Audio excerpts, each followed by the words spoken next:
5 years ago, the E family was destroyed in Yunhu Villa. All because the head of the family, due to his kindness, saved a little girl, thereby offending the influential people of the capital. Only Ye Cheng's child was accidentally saved by falling into the lake. Now, after 5 years, Ye Cheng had acquired tremendous power, capable of terrorizing the world, summoning ghosts and spirits.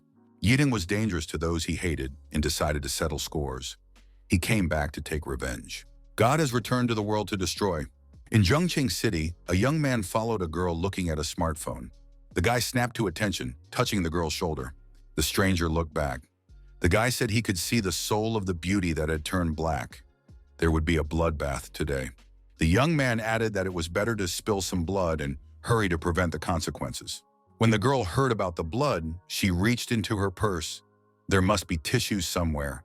She couldn't have forgotten them. Thinking that the guy was making fun of her, the girl showed him the finger and called him a rascal. She added that she would not go out with this person. The young man was upset. He had only made a kind remark, and he was called a scoundrel. Had the women in this town changed so much in 5 years? Thought, after all, this city is not Kunlungshu. There are mortals everywhere. Their reactions are justified. He was born into the Ye family in Zhencheng. He was always bullied by his peers, but he grew up in a happy family. But 5 years ago, it all ended. It was caused by his father saving a little girl. That didn't sit well with someone in high places. And a few days later at Villa Yunhu during a banquet, his family was wiped out. He was the only one who managed to survive. All the family acquaintances, my father's former friends, his favorite uncle, none of them accepted anything. They just stood there and watched. The boy with dagger in hand rushed at the rascal and shouted that he would kill him. The villain broke the child's knife blade with his bare hand. The villain asked, "What is the Ye family of Zhongcheng?" Even though they are from the capital city, but it wouldn't be difficult for him to destroy them with one hand. Does the child really want to massacre him with this? After all, if his mother hadn't pushed him into Dongxian Lake, he wouldn't have been spared. However, the master rescued him and took him to Kunlungshu, for which he gained the ability to summon ghosts and spirits. Master now gave him the task of returning to Zhongcheng, and he, Ye Cheng, vowed that those responsible would answer for everything in full. The boy felt something was wrong. Why wasn't his body moving? Does the oppressive atmosphere make it hard for him to breathe? Perhaps it's because of an evil spirit. The boy raised his hand and clenched his fist. He said the evil spirit was caught. People began to come to their senses. What had happened? What was happening to them now? Each of the passers-by felt something strange. The guy let go of the evil spirit, which fell down. Yesching thought that he had to fulfill the old man's task first. A lot of time had passed since that day. Revenge would wait for now. Zhongqing Huawei Group, one of the country's 500 largest companies, is the leading organization in the city. 3 days ago, the old man learned that within 100 days, a calamity would happen to Xiaozhoushui, after which she would most likely die. He just so happened to have a sleeping dragon with purple key, so they sent him. The old man told me that he had something with her grandmother, some sort of love-hate relationship. Could Xiaozhoushui be his granddaughter? Yiqing approached the guards and they told him to stop. No further passage was allowed. The guy asked if they knew Xiaozhoushui. He's looking for that person. The guards were surprised. Was this boy really looking for Miss Xia? Did he have an appointment? No unauthorized persons are allowed to enter. Yiqing said he was on important business. He needs to meet the girl in person. The young man said he would wait for her, sitting on a couch in the lobby. The guard stopped the guy and asked, "Where did he even come from? Is he really worthy of a meeting with Madame Xia? He should get out immediately." Yeding turned around and looked at those guards. A single glance was enough. The men fell to their knees and grimaced. They did not realize what had happened. Just now they had a feeling that they might die. Yeding said as he passed by, telling the two to watch their words. There was little chance of anything happening in the future. He wondered why they were recruiting such unqualified employees now. Yiqing made himself comfortable in the chair and said to invite their chief. Dark energy reappeared in the room. The people around them became anxious. Representatives of the paramilitary guards entered the lobby. They had shields and batons. They were interested in the gentleman in the chair. A man approached our hero and introduced himself as a captain of the security department. He asked the guy if he had thought about the consequences of breaking into the Huawei group. Yiring said once again that he had an important matter to attend to Madame Xiaozhoushui. Don't stand in his way. The security captain was scared. Something was wrong with this guy. He smelled like blood. It's like he could squash them like ants. The captain apologized and said that Miss Sia wasn't in today. Why doesn't the young man leave his contacts? When Ms. Sia comes, she will be informed of this visit. The captain thought that this guy believed his words. The young man scratched the back of his head and said there was nothing to be done in that case. The boy sat down in the chair again. He said he had nothing to do anyway, so he could stay here all day. The security captain was upset. Ye Chung said that they were all free to go about their business.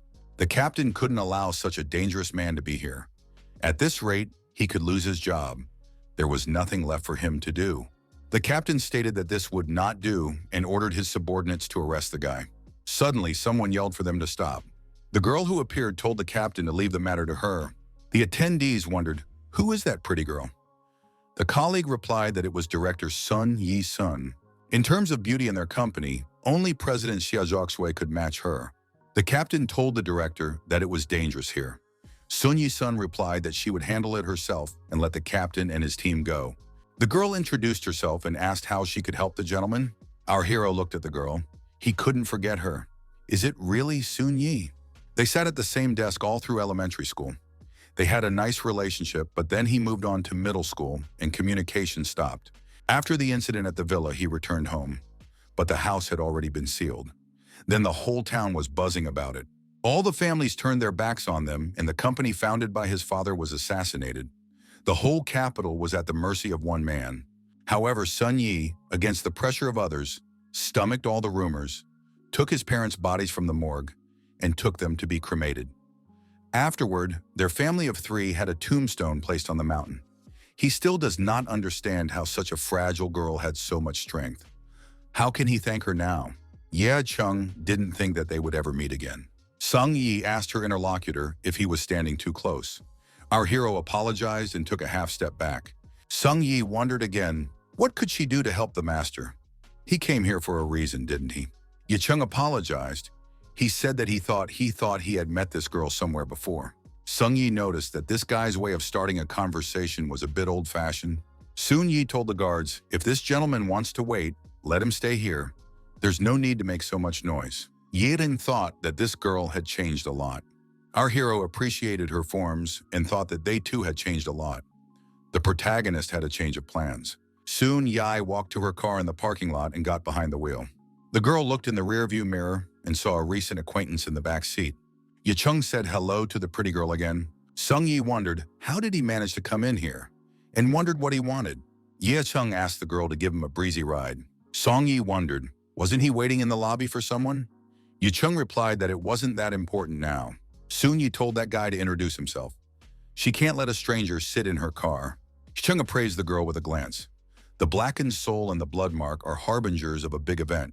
It can't be allowed to happen. The young man said his name, Ye Chung. Ye Chung and Song Yi walked into the banquet hall.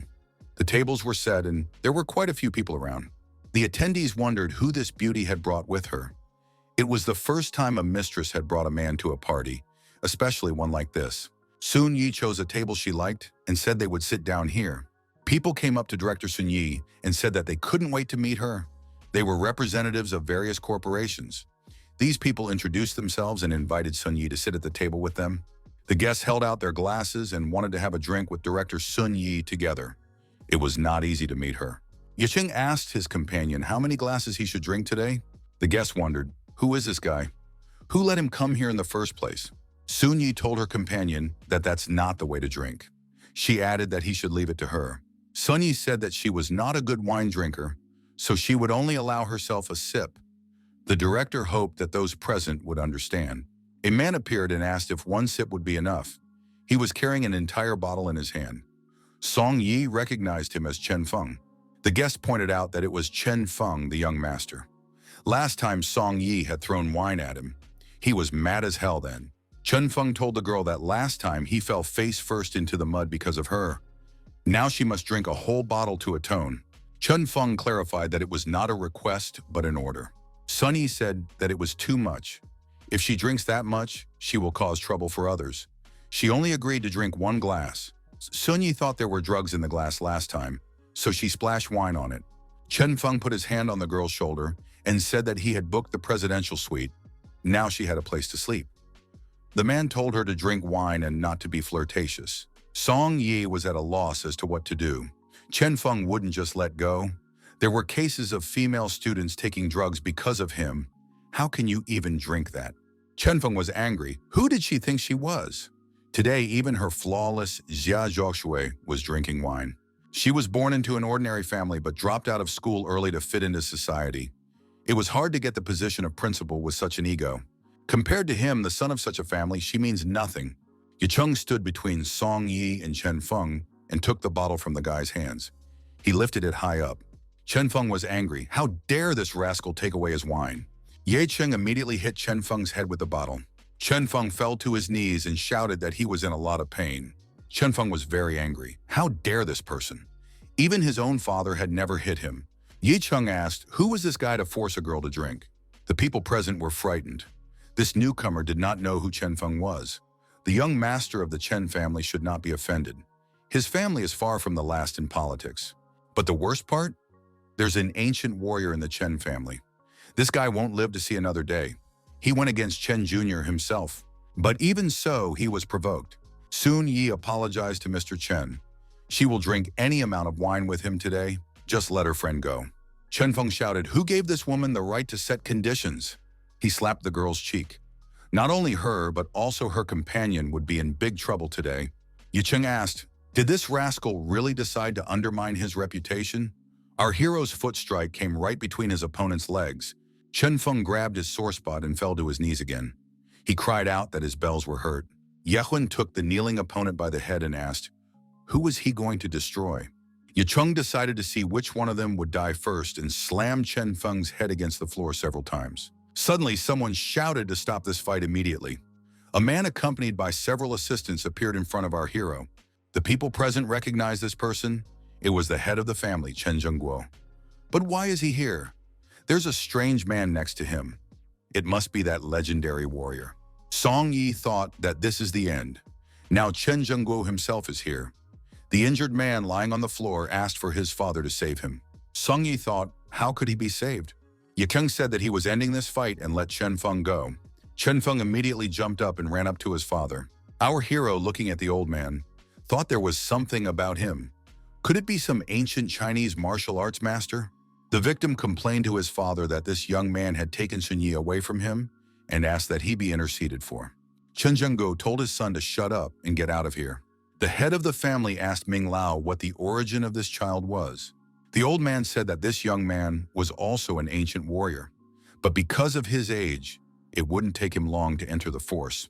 Yichen inquired what his opponent wanted to accomplish with this. Chen Zhengguo said that he had already lost his reputation. What else could he do? Head Chen told the old man that he had a good heart. If the guy asked for mercy, it's okay to keep his body.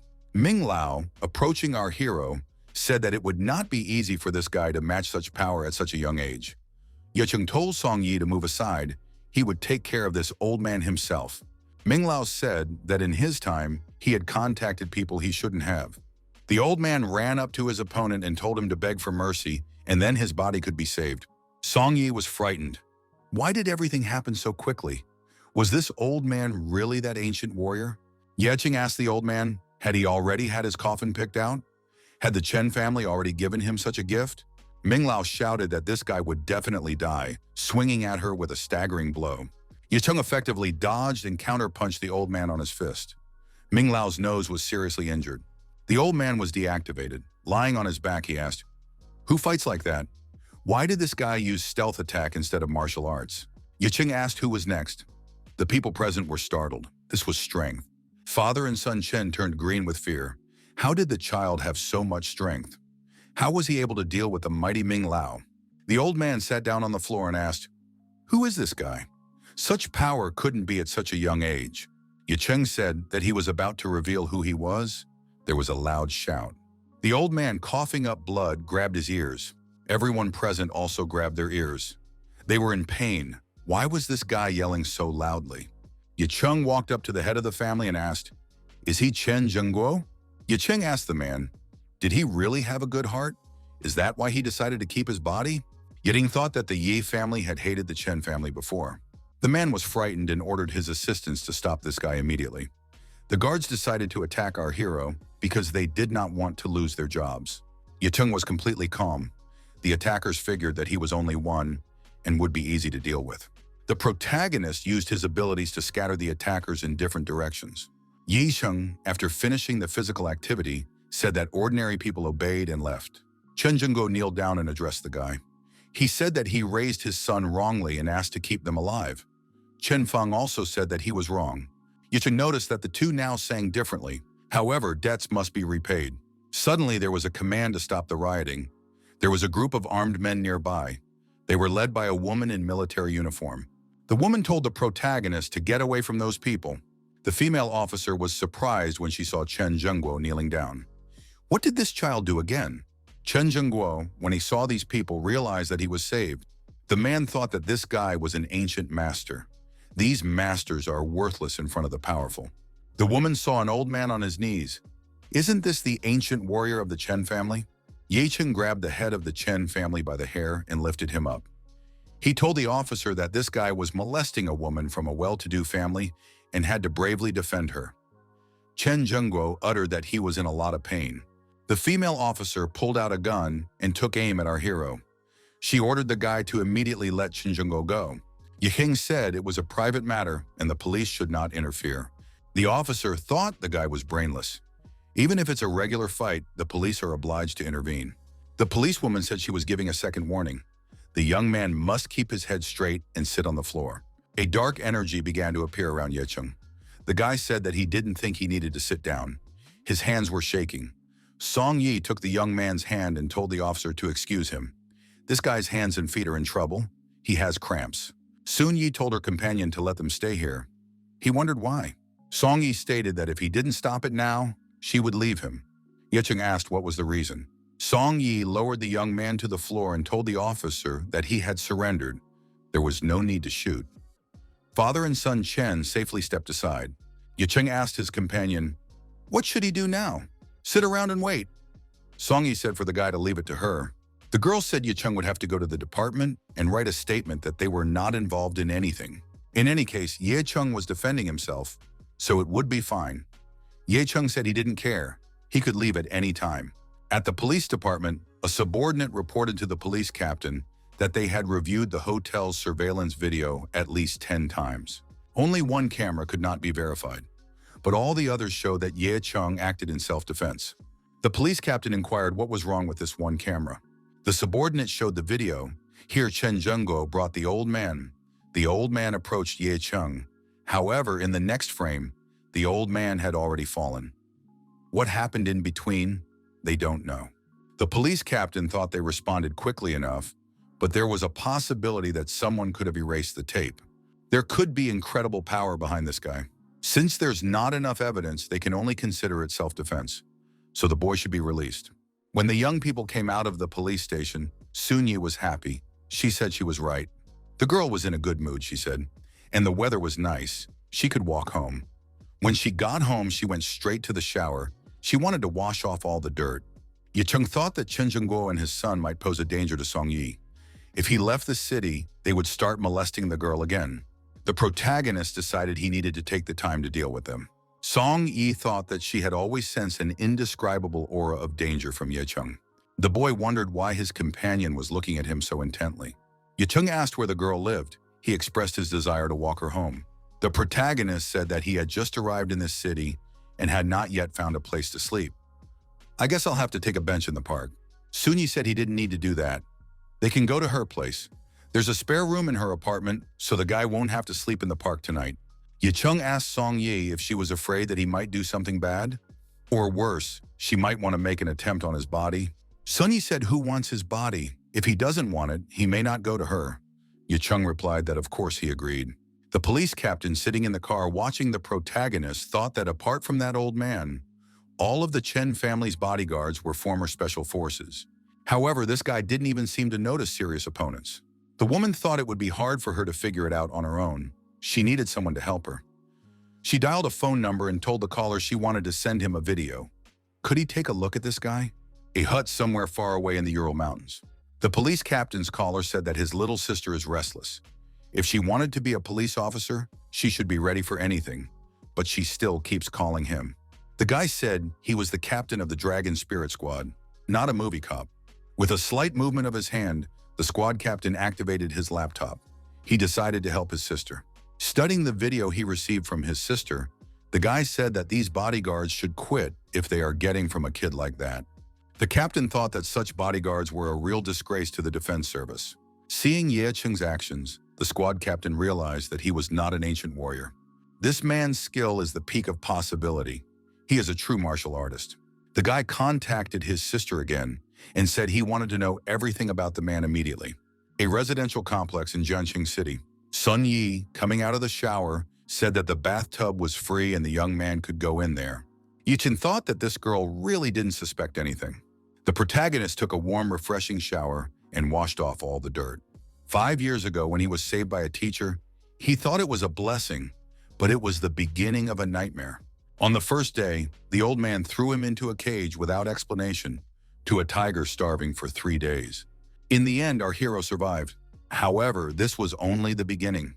By sending him to dangerous places, the master was only hardening his apprentice.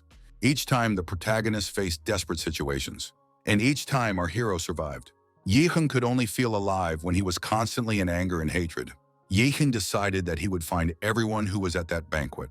They must pay for the deaths of those close to him. Sun Yi was preparing dinner, and at some point thought about what Ye Cheng could change into.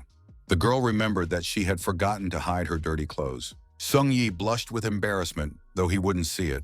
Sung Yi opened the bathroom door ajar and told Ye Cheng not to get out of the shower. She needed to pick up something. Ye Cheng stepped out of the shower and asked what exactly to pick up. Of his clothes, the young man was wearing only a towel that had accidentally slipped down his thighs. Soon, Yi got embarrassed and turned around and said she was leaving and apologized for interrupting. The girl closed herself in the bedroom and, falling on the bed, told herself that she had seen nothing, and this she kept repeating. Ye Wen thought that it seemed like he wouldn't see Song Yi again today. She would stay in her room until morning. Our hero thought it was a good thing. He just had some things to deal with. When you cut the grass, you have to remove the roots. Chen family villa, late evening. Chen Zhengguo is seriously dealing with his son. Feng told his father not to shake, it makes him dizzy. The father said that because of that rascal, Ming Lao was seriously injured, adding that his son was a good-for-nothing weakling. The boy received a slap from his father. Instead of him, only his grandfather can protect the Chen family.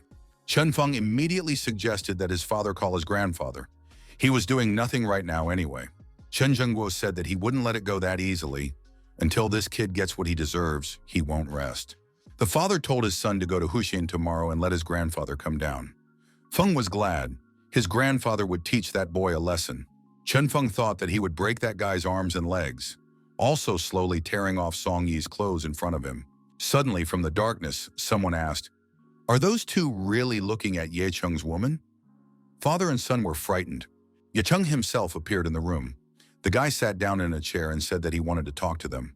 Chen Feng was frightened. Does he really want to destroy them? Chen Zhengguo told his son that he wouldn't dare to do that. Ye Cheng clenched his hand into a fist and asked if they thought he couldn't destroy them, and suggested that they check it out. Chen Zhengguo was surprised why this guy was doing this. It's not like they have no grievances. Ye Cheng laughed. They might not have a claim, but he did. Ye Cheng asked if Chen Zhengguo remembered the banquet at Yunhu Villa 5 years ago, during which the Ye family was destroyed. The man wondered, how did this guy know everything? Is he really the same boy who fell into the lake? Chen Zhengguo asked fearfully, how was he able to survive? Ye Cheng said before destroying Chen Zhengguo, he would say something. He's not an ancient warrior, he's the god of medicine. The protagonist added, maybe his opponent thinks a warrior's a peak, but he doesn't care whether the martial artist or a sect is behind him. The young man said he'd take out anyone with one punch. On that day, Jianqing City shook. Chen Zhengguo and Feng were destroyed. Mount Huxian. Chen Yuanli is from the Chen family. The old man was angry. Had his Zhengguo really died? Who dared to destroy his Jianqing men? The old man shouted loudly that he swore to find the scoundrel. He promised to behead him and cut him into 1,000 pieces. At this time, our hero, without wasting any time, surrounded by a fiery aura, was meditating in the lotus posture. The guy thought that Huaxia's aura was very weak and incompatible with this body. However, he should practice as much as possible. In a week's time, The day of his family's death would come. It would be necessary to visit them. The guy picked up a black stone his father gave him on his 10th birthday, but he still doesn't know what it is. Looking closer, our hero saw that there was something written on the stone. He accidentally scratched himself and saw a drop of blood on his finger. Shen wondered what would happen if he dripped blood on this stone. After the blood hit the stone, there was a surge of energy. The young man dropped the stone from his hands. Our hero got dizzy. He didn't think he'd last much longer. Chung found himself lying in an old abandoned graveyard. The presence of dark energy could be felt all around. The boy pulled himself up, his head hurting even more. Why was there so much black fog? It was the graveyard of rebirth.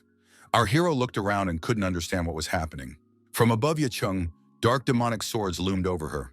The same swords were sticking out of the ground.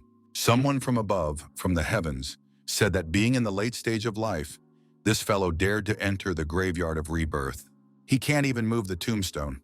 If this man wants to live, he should get out of here immediately. Chung opened his eyes. He was lying with a stone in his hand on the bed. Was this really a dream? My head still ached. That must be what the old man was talking about. Chung looked at the black stone. There was a dark energy emanating from it. If you think about it, as long as his strength hasn't reached the threshold, he won't be able to move the slab. What kind of joke is that? In the cemetery of rebirth, there are 100 tombstones, so 100 souls. There was a knock on the door. Song Yi told Chung to wake up. The girl added that breakfast was ready and she was waiting for him at the table. Chung replied that he was on his way. The young men had breakfast together. The guy said that Soon Yi takes such good care of him, he doesn't even want to leave this place. The protagonist has offered the girl to wash dishes, cook and warm her bed in winter. Does she agree? Soon Yi wondered if he could even do that, and she added that she shouldn't do it. She has a heated floor in winter. Soon Yi added if he wants to stay, it's impossible. First, there is the monthly rent, and second, there are household chores. Chung replied that he didn't have any money right now. The girl was surprised. Does this guy really want to live off her? Chung took out a napkin and carefully wrote something on it. Then he handed the napkin to the girl. Sung Yi read. On the napkin was written, elixir recipe and a lot of some other signs. The guy said it's a rejuvenation product from Yandan. Although it's considered a low-grade product, but if it's registered, renting it won't be a problem. Sung Yi smiled. Was this really a joke? What company would be interested in this? Does he even understand what's in demand in the market right now? Chung replied that he understood everything. Isn't cosmetics a specialty of the Huawei group? We should show this recipe to the people in the technical department. They will realize that its lowest cost is 10 million coins. There was a phone call from Xiaozhuishui. Song Yi wondered why the president was calling. Soon Yi found out that there was going to be a senior staff meeting soon and said that she was on her way out. Soon Yi told the guy that she's already late. He'll show off next time. It's better for him to get a job than to think about such a thing. Our hero had heard that Chinese traditional medicine was not at the top of the list right now, but he didn't think it was that bad. Miracle Hands is a great remedy. It is necessary to try it, and people will not know troubles. The first buyers get a 20% discount. This medicine cures all diseases, and a consultation will only cost 100,000 coins. The ad campaign urged people not to skimp on their health. Passers-by wondered, what hospital did this guy escape from? Who would give such a sum of money for this? The charlatans have completely lost their fear. The police should be called. When our hero heard about the police, he decided to look elsewhere for buyers. Someone told everyone to stand back. A girl appeared and told the charlatan to follow her. The girl brought the guy outside the city, and after getting out of the car, she said that this was her house. Chung noted that it was quite a big house. Our hero told the girl not to worry. He guarantees that his medicine will cure all diseases. The stranger said the charlatan misunderstood her. That wasn't why she had brought him. Chung wondered, then why? The girl said her name was Shen Mengjia, and she was won over by the boldness with which the guy wanted to outwit everyone. The interlocutor replied that he was not a charlatan. Yiheng said that he had no time to play games. If she didn't need anything, he would leave. The girl held out a bank card to her interlocutor and said that there were 100,000 coins on it.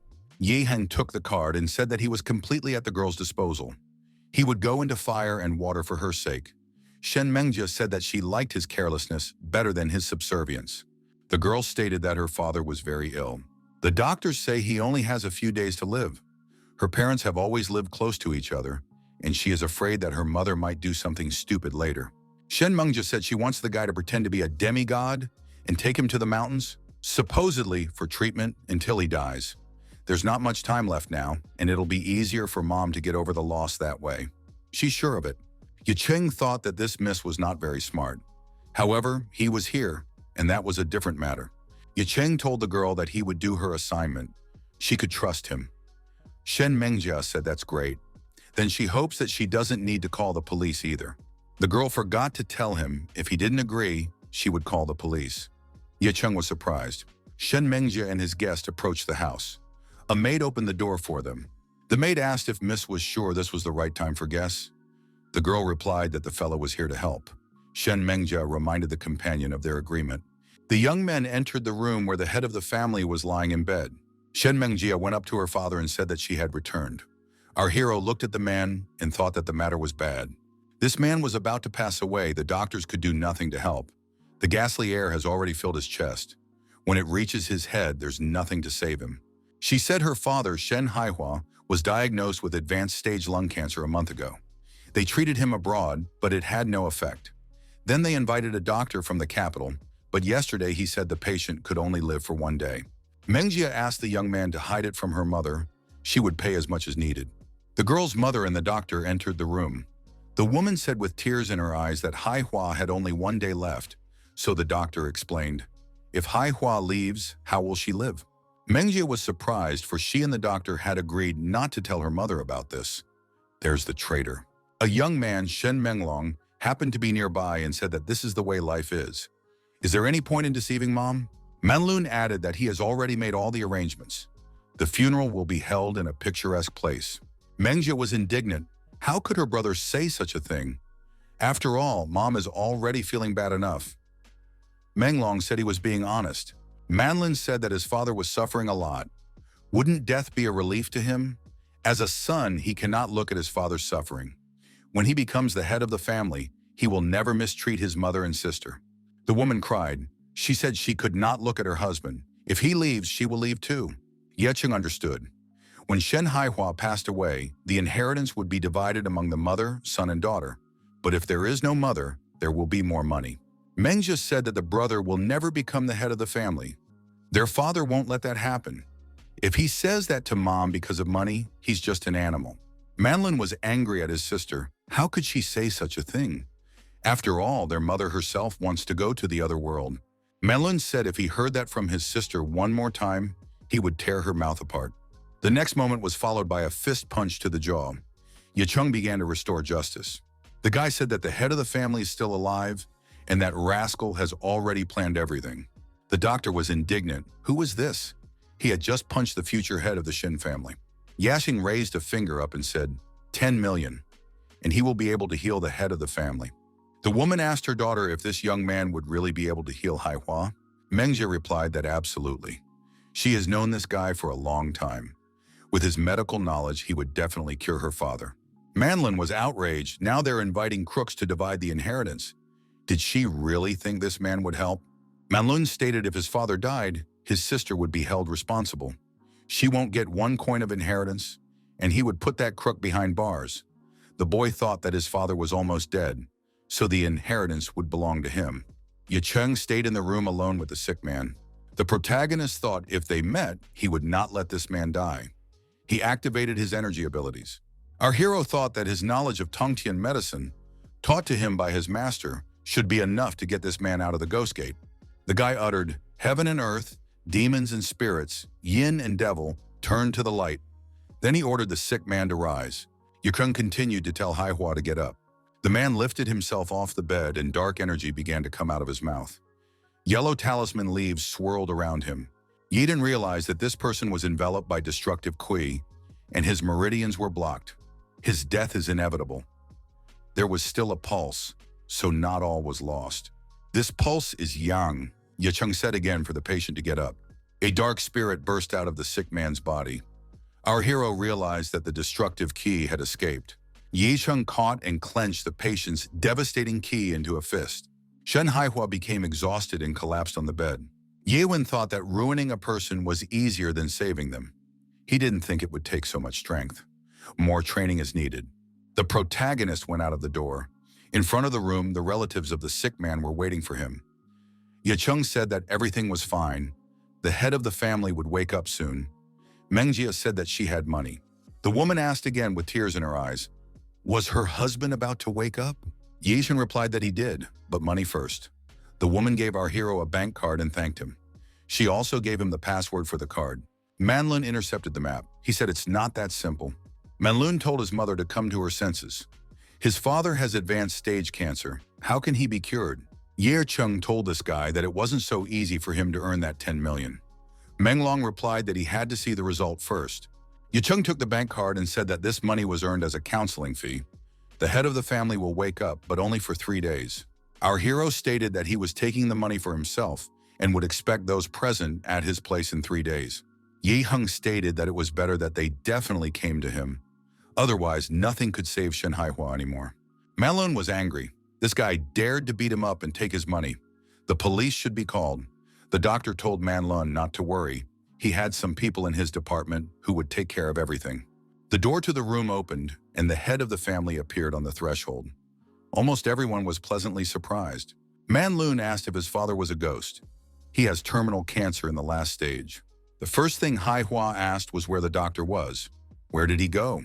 Haihua thanked his daughter and wife for inviting the doctor. He is feeling much better now. Mengja said it was a great relief. The wife was happy that her spouse was awake. Haihua said that Menglong had done a lot of good things lately. The young man replied that they were the same family. The head of the family shouted at his son and said that he had seen what he had done. From today, he would not receive a single coin from him. Haihua shouted for his son to find that doctor, or he might change jobs. At the same time, in another part of the city, a staff meeting stated that Huawei Group's stock has fallen sharply and the board of directors is in a difficult situation. The outlook will not change in the next few days. Someone in the audience was talking about a competitor. Their oral products are amazing. If this company doesn't launch new cosmetic products, sooner or later, everything will stop. Soon Yi thought, how should she, as the principal, handle the situation that had been created? The girl's chest itched. She found a tissue in that spot. How did it get there? When did this guy get there? It was the same napkin that had elixir recipe written on it. Looking at the napkin, Sung Yi once again wondered, how could it be worth 10 million? A colleague snatched the napkin out of Song Yi's hands and wondered what it was. What on earth could be hidden in underwear? Sun Yi was indignant. Why did Suna do this? Suna was surprised to read what this elixir recipe was. Sun Yi told Suna to return the note. Suna laughed. She had gotten some paper and now kept it as a treasure. Suna wondered, I guess there was no intimacy involved? Sun Yi remarked that not every woman sells her body for money like her opponent and demanded the note back. Suna, with the words that she wanted to get rid of the garbage, tore this napkin. Instead of a napkin, scraps of paper sprinkled on the floor. Sung Yi indignantly shouted that Suna had taken on too much. Sun Yi added that although it's a piece of paper, it belongs to her. The co-workers watching the girls thought they were crazy. They took up again. Sun Yi said that she knew what to do with her own things. Suna didn't understand why this girl was getting so worked up over a piece of paper. The quarrel was getting more and more heated. The door to the auditorium opened, and Xia Zhaoxue, the president of Huawei Group, walked in. She menacingly asked, Don't these two people have anything else to do? The girls immediately stopped fighting and bowed to Madam President. Xia Zhaoxue expressed that everyone present knew what they were here for. Their competitors have perfected the oral liquid, and Huawei Group products have remained at the same level for many years. Xia Zhaoxue added that it's been 3 years since the Huawei Group's cosmetics have changed. How long is the R&D department going to stay in the same place? A representative of these departments reported to Madam President that the competition in the beauty industry is very tough. After studying all the existing formulas, they are unable to find a better substitute. Their department has researched all the formulas from antiquity to the present, and these formulas are many. Even if they were to research ancient manuscripts, they would not be able to find the right formula. Xia Zhaoxue said that she already knew all of this. The woman thought that it took her 5 years to build the biggest cosmetics company in this city, only to have her parents refuse her marriage. She didn't want to just give up. Xia Zhaoxue said that they all care about the beauty formula. Suna said that director Sun Yi had something interesting, like from Yan Dan. The chief expert was surprised. Is it really Zhu Yan Dan? He had been lost. If Director Sun Yi has this recipe, the company is saved. The president rejoiced. Is it really true? Did Sun Yi really have the recipe? Sun Yi said she had a note written by her acquaintance. Shajazui said to Sun Yi to show the recipe. Sun Yi apologized. Her friend just wanted to make a joke. It wasn't at all what one would think. There were scraps of paper on the table. Colleagues wondered, was it really a priceless formula? Was it really written on a napkin? Suna smirked. Does Song Yi really take Madame Xia Joshua for a fool? The chief formula expert picked up a piece of paper and shouted in surprise. The man said it was the true recipe and added that he too had seen Suna tear up that formula. The life of the company depends on this formula, and she ruined it. Suna was scared to death, for she didn't know any of this. Shajazui said that from now on, Suna is removed from her position as director. She must leave the conference room immediately.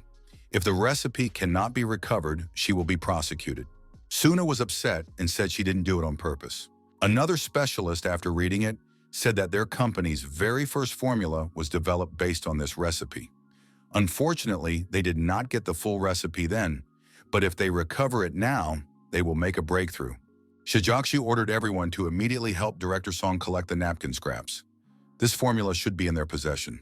Suna wondered, did Song Yi really have the same recipe? Could there be such a coincidence? Shijagyu said that this formula was their salvation, but due to her short-sightedness, she was torn to pieces. The president said that since Suna was free right now, she was going to the shopping department where she would be looked after. Song Yi returned home and announced this to Ye Chung. There was no reply. Had he really left? Song Yi couldn't even think that this recipe would turn out to be true. I wonder if Ye Chung will come back here. This guy was astonishing the girl. With such carelessness, he wrote this recipe. By the way, this guy seemed very suspicious to her. He's basically a stranger who slept over at her place. Is that normal? Although his formula is correct, Sung Yi thought, could he be the lord of the world? If she revealed his identity, would he do anything to her? Yicheng quietly approached the girl from behind and placed his hand on her head. She cried out in fear. He inquired if she called out to him. Did she want something? Sun Yi asked when Yedin came back. The guy said he had just gotten here and heard her calling him. Sun Yi wanted to say something to her interlocutor, but she didn't know how to start the conversation. Yiren wondered why she was suddenly agitated. Did he need to do something around the house? Sun Yi said that she wanted to apologize to him. That formula he gave was messed up. Can he write it again? Ye Chung said that this recipe is just a note. It's not good enough, and he will write her more. Yawning, our hero said that he was already tired today and would go to bed. Sun Yi stopped him. She wasn't finished yet. Ye Chung replied that he was very tired, but if she asked him as a man, he would think about it. Sun Yi said that was too much. He must not be forgotten. If anything, she could call the police. Song Yi asked if the interlocutor remembered that he wanted to meet Mrs. Xia Zhaozhui. And what a coincidence. She wants to see Ye Chung too. Ye Tung replied that he couldn't. He was busy. Song Yi wondered, what was the guy's facial expression?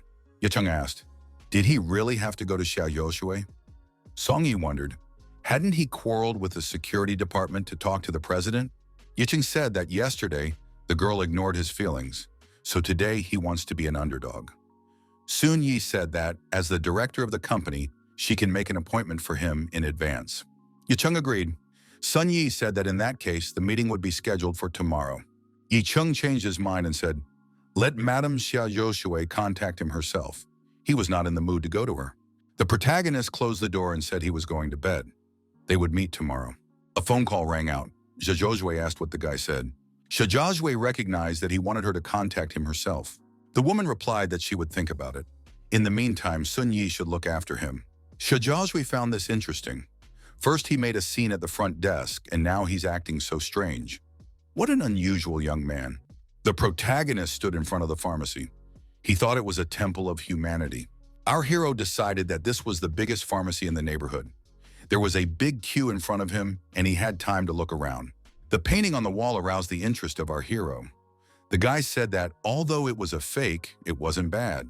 Behind his back, someone wondered where this guy had come from. It was the owners of the pharmacy, Zhu Jixuan and Zhu Renge. The girl was surprised. Had he just called their family's treasure a fake? Renge said to Jixuan not to be so rude. The girl told her grandfather that the man called their painting a fake, but after all, it was bought in the capital. The man said that the authenticity of this painting has been confirmed by several collectors. Why does he think it is a fake? The guy replied that it only proves the uneducated nature of those collectors. He added that the eyes were white and long. The young man added that the copy was very good, so you can further deceive people. Jixuan was indignant again. Yicheng had hoped that he would find something worthwhile here, but that wasn't the case. The girl asked her grandfather to teach this boy a lesson for not knowing how to keep his mouth shut. The man told his granddaughter not to get hot-headed. It's just an ordinary person. Jixuan raised her foot upwards with the intention of striking her opponent. She said that this guy should not be allowed to be so arrogant. Ren was outraged. You can't use ancient martial arts against mortals. Yicheng grabbed the girl's attacking leg. He wondered, was this really it? Jixuan was surprised after all. She was knocking out 2 sandbags with this technique. How did he block the punch? Yicheng asked the miss if she had calmed down already. The girl screamed for him to stop tickling her. That's no way for a gentleman to behave. Yicheng turned the attacker around and slammed her head on the ground. The grandfather was startled. Yicheng said that he did not expect to meet an ancient warrior here, but martial arts were not for women. But if she practiced for a few more years, she might be able to do something. Jixuan was once again indignant. How dare he tell her what to do? If he didn't like something, he could get out of here. Ren wondered how the guy did it. Yewan replied that he had just calmly blocked the girl's punch without even exerting himself. Jixuan said that he was extremely annoying to her. She would no longer be merciful. Yicheng suggested that in that case he would repeat it, but at full strength. Jixuan wondered, how is this possible? He has incredible qui. The girl told her grandfather that it was necessary to get out of here quickly. Renge bowed to our hero and apologized for his granddaughter. She doesn't know Taishan. Yicheng replied that his granddaughter was only a child. The old man told his granddaughter to apologize immediately. Brent asked as the young man told him about the painting. He was getting too old for riddles. Yicheng replied that since his interlocutors were sincere, he would explain. Our hero let out a dark energy. He said that it can be difficult to tell the fake from the original, and the author of this work has tried very hard, and not for a small amount of money. But if you use true ki, everything becomes clear. Mr. Ye Chung was provided with his medicine. Our hero thanked Ms. Zhu for personally handing him the medicine. The girl replied that she was honored to serve such a client. These medicines aren't cheap. Does the gentleman have enough money? Ye Chung said that Ms. Zhu is not as simple as she seems, but that makes her no less charming. The girl got angry and told this guy not to say anything stupid. Today just wasn't her day. He could say thank you to her grandfather. The grandfather told the granddaughter to stop. Renj said, is Jexuan still unable to calm down? Her master won't master this guy's skills. Randa said he spoiled his granddaughter, so he apologizes. The old man said that the list the young man had given him was quite extensive, and it would take several days to collect the medicines. For this inconvenience, these medicines would cost the young man free of charge. Would he agree? Yicheng replied that he wanted to pay after all and showed his bank card. There was a reason he had recently gotten rich. Yicheng added that he didn't want to give the impression that he was unable to pay for himself. The protagonist said goodbye and said he would return to the pharmacy in a few days. After saying goodbye, the old man wondered if Ye Chung was from the Ye family. His granddaughter wondered if this warrior was famous. How did her grandfather know his name? Ren said, if this guy is really from that Yi family, the city will be turbulent in the near future. Ye Heng thought that it had already been a long time since his parents had died. It's time to start the preparations. However, first he decided to deal with that annoying fly. Our hero saw someone following him. Jixuan said that she didn't understand what was so special about this guy. I mean, he just dealt with the painting, and that's it. The grandfather said he was wrong. His granddaughter is right. This guy isn't just special, he surpasses her master. Jixuan stated in disbelief. No one can compare to her master. The old man added that big changes were coming because of his appearance. Rumor has it that the new master can destroy entire armies with his bare hands.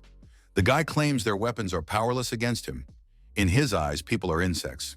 The granddaughter wondered, wasn't he too young for a new master? Rende said that this guy isn't a master. He's much more powerful. He can't be more than 20 years old. But how many opponents does he already have? In any case, the Zhu family shouldn't be his enemies. The stalker thought that this guy was the very person Mr. Shen was looking for. He didn't think he'd be able to meet him so quickly. The main thing is not to miss it, and the money's in his pocket. The stalker wondered, had this guy really noticed him? Why did he turn into the alley? Turning into the alley behind our hero, the man realized that he had lost sight of him. Where had he gone? However, at the same moment, Ye Chung approached the pursuer from behind. Ye Chung pounced on this guy and asked if he was looking for him. The guy said, "Don't touch him, he will explain everything now." The man said he was a private investigator and told his autobiography. Ye Chung resented. Why does he need to know all this? He needs the name of his customer. The private detective said that Mr. Shen Hawa had announced a reward of 1 million if this guy was found. Ye Chung remembered, after all, in 3 days, Shen Hawa would die if he didn't continue his treatment. The private investigator suggested the guy come with him. When they arrived, they can divide the reward into equal parts. Ye Chung said, if a detective wants to live, he shouldn't do this kind of thing. The detective on his knees said Mr. Shen had hired him because he could not calculate the young man's movements. Ye Chung asked Song Yi, where was she going so beautifully? The girl replied that they would go to the store. The guy needed a change of clothes. They'll also buy a phone so that they can keep in touch. Ye Chung replied that there was no need to be so wasteful. Soon Yi said that the guy doesn't have to worry about his budget. She'll pay for everything. After a while, our hero was in new clothes and took on a completely different look. Sung Yi noticed that he was even cute if you dressed him up. Song Yi added that with such an appearance, he was not ashamed to meet female students. Ye Chung replied that he did not do that. Soon Yi wondered if her companion had a girlfriend. Or does he need to be introduced to someone? Her friend's older sister is a real beauty. Ye Chung replied that he didn't have a girlfriend and wouldn't have one. Soon Yi wondered if he had never even fallen in love. Ye Chung thought that for 5 years he had been honing his skills. He had no time for girls. However, before his family died, he liked one girl. Her name was Chiran, and she was the prettiest girl in school. Ye Chung couldn't control himself, so he wrote her a love letter. Surprisingly, she replied. She said that if he would confess his love for her in front of all the teachers and students at the morning assembly, she would go out with him. Our hero did just that. However, he was too naive. The girl rejected him in front of everyone. It was a trap and he fell for it. At first he was self-absorbed, but gradually as he matured, he began to calm down. Yi Hin realized that all of this was a waste of time. Today the Chu family is one of the top 4 families in this city. Did her words hurt his pride? Soon Yi told Ye Young not to load up like that. She didn't have a relationship either, and she's living normally. Life is beautiful. Ye Young wondered what she was talking about. Wasn't she the one who wanted to buy him clothes? Soon Yi said she hadn't changed her mind and suggested going to the Armani store. The clothes there were expensive, but she had enough money for something. Soon Yi met some people she knew. The girl with the young man under her arm asked Soon Yi how long it had been since they had seen each other. Did she have a boyfriend too? The protagonist recognized this girl. It was Chu Chiran's girlfriend. The girl noticed that many years had passed, and Soon Yi hadn't changed at all. The girl told the guy that she had somehow gotten close to the scum Ye Chung in high school. He's not even a match for her current boyfriend. What did Soon Yi see in that lowlife? An old acquaintance asked, by any chance is Ye Chung's loser name? He just looks a lot like him. This girl's beau asked for more details about the loser Ye Chung. The girl said that this guy confessed his love publicly to Chu Chiran, but Chu Chiran also publicly blew him off. Ye Chung was so embarrassed that he didn't show up at school anymore. But then something happened to his family, and I think the boy was destroyed too. It's a shame. Chu Chiran could have tortured him. Yering said that it became very noisy and decided that he would shut that rascal's mouth. Negative energy began to accumulate around him. Song Yi told Ye Chung to leave that girl alone. They'd better go on with their shopping. The girl asked, do they even have money to go to Armani? The girl asked her companion if he could buy her clothes from Armani too. If so, she could hang out with her friends all night. Jun replied that he would definitely buy her clothes, and her classmates are all beggars. Yiching said that he could get rid of these people. Song Yi was indignant. Did he forget that he was at the police station a few days ago? Soon Yi said that this costume would really suit the guy. The consultant noticed that the miss had a keen eye. It was new to the store and only cost 360,000 coins. Soon Yi thought, there's a reason they say this store is for the rich. She only had 300,000 coins on her card. Soon Yi said as she looked closely and realized that this color didn't match his eyes at all. The old acquaintance laughed. She said that Sun Yi didn't even have money for something like that. Soon Yi started to make excuses. She didn't like the color. Why would she spend that kind of money? The girl wondered why, in that case, her brother hadn't even finished high school. Was he sorry for the money too? The girl wondered, did Song Yi really want to hit her? Did she forget that she was friends with Chiran? She could do that if she wanted to disappear from this city in the future. The girl continued to provoke. Why doesn't Sun Yi do it when she wants to do it so badly? The protagonist couldn't help himself and slapped this brazen old acquaintance. He said she had better shut her mouth forever. Song Yi and Jun were startled when they saw this act. The girl sitting on the floor asked, how dare this guy hit him? After all, her best friend Chiran is from the Chu family. Does this insolent guy know who her boyfriend is? The guy filmed everything on his phone and said he was the CFO of Bayman Group with an annual salary of $5 million. Paupers like this guy sleep and see his greatness. In a shopping mall, a man approached the protagonist and introduced himself. He said his name was Shen Hawa. He didn't think he would see such a thing today. Hawa asked, how dare this guy threaten Dr. Ye using the name of his Bayman Group firm? Jun was frightened. Was it really the president in front of him? Isn't he terminally ill? Why is he here? Song Yi thought, what is such a high-ranking person doing here? If he came to support Jun, the consequences would be dire. The girl told Uncle Shen that her family often remembers him. She adores Uncle Shen too. Jun inquired, is Uncle here on important business? Does he want to familiarize himself with the new project? Shen Haihua took our hero by the hand and said that he had finally found Mr. Yi. The man added, if it wasn't for his help, he would have been on the other side of the world by now. The girl was surprised. Why was Mr. Shen bowing to this guy? He addressed him as Sir. There's no such thing. Song Yi thought that this guy had just appeared in the city and already knew people of Shen Haihua's level. Yiren said that he gave his interlocutor a chance to live, and his family did not value it. Shen Haihua said he was sorry. His unruly son had hurt the doctor that day, but he had taught him a lesson, and now he wanted to make amends. Mr. Shen told his son to kneel down in front of Mr. Ye and apologize. Shen Jr. fell to his knees and said that he sincerely regretted his action and apologized. Jun was surprised. He has known Menlong for more than 1 year. The latter had always been very proud, and now he was kneeling down. So where did this guy come from? Is he from the provinces or from some powerful family? Yicheng suggested that his companion go into a women's clothing store and buy something. Shen Haihua was very surprised. Was Mr. Ye really leaving? Jun was surprised. This guy had ignored Shen Haihua. This was the first time Jun had seen his boss being treated like this. Shen Haihua pounced on his son again.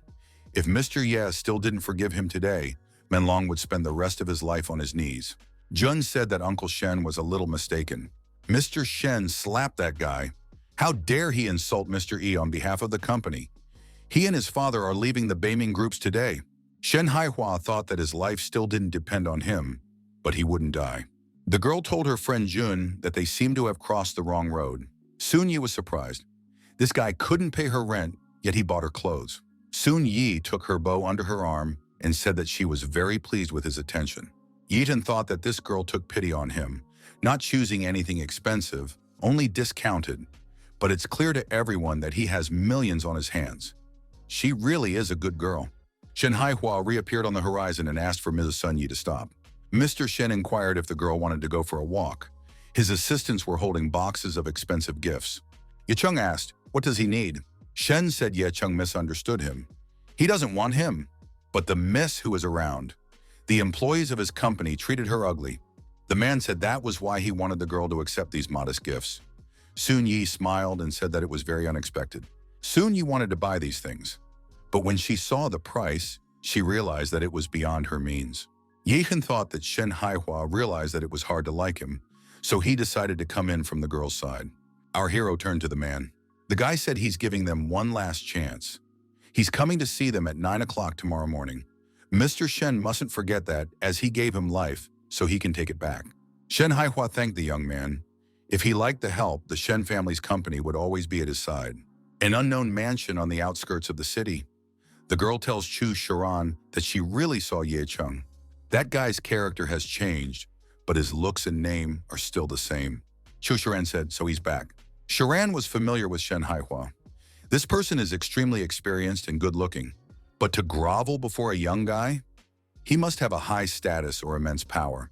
Chiran thought even if this brat survived, he would be a bum. How come Shen Haihua was strutting around in front of him? A friend asked Chiran, is he really that Yicheng? Chiran said that 5 years ago, The Ye family was under the Chu family. And 5 years later, he dare not equal her. Sun Yi said that she could only dream of buying such brands. Ye Chung remarked, the most important thing was that she was satisfied. Song Ai inquired if Ye Chung was going to date Xia Jiaxue. She is the eldest of the Xia family in Jiangnan province.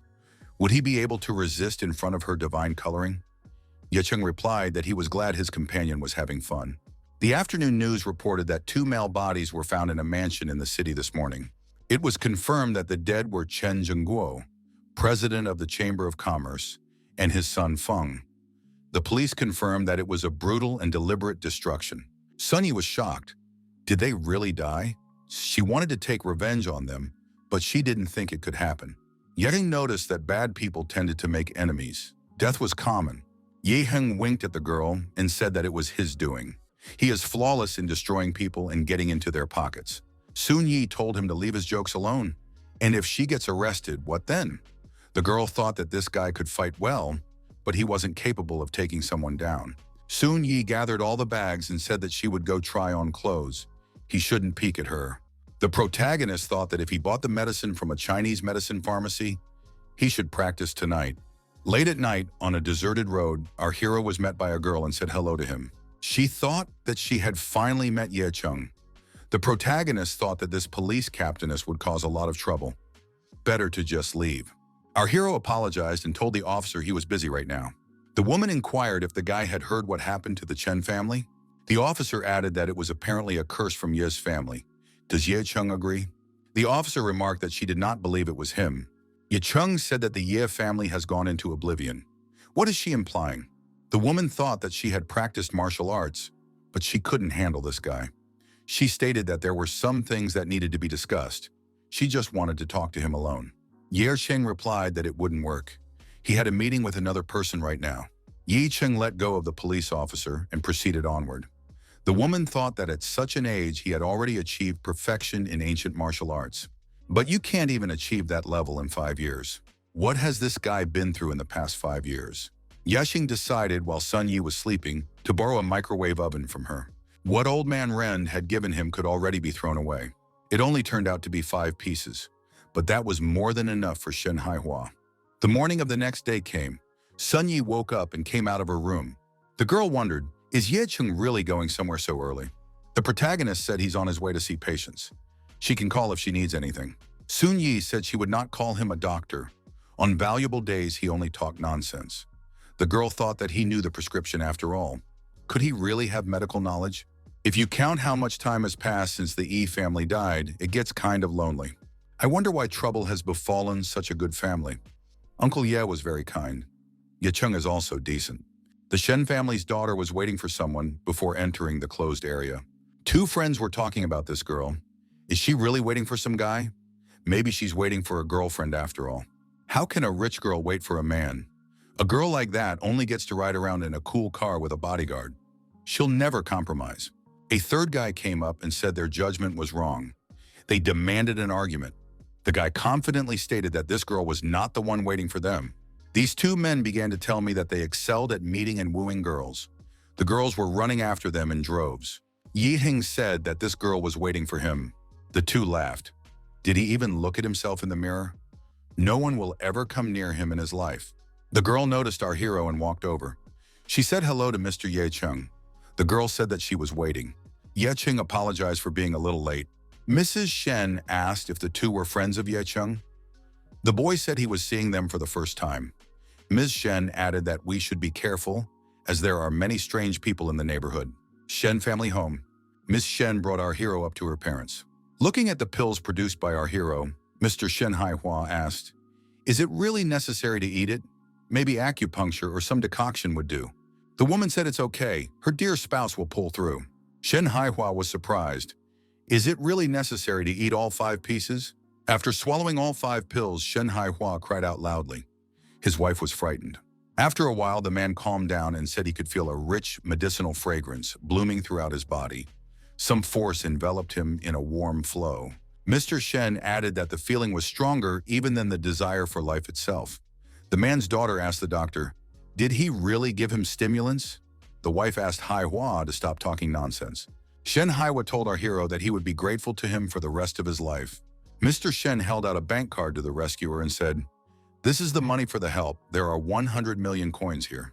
Yashin took the bank card and said that it was just a transaction. No need to thank him. A man reported that he had a vacant property near a large apartment complex. Shen handed our hero a key card and asked him to accept it. He hoped that the young man would have the opportunity to dine with him. Yehan thought that a house was not bad. It would be convenient to store medicinal materials there. As for dinner, our hero thought that Shen Hawa is a businessman and definitely knows business analytics. Yicheng remembered that the Tianzheng group was founded by his father. It had been his life's work until the moment of tragedy. The young man tried to make inquiries about the company's whereabouts, but to no avail. Shen Haihua might still be useful. Yicheng accepted his interlocutor's gift and agreed to have dinner together the next day in the evening. The boy said that he was honored to be a guest at the Lord's house for dinner. He would definitely come. Yicheng, after saying goodbye, said that they would meet again tomorrow. Our hero stood in a warehouse in front of sacks filled with raw materials. Old man Rende said that these medicinal materials had just arrived. They were of the latest freshness and with excellent properties. Yicheng said that's not bad. No matter how fresh they are still the best. The guy thought Mr. Reng can hold the bar. That's not bad. Reng said that he knew that Mr. Yecheng would not agree to just accept these herbs, so he proposed to set the production cost at 5 million coins. Yecheng thought that in the Chinese medicine markets right now, setting the cost price was fraught with losses. These materials were actually worth over 10 million. Yicheng decided that Mr. Reng was a good man. It was not pleasant to be in his debt. The fellow said he would accept this kindness and inquired where the interlocutor's granddaughter was. Why was she not seen today? The old man replied that Jixuan had gone to the mountains with the master and would return later. He originally wanted his granddaughter to make Mr. Ye some tea. The young man replied that it was not worth doing. Yicheng wrote a note by tearing off a piece of paper from a notebook and gave it to the old man. He said that when his granddaughter comes back, he should give her this piece of paper. If she doesn't understand, then hand it to the master. It's very important. Reng thought that Mr. Yecheng wanted to pay him back. What does it say? Our hero asked Elder Rende if he knew where alchemical furnaces were sold in the city. The protagonist thought it was impossible to work with an induction stove. The old man wondered, how did the guy know about alchemy? After all, according to legend, Chinese alchemists disappeared 1,000 years ago. There are a few pills on the market, of course, but they are thousands of years old. They are priceless. Some of them are worth millions of coins. In fact, there are not that many alchemists. In ancient China, a family with an alchemist at court could become one of the leading families in less than 3 years. Reng thought, does Mr. Ye Cheng really buy so many alchemy materials? If so, he is simply unimaginable. Yicheng told Elder Reng not to fantasize. How would he know about alchemy? He just likes alchemical furnaces. The old man said that if Mr. Ye Cheng is interested in this topic, he can join their auction that will start in 5 days. Our hero agreed and asked that he be contacted in a timely manner to inform him that the materials needed to be delivered to a large apartment complex. Jixuan and her master appeared, and the granddaughter told her grandfather that they had returned. Reng wondered if Jixuan had obeyed her master today. The granddaughter was indignant. How could her grandfather think of such a thing? The old man said that she had offended Mr. Ye Cheng last time. He asked her to stay in the morning, but she ran away. The girl stated that her grandfather only talks about this guy. Her master is much better. He can break wood with his hand. Master told his disciple not to say too much. Apparently, Mr. Ye Chen is an extraordinary person. Reng said that he didn't want to argue with the girl. By the way, Mr. Ye Chen also asked me to tell you something. Jixuan took the note and was surprised. She couldn't make out anything. The girl said it was terrible handwriting and illegible. She threw it away. The master looked at the note and wondered, was it really for Jixuan? The master thought this note was definitely the handiwork of a professional. The master said to Ju Renge to definitely introduce him to this person. It was necessary to talk to him. Old man Rende wondered, why did Lao Qin say that? Rend was interested in what this note said. Did Lao Qin understand? The master said that he and his disciple practiced the 7 Yang technique. He learned about this technique by chance when he was still young. Then his skills improved dramatically, just to astronomical proportions. After practicing for a long time, he noticed something. Even his internal organs were affected. This explains why Jixuan has an inexplicable feeling of discomfort after training. It turns out it's because of technique. Master said that as long as the girl was under his supervision, nothing would happen to her. Her cultivation base wasn't that rich yet, and her influence on the girl was negligible. Laukin added, as for himself, if he continued to train, he would most likely die from organ failure, if he didn't destroy the base by then. Rend asked if there was anything he could do to help. The old man thought that this master was protecting his family's safety. If something happened to him, it would affect the family. Laukin said that there was no need to worry, that on that piece of paper was their salvation. Nothing would ever be the same again. The master told the apprentice that they had met a noble man. Jixuan was astonished to hear such a thing about this guy. If even her master says that. Who is this Ye Chen really? A villa in a large housing complex. When our hero saw this building, he was surprised, for he thought Shen Hawa was just talking about a suite. Ye Chen didn't think that this dwelling would turn out to be this big. Having had a rummy tour, the guy thought the house had good furniture, so he wouldn't have to replace it. However, it's too lonely for one person here. The protagonist thought that it would be great to call Sun Yi here. Sun Yi told our hero that she had to go home for some errands, so she won't be back tonight. Ye Chen was a little worried about the girl. In the past, Ye Chen's home was smaller than this, but it always had a harmonious and lively atmosphere. Now, however, he is alone. Ye Chen thought that the next day would be the anniversary of his parents' death. He would definitely avenge them. The guy thought that he was able to crawl out of the abyss to blow that man's head off with his own hands and send him to the grave. He, Ye Chen, would one day make the land of this city and the entire country shake. The bell rang and guests appeared. Our hero realized that medicinal herbs had been brought. Ye Chen walked to the porch and saw the large car that brought his order. Our hero thought he could accommodate all these materials in this building without much difficulty. Mr. Rain said he brought the medication, and as soon as the young man needs anything else, he can let him know. With old man Rengye, his daughter's master also arrived. Ye Chen thought of this person as an ancient warrior. Lao Chen said hello to our hero. Ye Chen invited some dear guests into the house, Rengye, Jixuan, and Lao Chen. Ye Chen asked Lao Chen who the latter was. The master knelt before the protagonist and said that he thanked the young man for saving his life. Jixuan was surprised. Had her master really fallen to his knees? Lao Chen said that he was a Jixuan master. Thanks to Ye Cheng's method, he was able to avoid a dangerous situation. From now on, Ye Cheng is his benefactor. Ye Chen said that it was all trivial, but there was one point that interested him. Ye Cheng wondered why Lao Chen was calling him a great master. Lao Chen was frightened. Had he, as a martial artist, misinterpreted the word master? Was his opponent even more powerful? But after all, the division of positions is basic knowledge. Ye Cheng said that he had only recently come down from the mountains, so he wasn't quite familiar with the classification. He asked that because of this, he should be ignored. Lao Chen smiled. If Master Ye Cheng was practicing self-discovery in the mountains and didn't get up to speed, he could explain everything. There are 4 levels in the martial arts system: external strength, internal strength, half transformation master, and transformation master. Each level is divided into 3 stages: Xiao Cheng, Deng Cheng, Junsen. Ye Cheng is now a master of transformation. He is equaled by countless martial artists. Ying thought that this division was self-evident. The exercises he practiced were an order of magnitude higher than the others.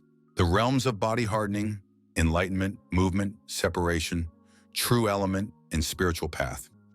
Each of these realms is divided into 9 levels. After the realm of the spiritual path, there are even more terrifying ones, but it is impossible to attain them now. At present, our hero has cognized the realm of enlightenment. According to Qin Yuanming, the country masters are between enlightenment and movement. Ye Chen thought that Lao Xin was much stronger than he had assumed. The guy asked if there were many masters. Lao Xin replied that he did not know the exact number, but undoubtedly most of them were related to the Huaxia family. Although this is the era of science, technology, and the legal system, those who truly control their rights have first-hand knowledge of martial arts. Renji said that there are 4 main families in this city, from strong to weak: the Zhu family, the Zhao family, the Lu family, and the Chen family. The Chen family is the weakest of them all. Their old man was a master who secretly practiced arts. It's a pity that they were annihilated a few days ago. The Wang family now takes their place. Yigan thought that Zheng Guoqin had threatened him with his grandfather before his death. I wonder when he will come back. However, among the other families, it was Chu Chiran who impressed him the most. If it wasn't for her humiliation back then, he wouldn't have been branded the nickname of the Dark Man. Ye Cheng thought that now Chu Chiran would realize that she was unworthy of existence. Lao Xin was surprised at how terrifying Master Ye Cheng's aura could be. How much blood can this man have on his hands? And at this age, Ye Cheng was annoyed Song Yi wasn't answering his phone calls. Maybe something had happened at home? The guy thought that if he still couldn't get in touch with her tomorrow, he'd have to look for her. The protagonist was hungry and decided to eat something. The protagonist was hungry and decided to have something to eat. He used to find this food insanely delicious because he and his friends used to eat it often. He didn't even realize his friend was still working. Even when our hero was in deep depression, this man was there for him. Upon entering the diner, our hero wondered why no one was here. Yicheng asked that Uncle Wang bring him a specialty kebab and a bottle of something. An elderly woman approached our hero and apologized. The woman said that they were closing the stall today, so she offered him something to eat elsewhere. It was Aunt Zhang. The woman said they were moving today. The guy could stop by for the opening of their new diner. Yicheng wondered, do they really want to change the place after 10 years? Yicheng saw the abrasion on Aunt Zhang's face. Who could have done this? An order appeared in front of our hero. Kebabs. The man said that this was the way the guy ordered. Uncle Wang said if the guy is his last visitor, he is at his disposal. Yicheng thought that Uncle Wang was also beaten up. They had always been kind. There could not be violence in the family. Uncle Wang said that once he had eaten, the boy could go. He wouldn't be charged, but he must eat quickly. Suddenly, someone threw a chair at our hero. The table flew apart from this throw, and the food fell to the floor. Some people showed up at the entrance. One of them said this guy was no slouch. The leader of these people said that today he didn't want this guy but this store, so we should hurry up and get out of here. Uncle Wang was frightened when he saw the tiger reappear. Tiger said, if Wang doesn't pay them for security, what might the visitors think? Tiger asked, Wang doesn't need this store anymore. Is that right? Uncle Wang said for the tiger to leave them alone. Wang added that it's just his small business. Tiger said he knows everything. He already knows where they are going to move. Tiger added if he didn't have 50,000 coins tomorrow, he would trash the new store. Leaving the store, the tiger reminded him that Van only had 24 hours. Tiger said this guy could finish his food faster and get out of here. Yeshin said it would be better if this gang left. Our hero walked up to the tiger and gave it a resounding slap. The tiger fell to the floor and was deactivated. The associates wondered who could have hit their boss. The strike was so fast that no one noticed who had made it. Yicheng wondered if these people were doing well. The tiger jumped to his feet and rushed at our hero. He shouted that he was going to destroy him.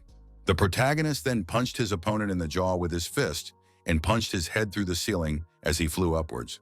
The people present were surprised. Yicheng told them to better fail as long as their legs were intact. If they come here again, he, Yicheng, promises them that they won't get off that easy. Yicheng wondered why these people fell to their knees in front of him. The bandits apologized and said that they would never do such a thing again. Tiger, apologizing, said that he would never dare to bother Uncle Wang again. He asked the boy to have mercy on him. Yicheng said that if he saw him on the street again, it would be bad. Tiger said he wouldn't even come here again. Yishin told them to all get the hell out of here immediately. The bandits thanked the gentleman and fled from the place. Yiheng looked around and thought that he had made a big mess in this diner. The guy thought he should have gotten these rascals to clean up the place first. Uncle Wang inquired, is this guy Ye Cheng by any chance?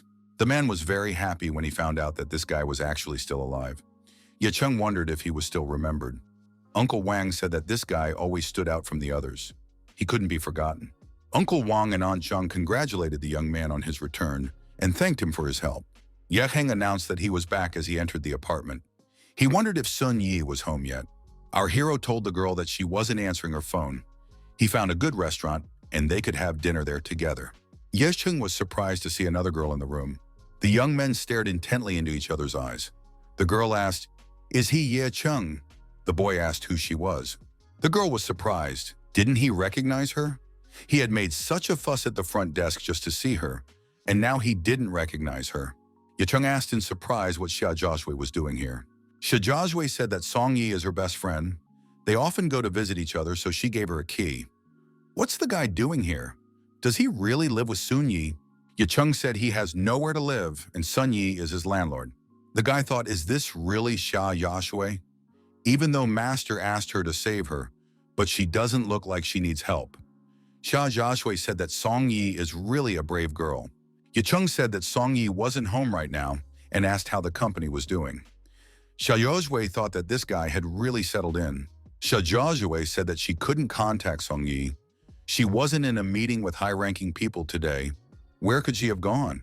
Yesheng was surprised. It turns out Xiaoyue had not met Song Yi. The protagonist thought that Xiaoyue couldn't contact her either. Could something have happened to Song Yi? Has she been targeted by his enemies? Something is amiss here. She must be found immediately. Yicheng headed towards the exit. Xiaoyue asked where he was going. Our hero replied that it was none of her business. Xiaojiaxu wondered, wasn't he the one who was looking for her? Why just walk away? Yicheng said to the interlocutor not to follow him. Xiaojiaxu was angry. This guy was the first guy who dared to say such a thing to her. Did he think that if he knew the recipe, he could do anything? Xiaojiaxu thought she had instructed her subordinate to make inquiries about this guy, but no information had been received. There can be only one explanation for this. His information is protected by higher authorities, and ordinary people can't get it. Such a guy could be useful for the company, but he would be difficult to control. Xiaojiaxu thought that no matter how hard it is, she must endure everything.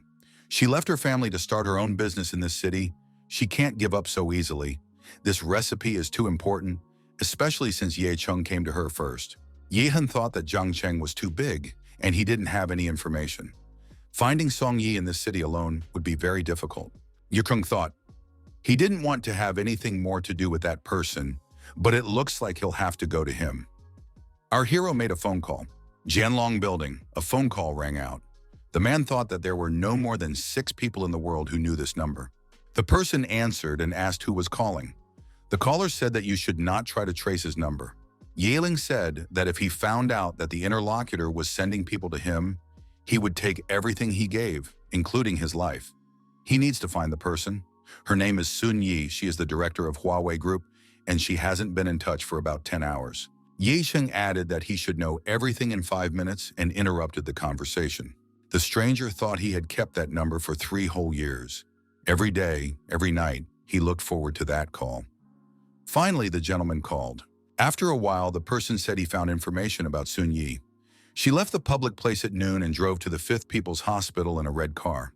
The car is still there in the parking lot. 20 minutes later, there was a call about a critical condition that needed immediate surgery.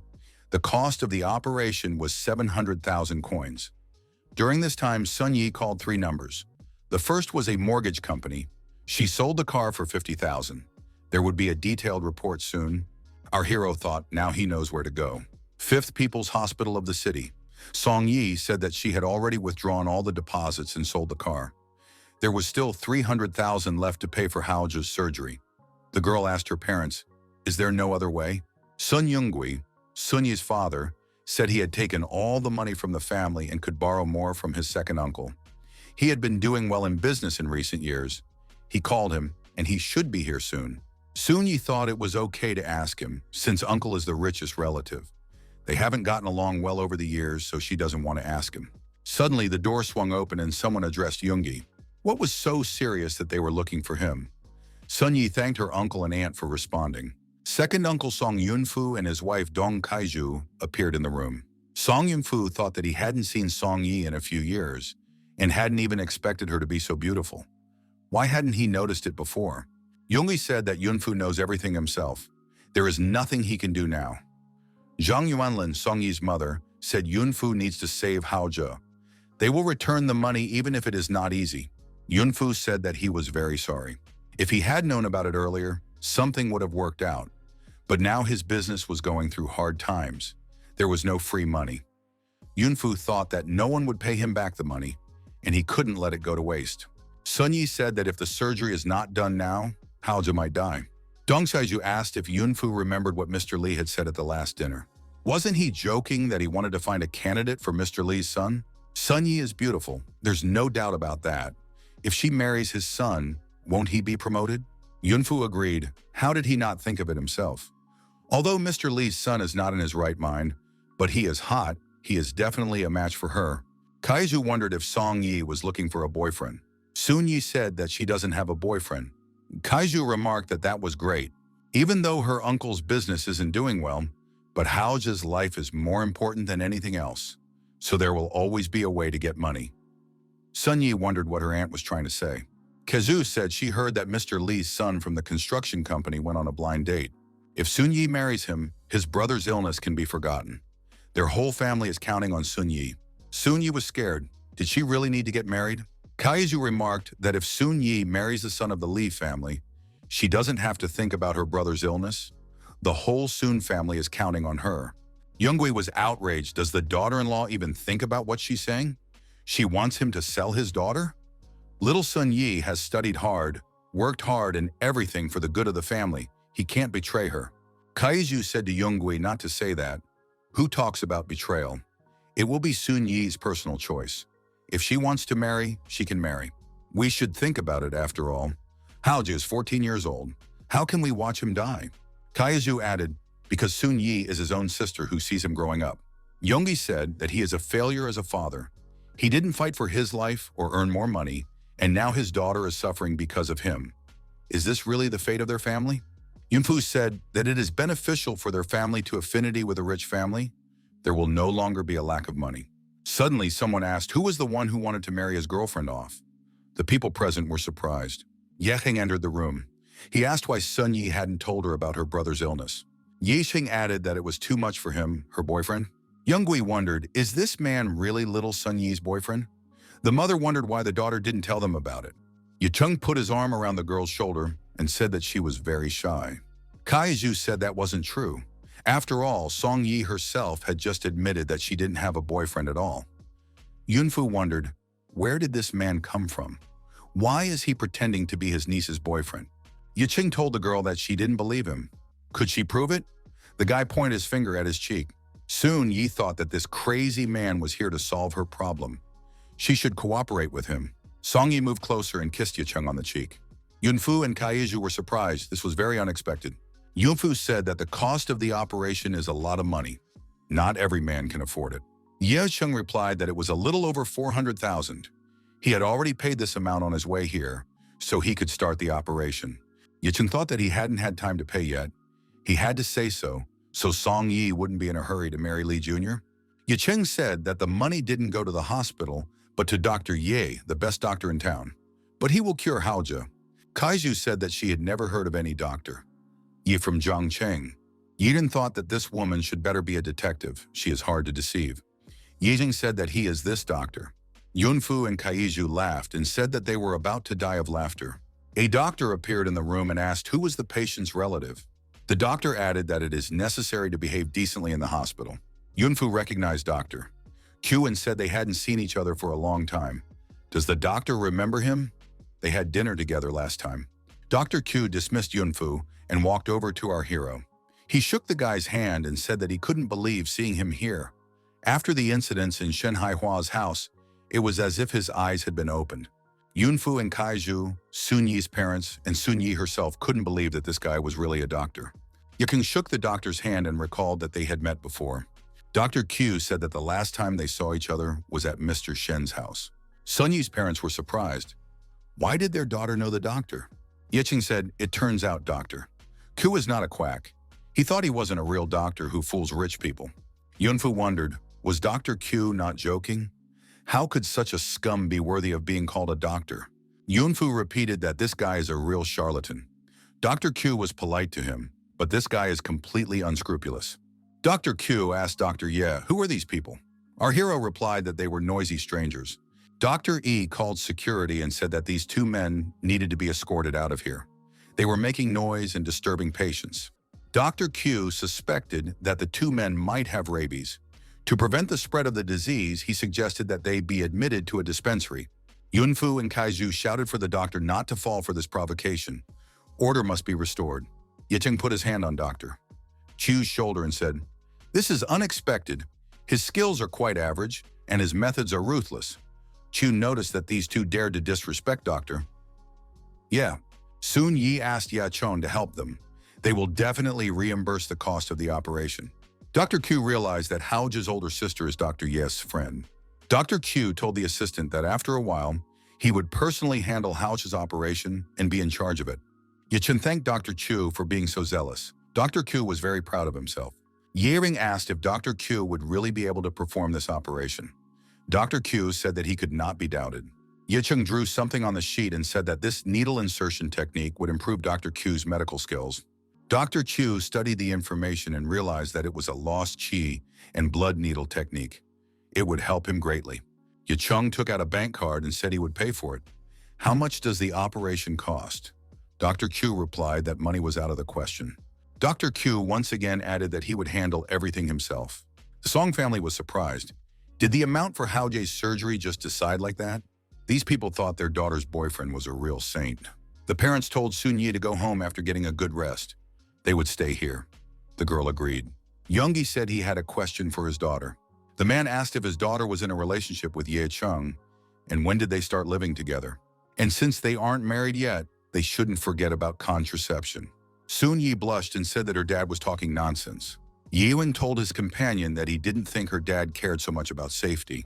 Song Yi pounced on Ye Cheng, asking how dare he eavesdrop on other people's conversations. The guy replied that he just had very sharp hearing. Sun Yi told him not to make excuses. When they got to the car, she would give him a showdown. The girl remembered that she had pawned her car. She should take tomorrow off and try to buy it back. Yicheng wondered, hadn't Song Yi left him the car keys? Yikeng wondered, how could she pawn the car? Sun Yi was surprised, after all. These are her keys. They look like her keys. Yicheng said he accidentally ran into the mortgage company, and as her temporary boyfriend, he had to pick up the car. She shouldn't do that next time. Sun Yi cried and clung to the young man. The girl thanked Ye Cheng, to which the guy replied that he should be the one thanking her.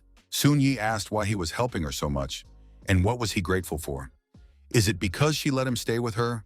Ye Cheng replied that she would probably find out about everything tomorrow. Song Yi wondered, what was the intrigue? Ye Cheng smiled, noticing that she was eager to know everything. Sun noticed that the car was getting chilly. Was the air conditioner broken? The boy sensed some suspicious gas in the cabin. Our hero felt the spirit of extermination. Yicheng told Song Yi not to ask anything and to do whatever he tells her to do. Yicheng opened the car doors on the move. Song Yi wondered, what is he doing? Yicheng replied that as soon as he got out, she went straight back to the apartment without stopping. Soon you must remember not to hear or see. She must not stop and go home. Second, she should take his phone and hide in his room. Third, call from his phone to the last contact. After the buzzer, ask for the strongest man to be sent to her house within 30 minutes. When the men come to her, she should not resist and wait. He will save her. Ye Cheng left the car on the move. As the car drove further away, our hero thought that ordinary people would not be able to survive the battle of the martial arts masters. It was dangerous for Sun Yi to be near him right now. Ye Heng thought that fighting alone was not good. It was more convenient to have someone to subdue. A car stopped in front of the protagonist and two people got out. Ye Cheng thought it was time to face the enemy. One of those two was just a driver. You couldn't worry about him. There was another person who could have been a threat to our hero. This other person said that he hadn't heard Ye Cheng's name in 5 years. He didn't think anyone from the Yi family was still alive. Ye Cheng said, if he is not mistaken, his opponent intervened in the Yunhu Villa incident 5 years ago, and today he is here to destroy Ye Cheng. The stranger laughed. Does this scum really think he's worthy of being destroyed? The man told Huang Qing to act. The driver replied to Mr. Yao that he would execute everything and rushed at our hero to attack. Ye Cheng called Huang Qing a weakling and immediately deactivated his opponent with his first fist strike. Master Yao called this guy a lowlife and remarked that giving him a chance was useless. The protagonist's hand began to be covered with the spirit of extermination. He told his opponent not to expect to die as easily as his driver. You looked at Ye Cheng's hand and said that it was the blood of an evil spirit. Master Yao said that this boy had achieved such perfection in just 5 years and could have achieved more. However, today he, Yao Jinggu, would let him perish. Ye Cheng said that Yao Jinggu was saying too many unnecessary words. Yao Jinggu noticed that 5 years ago he was the one who had destroyed his entire family. Approaching, Yao Jinggu said that Huang Qing was destroyed in one blow. This guy's skills are not that simple. However, that would be the end of it. Ye Cheng asked what his opponent wanted to say. Yao Jinggu asked how about becoming his dog. Huang Qing was a good subordinate, but he died. Now Ye Heng can take his place. Ye Cheng said again, this old man is taking a lot on himself. Yao Jinggu relies on nothing more than his amateurish kung fu. Our hero asked, didn't Yao Jinggu notice that? Ye Ting added that his weakness was illusion. Yao Jinggu felt tension arise in the atmosphere. Did this young man really possess the level of a master? Ye Chung repeated to his opponent not to hope that he could die as easily as his driver. Yao Jinggu was already scared. There could not be such a young master in the entire country. Yao Jinggu thought that he had perfected himself for 40 years and spent countless efforts and wealth. By this point, he had only barely become a master. Jinggu told this guy not to be proud. Although he doesn't know how the other guy achieved such a result in a few years, they have a colossal experience gap. The old man decided to attack our hero and said that today he would blow the guy's head off. Ye Chung effectively dodged his opponent's aggressive attack. Yao Jinggu noted that this boy is not a bad fighter and is good at blocking his attacks. However, his hands are like tanks. How long will he be able to put up his blocks? Yaoring looked at his hand. The injury was much stronger than he had anticipated. Ye Chung said that he underestimated his opponent and wondered what he should do about those scratches. He added that he had scratches, but his opponent's fingers were broken. Only now did Yao Jinggu notice that his fingers on his hands were actually broken. Ye Chung smirked. Wasn't this the experience gap that Yao Jinggu had mentioned? Ye Wing said that Yao Jinggu would pay in blood today. Our hero attacked the opponent. Yao Jinggu noticed that Ye Chung had decided to attack him from the air. He thought that this was his chance, since the guy wasn't too experienced. Yao Jinggu thought that there was nowhere for Ye Chung to go in the air. One should concentrate all his strength in this hand and then apply a big cut. Yao Jinggu threw a staggering punch and hoped that it severed the guy's legs. I wondered how he would fight next. After a while, Yao Jinggu realized that it was a fake. It was a transformed illusion. Ye Chung suddenly found himself behind and above his opponent. Ye Ling threw a staggering punch, and Yao Jinggu fell face first into the ground. The guy said that as expected, his opponent was hard-headed. Yao Jinggu raised his head and thought that it was impossible. Ye Chung said to let the opponent answer his question, he would consider whether to burn him alive. Ye Chung asked, how did Yao Jinggu know of its existence? How many people know about it? Yao Jinggu wondered if he answered, would the guy let him go? Ye Chung lowered his opponent's head into the ground and pressed down. He asked, did the latter really think that he was in a position where he could discuss terms with him? Yao Jinggu replied that a few days ago, he saw the one posting on dark web. He was interested in it, so he instructed his men to follow up and find some videos and photos. After comparing, he realized that the guy was very similar to the deceased Ye Chung. He doesn't like to be in the danger zone, so he came. After all, the Dragon Lord had said that the Ye family shouldn't be left alive. Ye Chung realized that the Dragon Lord had taken everything away from him. Yering asked the defeated opponent what the Dragon Lord's real name was and where he was located. There was silence in response. Ye Chung asked if Yao Jinggu was still alive. Yao Jinggu said that he doesn't deserve to know the Dragon Lord's real name. He only knows that the entire ancient martial arts world and even the families in the capital revere him as Master Lung. As for where he is, no one has the right to know that. Yi Hing was surprised. It turns out that Yao Jinggu had not directly contacted the Dragon Lord. Then why did he attack the Yi family in Yunhu Villa? Had his father offended the Dragon Lord in some way? Yao Jinggu only vaguely remembered that Master Lung was looking for something. That was what had led him to the Ye family. Ye Chung thought that it was about that black stone his father had given him. If the Ye family had anything, it was the graveyard of rebirths. Yao Jinggu laughed. The opponent said that his men had already gotten to Ye Cheng's girlfriend. Now he can try to destroy him.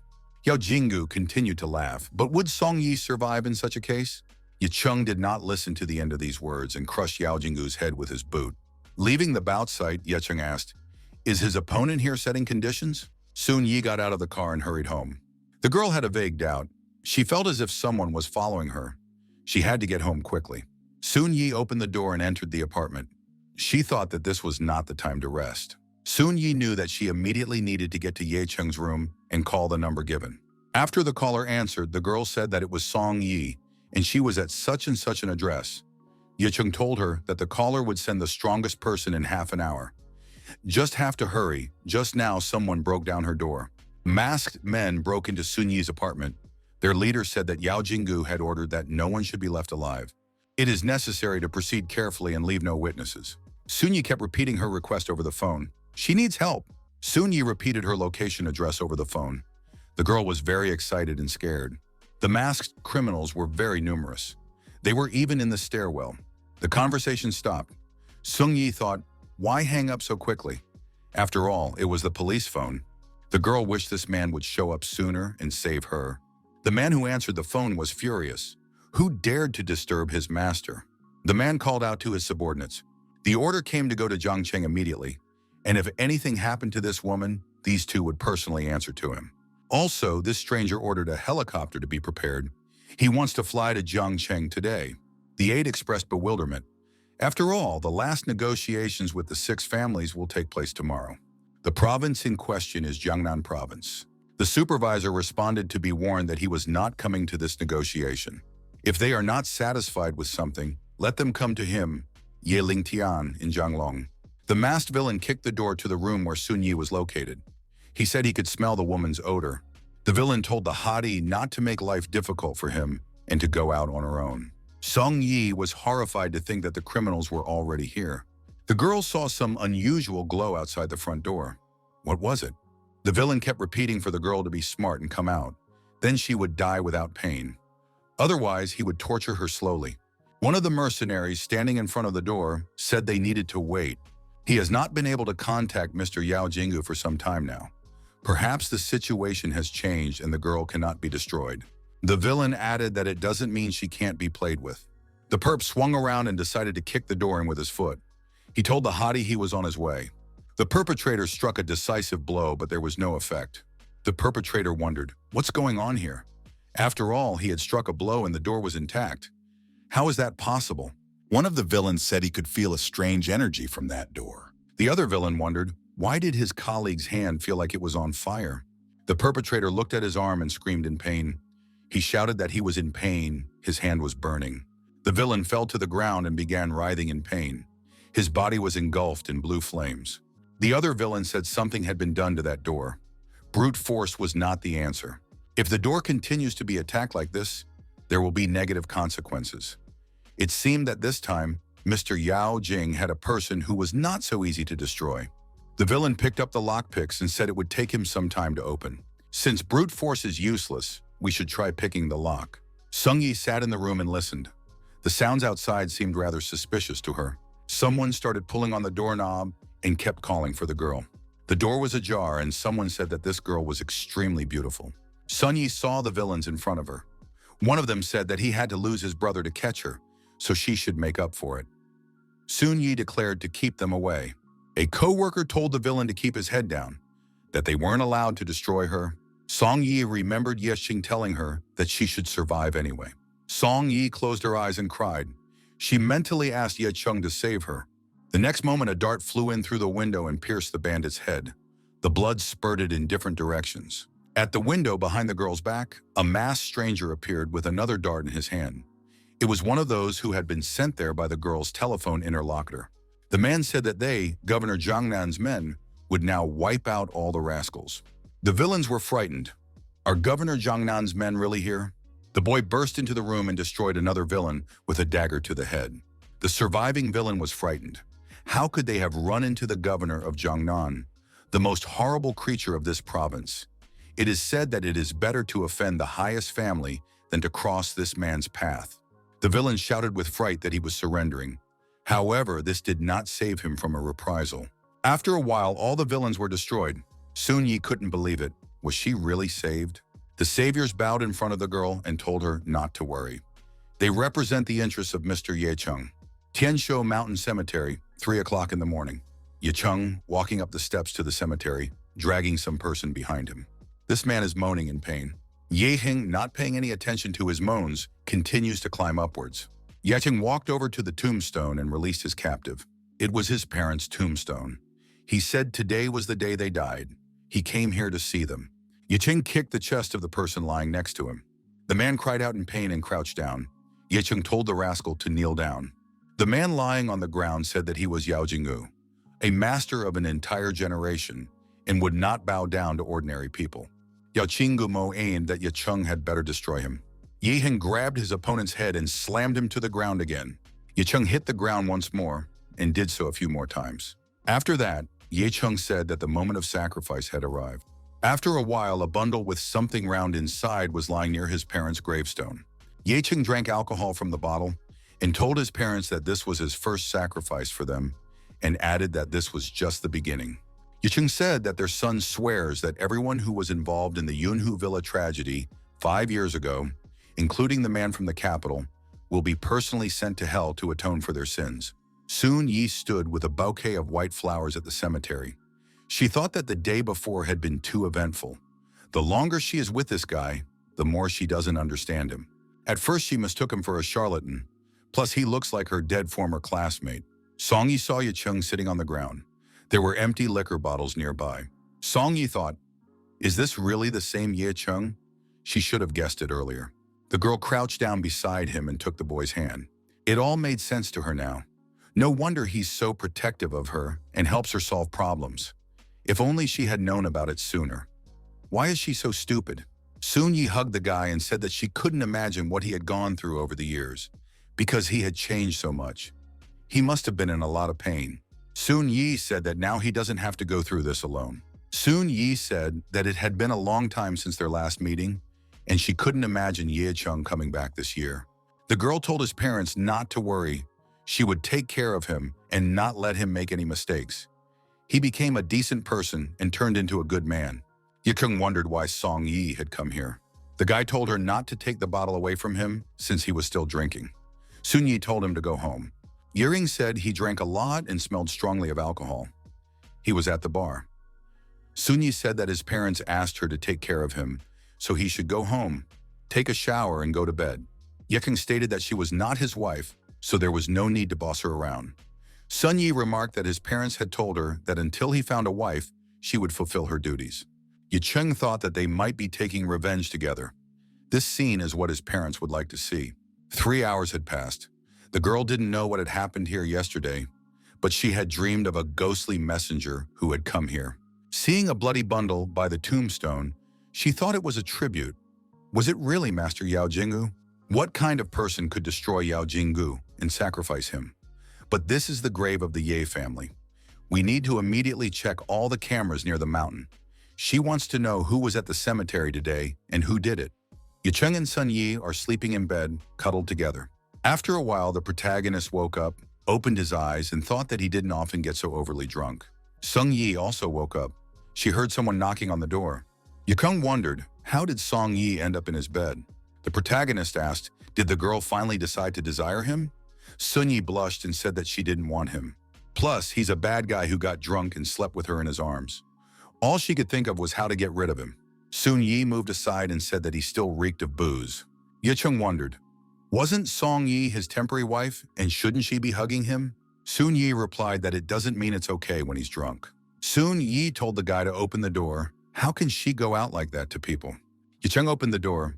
Shen Mengjia stood on the threshold. Ye Hun wondered, what is this girl doing here? Mengjia asked, didn't Mr. Ye Chung arrange to have dinner with her father today? He doesn't answer the phone, so she decided to come here. Mengjia looked at the guy and thought that she hadn't noticed it before, but he didn't have a bad physique. Our hero remembered that indeed he had promised to have dinner with Shen Hawa tonight. The guy told the girl where and what time they would meet. Closer to the appointed time, Hai Hua and his daughter made their way to the appointed address. The driver said that this meeting place is not in an upscale neighborhood. Shen Haihua said that no matter that it was an inexpensive place, no matter where Mr. Ye Chung arranged the dinner, it would be worth it. The driver told his chief that it must be a street of diners, with small stores operating there, and the price for a dish not exceeding 30 coins. The father and daughter wondered, would they really have to visit some grimy diner? Mengjia was surprised. This guy charged her father hundreds of millions for providing medical services, yet he invited her to a diner. Is he really that greedy? Haiwa thought that Ye Chung, being a master of his craft, should know what he was doing. Aunt Zhang saw this car and said that it must be terribly expensive. Uncle Wang wondered how a person with such a car could come to their store. Ye Chung appeared on the doorstep of the diner with Song Yi and said that he had invited these people. It is necessary to set the table. Uncle Wang wondered, how could Ye Chung have such acquaintances? Shen Haihua said that as soon as he got out of the car and smelled that wonderful aroma, he understood Mr. Ye Chung's choice. Mengjia thought it was the usual smell of kebab. Uncle Wang invited the dear guest to take a seat. Uncle Van brought the most delicious kebab to the guests. The atmosphere was relaxed. Mengjia tried it and said she didn't expect it to taste so good. The price is low, but the sensation is great. Haihua thought that the price is affordable, the taste is good, but the decoration is simple, and there are no visitors. There is only one guest table in the store. Apparently, their situation is difficult. What they need right now is exactly the customers. Hawa said for Xiaoshu to go back and give the publicity department a task. Even if it becomes a popular snack street, he wants his store to be full of visitors in the future. Xiaoke told the director that he would organize everything. Uncle Wang wondered, who is this person? His word alone is enough to have an effect. The reason why he is here is Ye Cheng. It's unbelievable. Ye Cheng thanked Principal Shen for Uncle Wang and Aunt Zheng because of his kindness. Shen Hawa said that Mr. Ye Cheng didn't invite him here to have dinner. The protagonist said that Director Shen is a giant in business and he doesn't want to drive him around. How well does he know Taijing Group? 5 years ago, Taijing Group was owned by the Ye family and played a huge role in this city. However, as a result of the tragedy inflicted by Yunhu, 3 family members were wiped out. Taijing Group died, broken up into small groups. But in order to hide the real state of affairs, the company's assets were reorganized and hidden repeatedly, so it was difficult to know what was going on there. Director Shen asked why Mr. Ye Cheng was interested in this company. It's the Ye family from Jiangcheng. Shen Haihua's mind began to brainstorm. He began to analyze intensely. Shen Haihua thought, this guy didn't die, he learned medicine and came back. Our hero said that Principal Shen had already guessed everything, and yet he would give the reason why he called him. Ye Cheng said he wants to revitalize Taijing Group. Shen Haihua interjected, does Mr. Ye Cheng really want to revive this company? Our hero replied that it was the work of his parents. Therefore, it must be restored. Ye Cheng asked Director Shen, where is Taijing Group now? The interlocutor replied that he knew something. Taijing Group broke up 5 years ago, and now Qingji Group owns the major share. This company is headed by Zheng Jingming. Ye Cheng thought that he would never forget the name Zheng Jingming. He was a friend of his parents, an uncle he trusted. But it was the person who handed over the invitations to Yunhu Villa. When our hero's parents died, he smiled to please the man from the capital. Songyi saw how worried her companion was and wanted to reassure him. Ye Cheng told the girl not to worry, he was fine. Shen Haihua said that he sees that Mr. Ye Cheng does not yet know about trading, unlike him. He wants to infiltrate the Qingji Group and take control of it with him. Isn't that right? Mengjia thought her father was trembling. It must be due to nerves. The girl thought that the reason was different. Her father wants to team up with Ye Cheng. He is determined. Ye Cheng remarked that this matter is quite dangerous. Isn't Director Shen afraid for his family? Shen Haihua noticed that businessmen were eager for money. If he helped the young man, he could count on 10% of Qingji Group's profits. Isn't that right? If Ye Cheng agrees, then he's in. Songyi said that as a director of Huawei Group, she understands the rules of business. What are Shen Haihua's conditions for making profits? He changed his usual tactics to cooperate with Ye Cheng further. Ye Cheng said, Director Shen revitalized. He is sincere, it just so happens that his help is needed. If the Shen family is ever in trouble, he will not be left out. Shen Haihua sensed an opportunity to acquire even more power. If everything works out, his Shen family's influence will skyrocket. Sun Yi said that if Ye Hing takes back the company, she thinks his father would be happy. Looking around, the protagonist decided that they were being watched, but not about to be destroyed. Yilingyan probably sent them to protect him. Sun Yi said that she cooked some food at home. The girl asked if Ye Cheng was hungry. The boy thanked her and replied that he wasn't hungry. Sun Yi said that she would buy more anyway, little if anyone wanted some. Ye Cheng thought that Song Yi was fine thanks to Ye Lingtian. He was very helpful. Our hero thought to contact him. The governor answered the phone and said that the benefactor had finally called him. Ye Cheng said, if he got it right, the interlocutor is now in Jiangcheng, and there is no need to call him a benefactor. Ye Lingtian replied that everything is exactly as the benefactor thinks it is. He is in Jiangcheng. Ye Cheng said to the interlocutor at 8 o'clock in the evening to find a place where they could meet. Something needs to be clarified. The governor was glad that the benefactor wished to meet him. Then they would meet at the Imperial Club. It was his club. No one would bother them there. Yihan thought it was the best club in the city. Even money couldn't get in there. And it belongs to Ye Lingtian. Who the hell is he? The companion asked Chu Chiran if she was still thinking about Yao Jinggu. The man assumed it was just an accident. Chiran was surprised. Was it really an accident? Chi's family spent all their energy investigating the cause of his death, but they lost all the evidence at the last moment. She thinks someone deliberately did it. Chu Chiran pondered. Who could it be? Even her family can't reach him. Sputnik said he didn't want to discuss it today. He has an appointment with a gentleman from the National Security Bureau tonight. Maybe the trail can be found on the other side. At the entrance, the young people were asked to show their membership cards. After identifying the individuals, the girl at the entrance said they could pass. Chiran told her father that today's club isn't the same as usual. Chiran said that the number of masters had increased considerably. Even the strong ones had come. The girl's father agreed with this statement. The man drew his daughter's attention to a hunchbacked old man. The girl asked him if he knew him. The man replied that he knew him. He was the administrator of this club. This man is a martial artist. He is insanely strong. That's one of the reasons why the Imperial Club doesn't obey politics. Chiran wondered, if the club was so luxurious, why didn't it sweep all the families of the city under its thumb? Why doesn't it make them obey? Mr. Chu replied that the reason lies in the person behind the master. This man's name is Yeling Tian, and he is the governor of Jiangnan. Chiran thought, although the Chu family is ranked first in Jiangnan, but its influence is mainly centered here. However, there is an entire province under the influence of the governor. Father told Chiran not to think about Governor Jiangnan. The difference between them is too great. Mr. Chu said that the person from the National Security Bureau should be here and needs to successfully negotiate with him. How can she do that if she can't think straight? Chiran suggested that her father should go out. She would go for a walk and get some fresh air. The girl was tense. As soon as she closed her eyes, she immediately visualized Yao Jingwu's body. His demise is nothing, but whoever destroyed him used the body to sacrifice to Yi's family. Could there be anyone else alive from that family? Yicheng walked by and their gazes met. Chu Chiran thought that it was Yicheng. Yicheng thought it was Chu Chiran. The girl thought, even if Yicheng was still alive, there was no place for him to live since he was left without a family. How would he end up here? The person she had just met just looked like that guy. The girl thought it didn't matter if he looked like him or not. She could show some kindness that could be seen as pity. Chiran said hello. Yiheng asked her what she wanted. The girl replied that she was just mistaken. This guy looked like an old classmate of hers, so she thought it was him. She felt so sorry for that guy. He had terrible bad luck.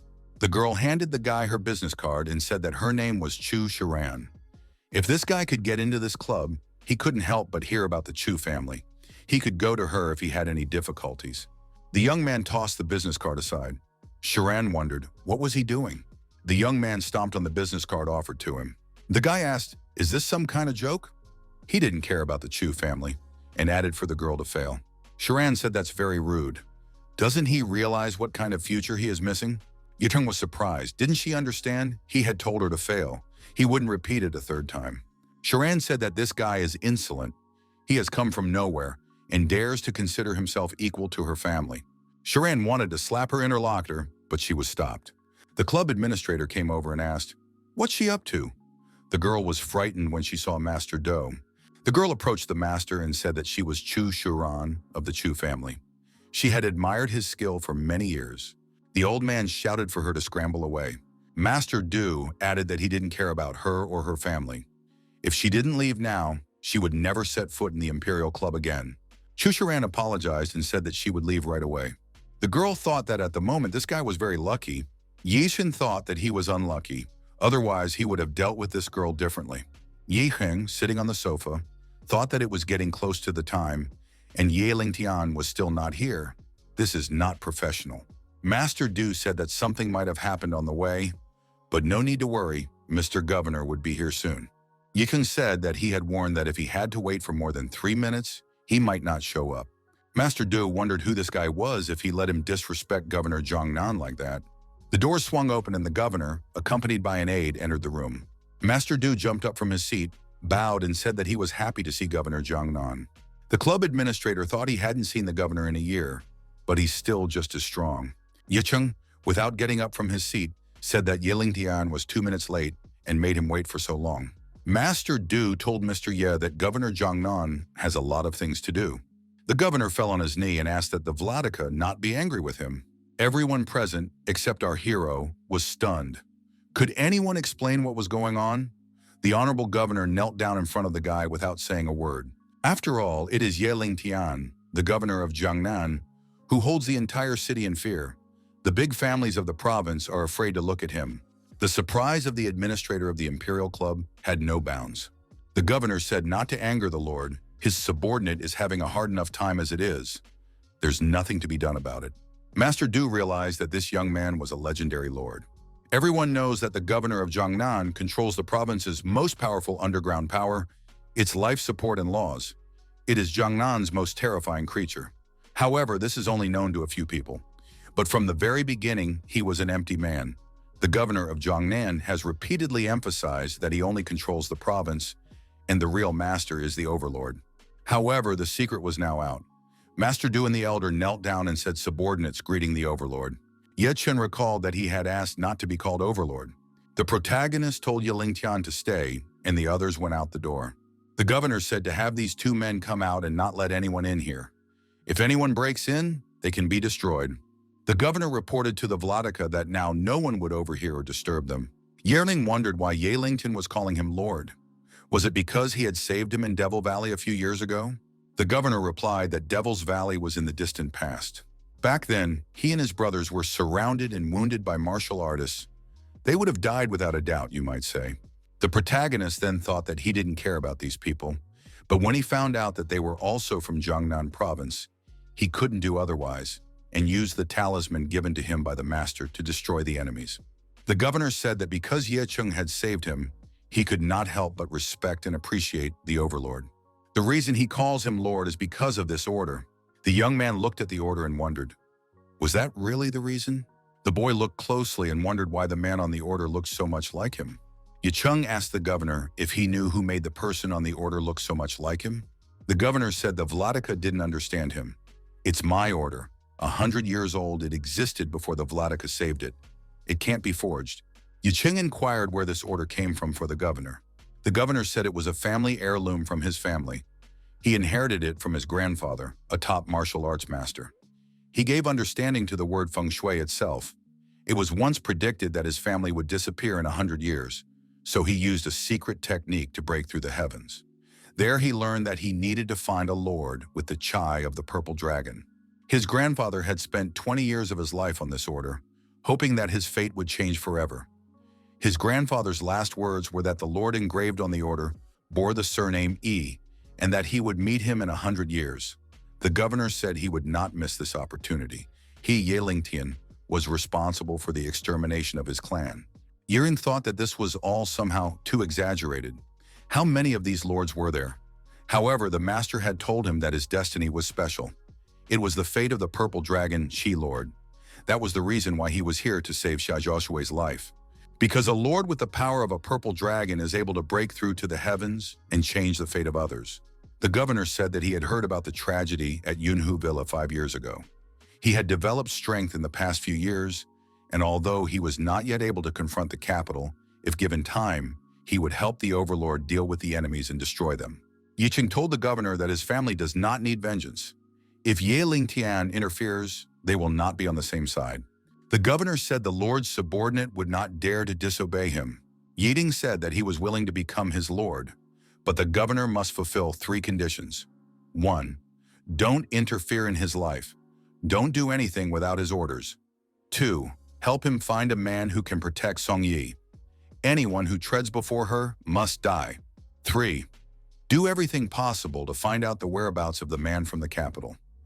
Dig deeper into the details of the tragedy at the villa. It's not as simple as it sounds. The governor said he's not worried, confident he can fulfill all 3 conditions. Yihen got up from the sofa and headed towards the exit. He had said everything he needed to say. It was time for him to leave. He would contact if the governor needed him. The governor said that he had information. Ye Lingtian stated that there had been recent inquiries about his lord. The first was the Chu family. They had accessed the cameras at Tianwu's mountains, but he had blocked them.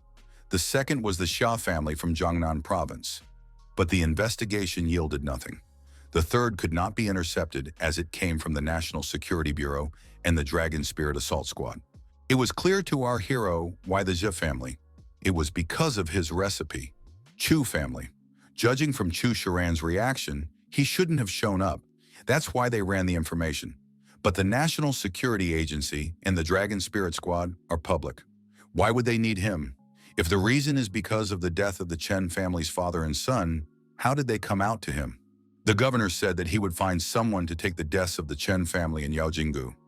Even if it comes out, they won't do anything without proof. but caution must be exercised. Yikeng thought, why is he in the Chu family? Was his sacrifice on Tianwu Mountain discovered? What was the reason? Chu Chiran said that if he didn't apologize right now, she would consider whether to let him live. These words were addressed to our hero. He stood silently and thought about what was happening. The protagonist decided it was worth buying a car. It was late and chilly to walk. The girl resented his reaction. Chu Chiran said that if he ignored her, he would have to suffer a little. Chu Chiran wanted to hit our hero, but he intercepted her arm and used a hip thrust to throw her to the ground with a grapple. Chu Chiran thought that she was considered weak among martial artists. Chiran said, whoever this guy is, he shouldn't think he dares to insult her Chu family. He won't be in the Imperial Club forever. He's not going to live. Ye Cheng said very noisy and covered his opponent's mouth with his hand. The girl shouted that she would destroy him. Ye Cheng said that a disgusting woman like her belonged in a garbage dump. Ye Cheng dragged her towards the trash can. Chu Chiran tried to resist. The protagonist shoved Chu Chiran headfirst into a garbage can. Shaking off his hands, the guy said it was the right place for her. Ye Cheng turned around and headed in the opposite direction. The tank with the woman slumped on its side. Chu Chiran crawled out of the trash can, slathered in mud, and said that this guy wouldn't just die, his demise would be agonizing. Yading thought that although he hated Chu Chiran, she had nothing to do with his parents' deaths. Of course, if she dared to do something out of line, he would have to destroy her, even though he doesn't like to destroy women. But if the Chu family was involved in the tragedy, she would have already died. Entering the apartment, the protagonist thought that it was already 1 o'clock in the morning. Sun Yi was probably already asleep. It was better not to disturb her. Walking into his room, Ye Cheng saw a woman lying on the bed. The guy thought that Sun Yi was usually so shy, but here she was sleeping in his bed. She must still be scared about what happened that day. Taking off his jacket, our hero thought it was time to go to bed anyway. Yedong went to sleep in the same bed as the girl. The morning came. Ye Cheng woke up, got up, yawned, and asked Song Yi what time it was. There was a girl in Ye Cheng's bed, but it wasn't Song Yi. She asked how he ended up here. Ye Cheng was surprised. He himself would have wanted to know what she was doing here. Sun Yi ran into the room and wondered, did Ye Cheng really come back? Didn't he say he wouldn't come back for the night?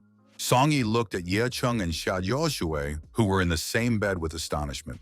Sun Yi wondered, the two of them didn't do anything together, did they?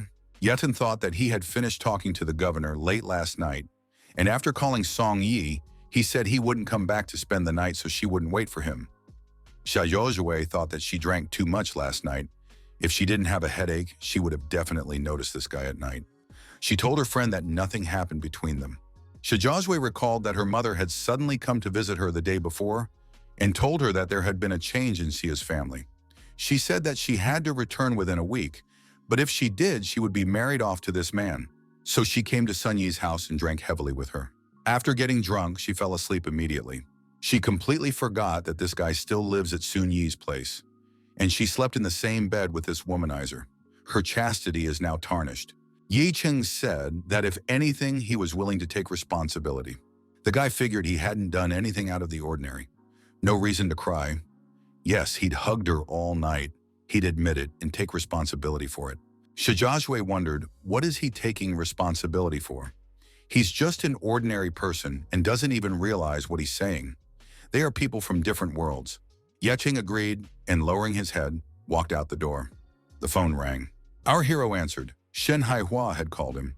The interlocutor said that he had gotten information about Taijing Group. Hawa said his lawyers found evidence that the Taijing Group had been subjected to malicious encroachment. However, there were difficulties due to some procedures. Ye Cheng said that he doesn't need an explanation. He trusts. He just needs to be told what he needs to do and what the consequences will be.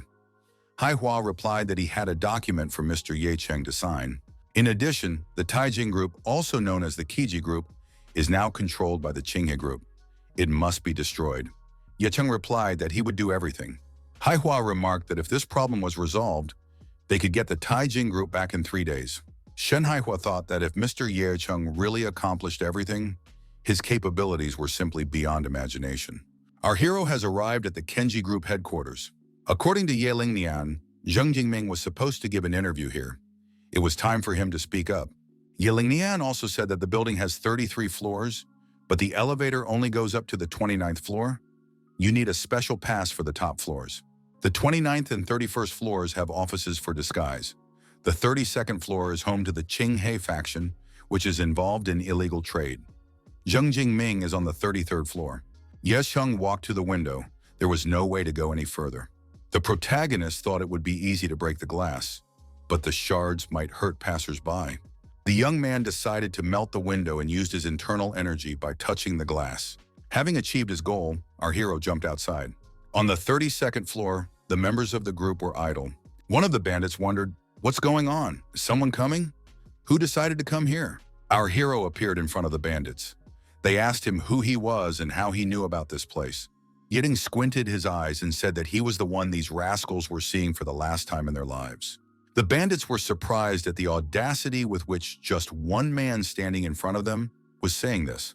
The burliest of these bandits asked in amazement, "Has this boy gone crazy?" At the same moment, this boy gave a staggering blow to his opponent. The bandit fell face down. His colleagues thought, "Is he destroyed?" According to Ye Lingyang, this Qingmen group smuggles, sells drugs and weapons, traffics and destroys people using front subordinates. Yeding said that guys like these guys better keep their mouths shut.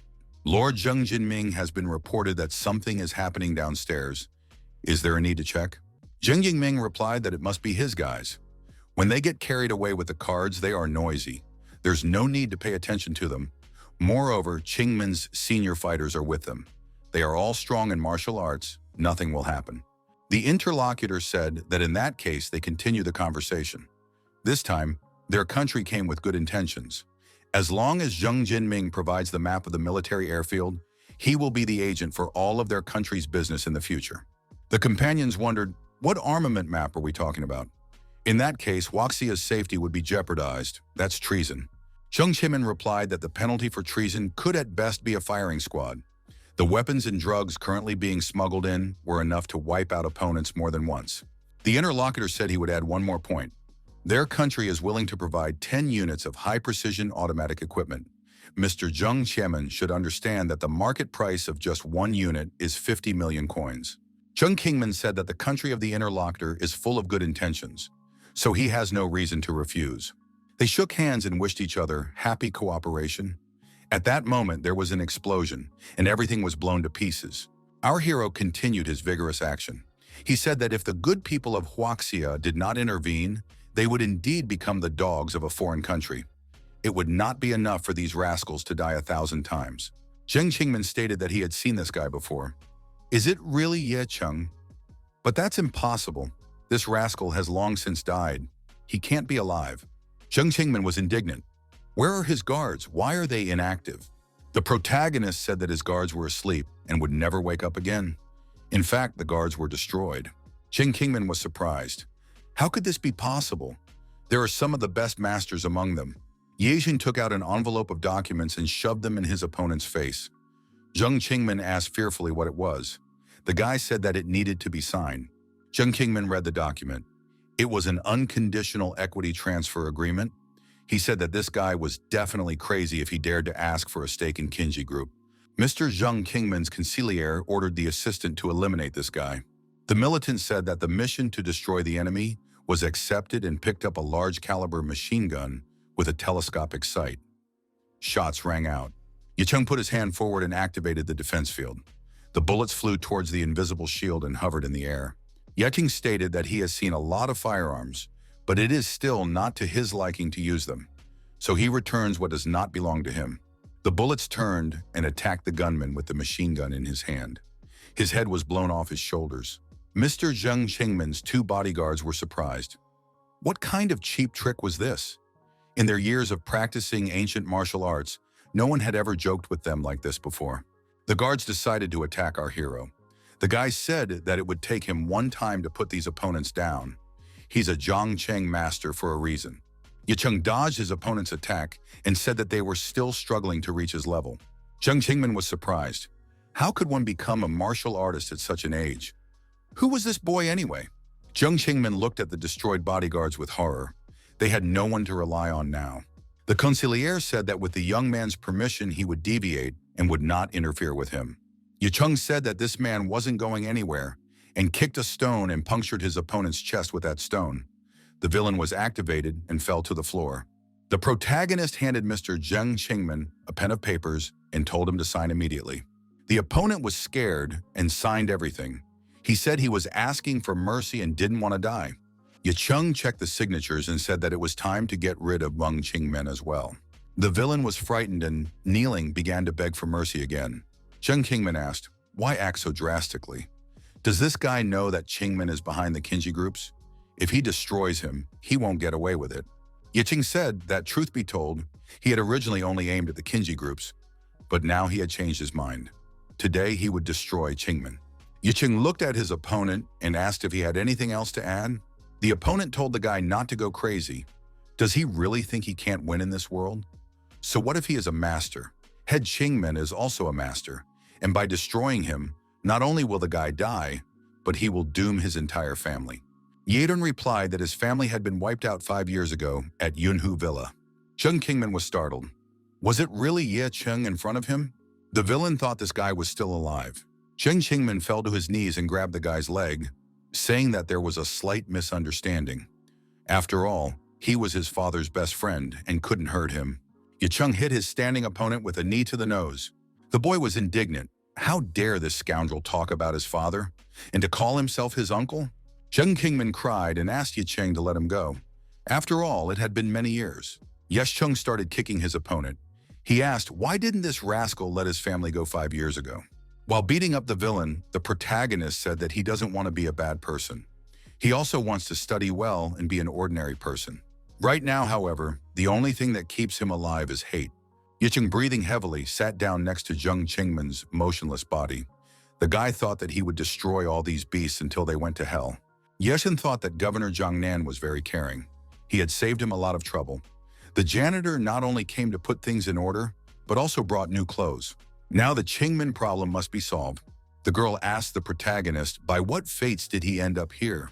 Yicheng turned around and saw the ICE officer in front of him. He said that he too would like to ask the same question.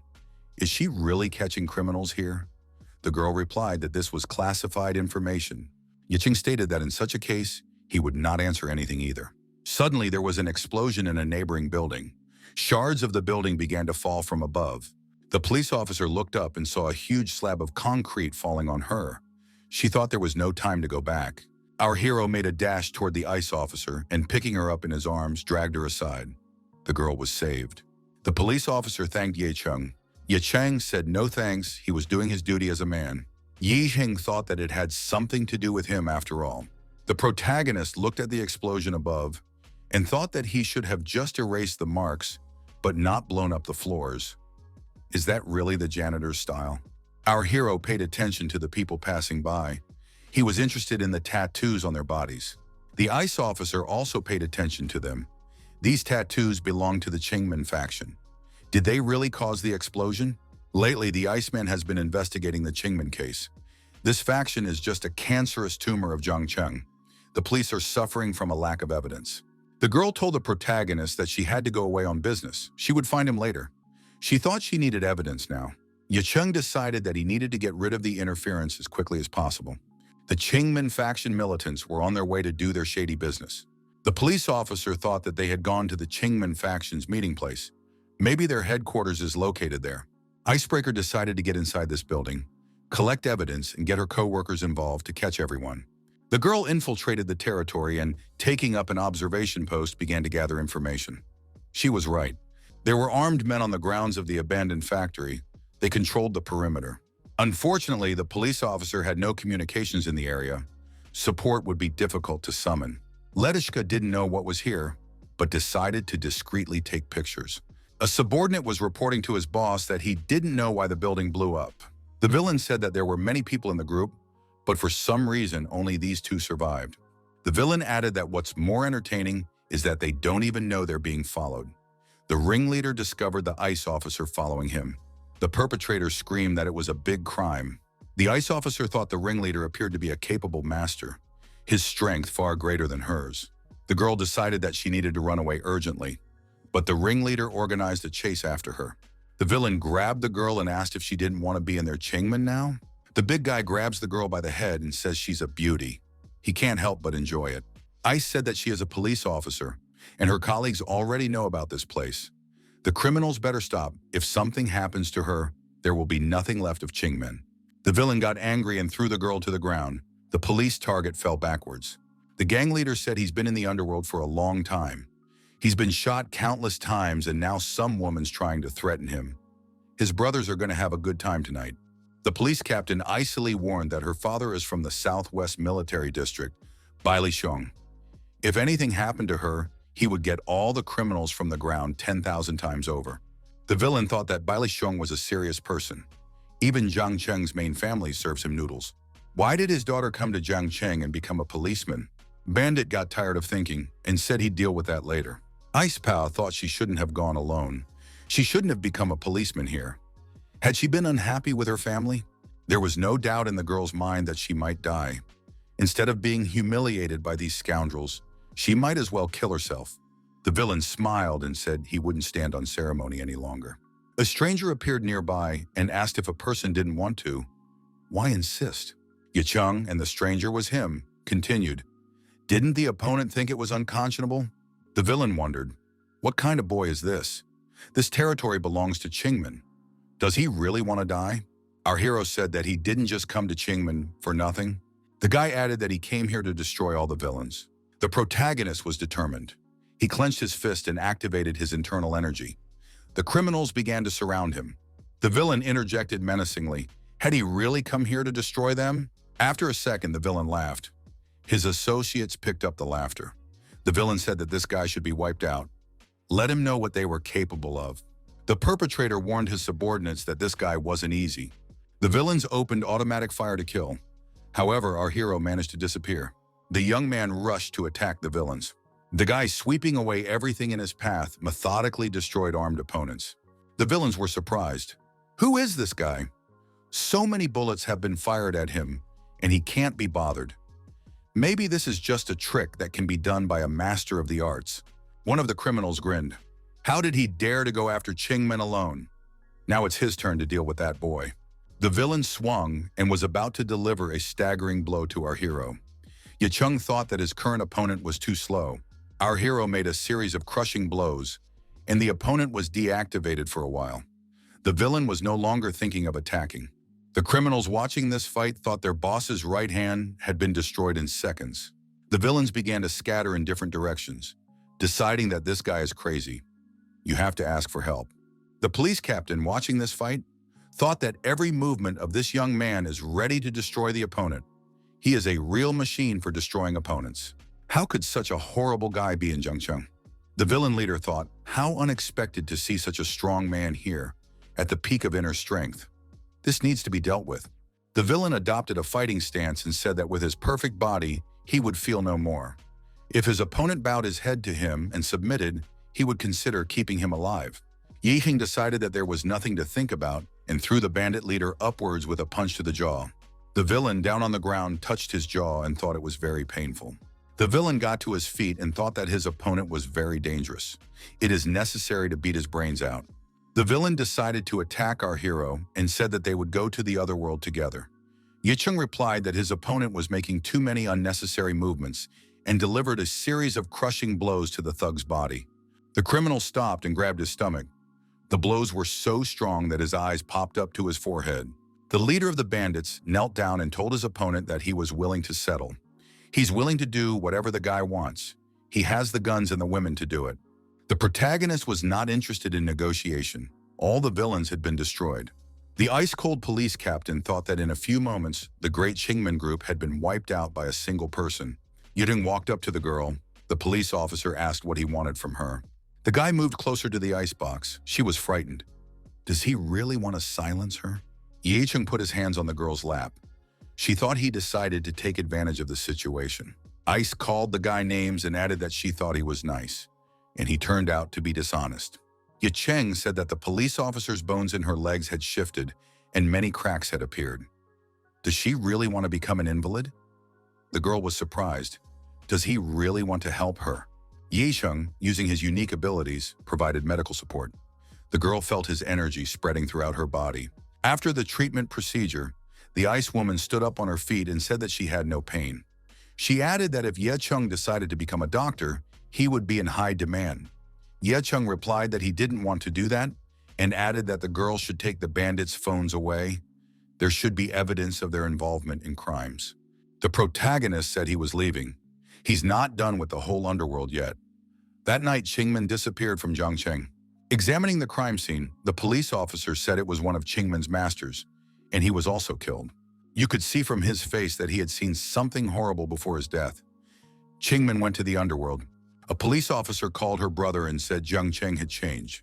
The brother of the police officer, the commander of the special unit, asked his sister, "Does she really mean to say that all these people, martial artists, were destroyed by Ye Chung?" The girl replied that he was the only one who had done it, and besides, he had saved her. The squad leader said he was going to Zhangcheng immediately and urged his sister not to make contact with this man. He is extremely dangerous. This mission is for her older brother. The squad leader said he didn't care who this guy was, but he had to see him and see what he was about. Ye Chung thought that it was easy to talk about destroying a person when it was inexpensive, but in the end, bloody revenge must be carried out. Ye Chung saw Xia Zhaozhui. The life of the rich is really good, especially when drinking afternoon tea. Ye Cheng decided that he shouldn't cross paths with this girl. He should pretend not to notice her. Xia Zhaozhui saw our hero passing by on the street. Xia Zhaozhui told her mother that she would be back soon and ran outside. Xia Zhaozhui called out to the guy and asked where Ye Chung was in a hurry. Ye Chung replied that he was passing by and wondered if Xia Hoshui wanted to buy him a cup of coffee. Xia Zhaozhui said that she had an opportunity and she wanted to do the guy a favor and make it up to him. Ye Chung asked, was it for sleeping with him in his bed? Xia Zhaozhui's mother appeared nearby and inquired about this guy. The girl asked why her mom had come out and added that the guy was a little shy and embarrassed to talk. The mother remarked that this could lead to bad consequences. What would happen if that man found out she was having an affair with another man? Their family could be in danger. The woman announced that her daughter's coming back with her today. The family will take over Huawei Group and Zhaozhui will never step outside the house again. Zhaozhui told her mother not to do that. She's a human being after all, not property. The woman asked, does the daughter really want to disobey her father?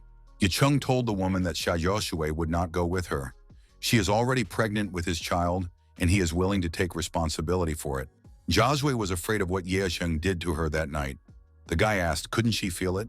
He whispered for the girl to play along with him. Out loud, he asked if she felt any changes in her body. Zhaozhui covered herself with a blush and said she just felt a jolt in her stomach. Yering thought that it looked a little too playful. The woman was shocked by what she heard. How could her daughter do such a thing? Ye Heng thought, although he doesn't like Xia Zhaozhui, she asked for help. Most importantly, as soon as she agreed to return home, a trace of blood appeared on her forehead. Master asked him to do his best to keep Xia Hoshui safe. That trace would surely get bigger until it acquired a vivid odor. The woman asked her daughter if the guy was cheating or telling the truth. Zhaozhui replied that it was the truth. She remarked that if that man found out, he would definitely give up. The woman was furious. The daughter she had cherished so much had been defiled by some scum. Mother ordered Zhaozhui to come home immediately. She'll make sure the doctor does his work properly. She won't take another step out the door. Ye Chung took the woman's hand and told Miss not to do that. The woman shouted, who is he anyway? He dare not interfere in the Ye family's affairs. Has he heard anything about this family? This was a level he couldn't reach. He didn't deserve to even look down on her. The woman added that he should always fall on his knees when meeting her family. Ye Chung became angry. Is she really saying that he doesn't deserve to look up? The woman wondered what was going on with this guy. Where did such a terrible impulse come from? The guy said that he doesn't want to know anything about the Xia family and the Chu family. But if he has half a year, he will let everyone know what is really unattainable. Our hero took Zhaozhui under his arm and said they were leaving. A woman called the right place and told them to help her investigate a man named Ye Chung from Zhangcheng. He seems to be very close to... When the young people were alone, Zhaozhui apologized for her mother's words to Ye Chung. The girl added that her mother had her own values, but she wasn't bad. In truth, the guy shouldn't have done that. Yadam replied that he didn't do it just for her. The guy thought that it was his master's assignment. Zhaozhui, observing her companion, thought that this guy was even a little handsome. The young men walked to the cab. Ye Chung said goodbye and got into the car. The girl who was left alone thought that the Xia family has an age-old heritage. Ye Chung doesn't know her strength at all, but she can't harm this guy. Ye King thought, to cross the path of others, his strength is not enough. He must have his own power and might. Our hero had Ye Lingtian's support, But the Jiangnan governor is more suited for dark deeds, but in no way legal. Yiding told the cab driver the address of the place they were about to follow. Shen Hawa met our hero and said that he was a rare guest in this house. The man inquired as to why Mr. Ye Chung had honored him with such a sudden visit. Ye Chung put a bag of documents on the table and said that everything was ready. Haihua scrutinized everything carefully. Mr. Shen was surprised. This guy really did get Zheng Jingming to sign a contract. Moreover, in such a short time. How could this be possible? Was it really for profit? Did Ye Chung really destroy Zheng Jingming? He was guarded by the masters from Qingmen. Is he really that guy? Ye Chung said that he also dealt with Qingmen yesterday. The rest, however, depends on the companion. Shen Haihua said to Mr. Ye Chung not to worry. In 3 days, the Taijing group would be reborn. Yeding asked what Director Shen thought about the Xia family from Jiangnan. Shen Haihua said that the Xia family is a significant figure in the province. The company's assets are appalling and far from comparable to the Qingji group. Does Ye Chung really want to take them under his thumb? Our hero said he's only interested for now. Yasheng added if he gave Shen Haihua a sword, would he dare to go against the entire country? Principal Shen thought that it looked even more horrible. Shen Haihua inquired, this sword is not the Taijing group. To be honest, his company is much more influential. Yeding suggested, starting with a simple one. If he gave the interlocutor a strength similar to Qingmen, but much more powerful, and gave many super profitable products, would the Taijing group be able to rise above the Xia family in 6 months? Director Shen said since Mr. Ye Chung is serious, he will also take it seriously. It won't be enough. You need strong public support. He's not so young anymore, so that much time may not be enough. The protagonist thought that Bai Libin's father had a lot of power. We should poach her. Our hero said there was a solution with the society. As for the age, he would be able to extend the companion's life for another 50 years. Our hero handed Director Shen a pill. Mr. Shen gave the guy's hand a squeeze and said that he was certainly on board. If everything is as Mr. Ye Chung said, then the Taijing group's unshakable existence is assured. The companion said goodbye, and the protagonist said he was expecting company in 3 days. Shen Haihua thought that his life had certainly changed for the better. Director Shen thought that he was originally confined to one small port city, but if he followed Ye Chung, he would take over the whole country and the whole world. Late in the evening, Yedong returned to Sunyi's house. The girls noticed, finally this guy had returned. Yedong wondered, what was Joshua doing here again? Is Joshua unable to live in her villa and decides to squeeze them into this house? Sunyi said that this is her house and she decides. Joshua said that Huawei group had been taken over by the Xia family, which meant everything else had been taken over. So now she was left with nothing, her bank card frozen. All she had to do was come here. Yicheng asked where Joshua would sleep. He immediately warned that he would not sleep with her. Joshua said that no one was going to harass him. Sun Yi said that Joshua would sleep with her. The protagonist asked if Joshua was really going to sit on Sun Yi's neck. Joshua said she wasn't going to sit on her neck. She just didn't have a job anymore. Sun Yi thought that this guy was sitting on her neck too. Joshua asked if Ye Chung could give her a job. Ye Chung replied that it was possible. Joshua thought she shouldn't be surprised by that, since this was the guy who had given the recipe back then. What if he's actually quite rich? The girl said that Xia Joshua had never been a subordinate, but she would make sure that the young man's company blossomed. Joshua felt sad. She thought that if Ye Chung hired her, the Xia family would definitely suppress his company. Ye Chang said that in that case, he would definitely hire her. Joshua got excited and asked where this company was located, what was its registered capital, what type of industry, and what kind of policies did the company support. Our hero said that the company had not yet been formed, but everything would be ready soon. The size of the authorized capital the guy showed with his fingers. The girl was surprised. How could she trust him? Joshua thought about it, because this was the guy who promised her mother to become stronger in 6 months. He knows too little about this world. Even if he moves up, the Xia family will be impossible to bypass in finances. All the major figures in this country are in the shadows. Ms. Xia asked the counselor how things are going. The man reported that according to the regular medical examination report, Ms. Xia could not be pregnant. However, some time ago, Ms. Xia invited her friend Song Yi over for a drink. She stayed the night at her place, and at the same time Ye Cheng was staying at the house. So there's a possibility. The woman was enraged. If this guy really did do such a thing, then he should die. Madam Xie inquired, "Where is this person from?" The aide replied that Ye Cheng's background was very strange. He couldn't find any information about him. It was as if he appeared out of thin air. But it is likely that he is the same boy who survived the tragedy at Yunhu Villa 5 years ago. Madame Xia thought that this tragedy had shaken the entire Jiangnan province. After all, the Ye family had offended the influential people in the capital. The woman assumed that this child wanted to infiltrate their family and use Zia's power to avenge her parents. This is really good news. But if that was the case, he shouldn't have made a 6-month bet. Maybe it makes sense, though. Mrs. Zia said that she would give him 6 months. She would like to see him rise above the Xia family. Yicheng breathed fresh air on the balcony and thought that now there were many people at home, there would be more trouble. Now you'll have to stand in line to take a shower or go to the toilet. Now one could get a kick out of Xia Zhoushui if she assumed he was peeping at her. He might even be called a pervert if he accidentally walks through the wrong door or at the wrong time. Our hero decided that he would rather think about business. By agreeing to Shen Hawa's terms, he would have to use the forces behind Ye Lingtian. But it should be enough. Oh, and his prescriptions can handle the problem of public support. After all, he doesn't know Bai Liben very well. She might not be willing to help. Ye Lingtian might have something to do with it too. Our hero felt that he was being followed. He decided to play cat and mouse and see who was following him. Ye Shen entered the room from the balcony. There was indeed someone watching him from the neighboring building. The squad leader, the brother of a police officer, watching our hero, thought he was an ordinary guy. He even got blown off twice by a girl. The man decided to continue watching. Maybe something important would happen.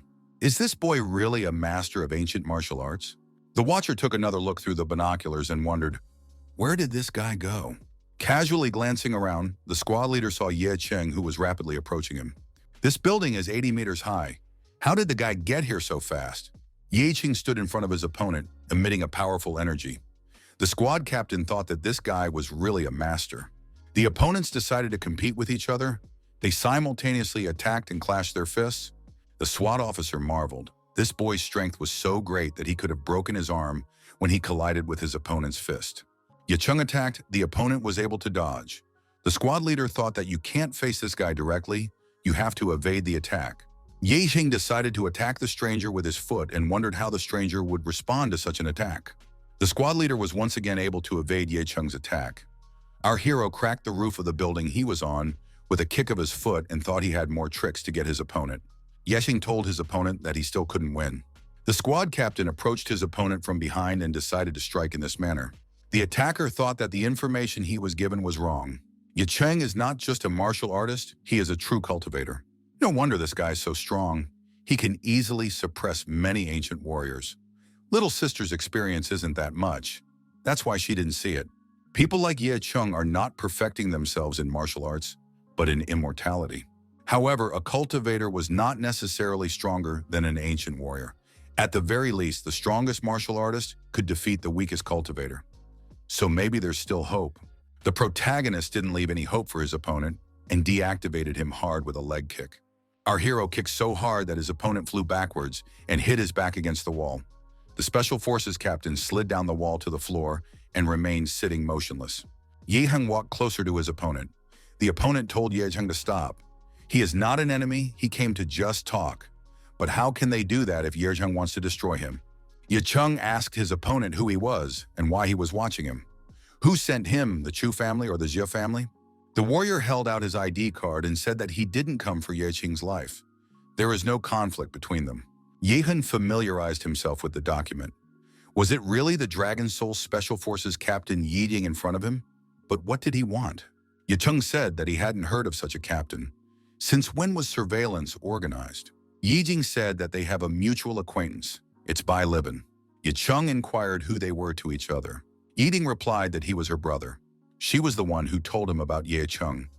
Then he was curious and saw that this guy was good, so he wanted to invite him. Yi Jing thought that his sister's name was now more famous than the Dragon Soul Assault Group. Ye Jing said that if Yi Jing wanted to invite him, there was no need to spy. Yi Jing thought that this guy had a lot of strength. It would be better to eradicate it. Yi Jing swore by the honor of the Dragon Soul captain that he would be indebted to the guy, and if there were any problems in the future, he would help him. Yi Jing thought that community leaders should support the Tengying group for its development. He originally thought of Bai Liban, but now he thinks this guy is the most suitable. Yicheng asked his opponent what status the Dragon Soul had in the country. Yicheng replied that it was the third squad against the mysterious forces in the world. They only obey the orders of the second squad leader and those above them in rank.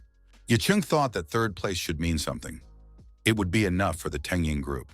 Yicheng said that he was willing to let Yicheng go if he made a contract with a company in Zhangcheng. Then everything would be fair. Yicheng asked, does Yicheng want Dragon Soul to take the company in the small city of Zhangcheng under his wing? And Qing thought that it was impractical. It would be like trying to destroy a mosquito with an apple. Yicheng suggested that the company the guy mentioned, Tengying Group, belonged to his father. Yicheng said that they have a special case and he can contact Yicheng's boss. Even if they don't agree, he will use other methods to solve this problem. The protagonist offered a pill to his opponent and said that if he ate it, he could recover from his wounds. Yicheng wondered, who is this guy? Not only is he a cultivator, but he also has a special pill. He had only heard of this thing, he had never seen it before. Yicheng stretched his hands forward and asked if Yicheng still had any more of these pills. Yicheng replied that he had many, more than one. Yicheng said that such pills could be given to his country's military. Yicheng was surprised. They were not relics. Why should he give them away? Our hero added that if Yicheng needed it, he should fulfill his request first. It is necessary to send a person to him in the future for a personal meeting. Yicheng thought that this person had a lot of worries. How would he be able to communicate with him in person? Yicheng, left alone, closed his eyes and thought that this Zhang Cheng guy was quite amazing. Yiding was in his room waiting. 2 women in the house was too much. Both the bathroom and the toilet were occupied. Now it was necessary to take a cue. Yicheng looked at the black stone and thought that his strength had increased recently. He should go to the rebirth cemetery once more. Once in the right place, the protagonist thought that this time his head didn't hurt, there was no discomfort, and the graveyard wasn't trying to push him away anymore. It must be because of the increased strength. Yi Heng stood in front of the tombstone. He noticed a dark energy descending from above. Thanks to the voice in the rebirth graveyard, he seemed to have reached the threshold of strength. It's enough to cause obsession in a powerful man. The one he could summon right now was Luo Yuntian's Death Fist. But how to do it? The protagonist decided to use all sorts of methods. Xia Zhaoxiu told Song Yi that she had some business to take care of today, so no food could be prepared for her. Soon Yi told her friend to bring something with her when she goes home. Yicheng thought that he had tried many things in 2 days, but he hadn't moved the tombstone even an inch. Was his realm not enough? He needs an alchemical medicine to perfect it, and for that, he needs to get an alchemical furnace. Zhu Renge said that the auction will be held today, but I haven't heard from Rendai. I should go see him. The phone rang. Shen Hawa was on the line. Yicheng thought it was probably about work. Hawa reported to Mr. Ye Cheng that for the time being, the Queensing Group with its employees was under his control. Director Shen added that he was in the process of renaming the company, and a ribbon cutting could be arranged in 2 days. Yitung rejoiced and said that it wasn't bad. The companion kept his word. Our hero added that by this time, all of Zhangcheng would know. The guy proudly said that Taijing Group had returned. Yiren thought that there was still Yi Qing who still hadn't contacted him. It's not like he should escape. There was a knock on the door. Ye Cheng thought it was Lao Zhu. The man stepped inside and said that he had finally found Mr. Ye Cheng. He dutifully waited all morning, but Ye Cheng wasn't there. Therefore, he had to take his time to come here. Ye Cheng apologized for he had forgotten to tell his interlocutor his address. No wonder there was no news from him for a long time. Lao Zhu reported that something had recently happened to his family and he needed to be in town. He handed our hero a letter of invitation from the auction house. Ye Cheng thanked for the letter and asked what happened at Renga's place. Was there anything he could do to help? However, Lao Zhu left without saying goodbye. Apparently, something serious had happened. Zhangcheng Millennium Hotel, Ye Cheng, observing the dress code, arrived at the auction. Our hero met Zhu Jixuan. The girl was standing alone. Jixuan said with relief, "Finally, Mr. Ye Cheng has finally come." Ye Cheng asked the girl how she was doing, and added that she didn't look very good. Jixuan replied that everything was fine. They could now proceed further together. The young people walked inside and found themselves in the banquet hall.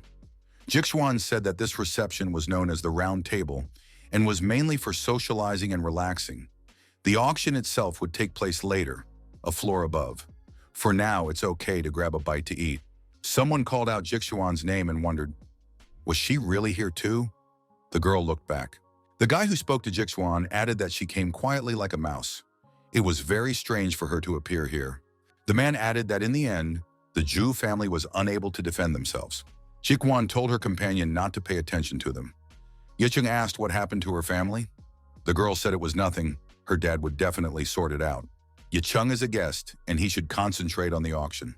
Xia Jiaxiu called out to our hero and asked him how come he was here. Yicheng said that he wanted to ask her the same thing. Jixuan thought that this was a beautiful woman. She added that she needed to retire to the ladies' room, and Yicheng could talk to an acquaintance for now. Xia Zhuwei asked who the girl was and how they met.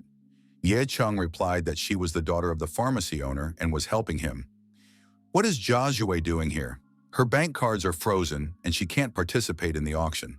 Isn't she just hungry? Xia Zhuwei replied that she had some ideas for better nutrition. Who told him she was still unemployed? She got the invitation letter earlier, and if he is here, how much money does he have? Yedeng replied that he has 90 million coins. Xia Zhuwei wondered, did this guy really come to the auction with such a sum? It's not a simple auction. The person in charge is someone you just can't meet. In addition to ordinary people, there is a special type in the world. They practice martial arts and are extremely strong. They can destroy people with their bare hands. Yicheng replied that martial arts was very cool, and he was therefore very scared. Xia Zhuwei decided to give a warning. At first glance, it may seem like there are only 4 major families in Zhangcheng, but there are actually more terrifying ones. It is a mysterious martial arts family, the Jing family, the behind-the-scenes puppeteers. Like this auction, it is divided into 2 branches. The first deals with antique paintings for ordinary people. The second branch is martial arts and everything related to it. Cultivation items, pills, weapons, medical equipment. The price of one item is over 100 million coins.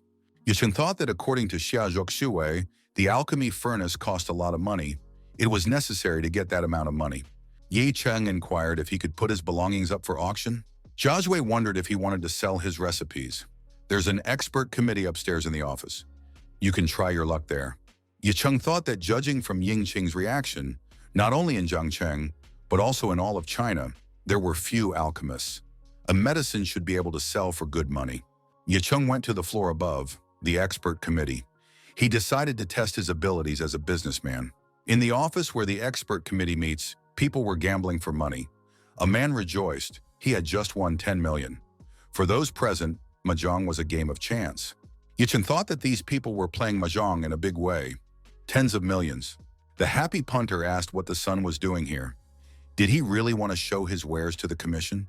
Yicheng showed the pill and said that he wanted to sell this one. The specialist said it looked and smelled like a pill. The color was hard to describe. Do such pills really still exist at this time? Most of them are energy-filled pills. The examiner checked and said it didn't even smell like a fake. However, we need to take a better look. Looking through a magnifying glass, the expert noticed that the pill even had ornaments on it. This is no ordinary pill. Everyone present wanted to take a closer look at this pill. The chief expert said that it was ornate, rich flavor, transparent structure. The pill seemed to be newly refined. Is it really the work of an alchemist? The experts wondered where the young man got the item. Did his master really give it to him? Was his master an alchemist? Yefeng thought, aren't there even any alchemists here? Is he really the last alchemist in this country? Our hero approached the chief expert and said that he did not wish their conversation to be overheard by such outsiders. The interlocutors stepped aside. The specialist took our hero into a neighboring office and told the lady that this young man wanted to sell the medicine. The woman asked again, does this guy really want to sell the medicine? After examining the item, the woman concluded that it was indeed a pill, and judging by the color, it was made at least a month ago. The woman wondered, is this really the pill? The examiner bowed and said he dared not interfere with this conversation any further and left the room. The woman invited our hero to make himself comfortable. She said her name was Jin Lanyan and asked who she was dealing with. The protagonist introduced himself and said there was no need to beat around the bush. He suggested getting straight to the point. Our hero asked if he could put the medicine up for auction. Lanyan thought that this guy was too young for alchemy. One must know and understand the healing properties of ingredients to successfully make a medicine. Every substance takes a long time to make, including this pill. She wondered how many lots the young man planned to bid on. Yicheng said that he only had 5 pieces with him right now. Jin Lanyan thought, if the guy has so many pills, then he must have a real alchemist behind him. The woman said, if Mr. Ye Chung put up 5 lots, they would be worth at least 1 billion coins. Because such things are valuable, she suggested taking her time and selling one at a time. Ye Chung asked, in that case, how much would Madame Jin want for the other 4? His family could make a good profit from it. The guy added that the price should suit him. Lanyan thought that if they sold 1 pill each, they would definitely make a good profit. The woman stated that Mr. Ye Cheng was quite bold. Lanyan held out a bank card to her interlocutor and said that there were billions of coins on it. The password is the last 4 digits of the number. That's all she has. The woman said that of course this money was not enough to buy 4 pills, so she had a suggestion.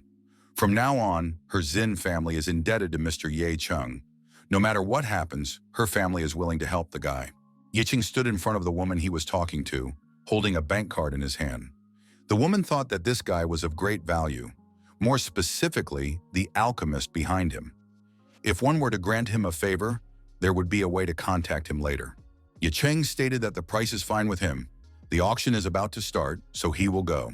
Ye Cheng took another card from the woman and asked what it was. Lanyan said that auctioneers like Mr. Ye Chung come alone and mostly prefer to hide their identity. Ye Cheng turned around and said that he was leaving. Lanyan wished him well. The woman thought that judging from the reaction, this guy is an ancient warrior, clearly unaware of his powers. After contacting the right person on the phone, Lanyan said to investigate and gather information about a person named Ye Chung. The young men took their seats. Yozue asked how it had gone. Yedong replied that he had over 10 billion. That should be enough. Jozue said it didn't sound real. His recipe is priceless, but no one would buy it for $1 billion. The auction host announced the final lot of the first stage, a jewelry piece, Tear of Stars. This is the last work of jeweler Ding Yunshan.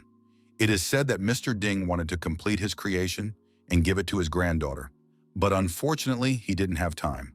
The star tier was stolen, but today is a great day. The starting bid is 60 million. Each subsequent potential buyer must raise more than 2 million. Shajakshu listened to those willing to purchase this item raise the price. The girl thought, why exactly was grandfather's star tier being displayed right now? Jiazhui regretted that she wouldn't be able to buy what her grandfather had created for her. Jiazhui thought if she hadn't cut ties with the Xia family, she would have sold the Huawei group, and she would have had enough money. However, she has nothing right now. Jiazhui mentally apologized to her grandfather.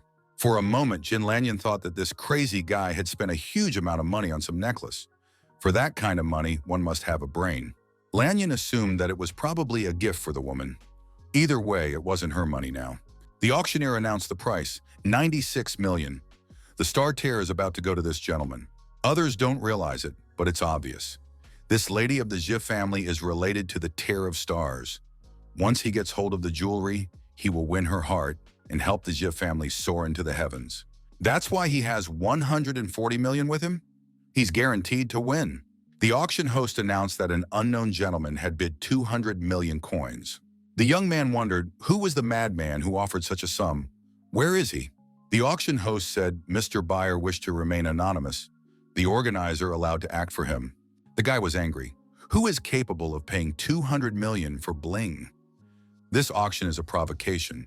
He only has 140 million with him. Lanyan was surprised. Doesn't this guy doubt the Jin family?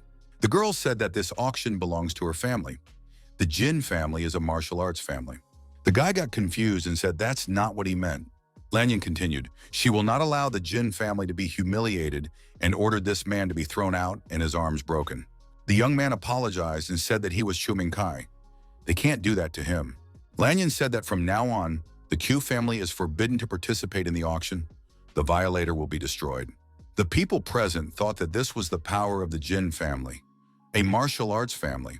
If anyone dared to quarrel with it, they would be punished. Ordinary families can't deal with it. The auction host counted to 3 and said that the necklace had sold for 200 million. Joshua was upset.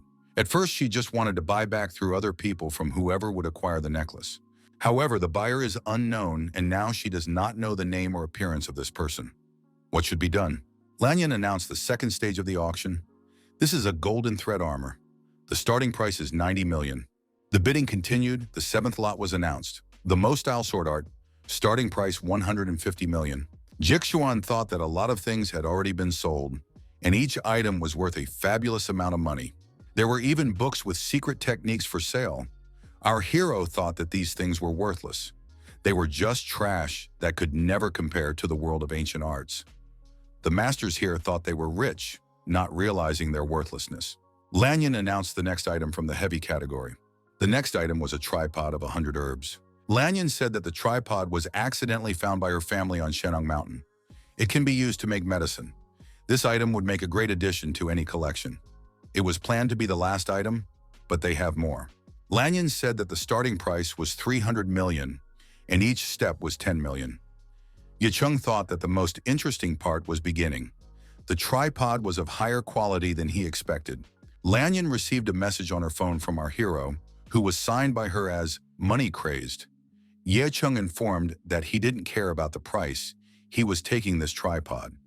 Lanyon knew that he was an alchemist and would want this tripod of hundreds of herbs. The price had already reached 450 million. A buyer nicknamed Gambling Monster made this offer. The people present said that this is the third son of the Jiang family, Jiang Wenlin. If you don't let him win, he is likely to get angry. It is said that he is extremely tough and accomplishes everything. Two martial arts families, Jiang Cheng, Jiang and Jin, have gathered here. Jin Lanyan informed our hero that Jiang Wenling is not a good person. He's from a martial arts family. It's better to give up the 100 herbs tripod and not mess with him. Yicheng replied that he would take the tripod himself. Lanyan thought that she had purchased 1 billion coins worth of medicine from the guy, so she should help him. Lanyan announced that an unknown gentleman had offered 500 million. The people present thought that someone had challenged Jiang Wenling today and would most likely die today. This unknown gentleman is a true madman. Jiang's family will easily figure him out. Jiang Wenlin offered 530 million. Wenlin thought that even if someone gave 550 million for the 100-weed tripod, no one would already beat his next price. The presenter announced that a gentleman who wished to remain anonymous had offered 700 million. Jiang Wenlin shouted loudly with annoyance and anger. The people present thought that this person was making trouble for himself. After all, this is a provocation by the Jiang family. Jiang Wenlin jumped up from his seat and shouted that he didn't care who the buyer was, but if he dared to contact his family, he would get that anonymous person out from under the ground. He would make him regret today. Lanyan counted to 3 and said that the tripod was sold. Yicheng rejoiced and thought that, with the help of the tripod, he would finally raise his level. Lanyan announced the next item her family had just purchased and said it was priceless. It is the highlight of their program. Lanyan said it was a real pill. The people present were worried because Jin Lanyan can't cheat, so this was the real pill. According to the legend, the pill could not only cure wounds but also quickly improve one's health. The pill is now on the auction block. Lanyan announced that the starting price was 400 million, and each subsequent bid should not be less than 20 million. Jazue, watching the price go up, thought, "Is this thing really worth that much?" This was the first time she had seen such excitement. After the bidding ended, Lanyan said it was a wonderful end to the auction and invited everyone to the banquet for a wonderful leisure time. Our hero didn't think that Jiang Wenlin would be the one to spend 800 million on the pill. He would surely be torn with anger if he found out that the creator of the pill and the buyer of the tripod were the same person. Lanyan in the message asked that our hero approach her. Her father found out about the young man and asked her to pay him some compensation. Joshua asked, why didn't she see Yicheng bargaining for the tripod? Had he changed his mind? Yicheng said that he needed to talk to Zhu Jixuan, so he would step back for a while. Our hero was wondering what kind of compensation Jin Lanyan was talking about. Lanyan held out a bank card to Yicheng and said that it had 1.5 billion coins on it. His father asked for that exact amount of money to be paid to him, although what the guy did was priceless. Yeting took the card and said that he didn't come here for money, but for the tripod of 100 herbs. Lanyan said that for the sake of safety, the young man could leave his address and phone number.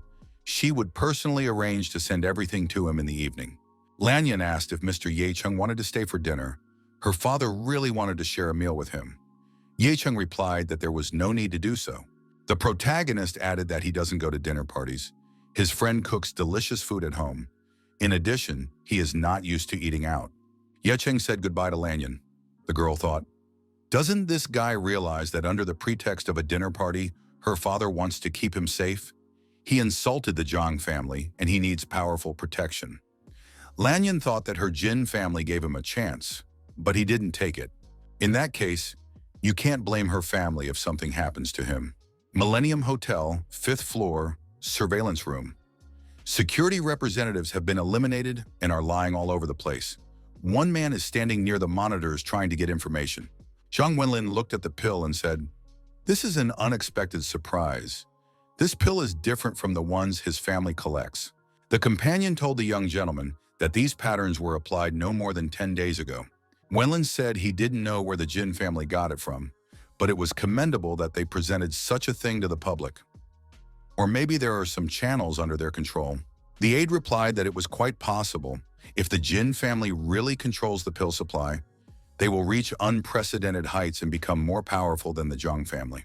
The man near the monitors told the young gentleman to look at the cameras. Jin Lanyan was alone with just this man today. On the screen were Lanyan and Ye Cheng. He must have been the one who took the tripod, and the pill was probably from him as well. Wenlin was angry again. How dare this person take something that belonged to the Zhang family? Wenling added that it seems that life is not precious to him.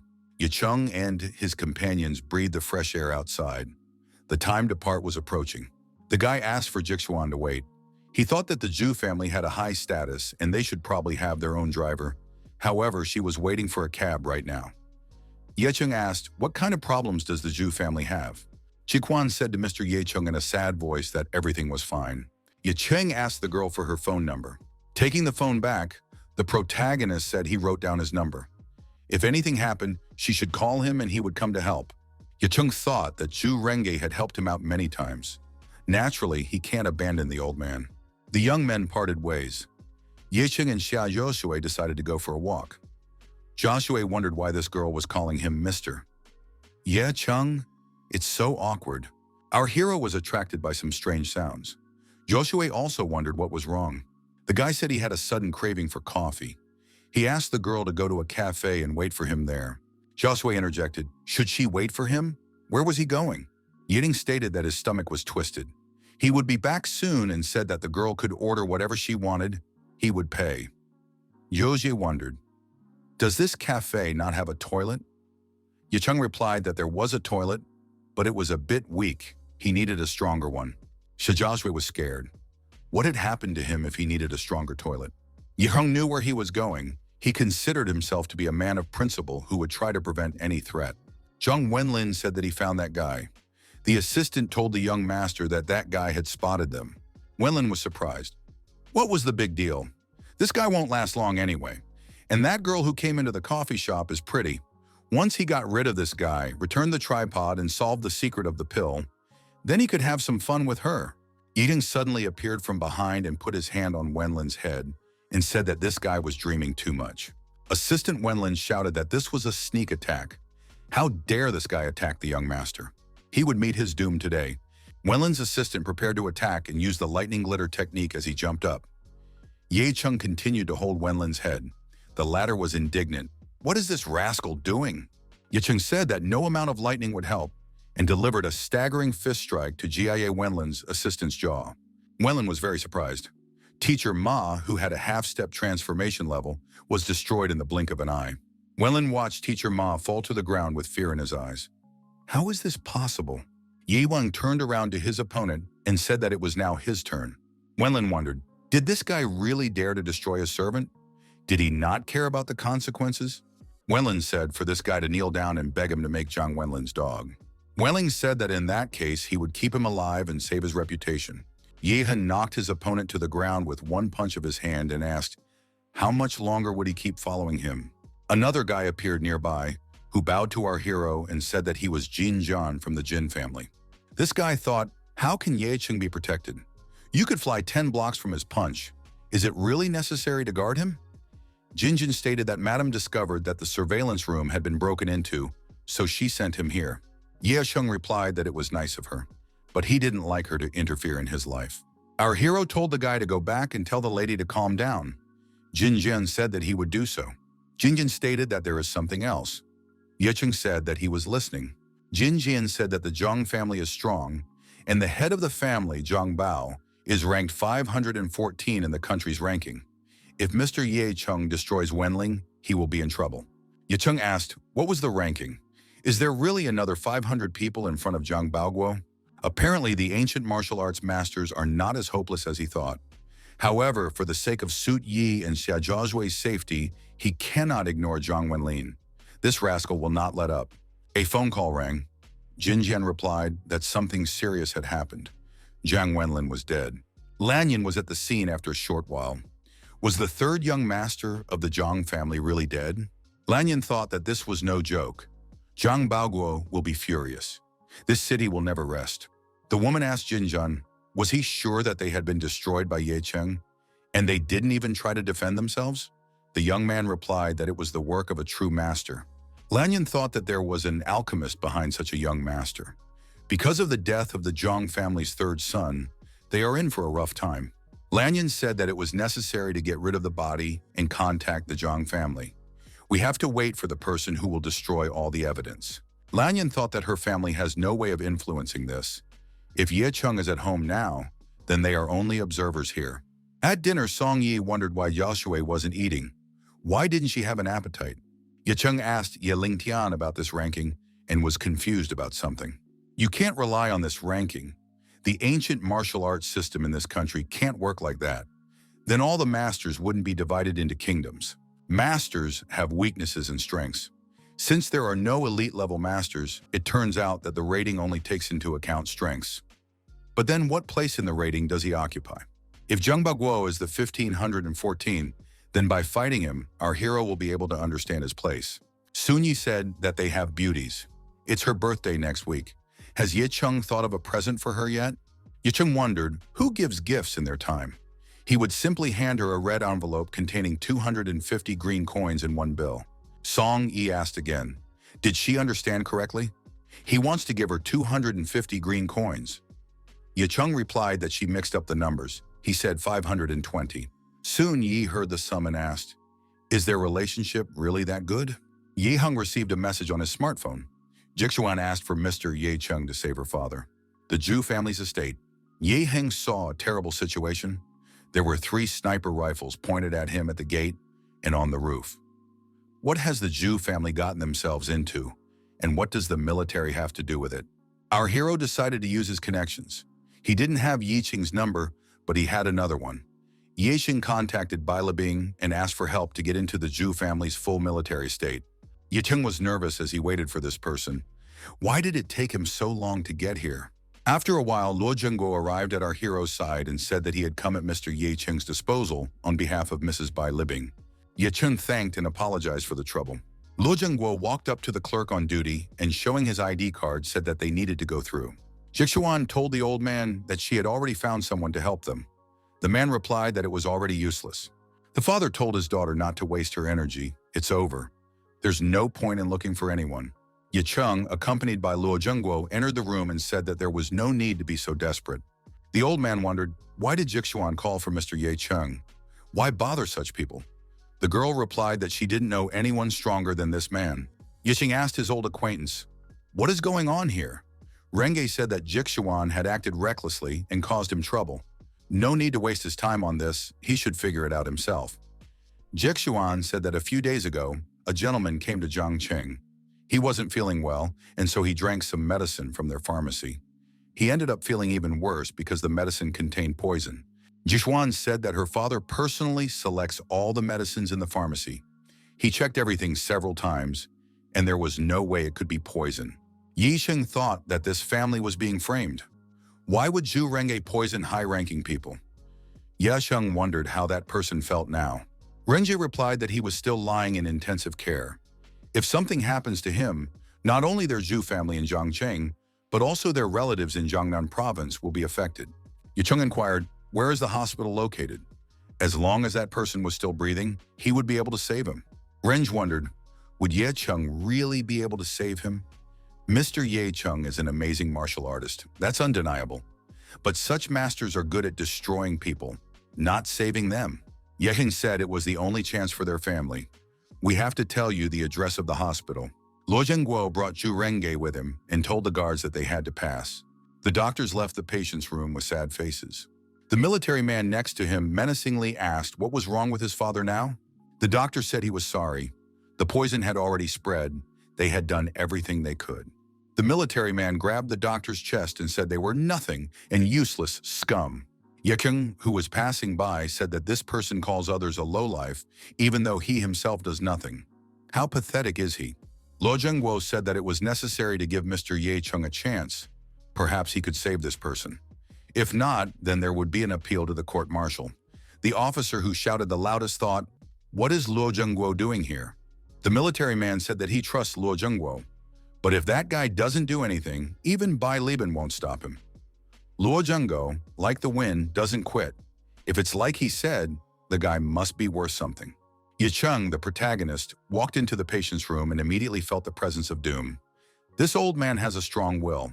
If it were anyone else, he would be long gone to a better world, but he is still breathing. Yedin thought that this person was lucky that they hadn't met. Using his unique abilities and inner strength, Ye Cheng engaged in healing. He used immortal needles. After certain manipulations with his hands, the protagonist said, "Evil be gone." 5 minutes later, our hero says he's taken the poison out. This man should wake up soon. On leaving the chamber, the protagonist said he would consider doing a good deed for the country. Yening heard the sick man say for the doctor to stay. Did this old man really wake up so quickly? The old man asked for the doctor to give his name. Yeting replied that it didn't matter. He saved this old man because of one person, otherwise they wouldn't have met. Our hero said that this old man should only remember 2 things. First, the Zhu family had nothing to do with the poisoning. He should resolve this misunderstanding. Secondly, the poison in his body was long ago and had been working on him for over a month.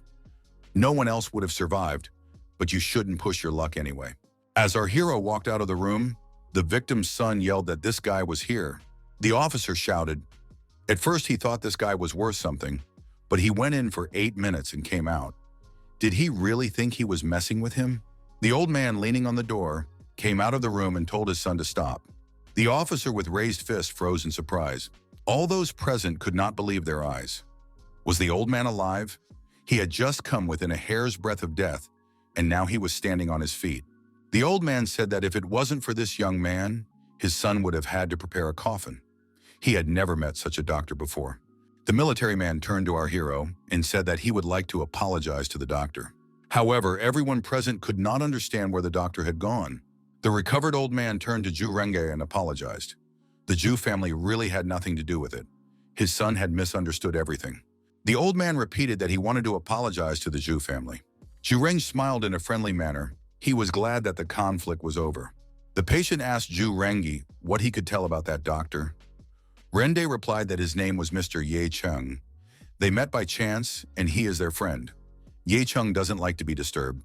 The bodies of Wenling and Teacher Mo were lying in the Zhang family house.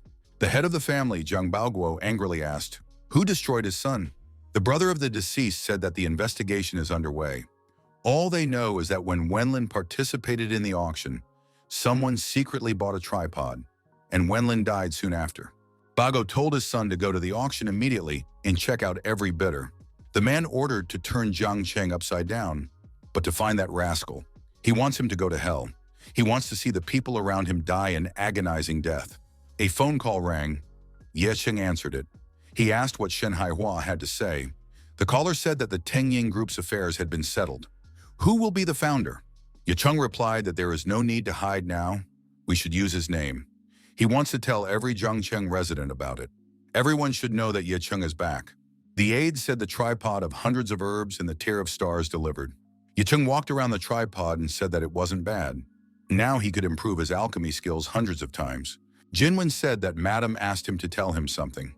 The head of the Zhang family has already raised everyone's ears. They are checking on all the bidders and will soon get to Ye Cheng. The young man said that his mistress has booked a private jet. If Mr. Ye Cheng agrees, he will be sent to Sanya immediately. Their residence is there, and the Zhang family won't get him. Ye Cheng said that he understands Lanyan's concern, but he's not going to run away. Let them look for him. Zhenjin thought, does Mr. Ye Cheng really want to clash with the Zhang family? How is that even possible? Now Ye Cheng decided to try out the 100 traffic tripod and see how it worked. With a slight movement of his hand, Ye Cheng added the necessary herbs to the tripod. Using both hands, the protagonist ignited the tripod. Ye Heng knew that the medicine was made up of 9 ingredients, each ingredient made up of 9 more. The higher the grade, the more complex the ornamentation and better the effect. Yicheng thought of the Qingling pill, this 3-ingredient pill used to purify aura and accelerate cultivation. Would he be able to use the tripod to refine the medicine? While cooking, Yicheng even squinted his eyes. Why did it turn out so brightly? Pill hovered over the tripod. He had succeeded. Qingling improved. Yidong took out a pill from the tripod and pulled it towards him. Upon examining the product, our hero noted that it turned out 3 ingredients and 7 lines. It was excellent. He had originally thought he would get 3 ingredients and 3 lines, but it exceeded his expectations. He used medium-quality materials, so it's unclear how he got 7 lines. Is this tripod really that great? Our hero didn't think that the tripod of 100 herbs would improve the properties of the medicine so much, but that's exactly what happened. There may have been a glitch somewhere, but it's still a real treasure. The money will flow in waterfalls. Yicheng popped the pill into his mouth and decided to start cultivating. The guy felt flames begin to blaze inside his body. This flame was trying to escape. The process of meditation in the lotus posture contributed to it. There was an outward breakthrough, and the 6th realm of enlightenment had arrived. Yicheng thought that the effect was not bad and thanked alchemy for it. Yehing felt a surge of strength. The black stone above his head contributed to this. The protagonist thought he had jumped 2 realms higher in one evening. How was that even possible? Even a Qingling pill with 7 lines shouldn't have such an effect. Yicheng thought, is it really all because of this black stone?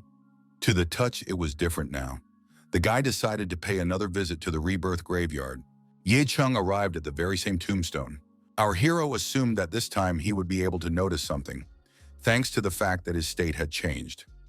Now he could sense anything he wanted to. Now he can even summon the so-called Luo Yuntian. Yicheng felt that just by calling him out once, his tombstone would crumble. Such an ace should be kept up his sleeve until better times. Soon he read the sensational news on her smartphone and decided to share the information with her friend. Joshua read that Tangjun Group, which had disappeared 5 years ago, was coming back. Joshua thought she had heard of this firm somewhere. Songyi thought that Tangjun Group was created by Yicheng's father, but for some reason she suddenly disappeared, and now it's coming back. Who knew? Joshua read more information. It was stated that Yicheng was the director. Joshua thought, is it really their Yicheng? He had said he wanted a company, so it was true.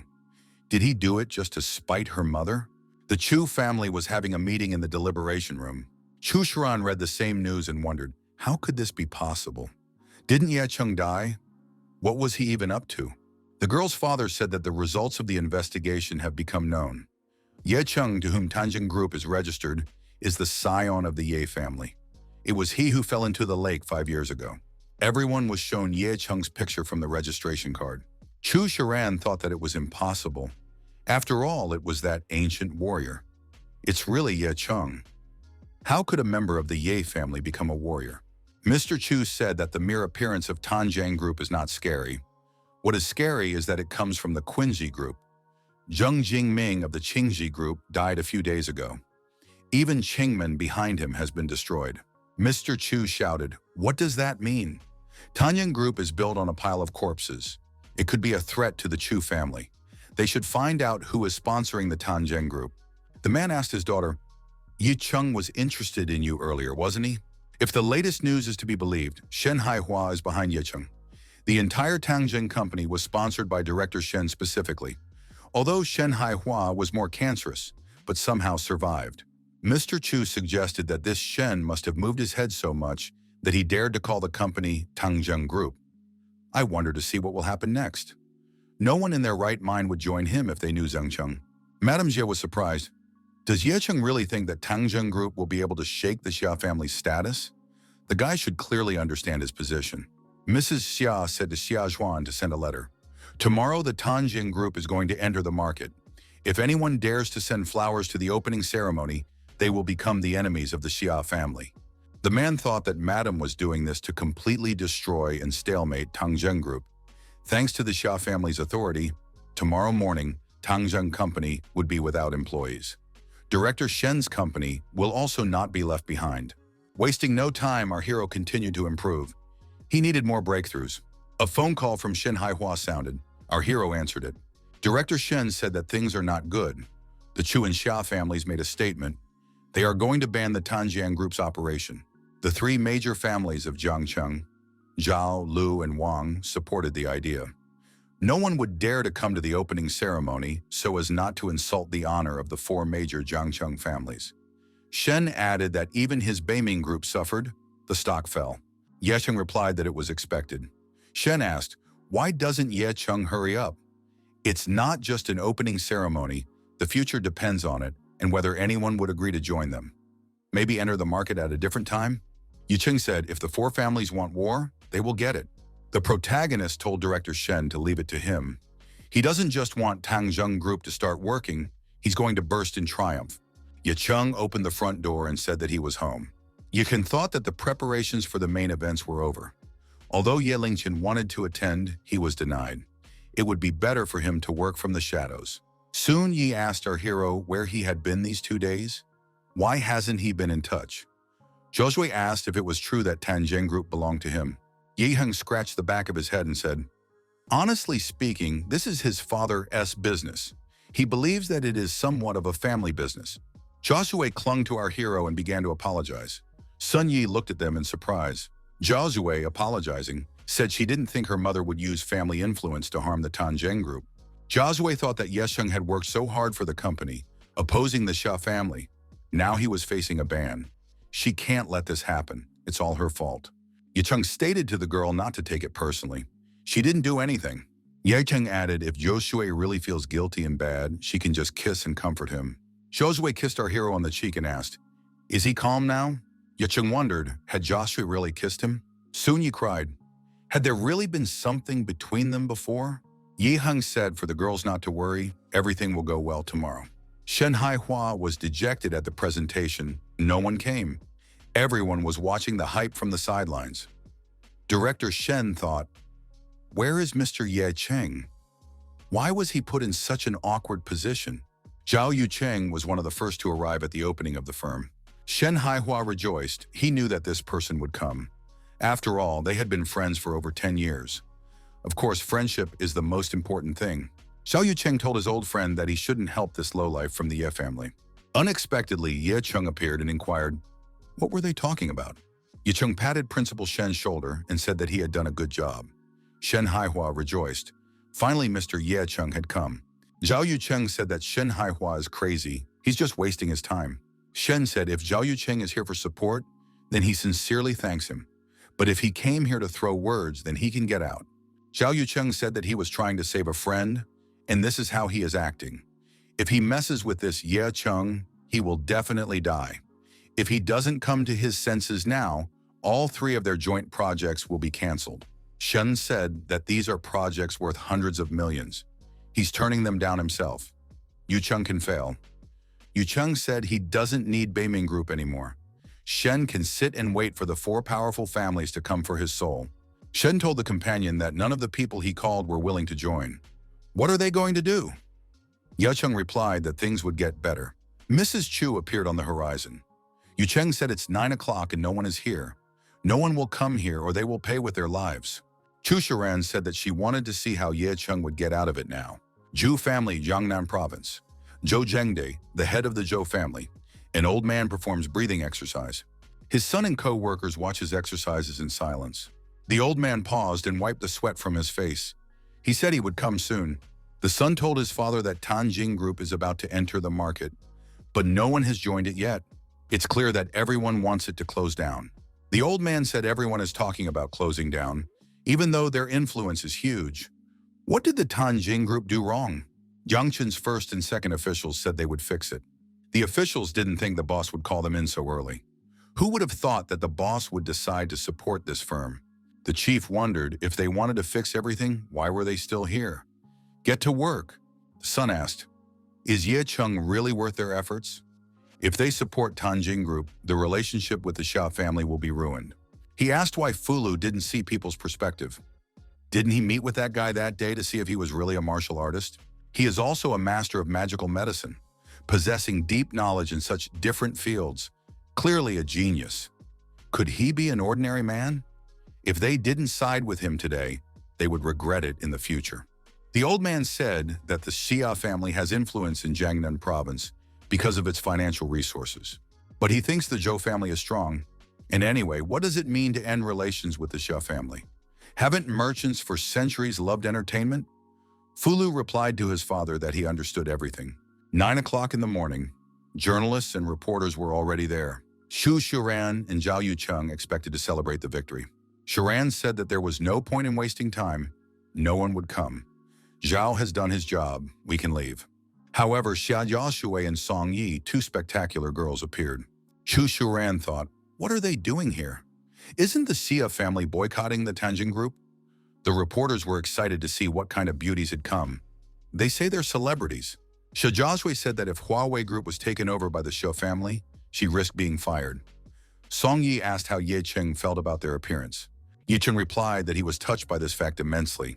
He understood that the girls sincerely wanted to help. Jiazhui said they were going inside as more people would be arriving soon. A car stopped near the entrance and Master Du got out. But what is the owner of the Imperial Club doing here? Did he really come here? Shen Hawa was surprised at how Mr. Ye Cheng managed to invite this person. Master Du bowed and congratulated the director of Tanjin Group, saying that great wealth and blessings should accompany the firm in the future. Josue wondered, did Master Du really give Ye Cheng a friendly nod? Song Yi was surprised that Ye Cheng was able to invite such a person. Xiao Yucheng wondered, is Master Du really behind Tanjin Group? A stunned Chu Chiran said that she didn't know. More people started to arrive. The license plates of these cars could only belong to the first and second Zhongcheng officials. Would they really be attending the opening ceremony as well? The journalists could not believe their eyes. It was indeed the first and second officials. After a while, a military vehicle from the Southwest District pulled up. This group was in charge of the country's major and interregional combat missions. What are they doing here? Luo Zhengguo got out of the car. Where did this Tanjin group come from? With such strength, the four families weren't even close to each other. Journalists wondered whose other car had pulled up. Mrs. Zia got out of the car. She told Assistant Chacha to find out who the daredevils were who had decided to go against the Xia family. Chacha was getting all the necessary information about the number and composition of the guests over the phone. Madame Jia asked impatiently, had he already found out who these people were? Chacha reported that the owner of the Imperial Club, Master Do, the first and second officials of Zhongcheng, and the military officer Luo Zhengguo are present. It is said that behind the master is the governor of Jiangnan, and behind the military officer is the governor of Bailixiong. It is only unknown whether they came of their own accord or were forced. Miss Xia said she knows the governors of Jiangnan and Bailixiong, but they hardly care about Zhongcheng companies. Ye Cheng and Shen Haihua simply cannot have such connections. Nevertheless, Master Do and Luo Zhengguo spoke for Tanjin Group. She underestimated Ye Cheng. Madame Xia said that there would be retribution for their disobedience. Master Do and Luo Zhengguo are not easy to move, but the first and second officials should be retired by now. Chacha replied that he understood everything. Mrs. Xia said for Chacha to take them as a gift. We should present it to Tanjin Group. Mrs. Xia said that Principal Ye Cheng is young and has great promise. She wanted to send flowers, but the store sold out. Therefore, she can only give her attention and love as a gift. She wants the guy to accept this cherished gift. This gift is called a little spender. The cameramen and reporters started laughing. They said that the Xia family was not afraid of anyone. After all, it is taboo to give a small spender a gift for the opening of a company. Jiaozhui told her mother that it was very mean of her. Sun Yi wondered, how could such a thing be given? Madame Juan angrily asked, how dare her daughter say such a thing to her when she herself decided to go against the family's will? Madame Xia said to director Song Yi not to dare to show up at work tomorrow. Sun Yi asked, who needs the Xia family's business that is on the verge of bankruptcy anyway? She herself is leaving the firm. Madame Xia pointed her finger at Song Yi and ordered Assistant Chacha to teach that girl a lesson.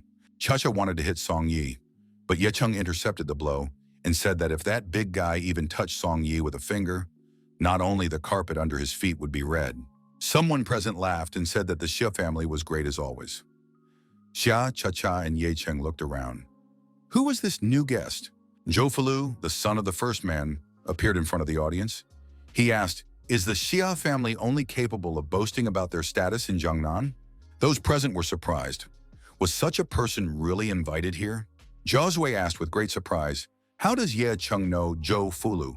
He is Mr. Zhou's son, right? Ye Cheng was surprised.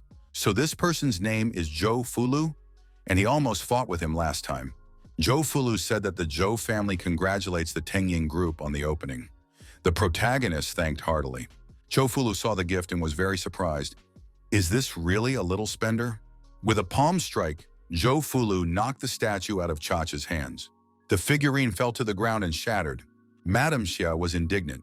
How dare Zhou Fulu spoil the Xia family's gift? Is he doing this on behalf of the Zhou family or on his own accord? Unexpectedly, another guest asked, when did Fulu stop representing the Zhou family? This guest was the head of Zhou. He added, or was he the only one so honored to be the representative of the Zhou family? Madame Xia was mentally crushed. Why is Mr. Zhou here? What is he doing here? Head Zhou said that Ye Cheng is his dear friend. If the Xia family embarrasses him, he can count on the Zhou family. Of course, not without repercussions. It's unlikely that Madame Xia's husband would want to be their enemy. Mrs. Xia thought that the officials, Master Dou, Luo Jingguo, don't bother her, but she dare not insult the Zhou family, so she shouldn't take unnecessary risks. The Xia family is just running their own business, so they can't oppose the power of the Zhou family. Madame Xia left the event. Ye Cheng bowed and thanked Mr. Zhou. Head Zhou said that Mr. Ye Cheng pulled him out of the other world. This was his thanks. Chiran looked at the number of flowers and guests who had arrived to congratulate. The powerful Xia family lost. Ye Cheng now supports the Zhou family. Her Chu family no longer dares to cross his path. Zhao Yucheng ran after Chiran and asked, what should he do now? Chiran was enraged and shouted for him to immediately scramble away. Yucheng fell to the ground and thought that the Chu family had abandoned him. What should he do? Zhao Yucheng rushed to Principal Shen and told Hai Hua, his old friend, to forgive him. He had said some unnecessary things. Yucheng clutched at Hai Hua's leg and said that he treats him like a brother. He'll forgive him, right? The Chu family made him do that. It's all their fault. Shen Hawa pushed the man away and told him to get lost. How could he have the conscience to call himself a brother after all this? The people present saw Shen Haihua's behavior and laughed. This is the way to deal with traitors. Ye Cheng patted Shen Haihua's shoulder and said that he was doing a good job. The protagonist was in a good mood and said it was time to start this celebration. Suddenly, a group of military men appeared. They said that it was necessary to delay. They were from the National Security Department and had received orders from their superiors. All the equipment had to be checked and cooperation was needed. At Zhongcheng International Airport, passengers noticed people wearing flashy clothes. They must be filming a movie. Chen Yuanli appeared at the airport, accompanied by his men. The greeter walked over and said hello to Master Chen. The man rejoiced at Master Chen's arrival and said that he had organized a dinner party. He hoped Master Chen would honor him with his presence. The greeter was startled. He didn't even know what level Chen Yuanli had reached over the years in the Ural Mountains, but he had some kind of eerie aura. He was once the head of the Chen family, which was once ranked first in Jiangcheng. Then he left for the mountains and their place was taken by the Chu family. If not for the destruction of the Chen family members, he would still be in the mountains. He is full of anger. Jiangcheng will be shocked today. At the banquet, the host expressed his desire to make a toast. He said that he, Ji Rudong, had served Mr. Chen faithfully for many years. Master Chen inquired about the progress of the investigation. Who destroyed his grandson? The Chen family is the largest in Zhongcheng, and it is the family that produces worthy children. Ji Rudong replied that his family is still looking into it. For some unknown reason, all information about the Chen family has become confidential. Apparently, the culprit has a lot of influence. Master Chen was angry and said that he didn't want to listen to Ji Rudong's excuses. Ji Rudong said that there are no excuses. There is no information, but there are still some traces. They will definitely find the culprit. Ji Rudong showed the picture and said that this person, Ye Cheng, is now under suspicion. However, there is no conclusive evidence yet. Master Chen was surprised. This guy only looked 20 years old. How can he carve up the Chen family? Or is he from a martial arts lineage? The old man tore up the photo and said he didn't care if the guy was guilty or not. But if he came under suspicion, then he wasn't a lifer. Meeting at Tengying Group, Ye Cheng asked those present what ideas they had for the development of the company. Zhao Zhuwei said that the most important thing was the product, as they couldn't do anything without it. Hai Hua agreed it was the problem that bothered him the most. Shen Haihua said that if Mr. Ye Cheng has no ideas, he suggests turning to investment or the internet. But even so, they will not catch up with the Shou family's company in 6 months. The leader said that the Tanging group will not mess with the internet, let alone invest. They are only involved in industry. It is an industry with unimaginable profits. Yicheng put the prescription sheet on the table and said that after taking the course, the woman would be rejuvenated by at least 5 years. Next was a prescription for a pill that would extend the life of old people by 3 years. Those present said it was quite unexpected. This simply couldn't be. With such an effect, this medicine can be safely called the elixir of immortality. Haihua swore that Mr. Yicheng's words were true. He had done the impossible and saved him from being killed. The interviewee said that if this is true, Tanging Group has the best product in the world. It is quite realistic to overtake the Shou family company in terms of net profit. Yicheng said that he would give them the formulas, but he had 2 conditions. The first is rapid mass production and sales, and the second is that the formula is top secret. Yicheng warned that if someone spoke out, he promised that person would not leave Jiangcheng alive. Shen Hawa said for Mr. Yicheng to give him 1 month, and Tanging Group will shake the entire Jiangnan province. Yiheng said that he trusted the companion and offered to divide the duties. Sunny said that she could be in charge of the sales market and promised that she would not be disappointed in her. Jiazhui thought that she would finally be given a position, and with her abilities, she would make this guy the president of the company. Jiazhui received a message on her phone from her father. The girl said she no longer wanted a high position. She agreed to be paid as a temporary worker, 10,000 coins per hour. She will do her best to make the Tenzing Group prosper. Yicheng wondered, what time are we talking about? And the salary she wants is small. Why doesn't Jiazhui want a position? He thought the girl would become president. Jiazhui said she just wants to move forward with Yicheng, do quality work, and be his assistant. The message from his father said that the wedding would take place in 5 months. Jiazhui had no right to refuse. They have been twinned with the Qin family, the #1 martial arts family in Jiangnan province. This is a great honor for both him and the entire Xia family. Jiazhui didn't sleep at night. She was troubled by thoughts of her future wedding. Why shouldn't she have the right to refuse? She's a human being, not a commodity. Why her? Yicheng asked Songye what happened to Jiazhui. Sun Yai replied that she didn't know.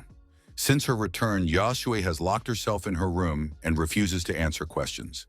It's strange. The phone rang. It was Aunt Zhang from the diner. Songyi wondered if Aunt Zhang had a spare moment. Sun Yi asked her aunt to take her time and speak more slowly. The girl put down the phone and told her interlocutor that it was serious. Does he remember Wai Yuheng? Yicheng replied that of course he remembered. He was Uncle Wang and Aunt Zhang's son. When everyone turned away from the protagonist, only Yuheng and Sun Yi stayed with him. Even though he was a foolish and overly kind child, he is his best friend. The last time he talked to Uncle Wang, he found out that Yuheng was studying at the university. Song Yi added that Aunt Zhang said Wang Yuheng was beaten and had her arm broken. It looks like the fight happened near the university, but an ambulance can't get out. Yicheng got angry and said that the rascals involved in this incident would be eliminated. Yicheng and Sun Yi arrived at the university campus. They were surprised to see that the area was fenced and uniformed people were posted around the perimeter. Sun Yi said hello and said that they were students at this university. Can they pick up their passes that they accidentally forgot in the auditorium? The uniformed men said that the director had given orders not to let anyone out. They would not let anyone in without passes. Yicheng walked up to the fence. The guards told him to take a few steps back. The protagonist breached the integrity of the fence, and part of the grating broke and tossed aside. Yicheng told the guards that the university was a temple of knowledge, not a place of violence. He came here to save people. If they dare to stop him, he will break his legs. The guards were frightened and, falling to their knees, said that the gentleman could pass. On the university campus, a group of people surrounded the students, including the injured man, and did not want to let them out. One of the students with a stick told them not to come near them. Another student was on his knees and holding his sore arm.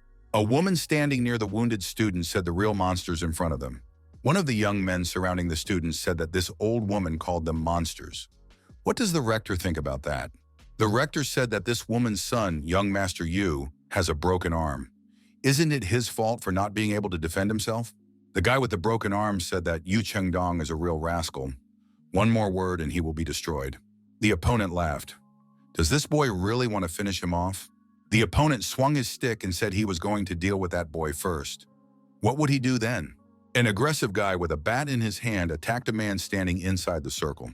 The man said not to let this guy go too far. He's already called the police. If the villain touches his wife or child again, he will not forgive it. The attacker laughed. Had he really called the police? Why was he being made out to be some kind of a fiend? The villain said that that boy molested his girlfriend. As soon as the police arrive, he'll be arrested.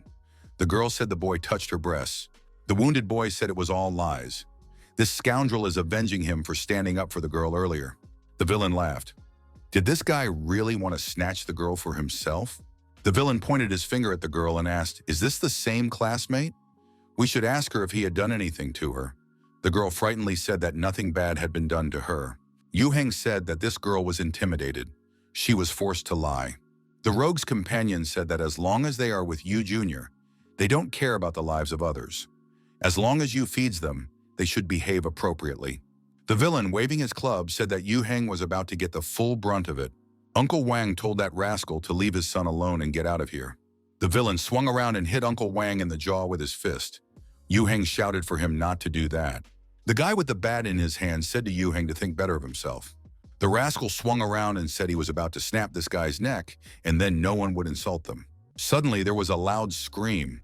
Someone shouted that the guy with the bat in his hand was a real bastard. Everyone looked around and saw a stranger rushing to the aid of Yu Heng and his family. The villain put the bat forward and told them to stay away from him. The protagonist delivered a powerful fist strike that broke the bat in his opponent's nose.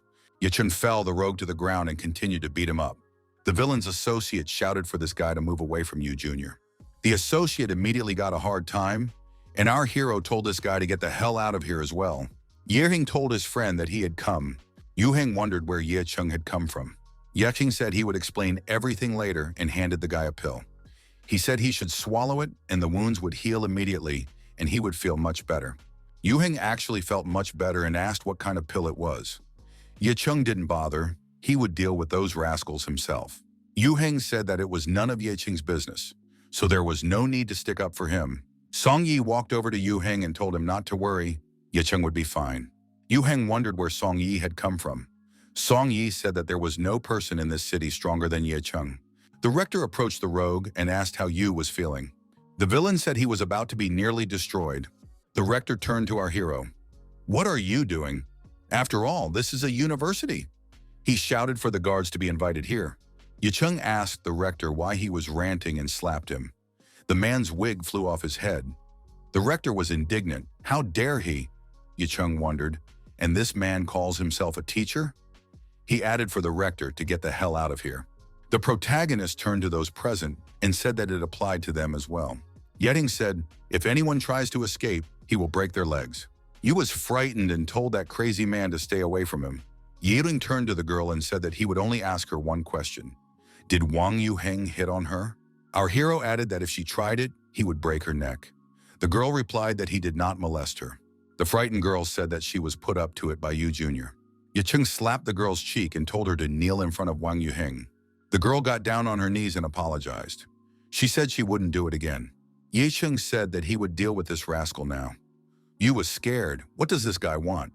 After all, he is the young master of the Yu family. Ye Cheng punched his opponent in the jaw with his fist and asked, who is the young master? The next kick was to kick the opponent right on the bells. The protagonist repeated the question. Ye Cheng gave his opponent a few more blows on his head with his fist and asked, is he really the young master of the Yu family? Yu tearfully admitted that he was at fault and asked that the beating be stopped. Those present were frightened and thought they too were in trouble. Yu cried and begged for mercy. He said that his father would not spare this guy. Ye Chen said that he was about to summon this rascal's father here so that he would get the same as Wang Yu Heng. Ye Cheng dialed a phone number and told Ye Lingtian to immediately bring the Yu family's head to Jiangcheng to Zhangbei University. Another person arrived at the scene. It was Master Do. The head of the Yu family was also brought here. Mr. Yu fell to his knees when he saw Master Do. Yu Jr. told his father to save him. He complained that he had been beaten up. Yeteng walked up to Mr. Yu and threw the telescopic baton in front of him. He told him to show him how he was raising his son. Yekeng said, if Mr. Yu doesn't teach his son a proper lesson, he won't let the rest of the family live peacefully. Yu Sr. rose to his feet, picked up his baton, walked over to his son and said that he had asked for it himself. Yu Jr. shouted for his father not to do it. The father struck his son with a club and said that he had offended a man who was Master Du's friend. Yixing turned to Master Du and told him to deal with the rector. Yehing said that all the students present here should also be dealt with, except for the girl Wang Yuheng saved. Everyone should receive 100 slaps each. If there is not enough strength, simply knocking out teeth or breaking fingers will suffice. Master Du snapped his fingers and told his men to carry out Master Yicheng's instructions. Yicheng walked over to his friends. Yicheng told Yuheng to go home. 5 years ago, Yuheng's kindness had saved him. Now it's time to return the favor. Master Chen concluded that this fellow is Ye Tian's son. The old man said that the Ye clan was just a small family in Jiangqing. Where did such a person come from there? The interlocutor said there is nothing to fear, as the Yi family has been destroyed. The main problem is the people behind the Tengying group. If you destroy this guy, you could incur the wrath of his patrons. Plus, the National Security Agency is behind him. The old man said he didn't care about the patrons. That rascal destroyed his family. He must take revenge. He promised to chop off the heads of people close to him right in front of his eyes to make him feel despair. The interlocutor told Master Chen not to take any risks. This guy is a master of ancient martial arts. A duel must be arranged, the price of which will be a life. In that case, not only would Master Chen be able to deal with him in front of everyone, but the agency and the Zhou family wouldn't dare to interfere. Chen said that he would easily destroy this guy. If he has any common sense, there is no way he will accept this challenge. The interlocutor wondered, would this guy not accept the challenge even if Master Chen blackmailed him with a woman? Another person appeared in the room and asked, did they really want to contact Ye Cheng? This man offered his cooperation. Master Chen recognized him. It was Zhang Baguo. He didn't even notice this person enter. This old man has exorbitant strength. Elder Chen inquired, what wind brought Master Zhang here? Zhang Baguo poked his finger into our hero's picture and said that he was here because of this boy. Elder Chen wondered if Master Zhang had a grudge against this young man. Zhang Baguo said that this rascal had robbed him of his son. Elder Chen said that in that case, the Chen family and the Zhang family are allies. Master Zhang said that he heard that the interlocutor wants to challenge that guy to a fight so that he doesn't have to deal with the National Security Agency and the Zhou family. However, he has a better plan.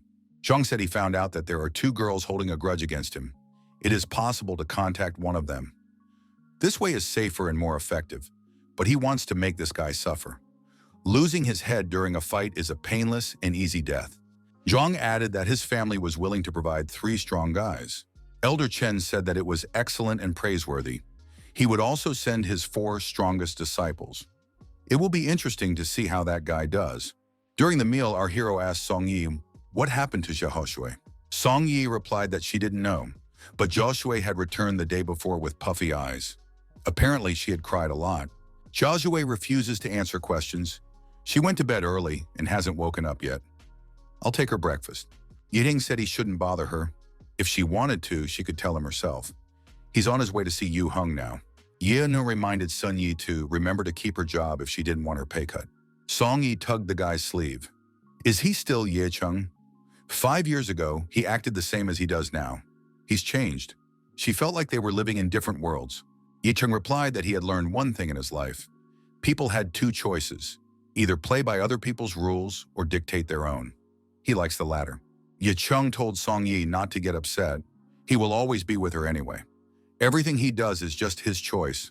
In the student dormitory, the protagonist met Wang Yuheng. The students watching this meeting thought that this guest is Wang Yuheng's brother. He is the most ruthless person in the world. Yuheng looked at these guys and asked, do they really want to visit? The observers immediately disappeared. Yucheng told his friend that after yesterday, no one would dare to bully him anymore. Yucheng said that now his classmates bow their heads at the mere sight of him. From the outside, it looks like he's mocking them. Yedin said that they were afraid of him and his strength. Power decides everything in the world. Rules are a tool to subdue the weak. Rules strengthen the power of the strong. Yexing, turning to his friend, said that now is his chance to become stronger. However, he was not going to force it. It all depended only on Yuheng. Our hero held out a notebook to his friend. Yuheng took the notepad and said that he wouldn't let anyone else bully him and his parents. Yecheng, pointing at the notepad, said, there's a purple cloud rolling out here. It will provide answers to many questions. Today, Yuheng should write down all his thoughts and feelings in this notebook and burn it. Only no one should know about it. Yucheng asked, is it really possible? Yicheng replied that it was exactly what he was thinking, but he wanted to warn him that the path of martial arts is extremely dangerous, and it is very important to take care of your heart. Our hero said that now he will tell his friend about ancient martial arts. He can't come to his rescue every time, so Yu Heng must learn to defend himself. A phone call rang. Ye Cheng answered and asked the Yelingtian, "What's wrong?" Yelingtian said that they have a problem. Miss Xia has been kidnapped, and the people he sent to rescue her have been destroyed. Judging from the injuries, the master's attacking. Ye King said for Ye Lingtian to pull in all his connections and find her. The governor will be in trouble if he fails to do so. Ye Cheng said he urgently needs to leave. Yu Heng must not forget what they talked about. To save time, the protagonist left the room through the window, having previously broken it. Wang Yuheng was startled and screamed, "After all, this is the 5th floor." Looking out the window, Wang Yuheng saw his friend, once on the ground, quickly moving away. Is he human at all? Madame Xia saw who came to her and asked, "Has he really come back?" Yiding thought that the Xia family had done it, but it was clearly someone else who had done it. The woman was outraged. How could she do this to her own daughter? Why didn't this guy protect her? The connection with the bracelet tracking Josue was interrupted. Is this really how he protects her daughter? Yi Sheng said that he needed one day and he would get the girl back. The guy added that if that didn't happen, he would be completely at Madame Xia's disposal. Mrs. Xia said no one wants this guy. She's already got her people involved. No matter how much effort it takes, she'll find her daughter. Yicheng thought that the remaining aura of this master was similar to that of an ancient martial arts master. He needs people. The connections of Bai Li Bing, Jin Lanyan, and Zhou Zhengde should help. There was a phone call. Someone asked our hero how he was doing. He must be nervous, right? Yicheng said his interlocutor chose to remain anonymous. He does not know him or his plans.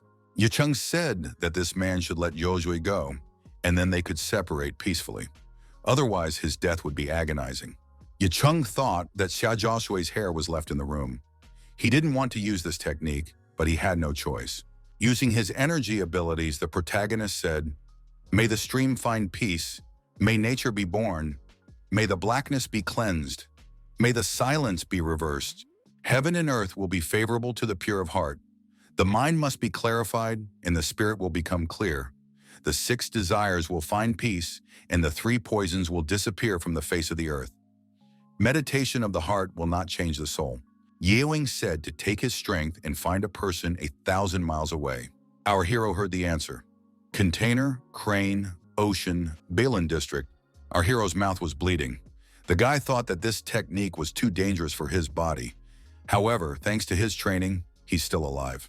But now the protagonist knew where to find Joshua. Balun district, Zhangcheng port. The young man didn't understand what was even going on here. He has a hostage. Shouldn't he be threatening him? Too much self-importance and hanging up on him? That's a lot of nerve. Zhang Sung was asked, "How's that guy doing? Does he worry a lot?" Masters Chen and Zhang were waiting for him to finally come. Zhang Sung said that the guy threatened him and hung up. He didn't even have time to say where they were. Does he even want to save her or not? Master Chen was surprised at what Ye Cheng was doing. Doesn't he care about this woman's life? Chen thought that there was something much more interesting. He wanted to steal Song Yi, but that idiot decided that Xia Joshua was suitable. Shijashi thought that from the looks of it, these people have a plan. Not only did they not harm her, but they are also giving her water. So they're afraid of hurting her. In which case, why did they kidnap her? To threaten the Xia family? But that's impossible. The young man approached Xia Joshua and held out the bottle and told her to drink. The girl refused. She wouldn't do it until they told her who they were. Otherwise, they have to act at their own risk. Do they know what it means to offend the Xia family? The guy took the bottle away and said that in that case she would be without water. He added, and if the girl wanted him to treat her appropriately, he could easily destroy her. This man's sensor responded, which means someone was approaching. Zhang Song thought that this guy had found them. But that's impossible. He didn't even tell him the address. Maybe he has his own connections. After all, judging from the information we have, he's very mysterious. Maybe he even has his own information channels. And anyway, is he here? What if it's some kind of crook? The guy thought, whoever it is, it doesn't matter. Chen Yanli had sent his 4 masters here, and his Zhang family had sent 3 masters ranked lower. Zhang Song thought that he didn't care how strong the opponent was. Zhang Sung was determined to destroy the enemy. Ye Ting was holding one of the villains by the throat, with pools of blood and bodies of slain martial artists all around him. Jiang Song and Ye Cheng looked into each other's eyes. Ye Cheng was holding one of the masters by the throat. Seeing Jiang Song, he said that another one had appeared. Jiang Song thought that it was unbelievable. The 4 Chen Yuanli disciples who had just become masters were wiped out so easily. Retreating back, Jiang Song thought, who could have been eliminated so quickly? He decided that he needed to run away. However, there was no way to escape. Ye Cheng was right in front of him and said that this guy would also die. Ye Heng grabbed his opponent's head and slammed him on the ground several times. Jiang Song said that it must not be destroyed or else the consequences would be dire. Ye Heng told the guy to speak louder. He couldn't hear that squeak. He was given a chance, but he didn't take it. Now he will be held accountable for his actions. He has no choice now. Ye Keng walked up to Xia Youshui and said that he was here to save her. Xia Youshui rejoiced. Had Ye Cheng really found her? The protagonist cut the ropes binding the girl's hands. Jia Zhui threw herself on his chest and asked why he had come. She had never imagined that he would come to save her. Ye Cheng wondered, who was she expecting? In any case, she wasn't injured, and that was the most important thing. Ye Cheng asked if Jia Zhui could go. They are going back home. She saw the blood on Ye Cheng's arm and asked what happened. Ye Cheng said that all the enemies were destroyed. He had no choice. Jia Zhui was frightened. Although she wasn't a master, but when she met the ancient warriors, she could feel their strength. Even with their combined strength, they couldn't overpower Ye Cheng alone. Xia Jiazhui had heard from her father that the son from the Qin family she was to marry was also a martial artist. She thought that they couldn't be compared, but it turns out Ye Cheng isn't so simple. Jiazhui thought, if this guy is stronger, then maybe her father will change his mind. The girl wondered why she was even thinking about it. Does she really want to become Ye Cheng's wife? Although, if you look closely, it wasn't a bad option. Ye Cheng put the girl on his back. Jiazhui wondered what he was doing. Ye Cheng replied that she had been thinking for too long, so he decided to take matters into his own hands. She probably won't be able to keep up, so he will carry her on his back. After thinking for a bit, Yozue agreed to ride on his back. She said she was too lazy to walk with her legs. Xia Jiazhui thought that although this guy was strange, she felt safe with him. Perhaps she could rely on him. In the Zhang family's estate, Masters Zhang and Chen could see their enemy thanks to the outdoor surveillance cameras. Is this guy really laughing at them? How could a 20-year-old boy destroy 4 transformation masters and 3 half-step transformation masters? Elder Chen said that their will is unwavering. They will destroy this guy no matter what it takes, even though it won't be easy. Master Zhang said that Ye Cheng is probably the greatest master, even though it's hard to believe it. He's only been practicing martial arts for 5 years, and no matter how strong this demon is, it's simply impossible. Master Zhang asked his colleague, should they challenge this guy to a fight? Elder Chen agreed. This guy had brutally destroyed his men, and now he felt that his efforts in practicing martial arts had been in vain. Cheng said, suspicion rising in his soul as he looked at this guy. They should reassure themselves. If Ye Cheng agrees, he will ask Master Yuan to take on the role of judge. Chen wondered, was it really the same Master Yuan who was on the list of the top 400 masters? Master Zhang confirmed. He added that he would like to see that guy prevail in such a case. When Xia Jiazhui was already safe, her mother came up to her and asked if she was all right. Who dared to kidnap her? Jiazhui replied that she was fine. It was a misunderstanding. Mrs. Zia wondered, since when is stealing people considered a misunderstanding? If no one was able to protect her, they're going home now. Mrs. Sia said that her father brought 3 guys from Jiangnan province to guard his daughter. It's much more reliable than any other. Jiazhui said she is protected here. Yixing turned to the woman. If she didn't stop acting like this, he would have to intervene. Madame Zia thought that this guy had hundreds of dead bodies on his record, so it was better not to cross the road with such a person. Madame Zia said that Joshua is not being forced. She added that her daughter's birthday is coming up. She will stay at home for a while, and after the party, she can come back here anytime. The woman said that her grandmother flew in from abroad to attend the celebration. The daughter knows the woman is no longer young. Doesn't she want to see her? The woman stroked her daughter's head and told her she wasn't lying to her. Zhozhui thought her mother had been lying to her for years. Was she really telling the truth now? Yicheng told the girl to celebrate her birthday and come back whenever she wanted. Jiazhui said she would definitely come back and never leave the guy. The young men crossed their fingers and decided it would be as they had agreed. Yicheng and Xia Yaozhui looked at each other in the eyes like friends. After all, they had just sealed a promise. Shijakshu caught up. She had almost forgotten. The girl said she had already drawn up a business plan for the Tensing group. Although she doesn't know what Shen Hawa's level of professionalism is, she can also be relied on. Mrs. Xia pulled her daughter behind her and said that they would be back soon. They needed to prepare everything. Jiaozhui left the plan with her boss and told him to make sure he familiarized himself with it. Yicheng replied so the girl wouldn't worry. He thought that Song Yi's family was in danger, so Xia Hoshui would be safe in her home. She treasures her grandmother very much, and this is quite important. The protagonist figured he had a few days to deal with it. A knock on the door sounded. Yichen thought that Xia Yoshue had forgotten something. Opening the door, our hero saw a boy on the doorstep who asked, "Is he Yicheng's uncle?" The child said that his grandfather asked him to give this to Uncle Yicheng. Our hero tore open the package and familiarized himself with the contents. The letter stated that the Chen family summoned Ye Cheng to a duel of martial arts masters, which must be attended. If he refused, the lives of those close to him would be jeopardized. Ye Cheng crumpled the letter. It seems that this Chen Yuanli is the grandfather of the Chen family, and he was the one who attacked Xia Zhoshui. This made the protagonist's task much easier. There was another knock on the door. Ye Cheng opened it again.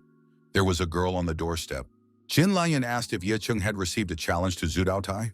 Ye Heng wondered, how does she know this? This woman must have very good informants. Lanyan said that it had been decided long ago. Now even the top officials of Zhengxiang knew about it. With the help of Wu Daotai, masters of ancient martial arts resolve conflicts, even matters of life and death. Lanyan said that Chen Yuanli did this to destroy the young man. Mr. Ye Cheng should give it up now. If he left it unanswered, Chen wouldn't even dare to lay a finger on him. Ye Cheng wondered, why should he refuse? He was more worried that he wouldn't be able to find Chen Yuanli. But since the old man had shown himself, he would have to destroy him. Lanyan told Mr. Ye Cheng that Chen Yuanli had obtained the title of master 10 years ago and was unusually strong. He has mastered powerful martial arts and went to practice in the mountains for fear of being followed. Even her father wouldn't dare to cross the path of such a person. Yicheng said that Lanyan would not be able to change his mind. He would accept the challenge. The guy thanked the girl for her concern and said goodbye. Lanyan called her father and said she couldn't talk this guy out of it. What should she do? Master Jin said that his family had done everything possible. If Ye Cheng wanted to do this, no one could stop him. Jin told his daughter to contact the funeral company and prepare everything for this guy in the best way possible. They couldn't save him from death, so at least they would organize a decent funeral. Yukun thought, why couldn't Jin Lanyan cheer him up?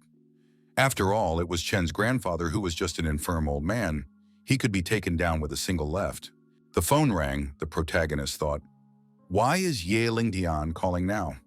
The governor said that Chen Yuanli is very strong. He is among the top 600 masters. Should we send someone to eliminate him? Yi Heng replied that he could handle it himself. He was more concerned about the situation in the port. What to do with those bodies, how to avoid a fuss. Yilingtian reported that everything had already been done. The governor added that Zhang Baogo has a special martial art. He is said to have unprecedented strength. Yecheng, already nervous, repeated that he could handle it himself. Why bother? The phone rang again. The protagonist was furious. Are they all in cahoots? Yeling Tian, Zhou Chengde, Bai Li Ling, Zhu Renge? Couldn't anyone just call and cheer him up? Why did they think he was headed for certain death? Do they really think he's that weak? A call from Shen Hawa rang out.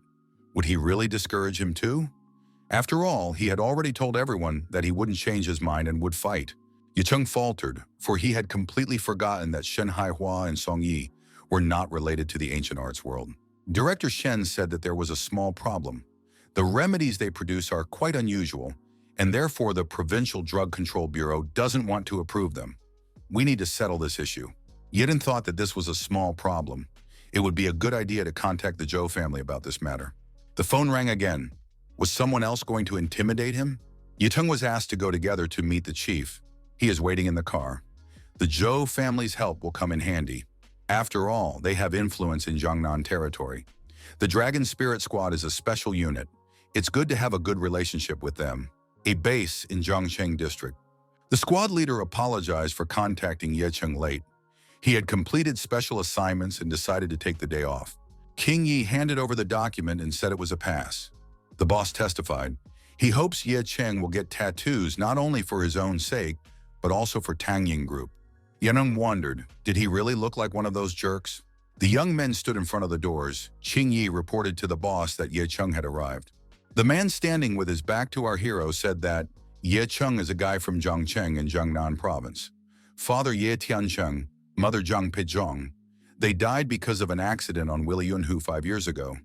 Ye Cheng, resurrected from the dead, became a martial arts master and came to avenge his family, so he destroyed father and son Chen and then Yao Jinggu. This guy also destroyed the Qingmen faction and stripped Zhang Baguo of his heir. Ye Cheng thought that the warrior in front of him was quite strong and he was stressing him out. The man turned around to face Ye Cheng and said that his description alone would easily scare anyone. He added that he really wanted to know what had happened to the guy in these 2 years. His men couldn't find anything. Even more, he wondered, where did the young man get so much courage and confidence from if he accepted Chen Yuanli's challenge? Taking the cup of tea received from the interlocutor, our hero said that it was all idle talk. The man thought that this cup was filled with pure energy. It was difficult for ordinary masters to catch it, but even if a master caught it, he would be torn apart. This guy not only caught it, but he didn't spill a drop. He seems to be underestimated. The man said his name was Lei Shuwei, and Qing said that this guy wants to cooperate with their special forces, or did he misunderstand? Of course, if he's willing to join them, there's a lot that can be done for him. His strength is worthy of it. Ye Xing said that he is not going to join their ranks. He doesn't like rules. Right now, Tang Ying Group was about to release medicines into the market. At this stage, they had difficulties and wanted to get the support of this division. If it doesn't work out, he'll just leave. Lei Shuwei said it was easy to arrange, but what would he get in return for his help? Yiring tossed the interlocutor a pill and said that he could provide another 200 of them and that he wasn't going to bargain. Lei Shuwei visually evaluated the pill. He liked the patterns on it and thought that this pill had an extremely high amount of medicinal properties. This guy's strength was enviable. Lei Shuwei thought that this pill was very valuable and he should make the most out of it. The man said that he would agree to 500 pills. Yiqing turned around and headed for the exit. He said, Lei Shuwei stopped the guy and said he agreed. Yiqing said that he had changed his mind. He was now willing to give 100 pills, and the time to think was 5 seconds. Lei Shuwei said that he agreed to 200. The man thought that the guy didn't take him seriously at all. Yicheng said that in that case, Qing Yi should come to see him tomorrow. Besides, they should expect about 100 guys who are willing to suffer for their country. Lei Shuwei was surprised. He thought that this guy would go out of his way to win his favor. But it was the exact opposite. It was incomprehensible. Qing Yi asked the boss as far as he understood Ye Cheng going to Odaotai. Should they do something about it? Lei Shuwei said for Qing Yi to prepare the airplane. He will meet with the boss tomorrow and try to approve the documents as soon as possible. If Chen Yuanli and Zhang Baguo wanted to destroy this guy, the documents would at least protect him. Yicheng said that this tripod simply has a perpetual motion machine. 200 pills is no problem for him. A phone call from Sun Yi sounded. The girl asked where he was, why he was still not home, and where Yozue was. Had he seen her? Yehing said that Yozue had returned home with her mother. He had bought a villa nearby and was staying there now. Sun Yi said it's not funny. The prices of villas are higher than starting a company. Can he really afford such a thing? Ye Chung said he will drop the address now. The gate will be open. If she doesn't believe it, she can see for herself. Sung Yi thought that she would really take it and check everything herself now. 10 minutes later, the girl was already at the given address. She went inside and said that she was Ye Chung's friend. Song Yi saw Ye Chung sitting in front of the tripod. The flames in the tripod were blazing with fierce power. Sung Yi wondered, is all this really happening at his place? Yidong continued to manipulate around the furnace. The pill preparation process was in full swing. After a while, the finished pills were floating above the stove. They were hot off the presses. Ye Chung set the bag up and all the pills fell inside. The deed was done. Ye Xing looked at the result of his work and said that it should be enough. Song Yi asked in surprise, does this house really belong to Ye Chung? Ye Chung took the girl's hand and told her to go along with him. This was now her home as well. Going around the entire house from the inside, the girl thought that such a thing could only be seen in a dream. Sun Yi threw herself on the bed and thought it was very soft. She didn't even want to get up. Yiting said if she likes it, then he gives it. Sun Yi can already check in tomorrow. Sun Yi wondered, why should she be given a gift? There's no need to settle anyone. Ye Chung said that he owed the girl a lot more. Soon Yi thought it was because of what happened 5 years ago. Any other person in her shoes would have done the same thing. It's not worth it.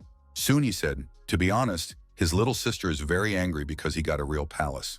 The girl added that she would really like to live here, but not alone, but with Ye Cheng. Song Yi said that there are so many rooms in this house, and when Xia Zhuozhui comes back, she won't have to share a bed again. Ye Cheng said that the girl can do as she knows. Song Yi thought that if Ye Cheng treats her like this just out of gratitude, nothing will come of it. In the morning, after all the pills were ready, our hero breathed a sigh of relief. Song Yi said that tomorrow was Xia Yoshui's birthday. Did Ye Cheng prepare a present for her? The girl also brought our hero some breakfast. Ye Cheng wondered, wasn't Yoshui's birthday the day after tomorrow? Wudao Tai is already the day after tomorrow. How quickly the 2 days flew by. Ye Cheng got ready to leave and said that he would be back soon. Yixing came to our hero and said that he had come here for the pills. Ye Cheng handed Yixing a bag of pills. Yixing thanked and said he had breakfast. Ye Cheng stated that it was not food, but the promised 200 pills. Yixing wondered how one could treat medicines like this. They are priceless after all. You can't keep them in a bag. What if they get dirty? Yixing ordered the assistant to immediately install a sealed protective device on the car. The assistant said that the blood samples from the mission were already stored there. And Qing said they could still get the blood, but they couldn't find the medicine anymore. Ye Cheng said that these pills are not so fragile. They don't need an airtight capsule. An ordinary bag is enough. Even if something happens to them, you can contact him again. Yixing calmed down a bit and said that he was glad to hear that. Yixing remarked that his boss told him to tell him that no matter what traps Chen and Zhang prepared, they would protect him. Zhangcheng, tea house. Wen Jingfu negotiates with Masters Chen and Zhang. Zhang Bogo thought no matter how many times he meets this person face to face, he still feels fear. He is among the top 400 strongest masters. Even if one spent his entire life refining his skills, one would never reach his level. Yuan Jingfu has been the head of Jiangnan province for the past 10 years. He is also the vice president of the Martial Arts Association. Many masters dreamed of becoming a part of it. Wen Jingfu said, if the martial arts masters invited him here, why wouldn't he have tea? Old Man Chen said that they, as the younger generation, are not worthy to call themselves masters in front of Yuan Jingfu. And this generation deeply respects the master. Chen Yuanli opened the box and said that there was an item in it that connected the link of the martial arts world and should help him. Yuan Jingfu took the box of ginseng root and said that it was a generous and expensive gift. Chen Yuanli said that the master is worthy of it.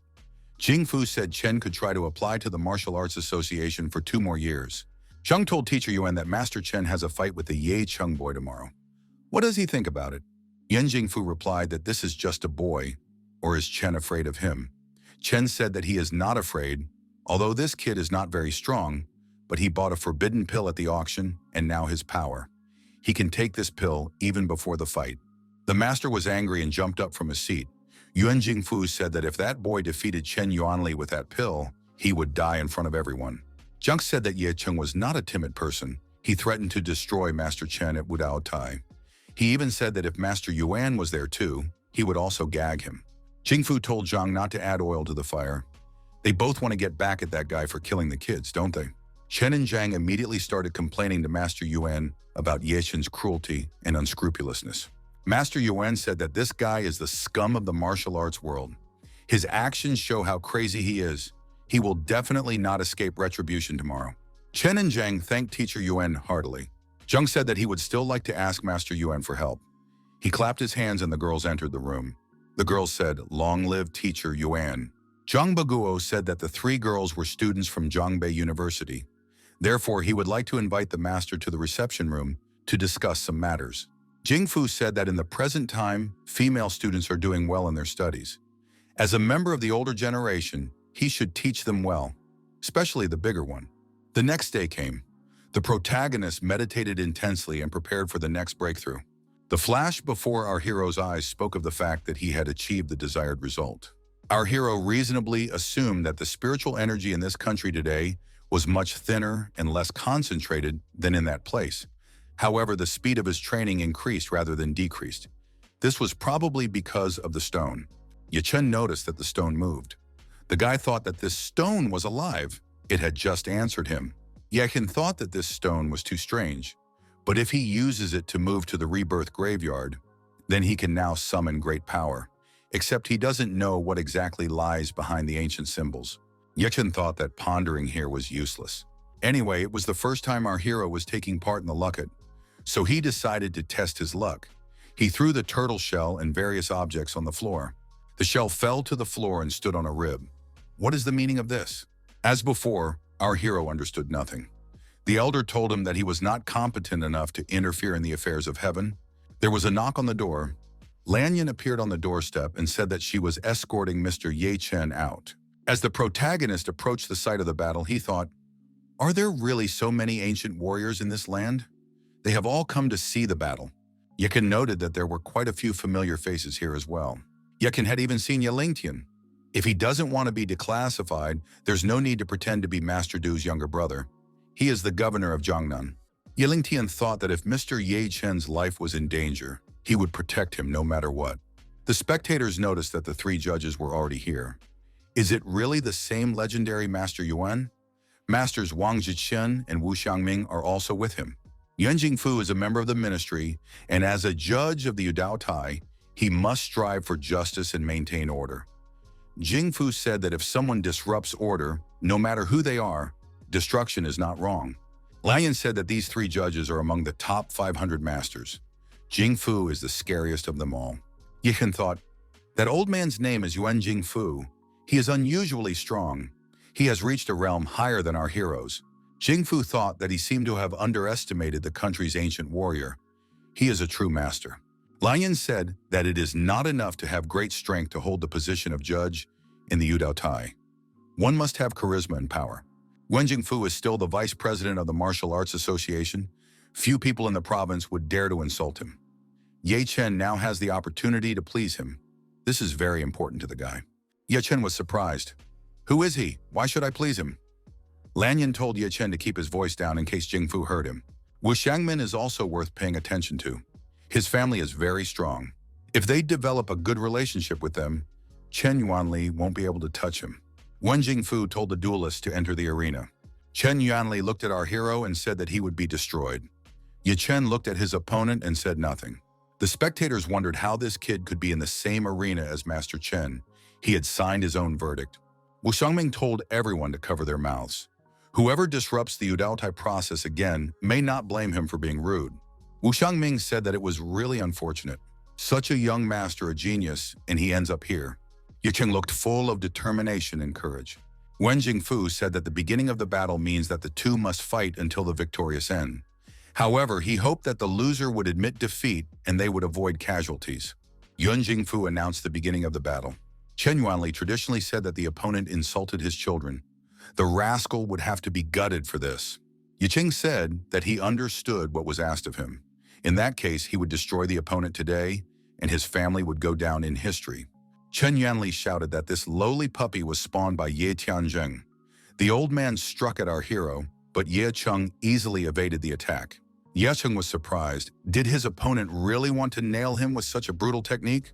Chen Yuanli's punches came one after another, but Ye Cheng effectively dodged them. In the end, the old man was unable to achieve his goal. At the same time, the guy teased Master Chen and said that he moved like a turtle. Is that really all he can do? The onlookers were shouting that this boy was definitely seriously injured after such blows. Chen Yuanli said that this boy only knows how to dodge punches. Yicheng said that he can play with opponents like this for a long time. He wants to see what kind of trashy family Master Chen has. Yicheng also decided to attack his opponent, and their fists collided. Yicheng said that this Chen Yuanli was much weaker than he thought. Our hero's next attack reached its goal, and the old man was knocked down. He found himself lying on his back. The onlookers thought that Master Chen had practiced martial arts for decades and got hit by this kid. How could this be possible? Is he really that strong? He is really worthy of being called a master. Yicheng said that with such strength, his rival allows himself to be defeated by the younger ones. His family deserves to perish. Master Chen said that this boy forced him to do it. He didn't want to use this technique, but there was no way out. The old man shouted that he would have to pay bitterly, and he would destroy this boy with his own hands. Chen thought that his colleague possessed unprecedented power. These are not the ancient martial arts of this world. Now it was clear why he was hiding in the Ural Mountains. He had taken possession of a real treasure. Yicheng thought that he was familiar with this feeling. This is a cultivation art, and it is not weak. Ancient martial artists and cultivators are very different from each other. Their dantian is weaker to withstand the strength of a cultivator. Once one applied this art, there would be a lot of damage to the internal organs, which was why he was talking about payback. Chen Yuanli tensed up and prepared to make a strike. Wu Xiangming thought that a strike of such strength would lead to imminent death. Yuan Jingfu thought that this master had actually summoned cultivation experience. The old man jumped high up, spewing lightning bolts. Our hero thought it was not a trick, but a pathetic ruse. Our hero's fans thought that this gimmick could destroy him. Zhang thought that this guy didn't deserve such an easy death. Is the head of the Chen family worthy of this? However, after the old man made a powerful punch, and after a while when the smoke cleared, everyone saw that Chen Yuanli was lying face down. His opponent was beside him. Yuan Jingfu didn't understand how this happened. After all, Yicheng didn't even have time to accumulate energy. This guy just set up his fist, waiting for his opponent to pounce on it himself. How did he manage to break through such power and fight back? Yicheng said that the old man could now say goodbye to everyone. At the same moment, Yuan Jingfu shouted for the guy to stop and swiftly headed into the arena himself. Jingfu stood between his opponents and said that the duel was over. The judge added that if the guy wants to die, he has to overpower him first. Yicheng thought that this judge had almost nailed him. Didn't he just say, "No destruction"? This old dog is advocating for justice. So why didn't he stop Chen Yuanli's attack? Yiding said that apparently Chen Yuanli is not the only one who will die today. The dog called Yuan should also go after him. Zheng stealthily snuck up on our hero and thought that Master Yuan had drawn this guy's attention away from him. Master Zheng decided to attack our hero and thought that now this guy was going nowhere. Yilingtian shouted for his overlord to exercise caution. The governor didn't think that they would attack so sneakily, disregarding the rules of combat. It was too late to do anything about it now. Zhang threw a punch at our hero and thought it must hurt him badly. The opponent, turning around, thought he could now land a blow to the guy's head. Yiting turned around and hit the approaching Master Zhang with all his might. The old man flew up and thought, where did the guy get his strength from? After all, he had missed a serious punch. Yicheng asked the old man, does he really like to attack stealthily? Yigan said that he would now send this rascal to the other world if he couldn't wait. The judges were startled after this blow. The Zhang family's head was torn into pieces. Jingfu couldn't believe his eyes. What kind of technique did Ye Cheng use? Chen Yuanli was very frightened. This boy had sizzled Brother Zhang. He said for Master Yuan to help him, he didn't want to die. Yuan Jingfu said to Chen to calm down. He is here, so there is no way the guy will destroy him. However, our hero immediately delivered a staggering blow to the old man right in the head. Yashing said, no matter who comes to old man Chen's rescue today, he can't be saved. Yicheng asked the Chief Justice, did he say that he didn't want annihilations today? The second and third judge thought this guy was provoking the Chief Justice. What arrogance. Jingfu menacingly asked why it was necessary to destroy him, since the outcome was a foregone conclusion. Yicheng was surprised. Did Yuan Jingfu really think anyone would listen to him? Our hero called the judge an old shit dog. Jingfu boiled with rage. Did this boy really think he would survive after such a thing? Yakin said that if either of the two of them were to die now, it would be old dog Yuan. Yicheng stated that Yuan Jingfu could challenge him. Otherwise, everyone would say that he had chickened out. Lanyan thought that this guy was no longer alive. Is it possible to talk to Master Yuan like this? No one would dare to say anything if Master Yuan wanted to destroy him now. Fulu thought that Yuan Jingfu was not Zhang Baoguo or Chen Yuanli. Hezhou thought that insulting Yuan Jingfu was tantamount to insulting the entire Provincial Martial Arts Association. Most likely, Mr. Ye Cheng would not be able to survive now. Jingfu, blazing with anger, went to attack the protagonist. Yiding thought that the opponent had concentrated all of his QE into the palm of his hand. This is much better compared to those two. Yicheng was not afraid and, blazing with rage, told Yuan Jingfu to show his true face. Suddenly, Wu Xiangming appeared between Ye Cheng and Yuan Jingfu and told the two to stop. Wu Xiangming asked how could such a respectful master take a junior so seriously? Yuan was indignant. Can't Master Wu see that the boy destroys everyone indiscriminately? He doesn't respect the judge. Shouldn't he be deprived of his life? Wu Xiangming said that while in the Wudao Tai arena, they made the decision to fight until the end. Although Ye Cheng had committed annihilation, he had acted within the rules. Zhang Baguo attacked stealthily and broke the rules. He should have been destroyed. Wu Huangming asked, why did Yuan Jingfu, as a judge, intervene in the battle? Isn't he the one who can't keep track of himself? Jingfu wondered, is Wu Xiangming really crossing him? Does he really think he can represent his Wu family? If Master Wu wants to protect this young man, then he will have a conversation with the president. Wen added that Wu Xiangming was well aware that this boy had nothing to do with his family and that he could be destroyed. Does Master Wu need to protect him? Wu Xiangming thought that although he didn't want the guy to die, he was still from someone else's family. Yuan Jingfu had even been blackmailed by the president. It would be difficult to solve this problem without a legal basis. Wu Xiangming said to Ye Cheng to answer one question, does the guy want to join his W family? Viewers said that the Wu family might have a new addition. The Wu family has been practicing martial arts for over 1,000 years. The Wu family reached out a helping hand. If Ye Cheng accepts it, he will reach great heights. Chu Chiran thought that this was mind-boggling.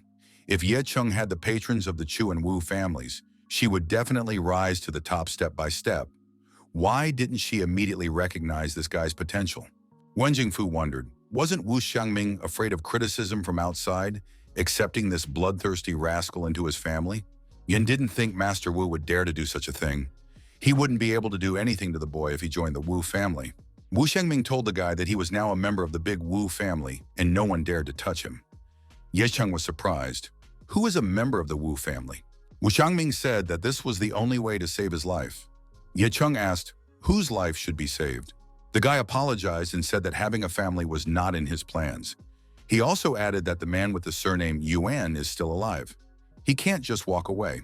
Chu Chiran thought that this guy really refused to retreat to the Wu family.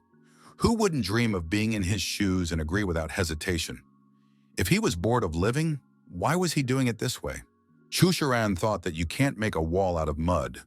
Ye Cheng did the right thing.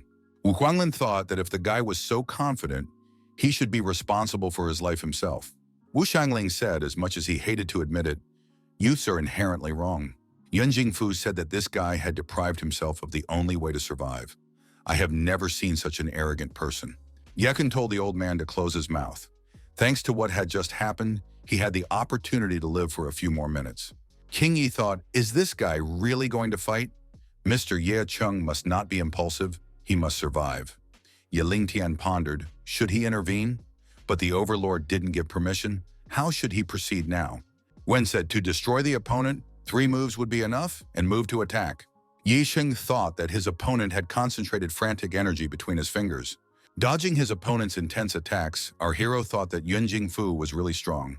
The protagonist was curious to see which warrior was among the top 400 masters. The old man used the breath technique of 1,000 blades. Who can withstand such an attack? Wu Xiangling thought that this was one of Yuan Jingfu's famous skills, using his true aura to form countless blades in free space. They tear apart everything they touch, and this person had used such a technique on the boy. Ye Xing easily dodged Yuan Jingfu's attacks in the air. It was the first time the spectators had seen such body flexibility. The young man said that it wasn't bad, but if the old man couldn't hit the target, then it was pointless. Wen thought, isn't it surprising that Chen Yuanli lost? There is definitely something about this guy. Wen continued to launch attacks and said that the bird would soon be caught in the net.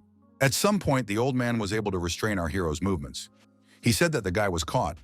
Ye Cheng thought that the trajectory of the opponent's blades was not inferior to true Ki blades. He only needs a bit of luck to get rid of him. Wen applied the dragon flight technique. The protagonist missed the attack and wondered, what kind of beam of light was the opponent using? Wen thought, what kind of horrible boy is this? Didn't even this technique destroy him? Another person in his place would have had a hole in his chest long ago. Wu Xiangling thought that Yuan Jingfu's ki had improved again. Ye Cheng miraculously survived such a blow, but he is still seriously injured. This is a sure doom for him. Yisting thought that although he had an advantage in cultivator practice, it was still difficult to face a strong opponent in such an intense fight. Yering took out his stone and thought that he only had one option left. The old man is scared. He doesn't know what this guy's up to, but he has to destroy him before he does anything. Yicheng let out a dark energy and activated it. The old man, using his fire abilities, tried to immediately attack his opponent. Yicheng found himself in that very graveyard, near a tombstone. It was the graveyard of rebirth. Yireng realized that he had moved from Odao Tai to the rebirth graveyard. Yating heard someone addressing him. The opponent was surprised how the little guy was able to master the graveyard at such a low level. Yicheng asked his interlocutor, "Is he Luo Yuntian?" Just looking at him, our hero feels like nothing. Is this the ancient power of the cemetery? The interlocutor asked, "Did the guy think that there were 100 warriors resting here under the tombstone, but there turned out to be only one?" The interlocutor wondered, is Luo Yuntian not as good as these guys? Yicheng didn't understand what this guy was trying to talk to him about. Luo Yuntian said that since this guy has subdued the rebirth graveyard, his inheritance will not fade away. Unfortunately, the aura of the outside world is too weak, and his stay here is limited. Therefore, this young man will receive as much knowledge as he desires. In the next moment, Yicheng was once again in front of the old man attacking him. Yicheng said that Yuan Jingfu was a real lowlife and only blocked his opponent's fire attack with just 2 fingers. Yen wondered why this happened since he was hitting as hard as he could. The boy, on the other hand, was able to stop him with just his finger. The transient energy from Yicheng's fingers transmitted to his opponent, and he was deactivated as he flew backwards. Everyone saw Yuan Jingfu lying face down at his opponent's feet. Yen said that was impossible and wondered what this guy had just done. Yicheng said that the opponent was not able to control himself in a moment of frenzy. He simply followed his technique and made his opponent's true energy dissipate. Yicheng didn't expect his opponent to be so unbearable. Yicheng raised his hand high up and said that it was time to end this farce. The protagonist told his opponent to roll in the underworld. Yuan Jingfu didn't understand how such a thing was possible. How could someone use their true ki to such an extent? The judges didn't understand who could concentrate true kui like this. Wen lay at his opponent's feet and thought that the gulf between them was like between sand and mountain, but he didn't want to perish. Wen went to Master Yicheng and said that he was wrong. He had been misled. Yuan asked for his life and promised to become this guy's slave. Yicheng said that a lowlife like Yuan Jingfu was unworthy of even being his slave. Fulu told his father that this guy destroyed the Udao Tai platform. Did such a master really exist in this country? Why did he have the feeling that Yicheng was not human?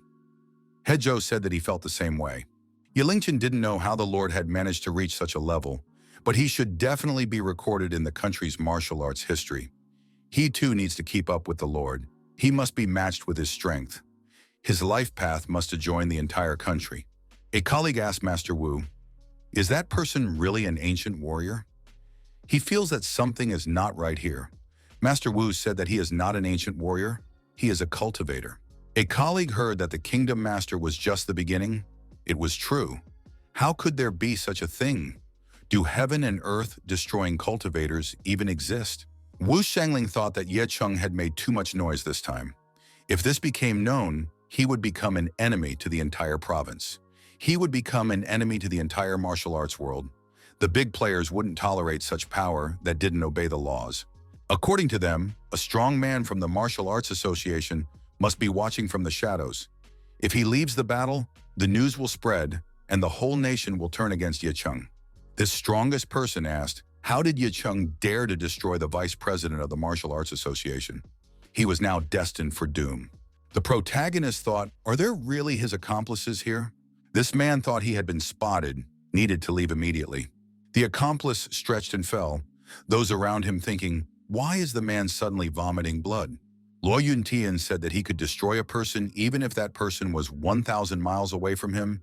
There is nothing wrong with this destruction. Yicheng said that one thing that was unpleasant right now was that his interlocutor was causing a lot of trouble. However, he would become a target for some people. Luo Yuntian said that in such a case, it is necessary to change their memories. Yicheng was surprised. Is this really possible? The old master said that he would apply his true ki to dig into the brains of everyone present. Yicheng inquired, he doesn't want to destroy them all, does he? Luo Yunyan said that it was a memory change, not a complete erasure.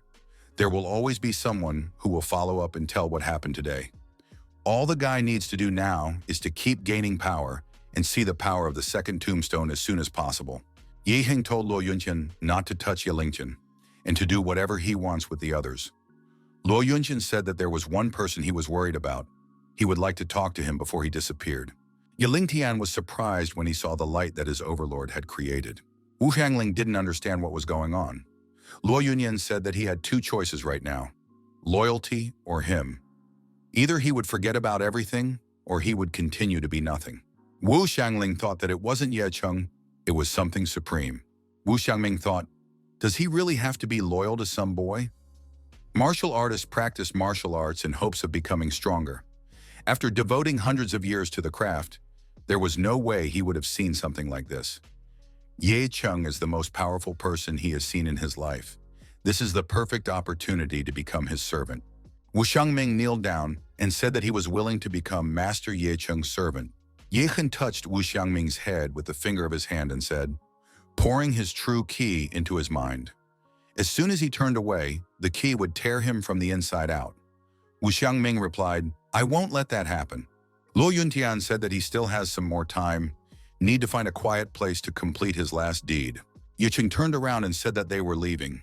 An ancient warrior told our hero that he had many doubts in his heart, and added that he didn't have much time to resolve them. Ye Cheng asked the first question, why is Luo Yuntian imprisoned in stone, and why is he being helped? The interlocutor said that these are two issues. First, they are not imprisoned in stone, but in the cemetery of rebirth. It just so happens that the graveyard is in a stone. Secondly, the rebirth graveyard chose Ye Cheng, and he is a rebirth master who dominates the world. The only thing they can do for Ye Cheng is to help her overcome all the obstacles and become immortal. He said he would have one last question, how to summon the remaining 99 tombstones. The ancient warrior replied that Ye Cheng must be strong enough to convince them that he was worthy, and then he would be able to summon them, or do something to make them interested in themselves. It's worth mentioning that he doesn't really like being the weakest in the graveyard. Ye Cheng was surprised. Luo Yuntian is so intimidating, yet he is the weakest. Could it be that ancient powers are able to split the void and destroy the stars? Luo Yuntian's existence reminded him of Kunlun's voids. It was deep in the mountains, and he was only there for 5 years. Because of that, he achieved what he has. Ye Cheng thought, if they were creatures that had been living in the Kunlun waste for so long, how terrifying would they be? Luo Yuntian said that he only had 1 hour, but he would try to teach his interlocutor everything he had learned in his entire life. How much he can understand is already his problem. The ancient warrior said they were starting, and our hero assumed the lotus pose for better digestion. Ye Cheng thought that in an instant, a huge amount of information flashed into his mind. All kinds of powerful martial arts and mental techniques, even countless fights. It's very difficult to make sense of it all. As a master of reincarnation, he is supposed to have hundreds of powerful forces at his command. Our hero was trying to assimilate all the amount of information that was coming to him from the ancient warrior. Luo Yuntian asked if the young man now wanted to call him his teacher, for he wanted his experience to be passed on to the world. Ye Cheng did so and called the ancient warrior his master. Luo Yuntian didn't like this kind of life, but he hoped that they would meet again. Ye Cheng wondered, didn't rebirth involve dispersing into this world and further reincarnating? The protagonist felt like he was about to be torn apart. Ye Cheng felt that he was at the 9th level of the realm of enlightenment, and his strength only grew stronger. Our hero was satisfied. Today he had reached a new stage. Ye Cheng thought that he had finally reached the realm of movement. If Yuan Jingfu were to get in his way, he would easily tear this opponent apart. More importantly, he felt a grave appear in the graveyard of rebirth. He was still weak in the summoning, but if he became stronger, he could. A phone call rang. Song Yi asked where Ye Cheng was now. The girl said there had just been an earthquake near her house. She was fine, but she was very scared. Ye Cheng replied that he hadn't heard of any earthquake and hadn't felt one. Song Yi said, why doesn't the guy hurry over to Xia Hoshui's place in that case? It's her birthday today, and she's looking forward to it. Ye Chen realized that he had completely forgotten about this birthday. The guy said he would be right there. Lei Shuwei was surprised. Did Qing Yi really mean to say that this guy had defeated 3 masters and there was nothing left of Yuan Jingfu? How could this be possible? Qing Yi said that Chen Yuanli, Jin Baogu, and Yuan Jingfu have been destroyed, all because Ye Cheng was too strong. However, Yuan Jingfu's demise was too strange. It was as if he was torn apart, and it was unclear why. Lei Shuwei asked in surprise at what the interlocutor meant. Qing Yi said that when he tried to recall the events, he felt as if the memories were untenable. Only vague outlines remained. Lei Shuwei understood everything. A memory erasure had occurred. The commander said there were probably psychics there. He'd met them before. They could erase memories. Lei Shuwei asked Qing Yi if he was wearing these clothes yesterday. The subordinate nodded affirmatively. The boss told him to take off his pants immediately. King Yi was surprised and said that he wasn't like that. Lei Shui shouted that he needed a pants belt. Lei Shui took the belt from his subordinate, disassembled the buckle, and looked at the contents. King Yi was surprised to find out that such a complex mechanism was on him. He said that his chief was marvelous. Lei Shui stated that this is his plan B. He hopes Qing Yi realizes that national security is much more important than soldiers' lives. Connecting the buckle to the laptop, the commander got a picture on the screen. It showed a picture of Ye Cheng. A powerful explosion appeared on the screen, near where our hero was. Lei Shui said it's unimaginable. Who is this man? How can a person even do such a thing? The boss said, he's scared to speculate, but he thinks only the first 50 masters are capable of such a thing. This guy's only a little over 20 years old. The first 50 masters are old men who became famous for their strength a long time ago. These are two completely different perceptions. Qing Yi said that considering this record, it was unlikely that their dragon spirit would be able to resist Ye Cheng. Lei Shui closed the laptop and said that everything Qing Yi saw today must not be told to anyone. Otherwise, he would accuse his subordinate of treason. In addition, the Udai is equipped with an interference suppressor, so nothing will interfere with video recording. But that doesn't mean that others don't have interference protection like this. The people present were able to take normal pictures as well. Qing Yi should take responsibility and start investigating each member of the Udotai. As soon as similar information is discovered, any means can be used, but it is necessary to get rid of the materials and report back. Lei Shui packed an anxious suitcase and said that he needed to organize the SSS-class warplane. He would immediately go to Zhongnanhai to see Mr. A dinner party is being held in the big castle, celebrating a birthday. Song Yi thought that not only the top officials of Jiangcheng, but also the high-ranking officials of Jiangnan province had flocked here. She had only seen them on TV. Shijia asked Song Yi, "Where is Ye Cheng? Why hasn't he come yet?" Song Yi replied that he would be here soon. She had just talked to him. Jiaozhui was upset. He had promised to come anyway, but he still had to be reminded. Mrs. Xia told her daughter that an important guest had arrived and they should greet him personally and get to know him better. The mother took her daughter's hand and pulled her along, telling her that he was her future husband. Jojo was frightened. Was he really here? The woman replied that the Qin family had sent the Grand Master as a sign of respect to the Xia family. This master's name is Qin Yuanqing. He is on the list of the top 600 masters. The Xia family is mainly engaged in commerce, and they lack the protection of martial artists the most. Zhao Shui said that she was honored that Master Qin had traveled such a long way to attend her birthday party. Yuan Qiang replied that Mrs. Xia was very kind, but he was sorry that the young master couldn't be here in person. After the banquet, he would like to invite the girl to meet him at the Qin family's house. Jiaozhui replied that she appreciated the gesture, but she had a lot on her mind lately. The girl suggested waiting for the next time. The people present realized that Jiaozhui had actually denied the Qin family's request. Who dares to do such a thing? No matter how rich the Xia family was, it was only an arranged marriage. Is it worth annoying the Qin family? Mrs. Xia said that her daughter was joking. She would definitely go. Jiaozhui was surprised after all. Her mom said she could stay in Jiangcheng. She would never be in the Qin family. Qin Yuanqiang said that a young master doesn't like being rejected, and if he is displeased, the consequences are not long in coming. Among those present was Wu Xiangming, who said that Qin Yuanqiang had great power. Madame Xie wondered, how did Wu Xiangming end up here? She had of course sent him an invitation, but was refused. Wu Xiangming said that his Wu family is happy to join Xiao's birthday banquet. Wu Xiangming wished a happy birthday to Madame Xia Jiaozhui. Those present thought that the Wu family is notoriously conservative and rarely interacts with other families. Wu Xiangming holds a high status in his family, and his presence alone is enough to imagine the Wu family's position in society. Xia Jiaozhui thanked Mr. Wu Xiangming, who said that they were all already one family.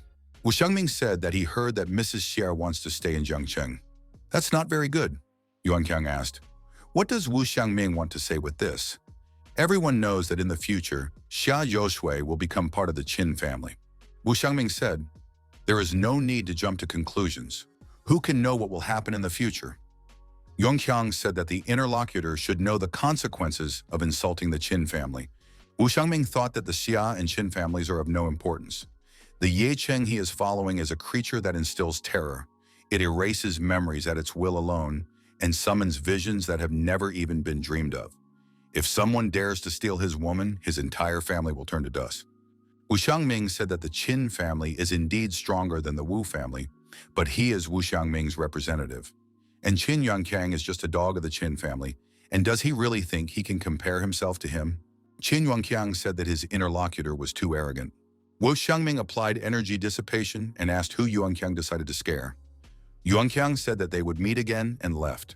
Madame Jia asked Wu Xiangming, if he is the judge of Wu Dao Tai, can he say how is Yecheng? Is he still alive? Zhao Sui wondered, what did Wu Tai have to do with this? Did something happen to Yecheng? Madame Xia replied that it was Yecheng's own fault. He accepted Master Chen Yuanli's challenge. He had overestimated his strength, and he had paid for it. Zhao Sui asked Mr. Wu Xiangming if Yecheng was alive. Yecheng appeared in the doorway and said that this is too much. Even on his birthday, he is being cursed. Is he really that terrible? Mrs. Xia was frightened. Is this man really alive? The two top masters wanted to deal with him. How did they let him get away alive? Wu Xiangming knelt down in front of our hero and said that he welcomed Mr. Yecheng. The people present couldn't understand what was going on. Honorable Master Wu Xiangming honored the young man with his gesture. Mrs. Xia thought that Wu Xiangming had lost his mind. Why did he kneel down to this child? The Wu family would be furious if they found out. Zhao Sui thought that not only the Zhou family, but also the Wu family cared about Yecheng. With their help, this guy will be able to stand up to the Qin family. The Qin family is terrible, and Yecheng is young. He has a promising future. Qin Yongqiang thought that Zhao Sui is looking at this guy as if she loves him. No one has the right to interfere in a young master's affairs, even if he is helped by the Wu family. Yecheng told Wu Xiangming to stand up. He had already become the center of attention of the audience. Today is another person's birthday after all. Yecheng wished Zhao Sui a happy birthday. He apologized for being a little late. Zhao Sui said that she was offended by his tardiness and would be even more offended if he didn't give her a decent gift. Yecheng said that the most valuable gift for the girl is in his pocket. She will be satisfied. The guests were surprised. Did this guy really think that no one present could make a good gift? Madame Xia said it was time for her daughter to go on stage. On stage, Mrs. Xia thanked everyone. They had traveled a long way to attend her little girl's birthday party.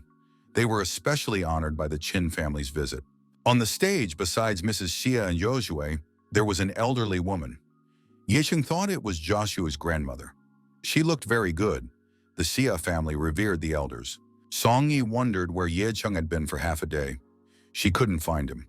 The guy replied that he had been dealing with some minor troubles. Soon Yi said that the gift-giving had begun. Someone came on stage. The guest said that he is holding an imperial jade that was bought for 50 million. On the making of the goddess, he hopes that the lady will like it. The guests were surprised. This man is ridiculous. The Xia family controls the economy of Jiangnan province, and the last thing they lack is money. This kind of ugliness should not be shown in public at all. Song Yi thought that it was a shame to even put her gift on the table. She wouldn't be able to present it. Yecheng told Sun Yi not to worry. Zhao Sui values attention, not money, and her attention is no worse than anyone else's. Song Yi replied that she liked his thoughts. Sun Yi decides that she has to go on stage. The longer she hesitates, the more she's afraid to give the gift. She should just give it to her and calm down. Zhao Sui said as her dear friend finally came out. That's the one she will definitely never forgive a bad gift to her. Sun Yi said that it was an inexpensive gift, but it was from the bottom of her heart. Sun Yi said it was their house, only in a smaller form. She made it herself. You can see their two small figures in the living room window. Zhao Sui said it's beautiful. She's just thrilled. Zhou Sui said her friend is very wonderful. Wu Xiangming smiled and said that it was a very touching sisterhood. Now he would like to be the next one to present the gift. Wu Xiangming said that he got here in a hurry, so there was no time to prepare. Wu Xiangming held out the gift and told Mrs. Zhao Sui to accept this piece of jade. He hoped that all her wishes would come true. Madame Xia was astonished after all. This is the Wu family's jade order. It can be used to gain asylum from the Wu family. Its value is unimaginable. Mrs. Xia said for Mr. Wu to take this gift away. Zhao Sui would simply not accept such a thing. Wu Xiangming was surprised. What do you mean she won't accept it? Mrs. Xia is not an ordinary lady. Compared to the relationship between Madame Xia and Mr. Yecheng, this is nothing. Wu Xiangming expressed his hope to attend her wedding soon. Then the dinner will prepare a better gift. The guests were surprised. Everyone is aware of the wedding contract between the Xia and Qin families. And Wu Xiangming wasn't afraid to tell the public about Xia Zhoshui's relationship with that guy. After all, this is a clear confrontation. Shen Wangyang said, "Does Wu Xiangming know the situation he is in now? There is no one to save him." Yuan Qiang said that the Wu family order is useless. The Qin family order is much better. Besides, he had another gift. Yuan Qing held a small box in his hands. Yuan Qiang showed the contents of the box. It was a soul purification pill. If a non-martial artist took it, he would immediately become a master and reach the highest realm. Those present said that the soul purification pill overshadowed all the gifts. The Qin family is very generous. Madame Xia said that Mr. Qin is very kind. She will accept this gift instead of her daughter. One day they will definitely repay him in kind. However, Mr. Qin's gifts were thrown to the floor. An angry Yejing asked, "How could Qin give Yashue such trash?" Mrs. Xia was frightened. "What is Ye Cheng even doing? He must have gone crazy." Qin Wanqiang was enraged. How dare this boy spoil the gift of the young master of the Qin family? He would definitely die now. Yicheng said that such expired pills only give Yashue bad reviews. If he wants to get his hands on such medicine, it's better to get them from him. He has them in huge quantities and are much safer. Yicheng held out a palm filled with pills. Those present were surprised at the odor that came from these pills. There was even an engraving present on the pills. They are undoubtedly of the best quality. The pill from the Qin family was garbage in comparison. Madame Xia was astonished. She knew that this guy was strong and that he was an ancient martial arts master. But how did he have so many high-class pills? And Wu Xiangming's behavior speaks volumes about Ye Cheng's horrifying past. Ye Cheng told her not to hesitate and accept these pills as a gift. Ye Cheng said that these pills were only an addition to his main gift. The guy held out the box and told her to open it. If she didn't like it, he promised to wash clothes for her and Sun Yi for a year. In the gift box was a necklace. The guests wondered, what kind of gift is this? It's just a necklace. They expected more from this guy. Shajajwe tearfully said that it was Grandpa's star tear. Did Yicheng really bring it back? Jajue showed this necklace to her grandmother. The grandmother recognized it and said it was the same necklace that the grandfather had made for his granddaughter before his death. Madame Xia confirmed that it is indeed a star tear. Shajajue said that she really likes this gift. It's the best gift ever. Yicheng got excited and said that he didn't want to wash the girl's clothes for a whole year. Shajajue kissed our hero on the cheek in front of everyone. The guests were indignant. No way! Xia Hoshui is one of the three beauties of the province. Her face, body, and marital status are flawless. Most importantly, she is the bride of the young master of the Qin family. She doesn't hesitate to kiss anyone in front of everyone. That's cheating. Shajashue once again thanked Ye Cheng for this precious gift to her. Qin Wenqiang was enraged. Did Xia Joshua realize what she had done? Yuanqiang jumped up to the girl and said that he would teach her a lesson. He even swung to hit her, but Ye Cheng appeared in front of him and said that this guy had crossed the line. Ye Cheng slapped his opponent and he fell down. Qin Wenqiang fell to the floor and shouted that he was a representative of the Qin family. Ye Cheng did not calm down and continued to land leg kicks on his opponent. Our hero walked over to the lying opponent and asked what was so special about the Qin family. If even the head of the family were here, the result would still be the same. The people present thought that Ye Cheng had lost his mind. How does he allow himself to talk to the Qin family representative like this? If the head of the family really came, there would be complete chaos here. Ye Cheng said that Yuanqiang is lucky that Xia Zhuoshui's birthday is today, otherwise he would have been destroyed. He just doesn't want his blood to stain even one corner of this room. Ye Cheng threw a controlling strike, and his opponent flew backwards far away. Qin Yuanqiang landed hard on the floor, smashing the furniture around him. The victim said that after he reported to the head of the Qin family about the incident, this boy would be wiped out. Ye Cheng told Wu Xianming to get rid of all the Qin family members waiting outside. After all, he is a big professional in this matter. He doesn't want Zhozhui to see blood. Wu Xianming smiled and said that he understood everything. The guests thought that this guy was not afraid of the Qin family at all. Wu Xianming went to do the dirty work. This might cause the Wu family's status to fall. Mrs. Xia thought that Ye Cheng has such strength at a young age. He has a terrible past and a strong backing. Right now, she doesn't mind his candidacy as Joshua's fiancé. Mrs. Xia asked Ye Cheng to come over to her. She wants to talk to the young man. Left alone, Mrs. Xia prepared tea for her interlocutor. Ye Cheng was surprised. He didn't think Mrs. Xia would serve him personally. Xia was surprised. Is the guy afraid that she will poison him? Yicheng smiled. No poison will destroy him. Mrs. Ya said that this guy is very self-confident. She must admit that he is full of surprises. She has underestimated him in the past. Yicheng is quite an impressive young man. Yicheng wondered, did Miss Xia really invite him just for this? Mrs. Ji asked if Yicheng knew that Jiaxue was engaged to the Chen family. Yicheng wondered why he hadn't heard about it before. Mrs. Xia said that the engagement was conceived a long time ago. Although the Xia family is a respected family, they are only strong on the economic side. Their family needs support from the martial arts world to survive and prosper. That's their weakness.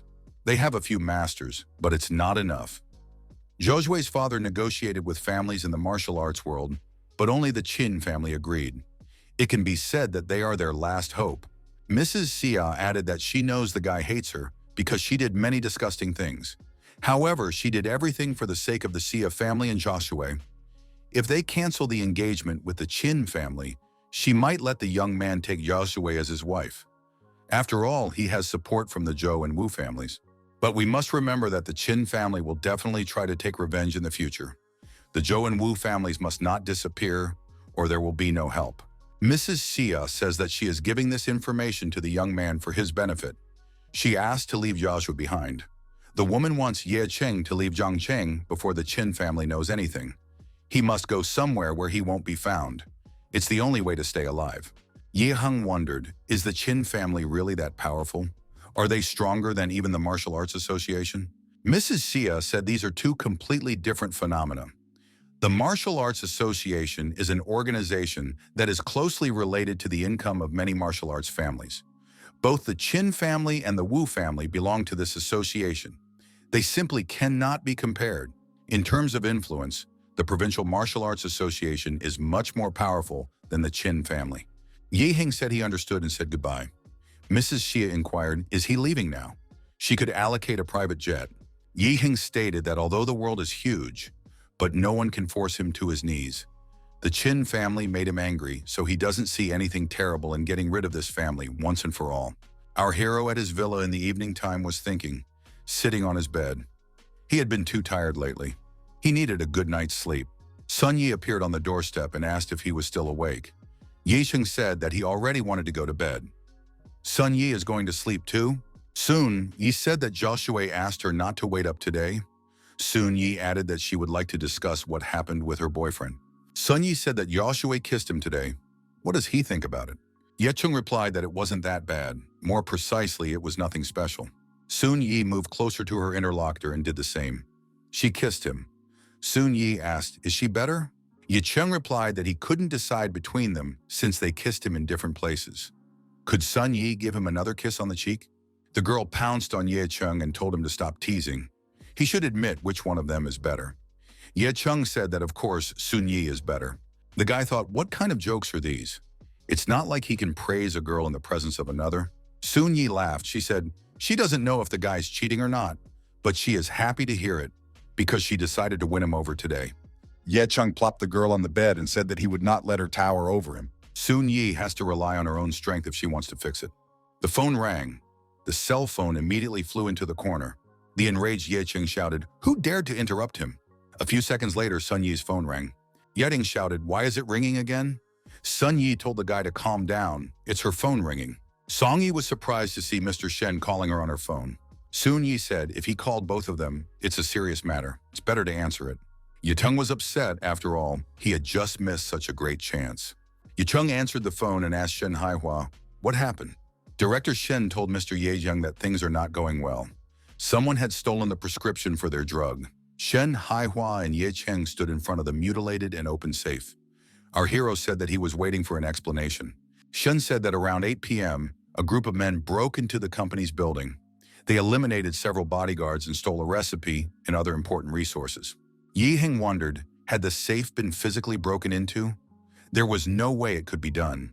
After all, he had sealed it, and no one without the key would be able to open it by force.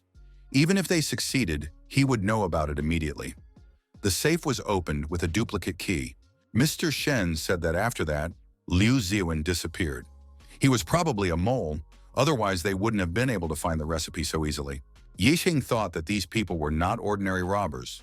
The bodyguards are Ye Lingtian's subordinates. They are professionals who fought alongside the governor of Jiangnan. Why did they die so easily? Shen Hawa said that he takes responsibility. Liu Ziwei is his employee. Ye Cheng said that it doesn't matter anymore. This is not the time for finger-pointing. We need to check on the victims. Ye Cheng and Shen Haihua came to the room where the guards had been destroyed. Blood was everywhere. After inspecting the bodies, the protagonists concluded that they had all been tortured before their deaths. Ye Cheng said that their methods are quite cruel. They seem to enjoy torturing people. Mr. Shen asked what they should do since the recipe was stolen. Ye Cheng stated that there was nothing special about the recipe. The guy added that he would be able to write the prescription, but people's lives could not be brought back. Shen Haihua expressed regret and said that he had been careless.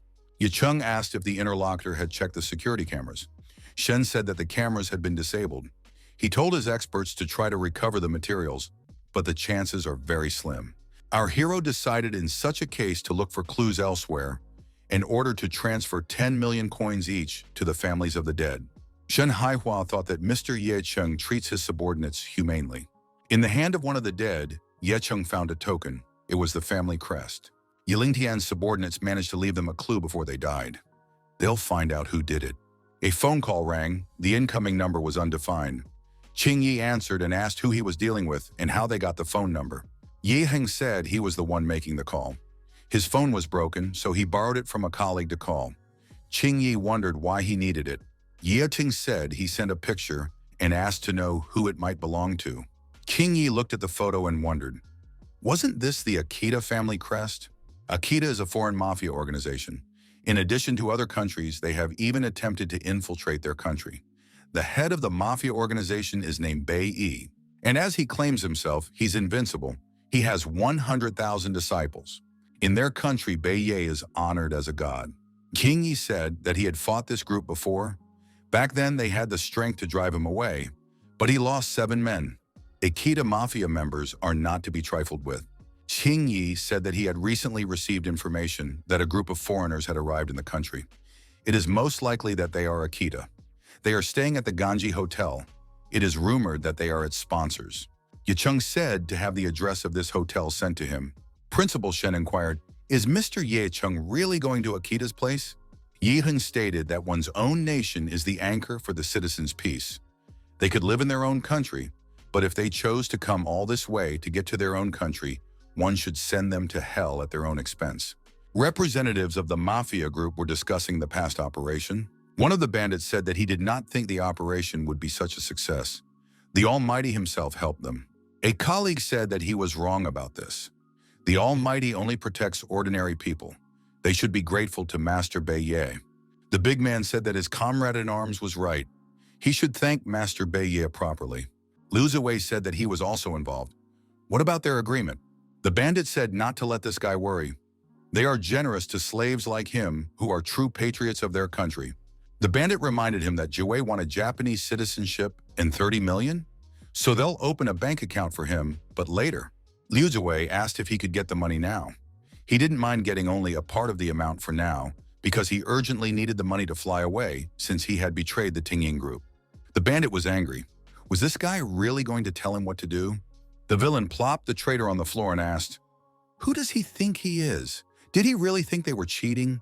Liu Ziwei should consider it an honor to be able to contribute to the development of the nation. Liu Ziwei thought that he shouldn't have believed these Japanese. When he betrayed his own country, he could no longer be in it. His life was ruined. The bandit asked the traitor, did he hold a grudge? There was no point in letting this corrupt dog live any longer. He must be destroyed. Liu Ziwei told them to stop and come to their senses. Jiwei asked for mercy. He said not to be destroyed. He didn't want to say anything bad. The big man said that this pathetic traitor deserved to die. Unexpectedly, Ye Cheng appeared in the window and said that a kneeling person is pitiful. There is no need to drag the whole country into this. The protagonist added that these bandits are not even worth insects. Ye Cheng wondered, how did these villains dare to come to his country and make such a mess here? The bandits wondered, how did this guy get in here? I mean, this is the 18th floor. How did he get up here? The big man asked, is our hero a representative of this country? The bandit ordered this guy's limbs to be chopped off and brought to him. Ye Cheng bravely headed straight into the thick of the criminals. The next moment, our hero was already behind the big man. He asked the big man who was the boss. The bandit wondered, how did this guy end up behind him? Who was he? Yehung replied, it doesn't matter who he is. It's all the same. All the rascals present here will die today. Our hero grabbed the biggest bandit by the jaw and pulled him down. He asked, does this fat guy think he's tough? Yechung pressed down on his opponent's jaw with such force that he pulled out his teeth. Blood flowed from the fat man's mouth and he screamed loudly in pain. Another bandit shouted that this guy is an ancient martial arts master. We should be careful with him. The bandits drew their swords and pounced on their opponent. Yechung grabbed the healthiest bandit's arm and began to spin him around. The other villain thought this guy threw a 300-pound man with one hand. How is that possible? The bandit thought that he had spent a lot of time in this country and had faced worthless opponents. But he had heard of the strongest masters and had not yet had the opportunity to meet one. However, this opponent is different. Without a doubt, he is a so-called master. The villain with a sword in his hand told Mr. Ye Chung that his subordinates had disappointed the young man. Bandit said he is one of the continuators of the Japanese Akita-style sword art. He's impressed by his opponent's strength. He will allow himself to take Ye Chung's life as a sign of respect. Ye Chung asked to get this Japanese to shut up and confess. Was he the one who destroyed his men and stole the recipe? The villain said Master Kawasaki destroyed them. He has a passion for such torture. However, he will not allow Mr. Ye Cheng to meet Master Kawasaki. The villain said that his opponent was about to be killed by his katana. Yidam plopped the criminal on the floor and told him to immediately inform Kawasaki to drag him here. Otherwise, he would experience every degree of pain a human being could endure. The bandit told his rival not to touch his hair. He is an ambassador and is a guest of this country. You should not touch his hair. Ye Chung forcefully pulled and ripped off a section of hair from his opponent's head. The door opened and another villain appeared in the room. He asked why everyone here was so noisy. Why did they disturb his sleep?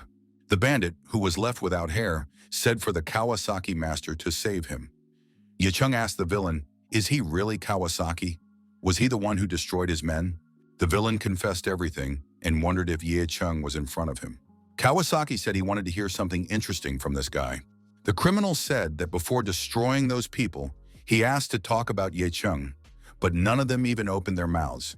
He wanted to play origami, so he folded and broke their bones. It was a pity that no one ever said anything.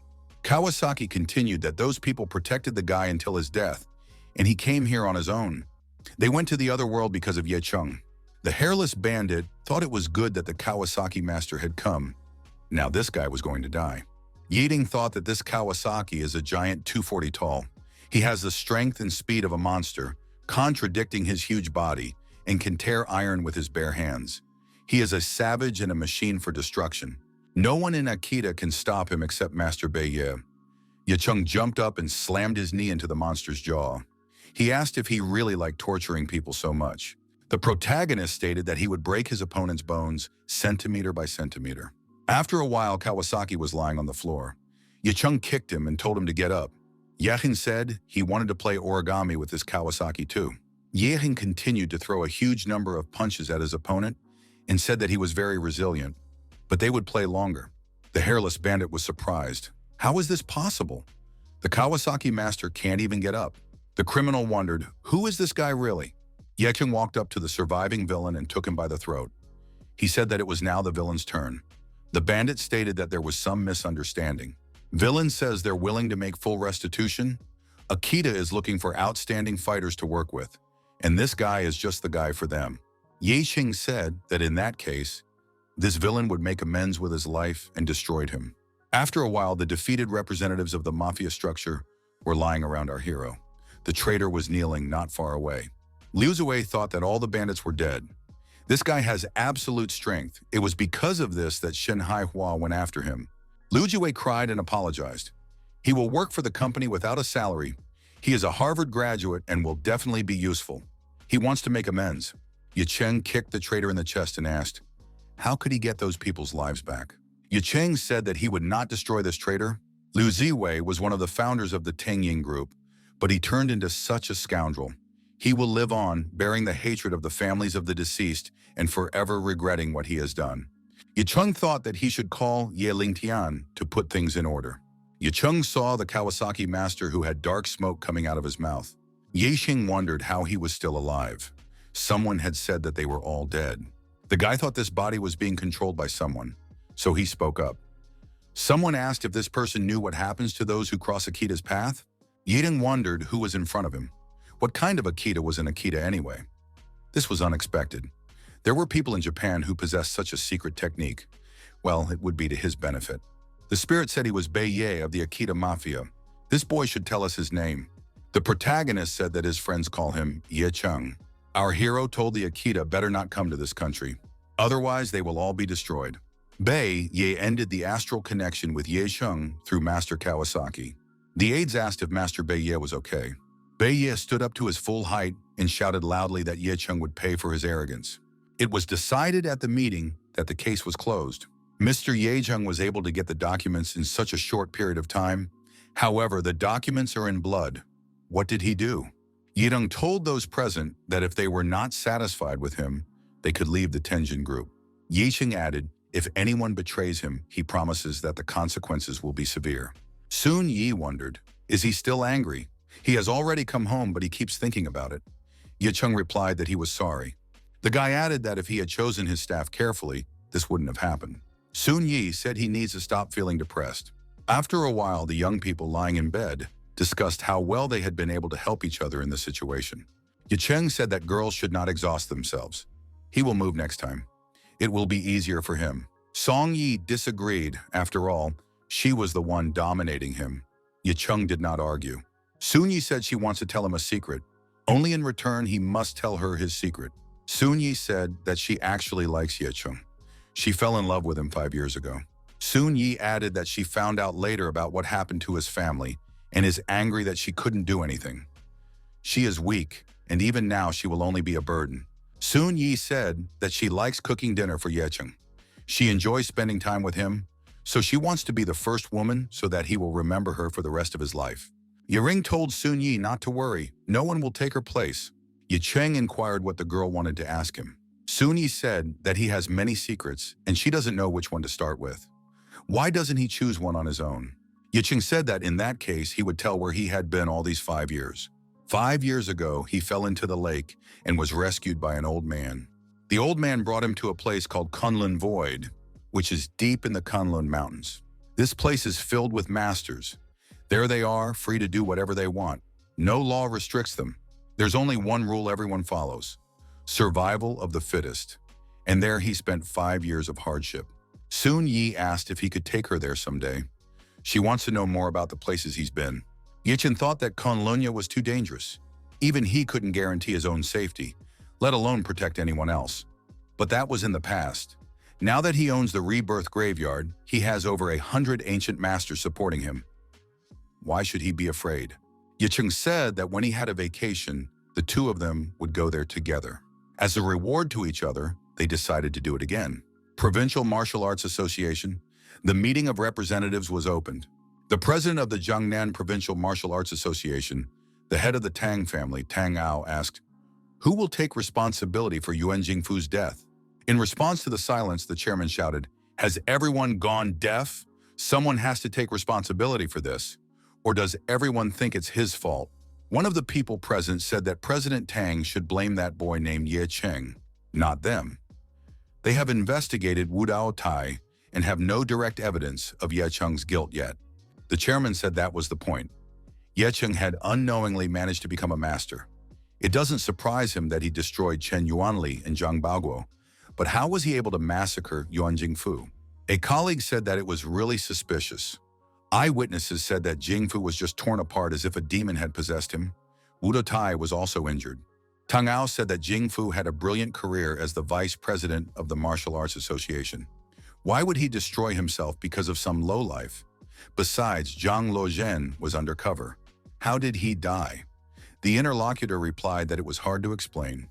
They've asked a lot of people, but they all say the same thing. It's impossible for everyone to lie. Tang Ao ordered the strongest masters of the association to go to Zhangcheng and find out the cause of Jingfu's death. They mustn't miss a single detail. If they can't find any clues, they should bring Ye Cheng here. He must have something to do with this. They can't let the vice president die in vain. Dragon Spirit Squad Base, Jiangcheng. Warriors train and improve their strength and spirit. Ye Cheng, while at this base, thanked Yi Ching for what happened the day before. The interlocutor said that it was his job. Ying asked why Ying was looking for him. The interlocutor said that Ying was looking for his boss. Yixing said as they finally arrived at the chief's house. Mr. Lei asked Ye Cheng to do them a favor. Would he agree to join their group? Our hero replied that it was impossible. Lei said he's asking for a guy to be their instructor. Ying looked around at the cadets and asked, "Is this the dragon spirit?" The chief replied that it was half true. They are the mysterious troops of the country codenamed Dragon Spirit. The Yiqing Assault Squad is only a unit. Dragon Spirit only follows the orders of the first captain in the country. They are sworn to protect the honor and peace of the country and resolve all extraordinary situations in the country. Yijin asked if Lei was sure he wanted to hire an outsider as an instructor of such an important force. The boss said he's sure. He vouches that there's no better man for the job in the whole country.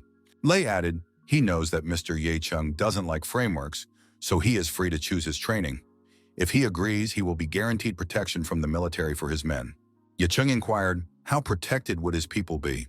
The chief replied that an undercover sniper would follow Song Yi and Xia Yaoshui as an example. The military would immediately eliminate the danger posed to the girls. Lei said, that's not all.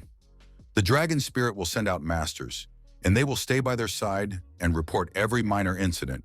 This way, the dragon spirit would react immediately, and then Ye Cheng would know everything. Ying thought that only outstanding political figures were treated in this manner. It doesn't require them to have the skills of a master, but they would at least be able to replace him and be very useful. Lei said that Mr. Ye Cheng has made too many enemies recently. The Martial Arts Association, the Qin family, the Akita family, and other underground organizations. To Ye Cheng, they are not a threat unlike the girls. It's not like he can't be around them every time. Yixing inquired what is the job of an instructor. Lei said that Ye Cheng would choose his own training method. The longer he trained them, the stronger they would become. And if they become stronger, then the country will become stronger. Yixing agreed and promised to justify the trust placed in him. For the experience of each of his classes, the fighters would be able to destroy 110 enemies on the battlefield. Lei thought that this guy was probably exaggerating. Training yourself and training others were two completely different things. In the first class, our hero asked if the cadets had heard the words of Lei Shuwei. From that moment on, he is now an instructor. The cadets thought this guy got here through connections. Who is he? Why is the chief literally begging him? Because he's not worthy. They not only have skills in firearms, but they are ancient martial artists themselves. Who does he think he is? One of the cadets told the chief he was protesting. The other cadets were supportive and said they were protesting too. How can this guy be allowed to train them? They would not trust their lives to this boy. Ye Cheng offered to fight if they were dissatisfied. Anyone who has any doubts about him can come out against him. He doesn't even mind a collective attack. The cadets thought that this guy was too arrogant. However, they wouldn't stoop to such a thing and attack altogether. Lei Shui said that if Ye Cheng speaks, it means that he is confident in his strength. The cadets shouldn't worry and should give their best. This guy will be suspended if they defeat him. One of the fighters said that an unfair fight would tarnish the dragon spirit's reputation and stepped forward. The warrior said that his, Gutashi's, one was enough. After that, he tried to strike his opponent. Yiching said that he would now teach this guy the first lesson. You should concentrate your energy on the tips of your toes and accumulate power in the dantian. The cadets tried to attack, but their attack was successfully blocked. The instructor said that this was the right way to use their power. Gutashi thought, how could this person have such a monstrous aura? He couldn't even put up a block. After that, the instructor was attacked by the cadets. Gutashi flipped over his head several times and fell to the ground. The people watching were surprised. This man had defeated Gutashi with his own best leg kick. Yiting said that he would not be harmed even by their joint attack. If they didn't want to disgrace the dragon friend anymore, they could attack him in all ways. The cadets decided to attack at the same time and said that now he would get a lesson. After all, he was too arrogant. Yicheng praised the cadets and said that they had a pretty good idea of combat and added that he would teach them more. The cadets spun in a whirlwind of furious attacks, but the instructor effectively neutralized all the attacks. After a short while, Ye Cheng said that the victory in this battle was left to him. After our hero attacked his opponents, they scattered in different directions. One hit was enough for each of them. Ye Cheng asked if there were still any disgruntled cadets in this unit. The cadets were annoyed. Not a single one of them could defeat this man. How could such a strong man even exist? Ye Ren walked up to Gutashi and asked what he would say now. Gutashi stretched to his full height and said as he reported to the instructor. All cadets then stood to their feet and also reported to the instructor. Yedin thought that these fighters knew the basics quite well. It would be easy for him to train them to the proper level. Yeheng said that if those present wanted to learn the technique of challenging the heavens, he would teach them. The cadets shouted in unison for the master to teach them. They too want to fight 10 opponents at the same time. Yicheng said that one must be patient. They would start with a few techniques at first. Everyone present would eventually become stronger. Yicheng thought that if he could get the support of the military, his plans to expand his power would become a reality. The governor of Jiangnan is in charge of the underground forces in the province and operates undercover. The Tengying group provides for him financially. On top of that, he now has a military dragon spirit. The protagonist thought that he was able to handle most problems. This way he could protect the people around him and gain the confidence to fight Master Moon, who had taken everything away from him. Our hero was sending Ye Lingtian to get information about Master Lun, but invisible forces blocked his path. Even a person like Lei Shuwei would not be able to cope. It's very dangerous in the capital. The most powerful and wealthy families respect the martial arts families based there because they stand at the top of the country. To compete with these families, our hero must develop his power to such a scale as to rise above them. The three envoys studied the situation on the ground. Was it because of Yuan Jingfu that the arena was destroyed? The reason was the powerful force. It's hard to imagine a martial artist capable of such a thing. Is there really a master in Zhongcheng whose existence is unknown to them? What they see isn't even the work of a cultivator. It's not just a legend. One of the experts said that Ye Cheng had probably had the chance to meet someone in these 5 years. Otherwise, there was no way he would have been able to destroy the master. This whole thing looks too suspicious. President Tan told them to find this guy if they don't find out anything. Then we have to deliver him to the president. During the meal, our hero said that he couldn't imagine that a young hostess like Xia Jiaxue could cook so deliciously. Song Yi said that it was the first time she had ever seen her friend cook at all. Jiaxue told the two to shower her with more compliments. She had learned a lot from her grandmother in these few days. Ye Cheng said that this food was delicious. He would never have guessed that Jiaxue had made it if she hadn't told him about it herself. Song Yi inquired where Ye Cheng had gone yesterday. The guy replied that he was at a base, the name of which he forgot. He needed his help there, and now he was going to Yu Cheng's place. Do they want to go with him? The girls said they had other things to do. They wanted to run to the stores. Yiding said that he had eaten, and this is where they can part ways. They could go nowhere in a hurry. Stepping outside the threshold, our hero was surprised. He had never seen this car in front of his house before. The man standing beside the car greeted the instructor and asked, "Mr. Ye Cheng, is he leaving already?" Ye Chen thought it was one of the dragon spirits. Although their chief looks cocky, but he is quite considerate. Ye Cheng said that he would go to the university and ask not to be called instructor. You can just call him Mr. Ye Cheng. Yu Heng said that the thing Brother Cheng gave him was amazing.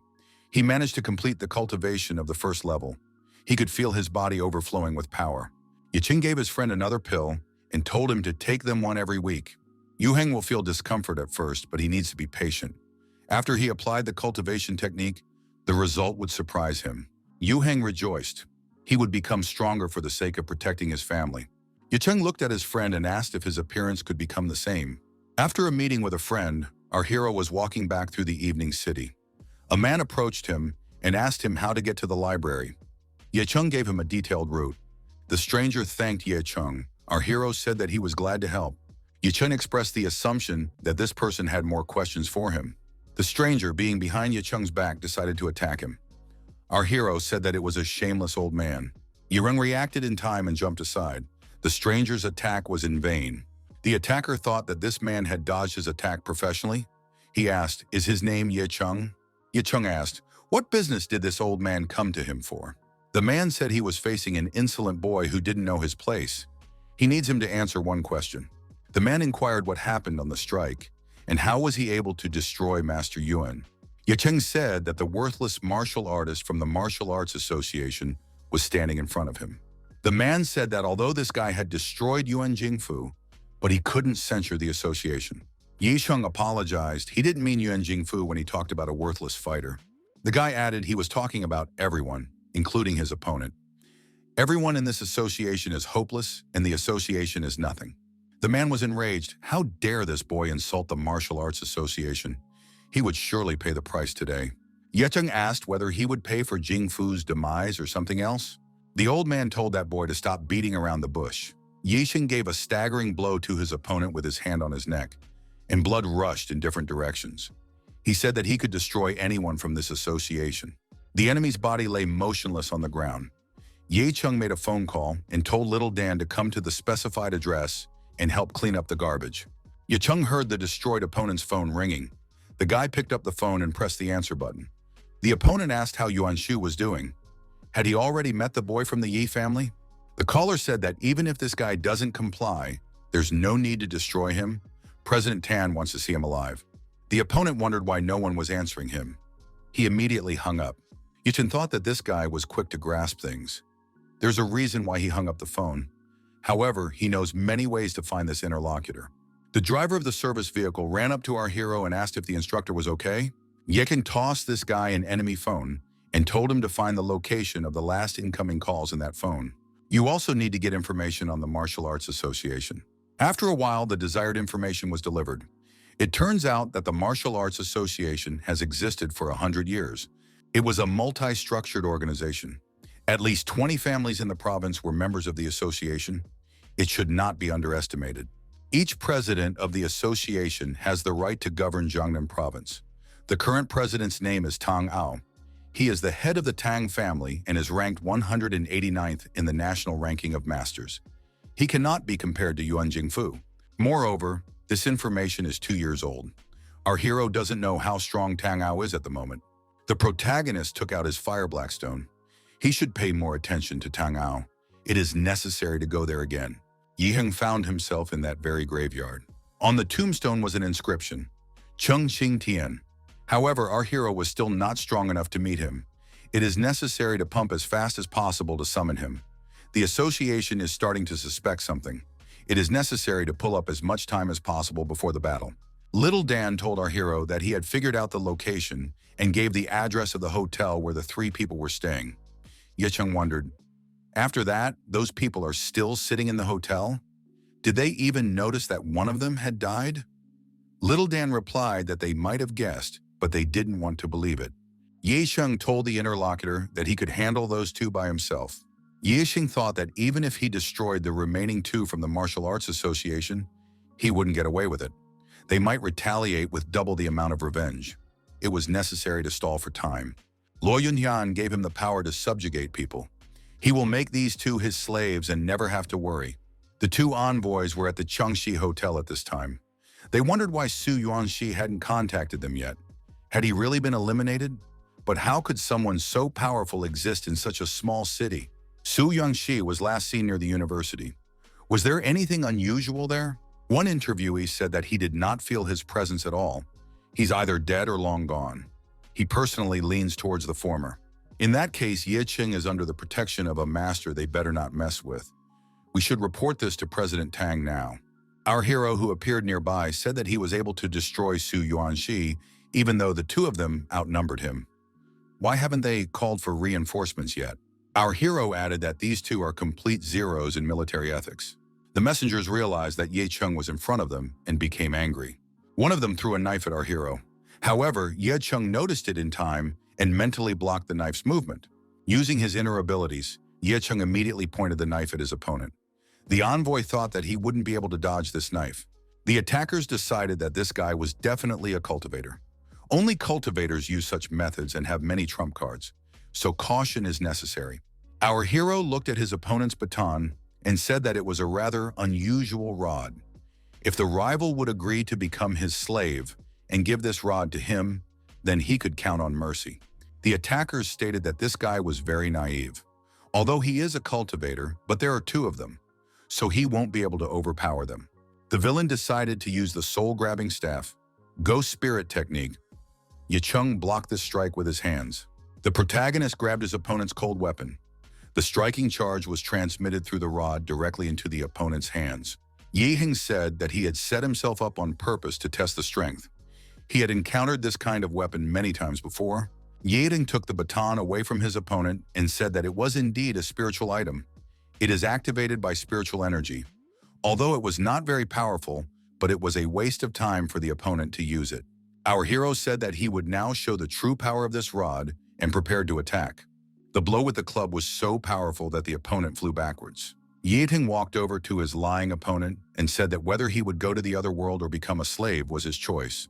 The messenger thought if he perished, his family would perish too, and everything he had devoted his life to would be swallowed up by others.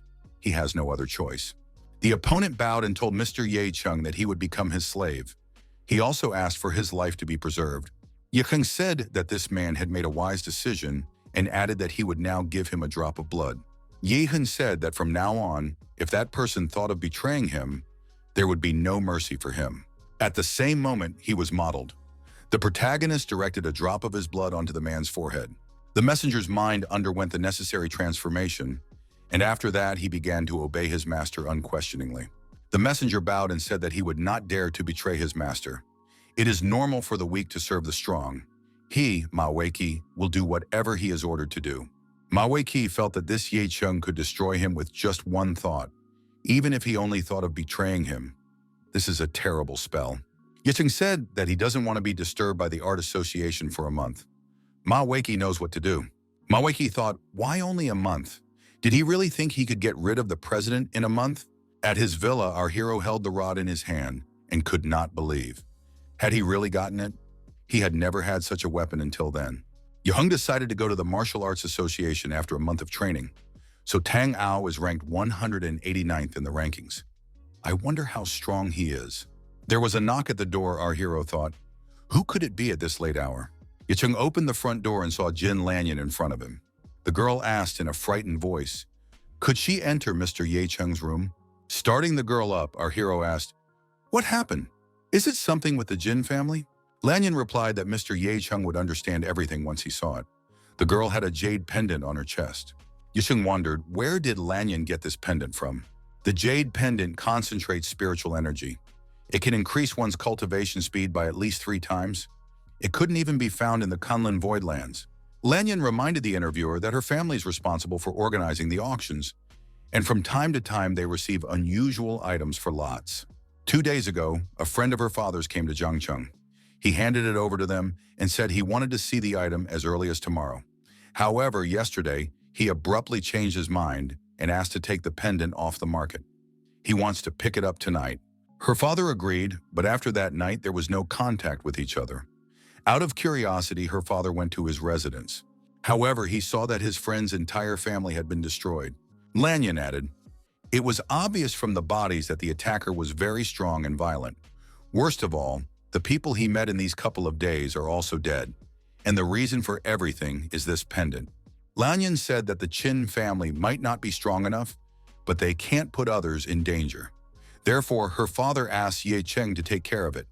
He is the only one who is capable of doing this in all of Zhangcheng. Lanyan added that if anything happens to her family, this pendant will go to Ye Cheng. Ye Cheng promised and asked, what should they do?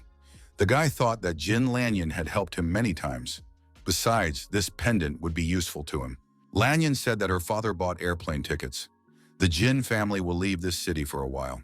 The girl added that Ye Cheng could use the pendant as he wished. It could be a security fee. Lanyan added that this might be their last meeting. The girl said goodbye as she parted. Ye Cheng said that they would definitely meet again. After closing the door behind Lanyan, Ye Cheng heard 2 girls appear behind his back. Zhuxue asked who it was. Song Yi asked indignantly, is he cheating and in the middle of the night? Ye Cheng replied that he wasn't fooling anyone. It was just that a friend needed help. The guy apologized for scaring the girls. Jia Zhuwei wondered if Ye Cheng was going to the tanning group tomorrow. He hasn't been there for a long time. There will be a lot of reporters at the conference tomorrow. Jia Zhuwei added that they need to promote the new product. Sun Yi said Ye Cheng should come because she's going to perform. If he's not there, she'll get nervous. Ye Cheng said that he would definitely come and take a beautiful photo of the 2 girls on his smartphone. Examining the jade pendant, our hero thought that one of the strongest families in the Zhangcheng martial arts had been forced to run away with their tails tucked.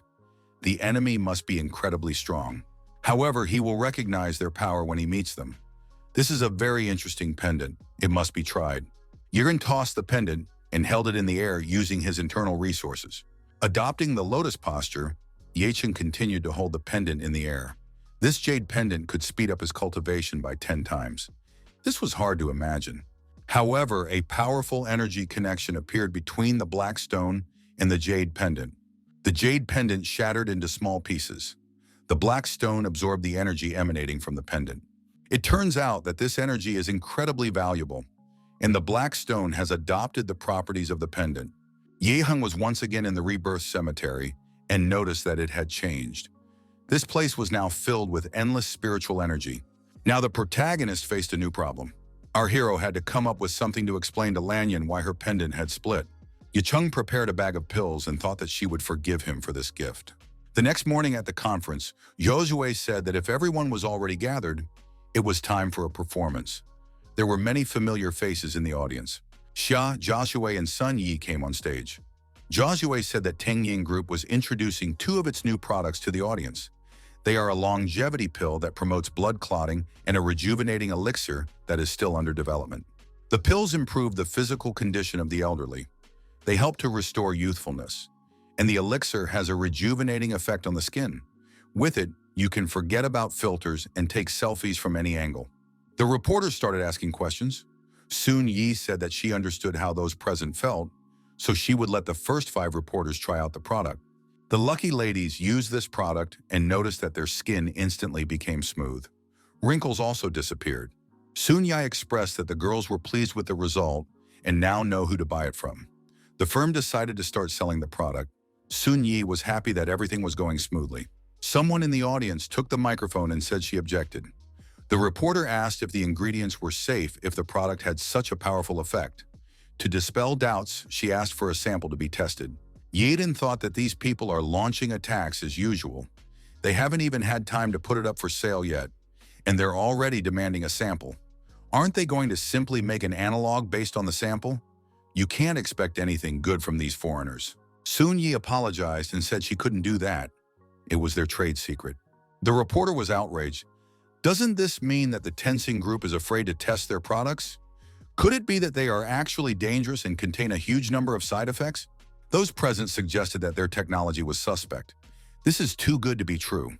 Sunny said that these products have passed the quality inspection under the guidance of the State Department, and it guarantees safety. Joshua thought that this was the first time Sun Yi was holding a press conference, and she might panic. She needs help. Yekin came on stage and said to leave the rest to him. The reporter asked who he was. The guy stated that he could dispel doubts about the safety of these products. There was silence in the hall. Everyone was wondering what arguments this young man would make. The journalist shouted that if they were not told about the composition and ingredients now, they would not accept the product. Yecheng wondered, did they just say that? The government had approved this product and considered it definitely safe. Don't the needy just want to steal this recipe if they show such persistence? The reporter wondered how such a product could even exist. It's too good to be true. These people are actors. How could they become instantly younger? The woman said the government is not her guide. She just wants a prescription. Yekeng scooped up the advertised elixir on his hand from the jar and threw it on the disgruntled woman's face. Soon Yi thought that this was too much. The boss is not behaving properly. The scandalized woman said the man hit her. Tensing Group uses violence. Yicheng stated that there was no violence. He only wanted to test their product. He helped the customer apply the sample to the left side of her face. That way she could see his actions up close. The woman looked at her reflection and said it was like she was a different person on one side of her face now. The reporter wondered, what should she do with the other half of her face now? Yicheng wondered what else she wanted him to do. The protagonist added that the effects of their medicine were permanent. He gave her half a good face for practically free. Yixing announced that the drug will be sold only in this country. In other countries, the presentation will be postponed for a month. Yiching said that the Tengying Group will never enter the Japanese market. Japanese journalists said this behavior spits on the Equal Competition Act. It is blatant racism and it humiliates them. Yicheng said that he personally decides where and to whom to sell his products. The guy said that there was a reporter among the journalists who was causing trouble at the press conference and asked the guards to take her out. Yeheng stated that he said everything he wanted to say, and next Ms. Sun Yi will continue the presentation. After the show, Shen Hawa came up to our hero and asked the boss, are they really not going to enter the Japanese market? The Japanese media will definitely put them in a bad light. Yicheng said that they would survive it, but the quality of their products is guaranteed. Why should they be afraid? Director Shen should continue his work. Jiaxue said that it was a great performance and now she is not angry. Yicheng thanked. Jiaxue said that now Zhang Cheng has become restless. Someone is trying to compete with them to get on the front page of the newspapers. Yicheng inquired, "What's wrong?" The girl said that the breaking news said that a private plane exploded. Not long ago, the same thing happened to the Qingmiao building. Yeneng remembered Jin Lanyan saying the day before that her family would leave the city by airplane. Couldn't that be the case? Yicheng made a phone call and told Little Dan and Dragon Spirit to take care of today's airplane incident and take him to the Jin family right now. Once in front of the gate of the Jin family's estate, the protagonist smelled a strong odor of blood. Kicking the front door with his foot, Yicheng decided to see what was inside. Inside the building lay many destroyed people. Apparently, no one had survived. Little Dan wondered, how could this be possible? Had the Jin family really been destroyed? Yiting assumed that the attackers were acting quite brutally. They didn't even spare women and children. They had completely slaughtered the clan. Little Dan said the results of the investigation have already been released. The airplane really belonged to the Jin family. However, the head of the family and Lanyan were not on it. It was an empty plane. Yicheng thought that Jin Lanyan was alive. Her father probably suspected something and slipped the empty jet to the enemies. Little Dan said that his squad had found an abandoned corpse, and it was confirmed to be the head of the family, Jin Xiangming. Judging from the evidence, his limbs were broken during the struggle. Yicheng asked, "Has Jin Lanyan been found?" Little Dan said, "They have no idea about Lanyan's whereabouts. They are still investigating." Yicheng said that his companion could go back. He would take care of the rest himself. Yicheng thought that he shouldn't have interfered in the Jin family's affairs. These people were so kind to him, and he even spent all of his spiritual energy on this jade pendant. Our hero couldn't let this go unnoticed. Yicheng said that this pendant was given to him by Jin Lanyan. The remnants of her aura could be used for spells, descending from the source, flowing to the source, giving rise to all things. Clarity proceeds from obscurity, motivation, the basis of immobility. Our hero needed to find a man 1,000 miles away. An introduction appeared before our hero, and he saw an area of coral reefs. On a coastal rock was Lanyan in company with some warrior. The warrior looked like a savage armed with a huge sword. That warrior with a mask on his head asked, "Did an ordinary Zhangcheng martial arts family dare to challenge him, Yanjin?" The savage said that this girl had only one way to escape. Lanyan thought it would be about the pendant now. The villain grabbed Lanyan by the throat and lifted her off the ground. He asked her where the jade pendant was. If she kept quiet, he would snap her neck. Lanyan replied that for the Jin family, trust should come first. This rascal not only disregarded their ways, but also destroyed her entire family. She would rather die than tell him where the pendant was. The villain threw the girl on a rock and screamed, "Does she want to die?" Jin Lanyan said that if he wasn't a gentleman, he could certainly destroy her. Savage asked, "Did she really think that if he destroyed her, she wouldn't know where the pendant was?" This villain declared that just destroying her was too easy. There was nothing interesting about it. He decided to conquer her with his charisma. Lanyan wondered, "What is this?" The villain pulled out a key and said it was an indestructible magic key. All you have to do is open the lock on his belt, and then he will become a handsome, masked man, and any woman would be won over by his charisma.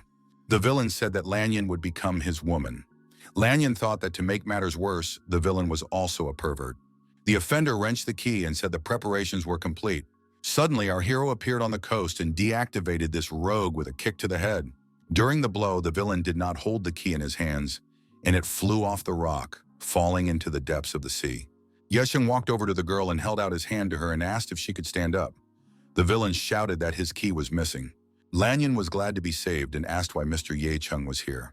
Yicheng asked, why didn't Lanyan come to him? She had said herself that he was the only one who could protect her. Lanyan said it's her family's battle and she doesn't want the guy to get involved. Yicheng thought that this girl, on pain of death, did not reveal his whereabouts. She is a true friend who should be treated with all sincerity. The protagonist offered the girl a deal. Lanyan said that his family had already died. She reminded him that, as they had agreed, the pendant belonged to him. He grabbed his sword and asked our hero if he realized what he was doing. The key fell into the sea, and he would no longer be able to transform, not even to go to the toilet properly. The villain swung his sword and said he knew this guy had the pendant. He decided to deliver a staggering blow to his opponent. Our hero blocked the blow with this blade with his bare hand. The villain wondered how he was able to hold the blade with one hand. Ye Chung asked, "Does his opponent really want to destroy him with this trash?" Ye Chung clenched his fingers and broke the blade of the blade. The bandit was very upset. The guy pulled out a rod and said he was about to show me what a real weapon looked like. The villain wondered, why did this man happen to have a guardian rod? The perpetrator was scared and offered to negotiate. He said he was surrendering. He can't be destroyed because he is the Yan family's martial arts genius. By destroying him, the guy will turn the whole family against him.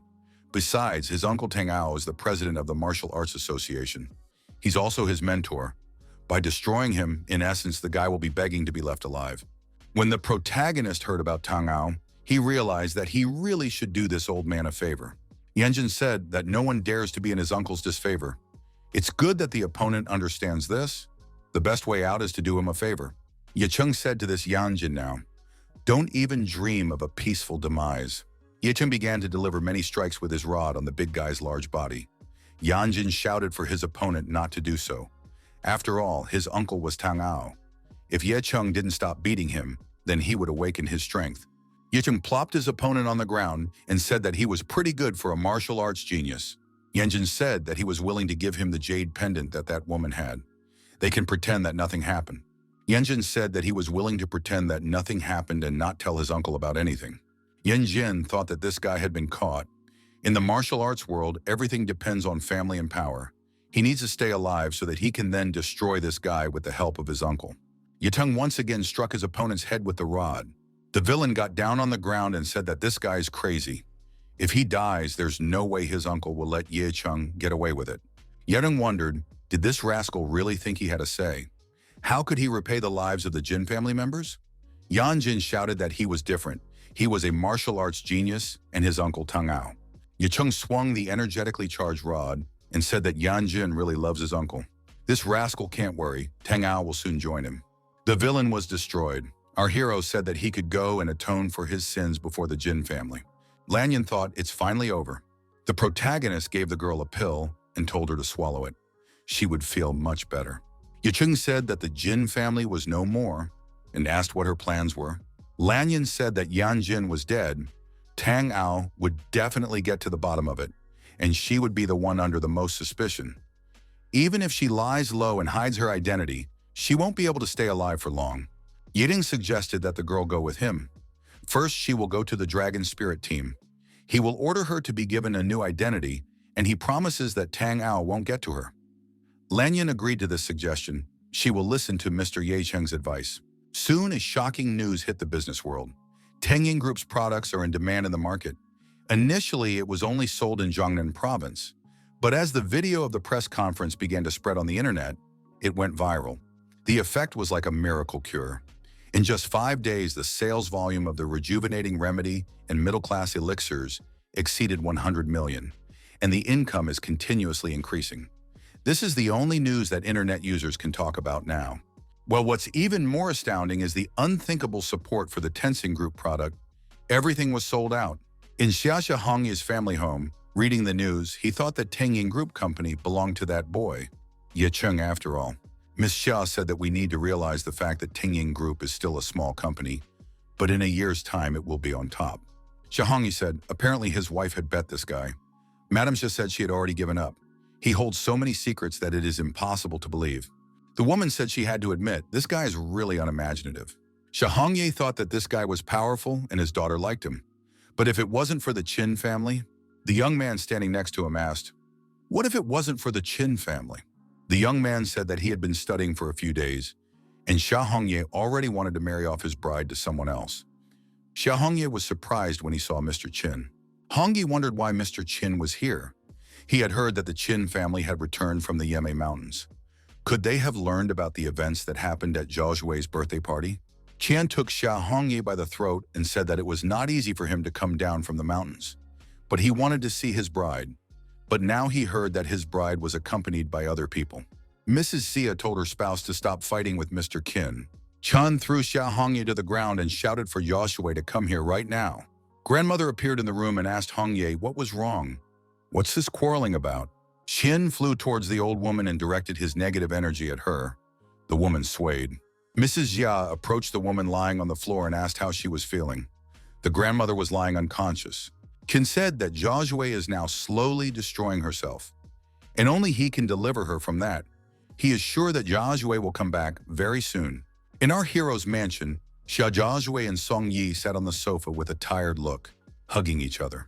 Yishan brought water to the girls and said that they were so tortured that they couldn't even pour water for themselves. Jia Jue said, "Doesn't he know? After all, he is the boss. They've sold everything. All the shares are sold out. The company is in a mess. We should take some rest and get back to work again." Soon Yi said with satisfaction that she held all the press conferences for these products. Yi Cheng agreed that the girls had done a very good job, so he brought them each a glass of water. Our hero thought that this medicine was prepared by a cultivator. No wonder it would be sold. The question is, what happens next? Unlike Zhangcheng, Jiangnan is full of influential people. This makes the process difficult. From the outside, Tang Ao appears to be the first man in Jiangnan province, but there are much more powerful figures lurking in the shadows. Subordinating Zhangcheng to himself is only the first and easiest step.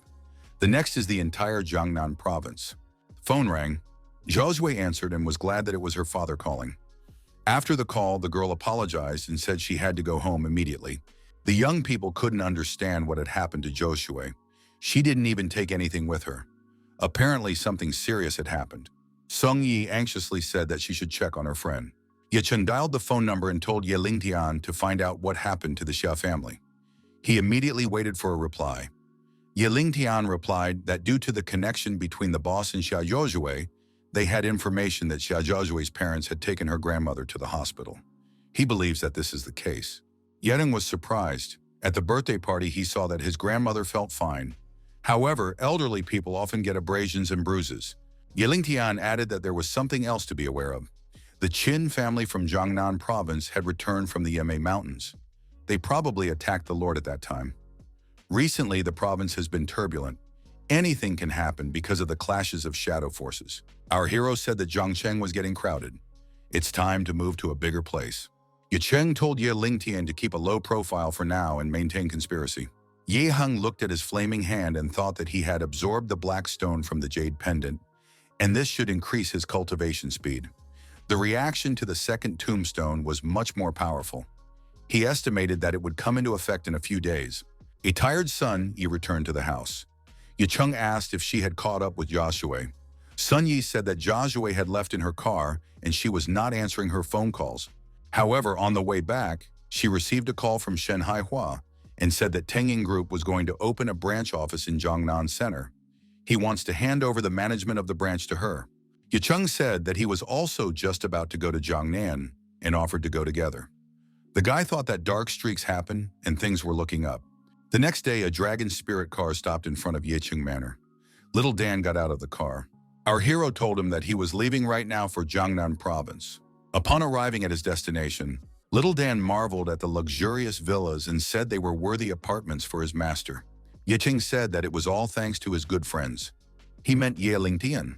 Little Dan said he was not allowed to enter the province on behalf of the dragon spirit, so he would stay outside. The car drove off and our hero said they would meet up later. The phone rang. Wu Xiaoming was on the line. Yichen thought that after that banquet, he had told him to go back to Jiangnan, and they had not contacted each other since then. Yicheng told the interlocutor that he was already in Jiangnan. Wu Xiaoming said that the head of the Wu family wants to meet Yicheng, but he may not like the reception. Yichen thought that at that birthday party, Wu Xiaoming had sided with him, which offended the Qin family. However, the Qin family would not give him any trouble. The Wu family is putting pressure on Wu Xiaoming.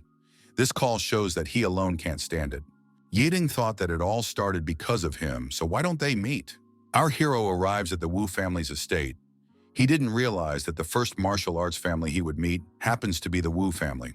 Wu Xiaoming said that Mr. Ye Qing should not be here. The Wu and Qin families have been negotiating for a few days now, and will probably reach a critical point soon.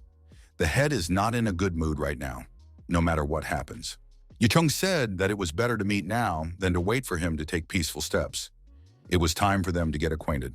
Wu Xiaoming said that there was still a chance to change things. The superiors from the Martial Arts Association would arrive soon, which would relieve the tension between them. And then the head will not be so strict. Ye Qing, accompanied by Wu Xiangming, went to the head of the Wu clan. The daughter of the head of the Wu family, Wu Xinlan, also attended the meeting. The head of the family was named Wu Qiyuan. Xinlan thought that this was the same Ye Cheng that Uncle Xiangming swore an oath to. This person must have a rod. Wu Chun menacingly asked, "So this is the same Ye Cheng?" Ye Cheng nodded affirmatively. The counselor next to him pounded his fist on the table. How dare this guy? He is in the presence of the head and did not bow, and even dared to speak rudely to him. Ye Cheng was surprised. Should he really treat Wu Qiyuan as his master? This person said that Ye Cheng is an arrogant rascal. Who does he think he is? Wu Xiangming said to Uncle Chen to calm down. Ye Cheng is always like this, and you shouldn't blame him. Wu Hen pushed Wu Xiangming away from him and told him to get out. Chen asked, is Xiangming a family member or a pathetic dog? He's a real master, so why is he licking this kid's feet? Xiangming said that if Wu Chen humiliated his master again, he would take action. Chen asked, is his nephew threatening him because of a stranger? Wu Chuan shouted for everyone to shut up immediately. Wu Chuan said that he didn't understand why Xiangming put in a good word with him for Ye Cheng, but he couldn't leave the situation between the Wu and Chen families. Wu Chuan said that at his age, arrogance is not good for him.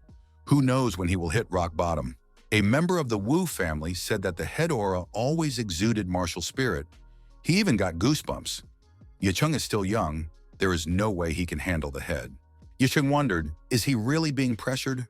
Ye Hing added, in that case, he would show them who a real cultivator was right now. The head was trying to put energy pressure on our hero. He was literally separated by 3 lines from Tang Ao in terms of master rank. However, Ye Cheng was able to deal with the head's pressure and even weaken it. Xinlan thought that this person is the #1 person in Zhangcheng. This is really impressive. Wu Qiuan said that Ye Cheng is indeed strong, but he is still on his own here. He can't get away with bringing 2 powerful families into conflict. Ye Heng said that he is not here to ask for asylum. He is here to tell them that he, Ye Cheng, will deal with the Qin family and none of them will pull.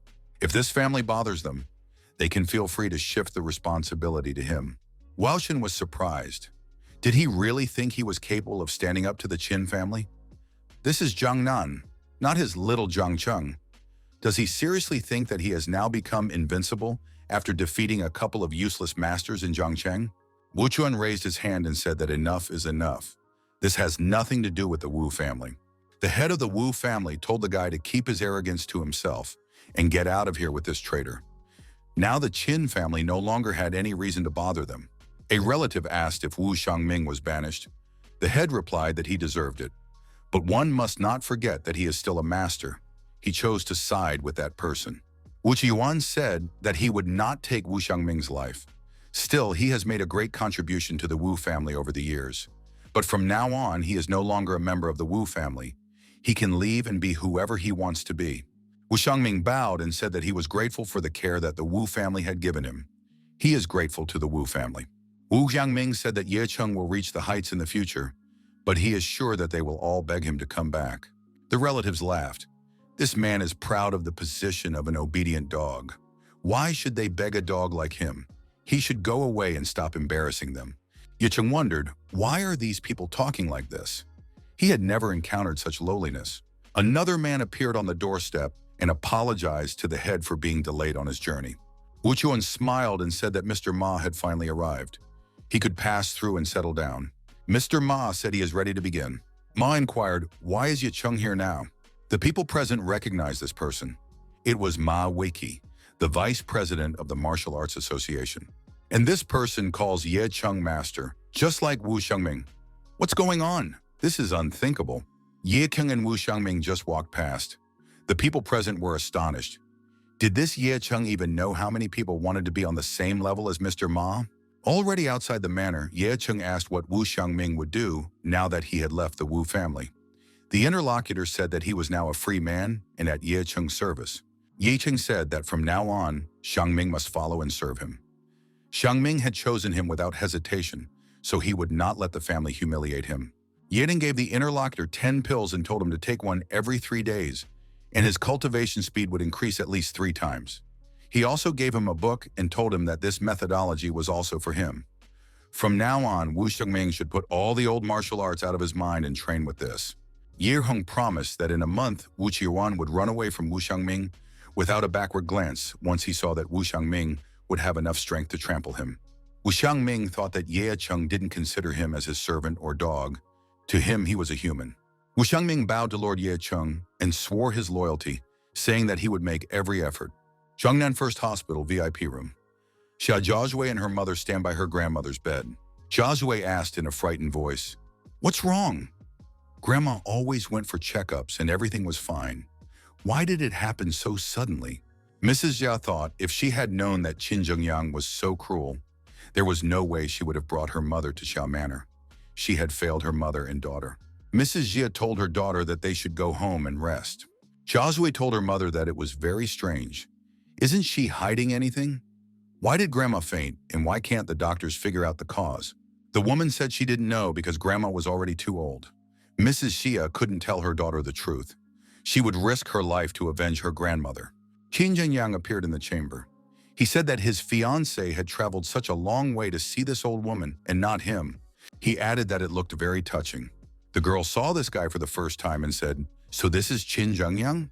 Jiazhui said that although he is the young master of the Qin family, he has no right to insult her grandmother. He should take back what he said. Qin Zhengyang slapped Joshui's cheek with the palm of his hand with all his might. Joshui fell to the floor. Zhengyang said that he knew how she seduced men in Jiangsheng. How dare she tell him what to do?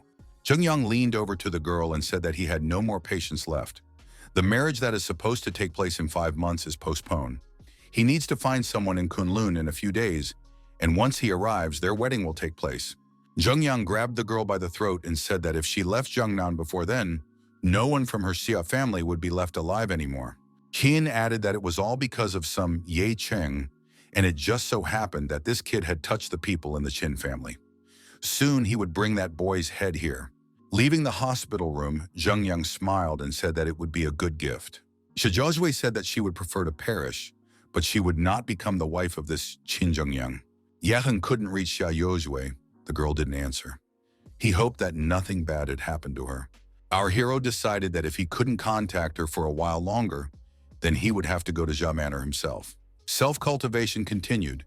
Ye Cheng in the lotus posture meditated again, expecting another breakthrough. In a few days of cultivation, he had already reached the second stage of the movement realm. Once he reached the third, he would be able to summon the second grave. Someone knocked loudly on the door. The meditation process had to be paused. Opening the door, our hero saw a stranger with a bandage on her face standing in front of him. She obviously wanted to keep her identity a secret. The girl asked the young man to let her take shelter inside for a while, adding that these people were on their way. Yi Chung looked into this girl's eyes and it seemed suspicious to him. Pushing the girl away from him with his foot, he said he wouldn't let her do that. One more step, and in a second she'd be a corpse. The stranger fell to the ground and, rubbing the bruised spot, said she was in great pain. The girl handed the protagonist a pill and said she was ready to settle accounts with it, asking him to let her in for one night. Ye Cheng looked at the pill and thought about the favorability of this deal for himself. Finding no benefit for himself, our hero said he was not interested in these pills and, waving his hand, sent the girl away. Yelington said, Jiangnan's forces are undergoing changes. This woman is probably in big trouble. He can let kindness get the upper hand. Ye Cheng saw 2 strangers looking for this girl. She huddled against the wall in fright and said that they were on their way. The stranger handed our hero a sword and said she would give it to him in exchange for a night's lodging. Ye Cheng felt that this spiritual sword, however, was broken. He thought that the sword was broken, but this was definitely a high-ranked weapon. He would say that this sword is even better than the humble soul cane. This woman is not so simple. Ye Cheng decided that he would be able to use this sword once it was repaired. He agreed and informed her that the girl was now under his protection. Ye Hen noticed the blood on the girl's body and thought that she had gotten into a fight. She is definitely not an ordinary one. Ye Cheng asked how she found him. The stranger replied that she had acted at her own risk. The girl added that this house emitted a powerful aura. She thought she could save herself by taking shelter here. Ye Hing said that the girl had good instincts and asked her to take off her mask. The stranger was indignant. Did the gentleman really just tell her to take off her clothes? The boy confirmed it. He wondered if she would prefer to suffocate. The girl was outraged because she had given him her sword, and now he wants to take advantage of her. Just because he's stronger doesn't mean he can do anything. Yeshing said that the girl was talking a lot and asked her to take off her mask again. The stranger took off her mask. After looking her over from head to toe, the boy thought she looked good and he should take her in. The protagonist wondered what was that mark between her eyebrows. There was a knock on the door. The girl was scared. She said they were already here. The owner of the house said he would take care of those people. She should stay here and do nothing. Yeschung opened the door. The stranger standing on the other side asked if his buddy had seen anyone suspicious here. Yehun replied that only these people who came to him now were suspicious. There were many strangers. These people are all halfway to transformation. The mouse head guy was a master. The girl must have contacted someone powerful from the martial arts family. The strangers laughed, claiming that they were only good citizens. One of them said they were looking for a dangerous person. Therefore, for security reasons, they should be let in for inspection. He told Xiaopai to take action. Xiaopai didn't have time to spring into action as he received a kick to the chest from Yecheng. The protagonist looked at the others and said he didn't remember inviting them in. Anyone who dared cross the threshold would go to the other world. The leader of the group said they were from Jiangnan's Shu family. Their head was destroyed by a woman. Since they ended up here, of course, they want to check everything out. Contacting Shu isn't the smartest decision. Yetin threw a sapphire mark in his opponent's face and told him to take a look and say, what could it be? The opponent said it was the sign of a dragon spirit and not of low rank. The stranger bowed and apologized for causing trouble for the boss. He realized that they could not search the house of someone who had something to do with the army. Yixing told them to leave immediately and not to get in his sight again. The girl continued to lie on the couch in an exhausted state. Yicheng walked over to the guest and said that the matter was done. The stranger thanked him. Yering inquired about her name. The girl replied that she was named Lu Hanshuang at birth. Hanshuang said she would wait until morning and leave this house. Yicheng again told her to take off. Lu Hanshuang looked at her interlocutor in surprise. He told her to take off her clothes. The girl pulled out a dagger and said she knew this man wanted her body and would rather die. Yechen knocked the dagger out of her hands and asked what she was up to. The poison in her chest was spreading throughout her body. If she dies, there is no cure for her. He doesn't want her to die in his house. Han Shuang asked, does this guy really know how to cure her? Yicheng proudly declared that when it came to martial arts and studies, he was the best in medicine. Han Shuang submitted and took off her clothes. She thought that everything would be fine and that this man was just treating her. After a while, the girl asked if he had finished the healing process. Does he need to be so close to her? Yicheng said that the matter was more serious than he thought, but the treatment would not be difficult. After giving her a superficial examination, the protagonist said that he thought about giving her some medicine, but it looked like he would have to remove the poison manually. Lu Hanshuang wondered what he was talking about. Yicheng let his hands go and said that he needed to press harder to soften the hard spots. Lu Hanshuang lay rolling her eyes and thought that everything was fine. It's okay, it's just a treatment. The girl felt numb, a cold and pleasant sensation. He was just treating her, so she shouldn't think about anything. At the end of the treatment process, the landlord said she would rest overnight and leave the estate in the morning. Now they are even. Han Shuang was lying on the sofa in a relaxed state. She thanked the landlord for the treatment. In the morning, our hero saw a broken sword and a note. He realized that the girl had left. In the note, she wrote that she owed him 3 times and would repay him. Yicheng took the sword in his hands and thought that it wasn't so simple. He is experiencing a strange sensation. Yicheng wondered, could a broken sword really have such strength? He couldn't imagine what would happen when it was repaired. Our hero decided to call this sword Dragon Slayer. He hoped that the sword would come in handy when he dealt with Master Lunam. A phone call rang. Yesheng answered and asked why Zhou hadn't picked up the phone the day before. The guy said that he was rarely in Jiangnan and asked if she wanted to spend some time together. Zhou was scared. Why was he here? She said he hadn't gone out anywhere. Yecheng asked, is someone bothering Zhou? The girl replied in the negative. Our hero said he would be at her house in half an hour. Yecheng decided to call Little Deng and tell him to pick him up. On the porch of Yecheng's house, Ye Lingtian saw Ye Lingtian and wondered why he was here. Governor Zhang Nan said he was here to see his master. The guy said Ye Lingtian is his undercover protection. He said that they should avoid contact. Ye Lingtian replied that his longing for master was endless. Ye Lingtian stated that he wanted to bring the boss to Chen Lun's building, and all the guys wanted to meet him. The boss refused. Ye Chen thought, from the looks of it, he wants to be replaced. However, he was curious. What great power is behind him? Ye Chung said that right now he should go to Sha Manor.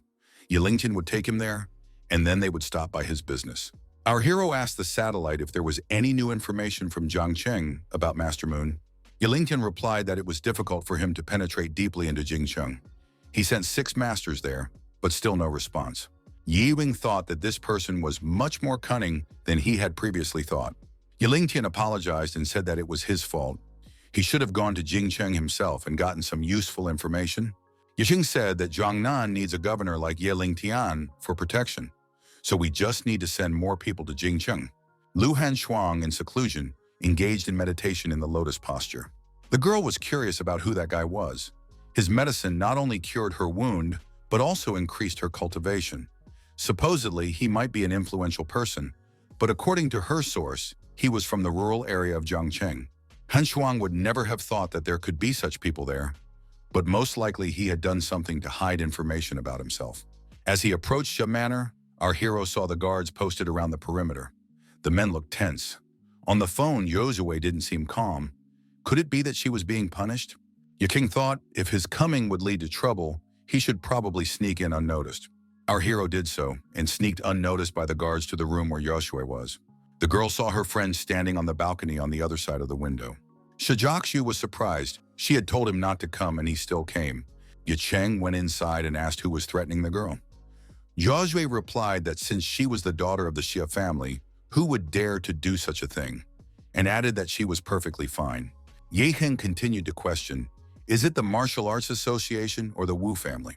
The boy guessed it was the Qin family. That's what he thought. He needed their address, and he would clean up their mess. Jiazui replied that she knows Ye Cheng is strong, but Jiang Nan is not Jiang Cheng. He doesn't know what the Qin family is capable of. She begs him to listen to her and hide somewhere. Jiazui tearfully said that she was very afraid and didn't want anything to happen to the guy. Ye Cheng hugged the girl and told her not to cry. Everything would be fine. The guy thought that the head of the dragon spirit, the governor of Jiangnan, the incredible power of the reincarnation graveyard were on his side.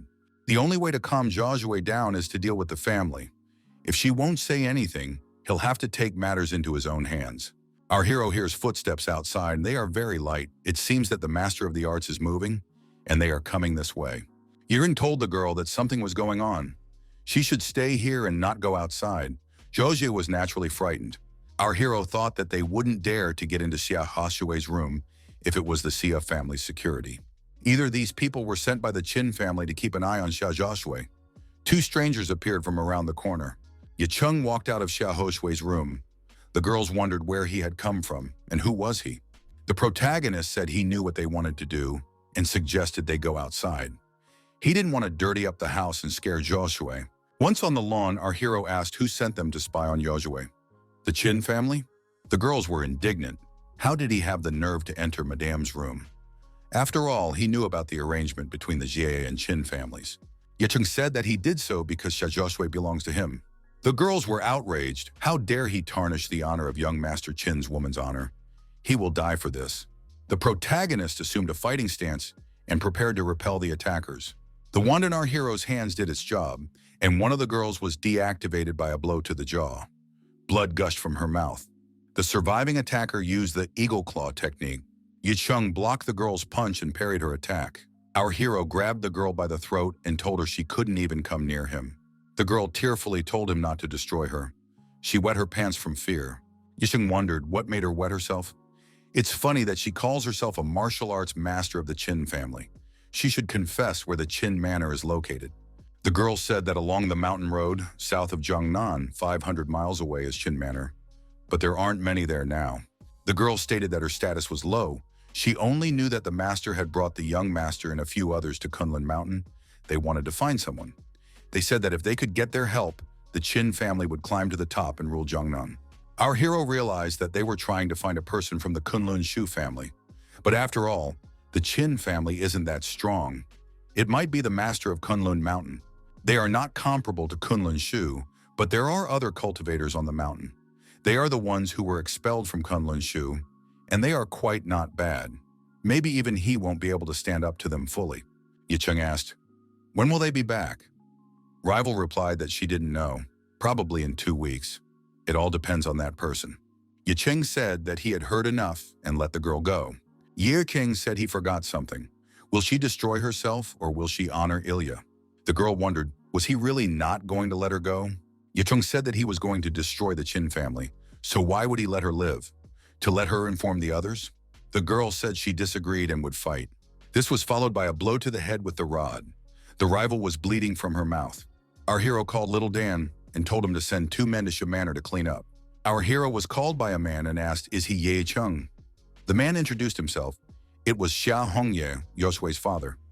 The maid told him that there was a fight, so he came. But he didn't expect to see this guy. Xia Hongye motioned for the young man to enter the house. Josue approached the 2 men. The father said he had to talk to this guy alone, and the girl could go back to her room. Josue replied that she won't leave. Her father definitely has something rude to say to this man, so there's no way she's leaving. Yi Heng told the girl not to worry. They would see each other later. She could go. Xia Hongye said that he respects this guy and approves of him. The ability to call him a genius would be a big understatement. But that's if you don't count the Qin family. Qin Zhengyang is the epitome of fear. This guy is one of the top 10 martial arts geniuses of Jiangnan. He is currently ranked 199th in the country's ranking of masters. Xia Hongye told Ye Cheng to stop. He will do everything he can to beg for forgiveness and keep him alive. We have to take it for granted. He's doing it for Joshua's sake. Ye Cheng said that he was pleased by his interlocutor's kindness, but he would deal with the Qin family himself. Besides, there was something Mr. Xie didn't understand. This situation is not because the Qin family is breathing down his neck.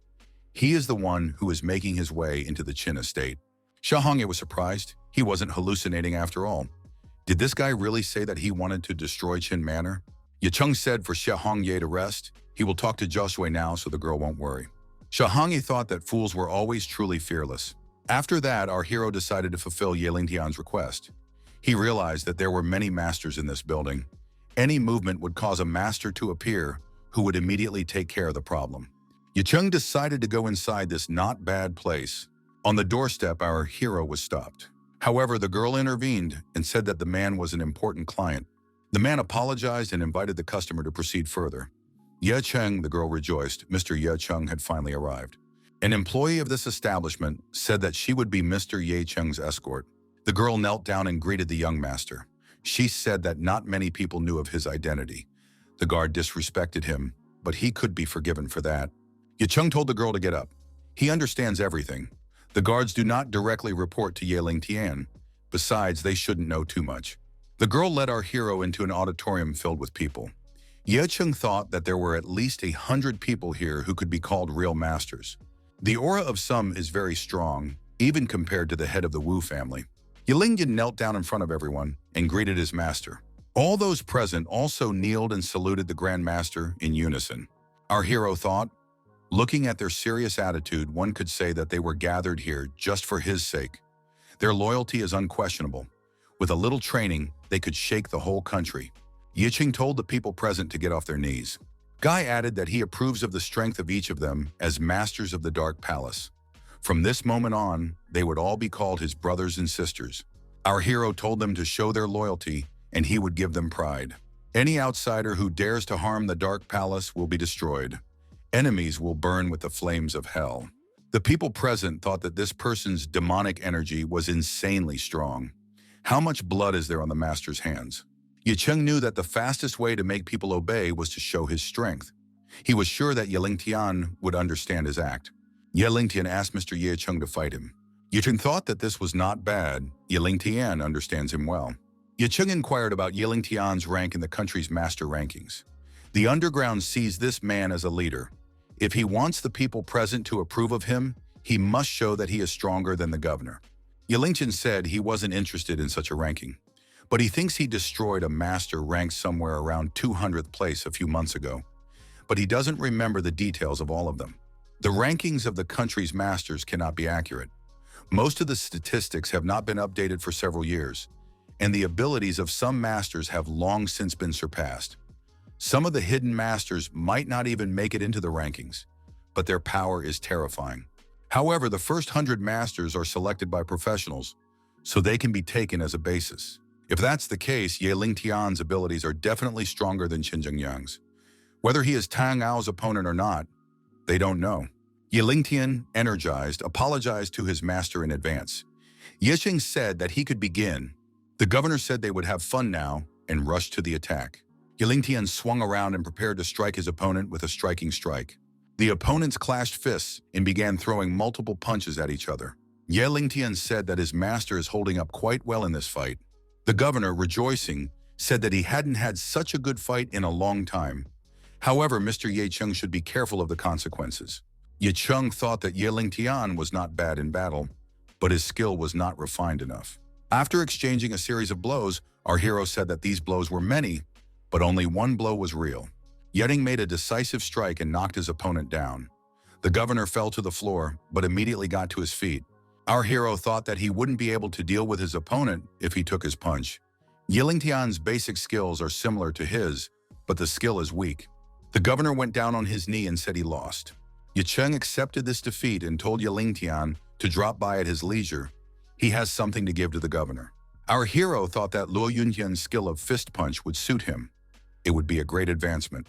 Yecheng held out a piece of paper to the governor and said that this was for him. These are a few meditations and skills to be learned in a few days. Looking at this piece of paper, the governor thought that this and what he was learning were completely different levels. It felt as if these things were from different worlds. Yecheng said that after studying this, Yelingtian would definitely become a cultivator. Madame Xia was still in the hospital, in the room by her mother's bedside. Jia Zhuwei and Yecheng arrived here as well. The girl said that her friend came here to check on her grandmother. Yecheng said that these days, Madame Xia seemed to have aged. Is she all right? Our hero offered her a fruit basket. Mrs. Xia thought Yecheng was rude, but compared to Qin Zhengyang, he was much better. Looking at the old woman, our hero thought that the situation was critical.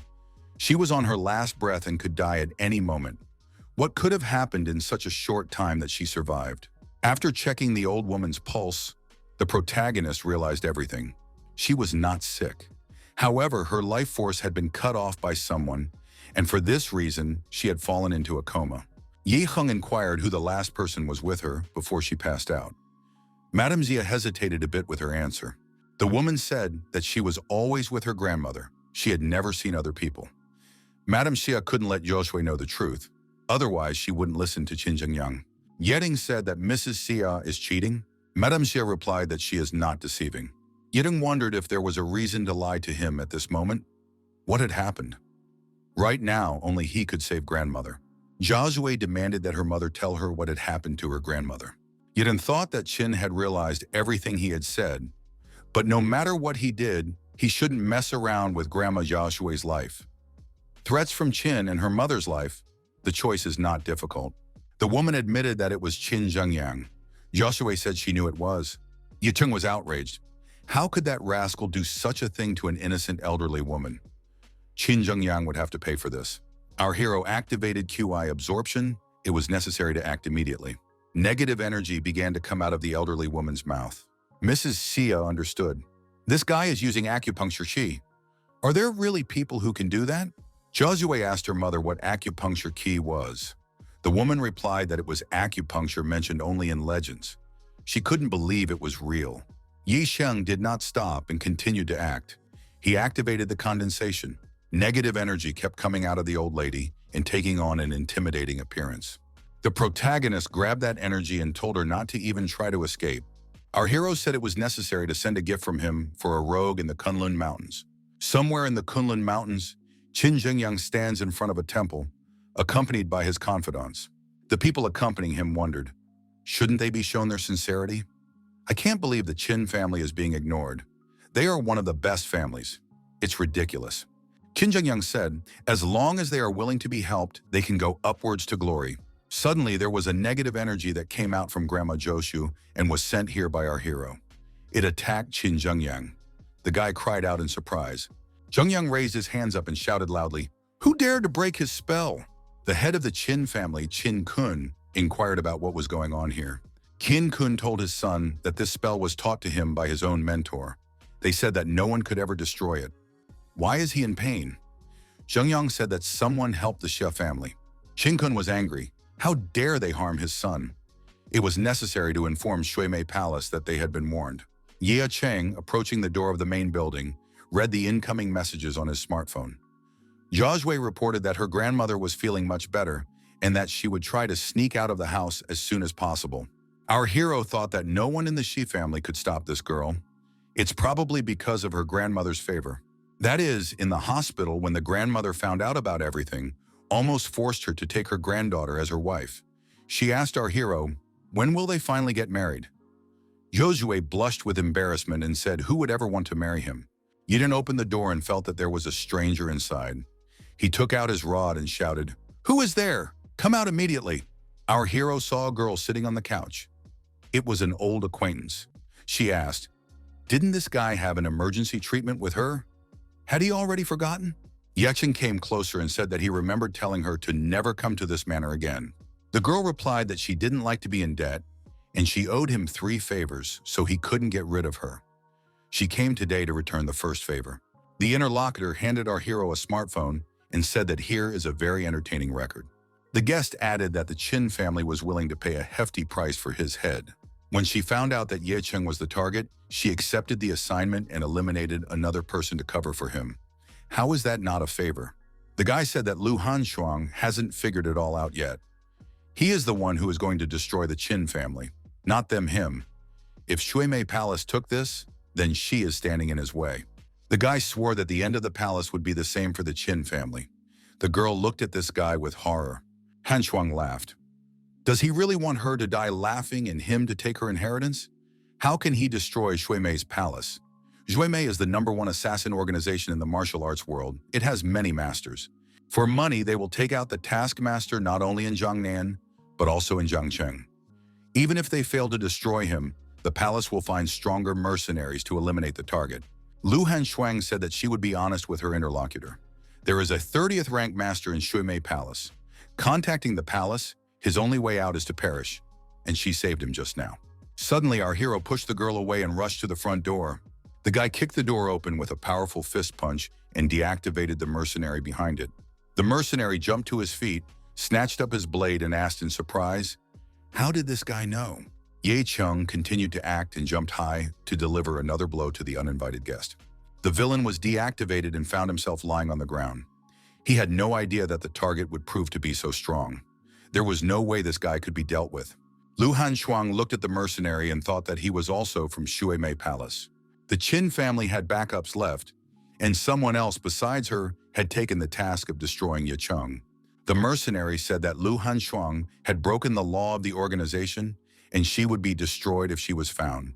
He turned to our hero and said that this girl must be destroyed if he didn't want to risk his life. Yi Heng swung his foot at the enemy and said that he was very talkative. If someone tries to take his life, he will be finished, and this guy is no exception. Lu Hanshuang shouted that Ye Cheng shouldn't do this. If this guy dies, the palace will know the failure of the mission. They will send another stronger mercenary here. The mercenary said that this guy was now afraid because he dared to mess with Shuimei's palace. He added that Ye Cheng should kneel down and ask for forgiveness. Ye Cheng couldn't tolerate this, and with a kick to the head, he destroyed the enemy. Blood scattered in all directions and landed on the face of the terrified Lu Hanshuang. Yi Hen repeated that he had warned if the palace went against him, he would destroy everyone. Lu Hanshuang thought, is this guy crazy? Does he even think about the consequences? He will have to pay for this with his life. Yicheng sat down on the sofa and told the girl that since she was from Shui Muyu Palace, she should bring him his body. It should also clean the manor while she was here. Lu Hanshuang wondered if this guy realized what he had just done. He must not say he will only regret the moment he sees his grave. Yiren said he just remembered something. The cleaning products are here, and there is a disinfectant in the kitchen. It would be better if she used them. Hanshuang thought that she really better get out of here. This guy kept blowing her mind.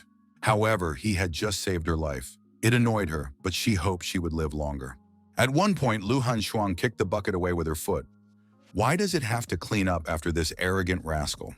The girl decided she would leave as soon as she paid off her debts and never see him again. Our hero contacted Ye Lingtian on the phone and asked how much he knew about Shuimei Palace. The governor replied that Shuimei Palace is the main killer organization. There are 36 branches, and the main one is in Jiangnan, under the leadership of Lin Feng. Ye Lingtian said that Lin Feng's abilities were not comparable to Ye Cheng's. If you took it seriously, you could crush him like an ant. Ye Lingtian added that Shuimei Palace would not have the courage to mess with his master. He could bring all the masters from the underground to destroy the Jiangnan branch of the palace. Yicheng asked, if the branch failed to destroy the target, then how would the palace do? Yilingtian replied that this was the most unpleasant part concerning Shuimei's main branch. If other branches don't fulfill the tasks, the main office sends their best master. Our hero thought if endless battle is what the palace seeks, then there is no more reason to refuse. The rebirth graveyard is his last trump card and should not be mindlessly shown. The real challenge is to improve his abilities. Yicheng took out the black stone again, and using his internal energy, he began to meditate. The surge of energy caused by the black stone's impact caused our hero to open his eyes and shriek. He had finally passed the third stage of the realm of motion.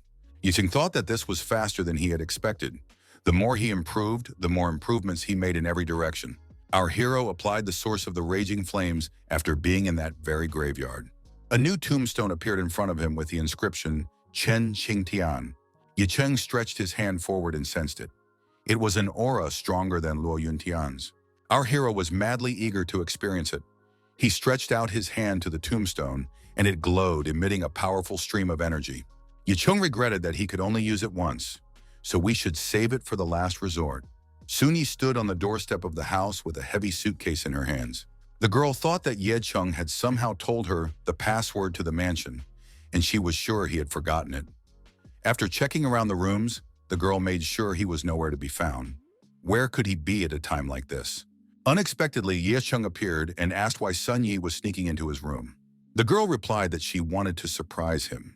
Yiheng said if she wasn't going to be polite, then she shouldn't blame him for something he didn't do. After a while, the young people hugged each other and lay in bed. Sun Yi admitted that Tang Ying Group was so popular that it appeared on social media almost every day. The products were sold out as soon as they went on sale. On resale, the prices inflated to twice the original price. The Tenzing Group became famous overnight, not only in the province but across the country. As such, the boss praised the girl and said that he was leaving some of the business in Jiangnan to her as well. Sun Yi looked at the bedside table and saw the picture and asked, "Is this really a picture of his family?" Yicheng said that the manor didn't look much like his home as it was, and he felt better with this one. He thought that this photo also reminded him of revenge. Sung Yai excitedly looked at the photo and brought it closer to her. The girl wondered what that mole on his mom's neck was. Or is it dirt? Yicheng replied that it was a birthmark his mom had since birth. What's Sun Yi worried about? Sun Yi said it was strange. It shouldn't be like that. She attended his parents' cremation 5 years ago and doesn't remember any mole on his neck. Yicheng excitedly asked, Sun Yi is sure it wasn't his mom's body she saw? Isn't she confusing anything? Song Yi replied that it was the first time she saw a corpse so close then. She was stunned, so she remembered everything clearly. Sun Yi asked if maybe his mom had her mole removed after that incident. She wondered if everything but the mole looked exactly like the photo. Yeding thought it was impossible. The mole on his neck was there that day, but Sun Yi saw the body after the incident and claims that there was no mole. What's going on anyway? Either his parents' bodies were switched or they're still alive. If it's true, the Tenzing Group will find out. As the owner of the company, it's easy for him to organize something like this. But if they knew he was alive, they could be looking for him. It's not as simple as he thought. Our hero contacted Lei Shuwei. He said that a meeting was necessary right now. The interlocutor said he would send the car with Little Deng directly to Mr. Yicheng's estate. Chiran demanded that she be allowed to pass to Mr. Yicheng. The girl added that they had known each other since high school. Little Dan didn't let the girl pass. Yicheng inquired, "What's going on?" Little Dan says it's the lady who wants to see Yicheng. She claims they know each other. The girl knew her father had done something and ended up contacting the Hmong martial arts family from Jiangnan. They said they wanted to destroy them, but now that the Qin and Zhang families have merged, only the Hmong family is left at the top. Yicheng is the only one who can stand up to them. The Hmong family wanted to get rid of them to grease Yicheng. Everyone can see that. However, as long as Yicheng is busy with other things, things will go back to normal.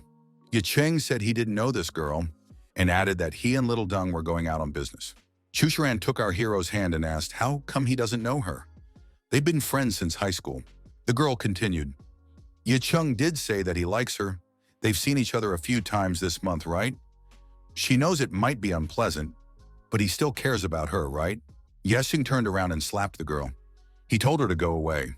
Chiran fell to the ground and thought that she was the one who had gotten it on business.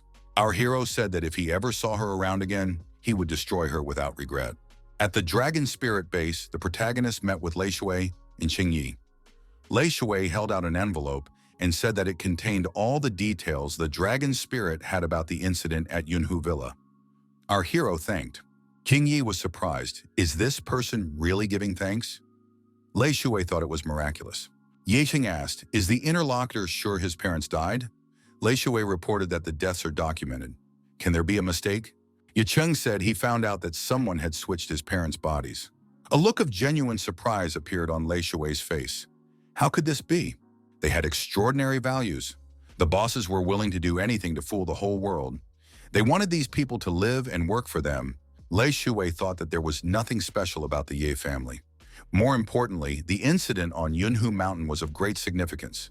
To switch bodies in front of so many people, one's skill is unimaginable. Our hero recalled that Sun Yi told him that there was no mole on his mom's neck during the cremation. It's not as simple as it seems. Shui noticed that if Song Yi's words were true, then the suspicion still had validity. The circumstances of the case in the villa are not handled by the Dragon Spirit, so the information is limited.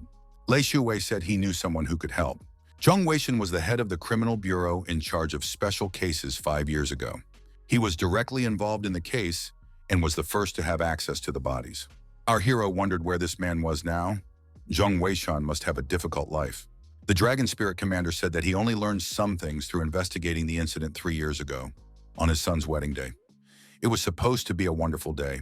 But who could have known that the bride would be defamed by the young lord of the Tang family, Tang Yunshuan, and commit suicide by throwing herself off a cliff into the water? His son became enraged and tried to take revenge. However, the master of the Tang family prevented him from doing so. At that time, Zhang Weishan sacrificed everything, using his authority for revenge. Supposedly, he had caused serious damage to the Tang family and paid for it. His cultivation base was wiped out, and he was imprisoned in Jiangnan First Prison. Yesheng inquired, the Tang family in question, Tang Ao, by any chance is not its head? The answer was in the affirmative. There is only one Tang family in Jiangnan. He is the head of the family and the president of the Martial Arts Association. Lei Shui asked if Mr. Ye Cheng had decided to contact someone as important as Zhang Weishan. This man had never committed any offenses in his life. However, something like this happened in his life before he retired. It's sad. Zhang Weishan had worked for the country all his life. Couldn't anything be done? However, the world is not as rosy as we would like it to be. The country needs martial artists like no other. It is clear who is more important to them, Tang Ao or Zhang Weishan. Lei Shui said that he didn't like this situation either. He was trying to dig up something on Tang Ao's son. However, the Tang family had already destroyed all the evidence. Only Zhang Weishan's words remained. Shui couldn't do anything about it. Yikeng wondered, in that case, why was Zhang Weishan imprisoned? Shui replied that he was probably framed. He went by authority against the Tang family. Of course, he had left a legacy somewhere. Our hero said he needed to get to a meeting with Zhang Weishan and asked to be taken to Jiangnan First Prison. The protagonist in the interrogation cell was waiting for a meeting. The prisoner Zhang Weishan appeared before our hero. Ye Heng showed a picture of his parents and asked if this person knew these two people. Zhang Weishan sent our hero very far away and said that he deeply doesn't care about who is in front of him. He wants to be left alone. Ye Cheng said those people in the picture were his parents. They died in the Yunhu Mountain incident 5 years ago. Zhang Weishan was in charge of the case. Yeheng said that they had a similar past. He had seen his parents destroyed by a man so powerful that he instilled terror in him. He didn't even have the strength to resist. Yeheng said that he understood the feelings of his interlocutor. He understood why he hated this world. Yexing said that he disappeared from this world for 5 years and experienced painful torture. It was like experiencing death, and the only reason he is still breathing is for revenge. Zhang Weishan is his only hope for revenge. Zhang Weishan said that his interlocutor can leave. He doesn't know anything. The protagonist said not to make any hasty decisions and added that he might promise something. Ye Qing showed the photo and said that he could bring the interlocutor, the head of this person. Maybe now he would remember something? Zhang Weishan recognized the person in the photo. It was Tang Yuanshuan. Zhang Weishan shouted that this man ruined his daughter-in-law and his son. He ruined everything. He must perish. He deserves to perish. Zheng Weishan calmed down a bit and said that this rascal's father, Tang Ao, is a top 100 ranking master. Who does this guy think he is to suggest such a thing? Yicheng spat out a stream of energy and said that his interlocutor didn't need to know this. He just had to say, if this rascal's head was here, would he remember everything? Zheng Weishan admitted that if his interlocutor kept his word, he would tell everything that happened back then. Tang Manor. Tang Shenshan, a master of the 251st rank. The master thought that the head of Tang Ao is very powerful, but his own son is a complete scoundrel. Yicheng appeared in front of this person and inquired, Tang Yuanshuan is inside this room? Tang Qinshan asked who was in front of him and thought that the matter was crappy. He couldn't sense this person. Our hero said that his interlocutor should not know his name. All he needs to know is that he will take his life. Tang Qinshan was angered to the core and shouted, how dare anyone talk to him like that? He threw himself at the stranger. Our hero met his opponent with a powerful fist punch to the body. The blow was unimaginably strong, and Qinshan even rolled his eyes in pain. His mouth was bleeding. Our hero said that this guy was protecting Tang Yuan Xuan, so he has done quite a few terrible things for him. In that case, this rascal should die with him. Yicheng gave another powerful punch, and his opponent flew backwards.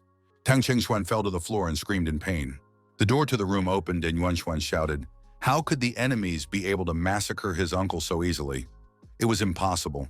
Who was it? He should show himself immediately. Our hero destroyed Tang Qinshuan with a leg kick and said that he was not hiding his face. Yicheng told the rascal that it was 3 years ago. Does he remember Zheng Weishan and his family? Tang Yuanshuan shouted, what does Yicheng want to do? Is he taking revenge for someone? Yicheng should remember that his father Tang Ao is the president of the Martial Arts Association. Yunyuan said that if he got hurt, his father would not forgive it. Yexin declared that Zheng Weishan had what he needed, and their arrangement was that rascal's head. Yicheng grabbed the rogue by the throat. Yunshuan continued to argue that he couldn't be destroyed because his father was the president of the Martial Arts Association. In Tang Manor, the man thought that this guy must be hanging around somewhere. We should punish him as soon as he came back. The bell rang. The gentleman was told that a terrible thing had happened. Tang Chenshan had died. The young gentleman's head was gone. A police car pulled up outside the listed address. The police officers were horrified by the picture that appeared before their eyes. They saw a decapitated body. Tang Ao cried out, for the interlocutor knows what consequences are coming for his family if he dares to lie. Now the culprit must be found, the one who destroyed his son. In the prison, Zheng Weishan was brought in for questioning again. This time he was handcuffed. The protagonist showed the contents of the sack to his interlocutor. He had fulfilled his part of the bargain. Weishan laughed. At last this rascal was dead. Zheng Weishan cried and thanked. This rascal got what he deserved. Weishan added that his son and daughter-in-law will finally rest in peace. Yicheng said that there was no need to thank him. It was just a transaction. Now he wants to hear about the events on Yunhu Mountain. Zheng Weishan replied that he would tell everything he knows. 5 years ago, he was head of a criminal division specializing in investigating high-profile cases. That incident was the strangest thing he'd seen in his entire career. When it happened, he was busy in Zhangcheng with another matter, so he got there pretty quickly. The people attending the banquet had already let go. His parents were severely injured. Yikong wondered, what was this person telling him?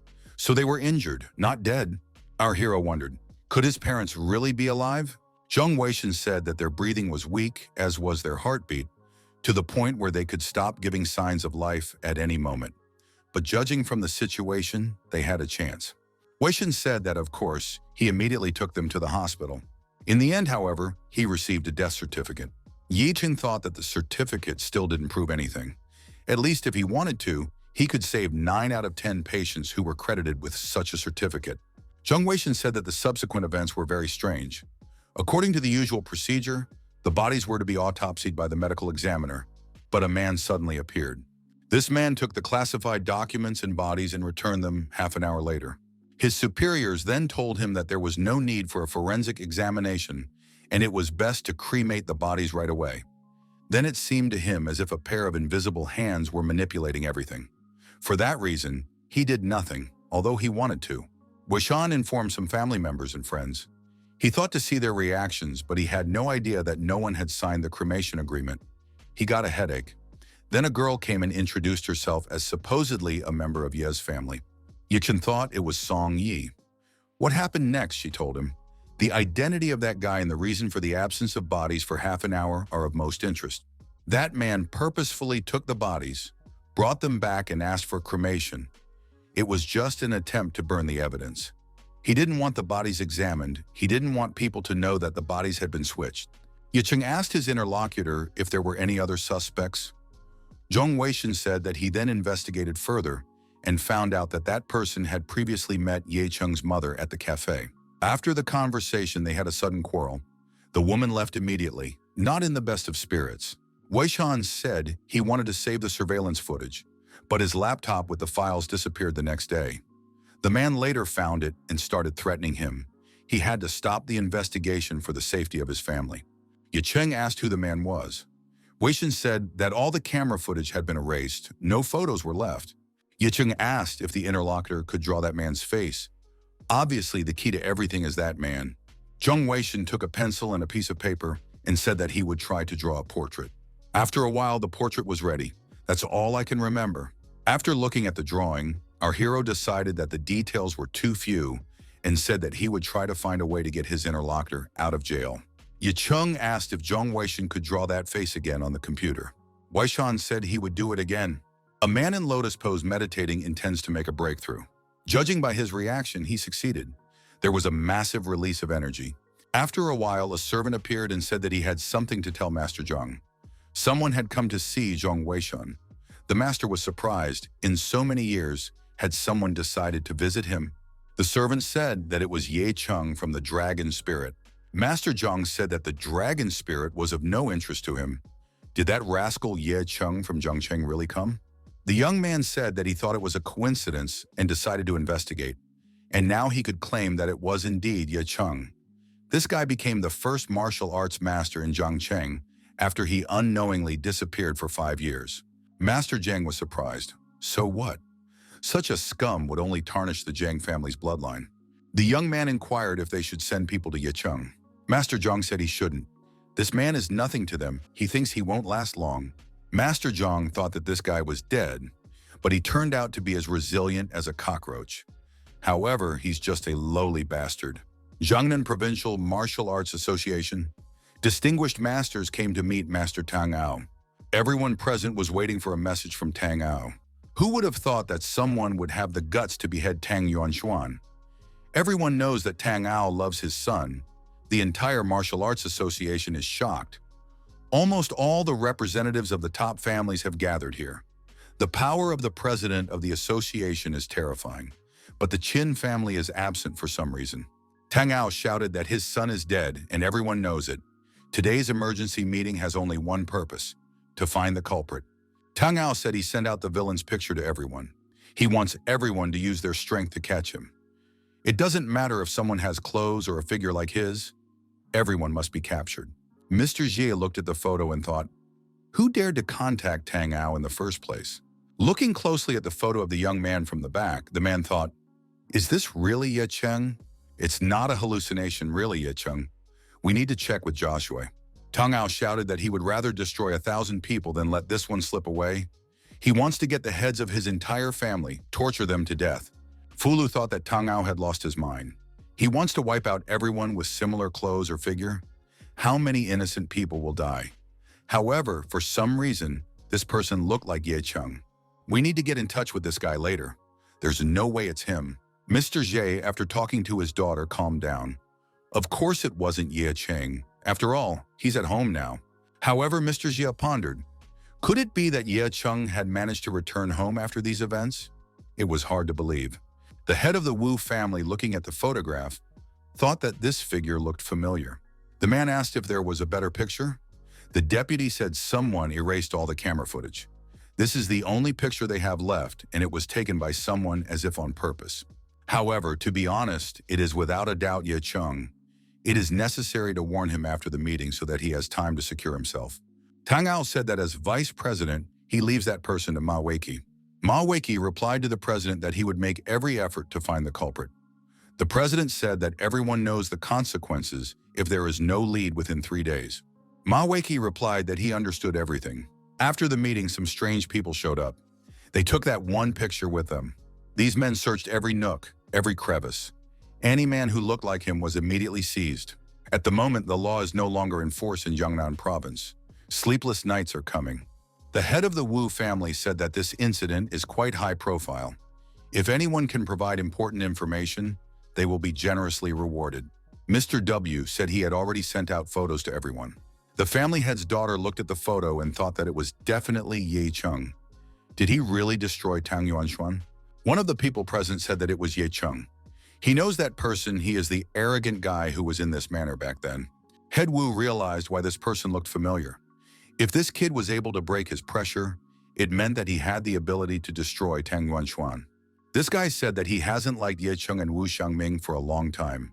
He wants Head Wu to honor him and present this person to Tang Ao. Head Wu said Wu Chen is still just as impatient. They must remain vigilant. Wu Chen should take Yun Xiangming with him and capture Wu Xiangming. We need to understand the situation.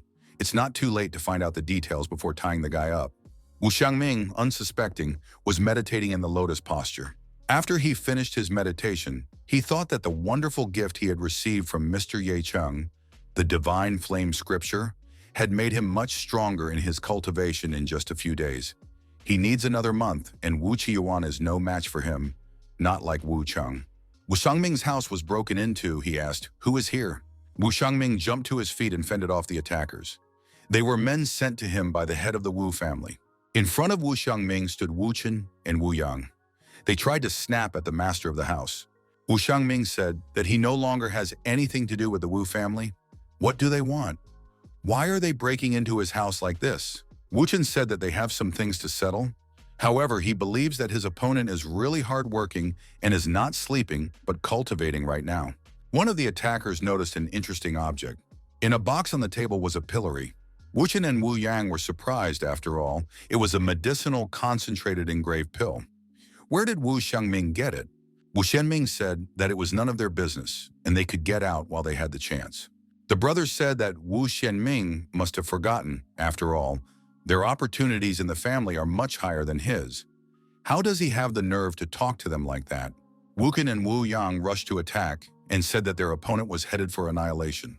Wu Xiangming, using the new abilities that had appeared, repelled the attacker's attack. The brothers were puzzled.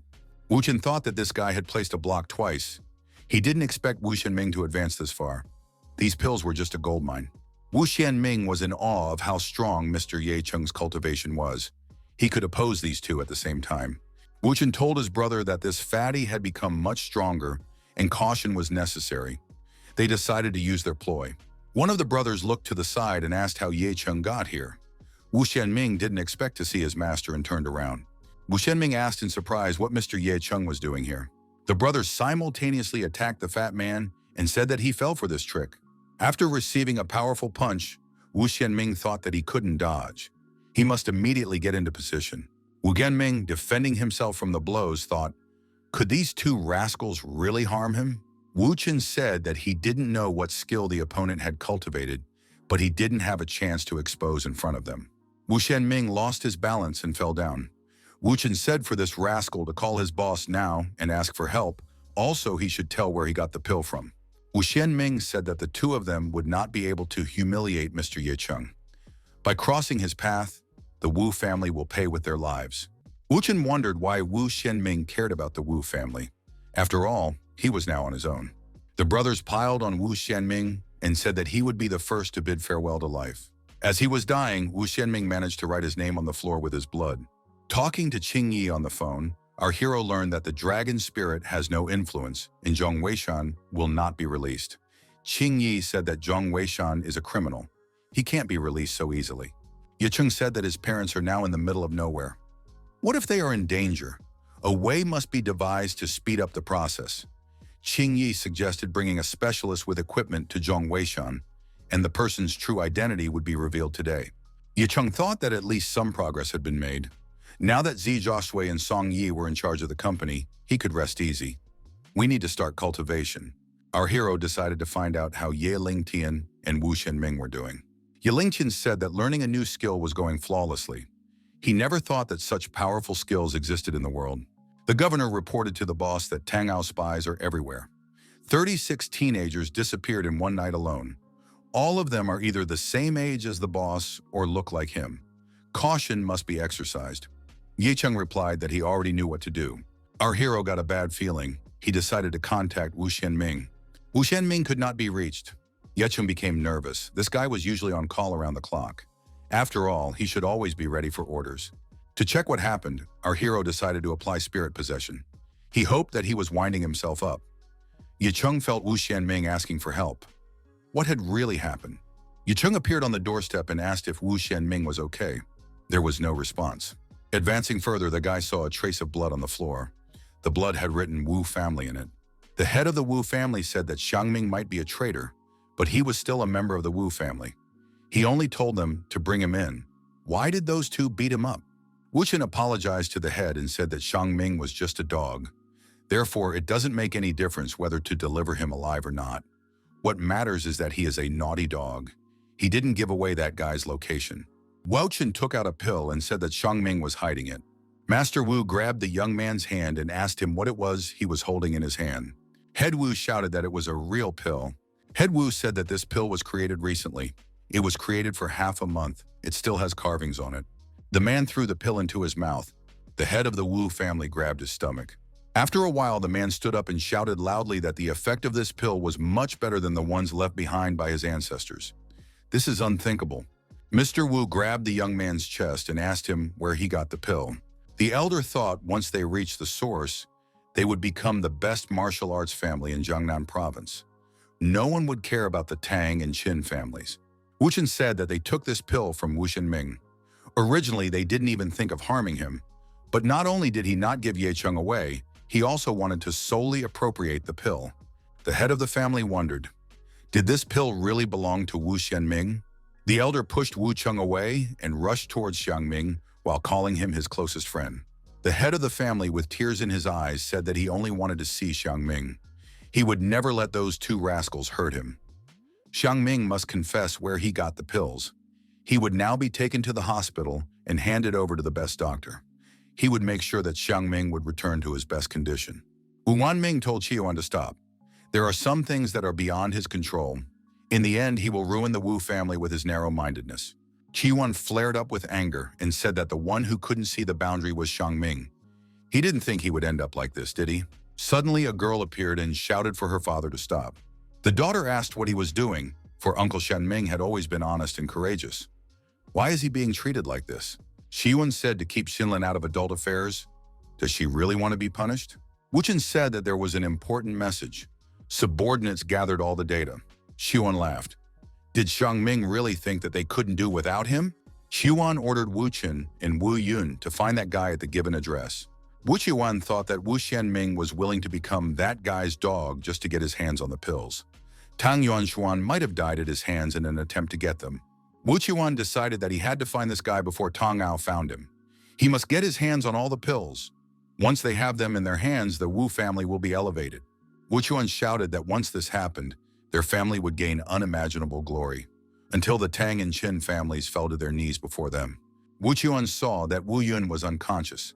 The head of the family shouted, "Who dared to do this?" A man appeared in front of Wu Qiuan and asked, "Didn't Head Wu look for him?" Our hero stood on the doorstep. He said his name was Ye Cheng. Wu Qiuan thought that this guy came here and destroyed Wu Cheng and Wu Yun. How many pills does he have if he has such abilities at such a young age? Wu Qiuan said that he seemed to have underestimated this guy's capabilities. Was he really the one who destroyed Tang Ao's son, Tang Yuanchuan? Ye Cheng asked, could Wu Qiuan ask that guy himself to join? The head of the Wu family inquired, how was this guy able to destroy Tang Yuanchuan? He should also not forget that he was in the Wu family's territory. Wu Qiuan added that he wouldn't let this guy leave this territory so easily. Around our hero gathered many members of the family of W. The boy said that many people came to the party. It saved him the trouble of looking for them. The protagonist clashed with his opponents and scattered them all in different directions. Wu Qiuan thought that there was something about this kid. Ye Cheng gave the pill to Wu Xianming and told him to swallow it. He would feel much better. Wu Qiuan rolled his eyes. He knew it was Ye Cheng who had given him the pills earlier. Pill cultivators were extremely rare, and this guy was lucky to have gotten his hands on so many pills. Now he has to distribute them to everyone. Ye Cheng pointed his finger at the head of the Wu family and asked, why do corpses need pills? Wu Qiuan wondered, what are we talking about? Could these pills really be able to resurrect people? Yi Geng said that he was currently talking to a future corpse.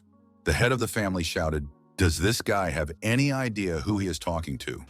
He is ranked 192nd in the rank of masters. Wu Qiuan jumped in front of our hero and told him to beg for mercy now. Huan wondered where this guy got so much arrogance from. He should immediately start fighting. Our hero actually decided to get closer. He found his opponent's strikes and tactics quite interesting. Yehan said, does his opponent really can't wait to die? In that case, we will have to fulfill his wish. Yixing repelled the attacker's attack and immediately counterattacked him. Head Wu flew back far away. He didn't understand how he could lose to this kid. Yesheng was surprised. Is this really all his opponent can do? He thought it would be more fun. Wu Qiuan wondered how many pills this guy had taken if he possessed such abilities. Qiuan shouted that he needed a blade to destroy this guy in an instant. The Watchers said that the strength of their head lies in the blade. If the head took the blade, he would finish off his opponent in an instant. Ye Cheng said for Wu Qiuan to take the blade immediately.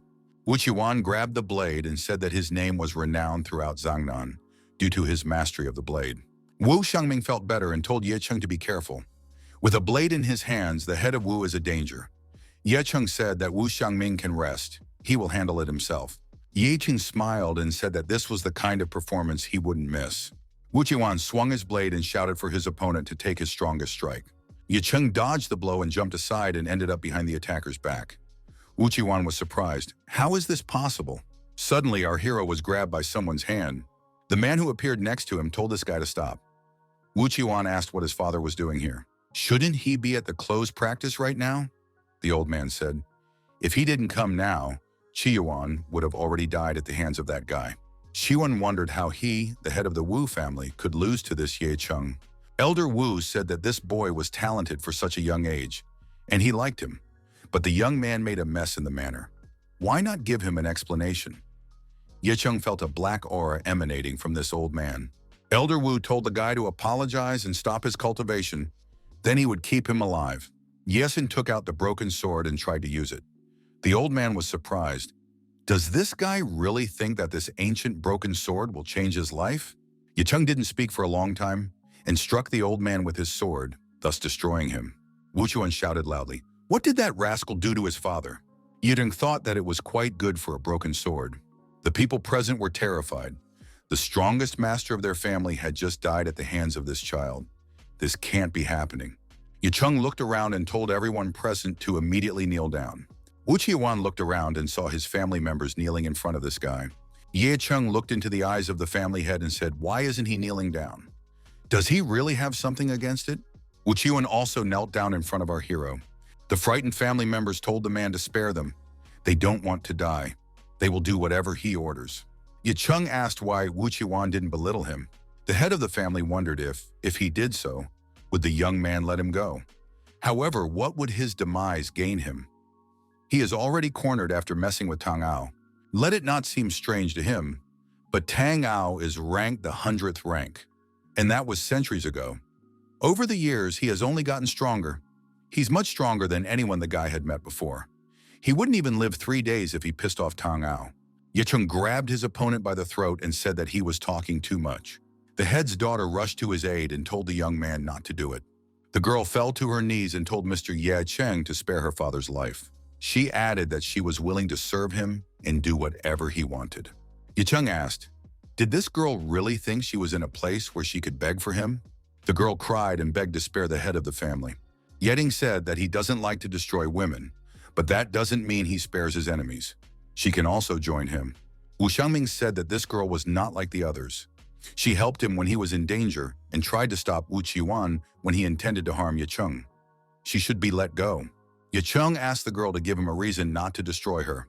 She said that she didn't and would never have a chance to take revenge on him. Wu's family is all she has.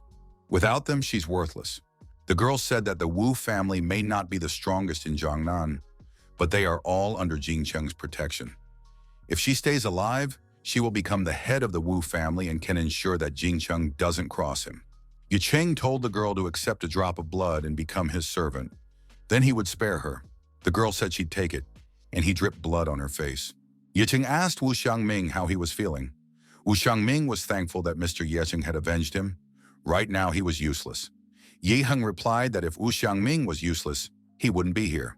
Yecheng told Wu Xinlin to come over to him. Our hero gave the girl the prescription and told her to take it to the best pharmacy. She should buy the herbs and brew them for Wu Xiangming 3 times a day.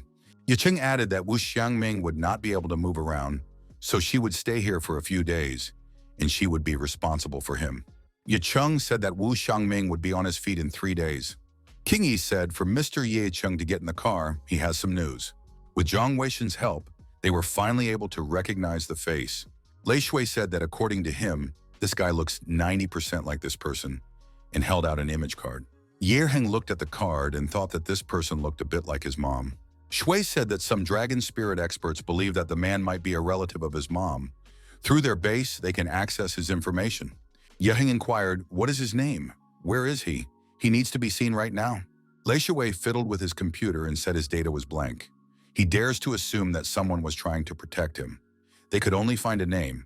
His name is Zhang Jianfeng. Yeshin thought that his mom's name was Zhang Peizhong. They have the same surname, and they look similar. He remembered something from his childhood. Yicheng had never heard from his mom about her family. Even when he asked, she only said that she was born in the countryside and that it would be difficult to visit her relatives. If he wanted to know more, his dad would immediately change the topic of conversation. But he had seen his mom looking up at the sky above Zhangcheng many times. At times like this, she looked very sad.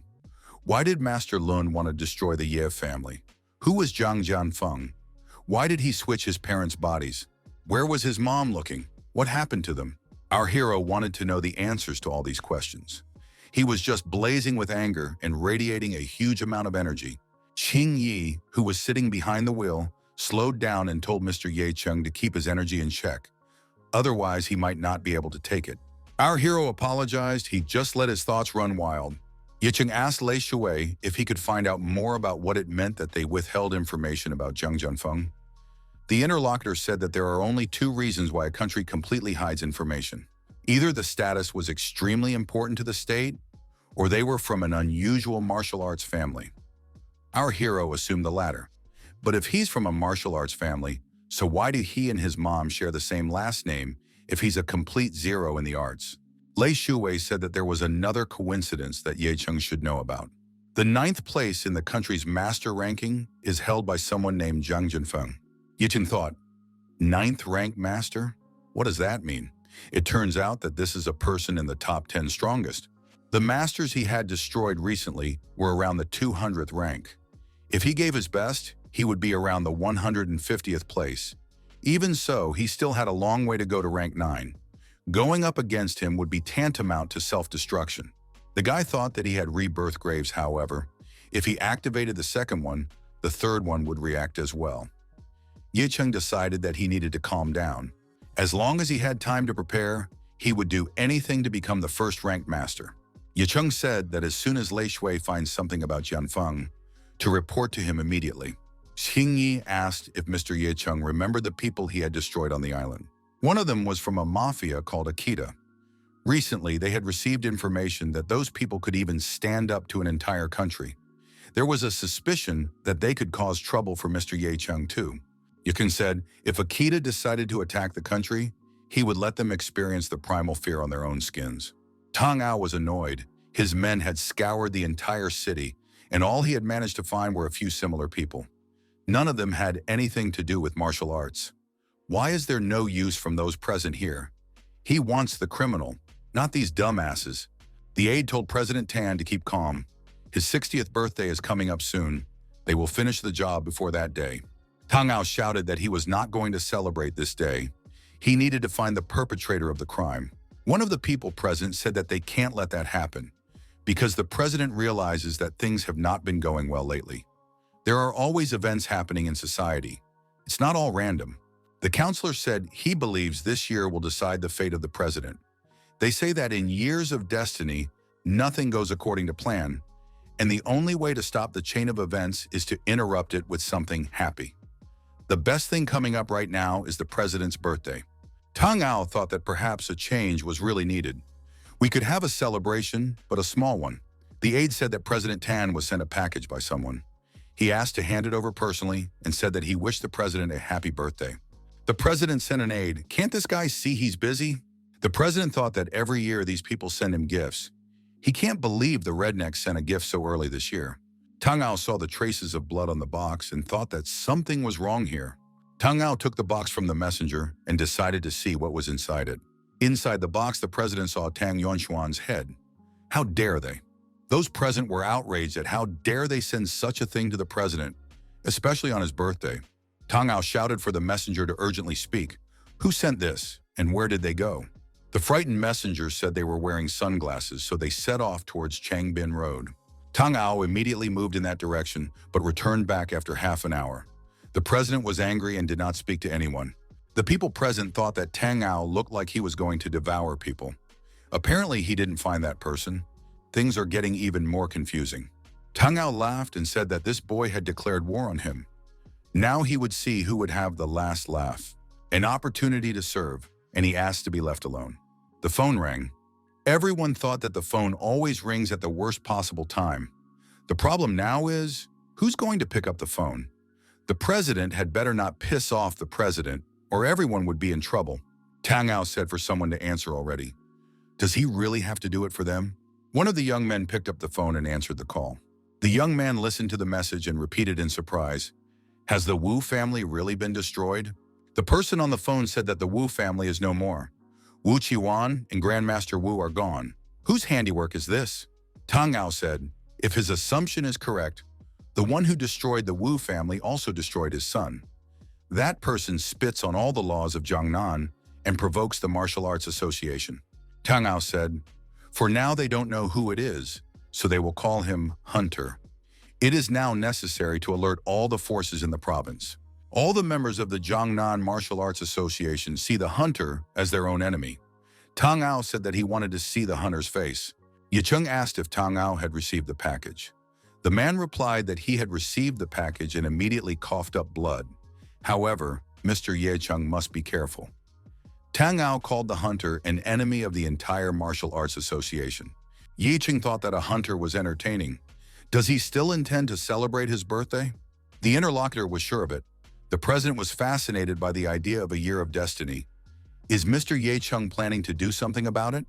There will be many masters present. Yicheng said that on that day, he wanted to announce to the people of the province that anyone who took his path would die. The interlocutor thought that as it was, he was in no position to change anything. Our hero took out the broken sword and thought it was pretty good. It can still be used. Actually, he has the ability to repair broken swords, but it will take a lot of materials and time to get them. Yicheng looked at his interlocutor and told him to leave immediately. However, a girl, Lu Hanshuang, appeared in front of our hero. She came to tell us that Zhuimei Palace had stopped taking any action against Yicheng for the time being. But if the information reaches the headquarters, it will no longer be possible to hide it. Yicheng thought that this girl had withheld information. It seems that Lu Hanshuang's status in the palace is quite high. Lu Hanshuang inquired if Yicheng wanted to repair the dragon-slashing sword. Yicheng thought that dragon-slashing sword was not a bad name. He asked where the girl got it. Lu Hanshuang said that she would tell, but first she had to know something. The fall of the Wu family and the death of Tang Yuanshuan was his handiwork? Yicheng replied that from the back, it wasn't that hard to take a picture. Didn't she realize it all by herself after so many meetings? Lu Hanshuang was astonished. She never thought that he was that strong. Luckily, they don't have any grievances against each other. The girl said that she didn't really know much about this sword. She accidentally gave it a name, thinking it sounded tempting. This sword came into her possession by accident. Its owner died in her arms, and that's when she got this sword. Hanshuang added that she knows the sword is not cheap. She has been looking into its origins for years. The sword was forged 2 centuries ago by the hands of the genius blacksmith Zhu Hongxi. He put his heart and soul into it for 3 years. However, during the process of forging the sword, he was cursed and died soon after. Lu Hanshuang said that she wanted to repair the sword, but unfortunately, the necessary material is extremely rare. She searched all over the country but could not find any. It's good to know that Zhu Hongxi has descendants. Maybe there are his grandchildren somewhere. Added that the Jiangnan continent is the Zhu family. Yicheng thought that the Zhu family of Jingcheng might be related to the Zhu family of Jiangnan. Our hero thought, we can talk to Zhu Renhe and Zhu Jixuan. But they are medics. How can they forge swords? The girl said that the Zhu family, whom her interlocutor knows, is practicing medicine.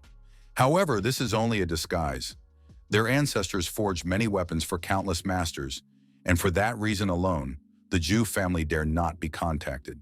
Lu Hanshuang said that she was very tired for today. The slamming of the front door sounded. The girl said that Sun Yi must have gone home, so she had better leave. The door to the room opened, and Jia Yuoshui and Sung Yi appeared on the doorstep. They joyfully announced that they had returned home. Jia Yuoshui suspiciously said, "She seemed to hear a woman's voice. Where is that girl? Did he really bring some woman here?" Yehan said that the two beauties are already here. Why does he need the others? Sun Yi suggested searching his bedroom. He's being too much of a doormat and it looks suspicious. Yaxing told the girls to remember to check the balcony on the second floor. The view from there is impeccable. Lu Huanshuang stood on the edge of the building and suddenly sneezed. The girl wondered, was anyone really talking about her right now? Huangshuan said that no matter what, it was time for her to leave this place, and made a jump right from the roof of this building. Yaxing said that it was a coincidence. He had just called them and didn't think they would be in Yangnan at this time. Zhu Reng said that there will be a family meeting in a few days, and that's the reason why he and Jixuan are here now. Does Mr. Ye Cheng need something? The guy said it's a sword case. Reng suggested that Mr. Ye Cheng needed materials for repairs. Ye Cheng said that he just needed the materials. The guy wondered if it would happen in the future or now, but he needed to fix the sword of the breaking dragon. Reng said, if this sword is really forged by Master Zhu Hongxi, the materials are extremely rare. Jixuan said that the main family is full of stingy people, and she can't imagine them giving materials to outsiders. Yicheng asked what if he used pills or something more worthy to exchange. Right now, he didn't think they would turn him down. Reng suggested taking Mr. Ye Cheng to the main house, where he would give the best recommendations. The old man added, whether or not it would work out, it would all depend on Ye Cheng. Zhu Renj took our hero to Zhu's manor. After a while, the old man said they were there. The men who appeared told the guests to stand where they were standing and introduce themselves. The old man said that he is Zhu Renge from a consistent family in Zhengcheng. He has a report to the head. It is necessary to warn him. The old men were told that he needed a recommendation from a higher status to meet with the head. On what basis does he think he is qualified? He should go back to where he came from. Zhu Renj told Mr. Ye Cheng that it seems like they need to bow out. They will come back and think of something else. The girl who appeared asked what the commotion was all about. Don't they know their father is busy having important conversations? Jixuan asked if Mr. Ye Cheng had heard of the three beauties of Jiangnan. Xia Zhaozhui is one of them. The girl in front of them is the first in this trio. That's Zhu Yi. The young men apologized and said they would be more prudent from now on. Jixuan said that this girl's status was relatively high in the main house, and if she helped, they would have hope. Jixuan added that this beauty was peculiar and not the most cooperative. Ye Cheng said that he didn't really want to communicate with her. The girl asked, is it really Ye Cheng? Is he really in Jiangnan? Ye Cheng was surprised. Do they really know each other? Zhou Yi said she heard about this guy. He and Bailey Bing are best friends. And of course, she has heard about the most important dragon spirit instructor and the youngest master in the country.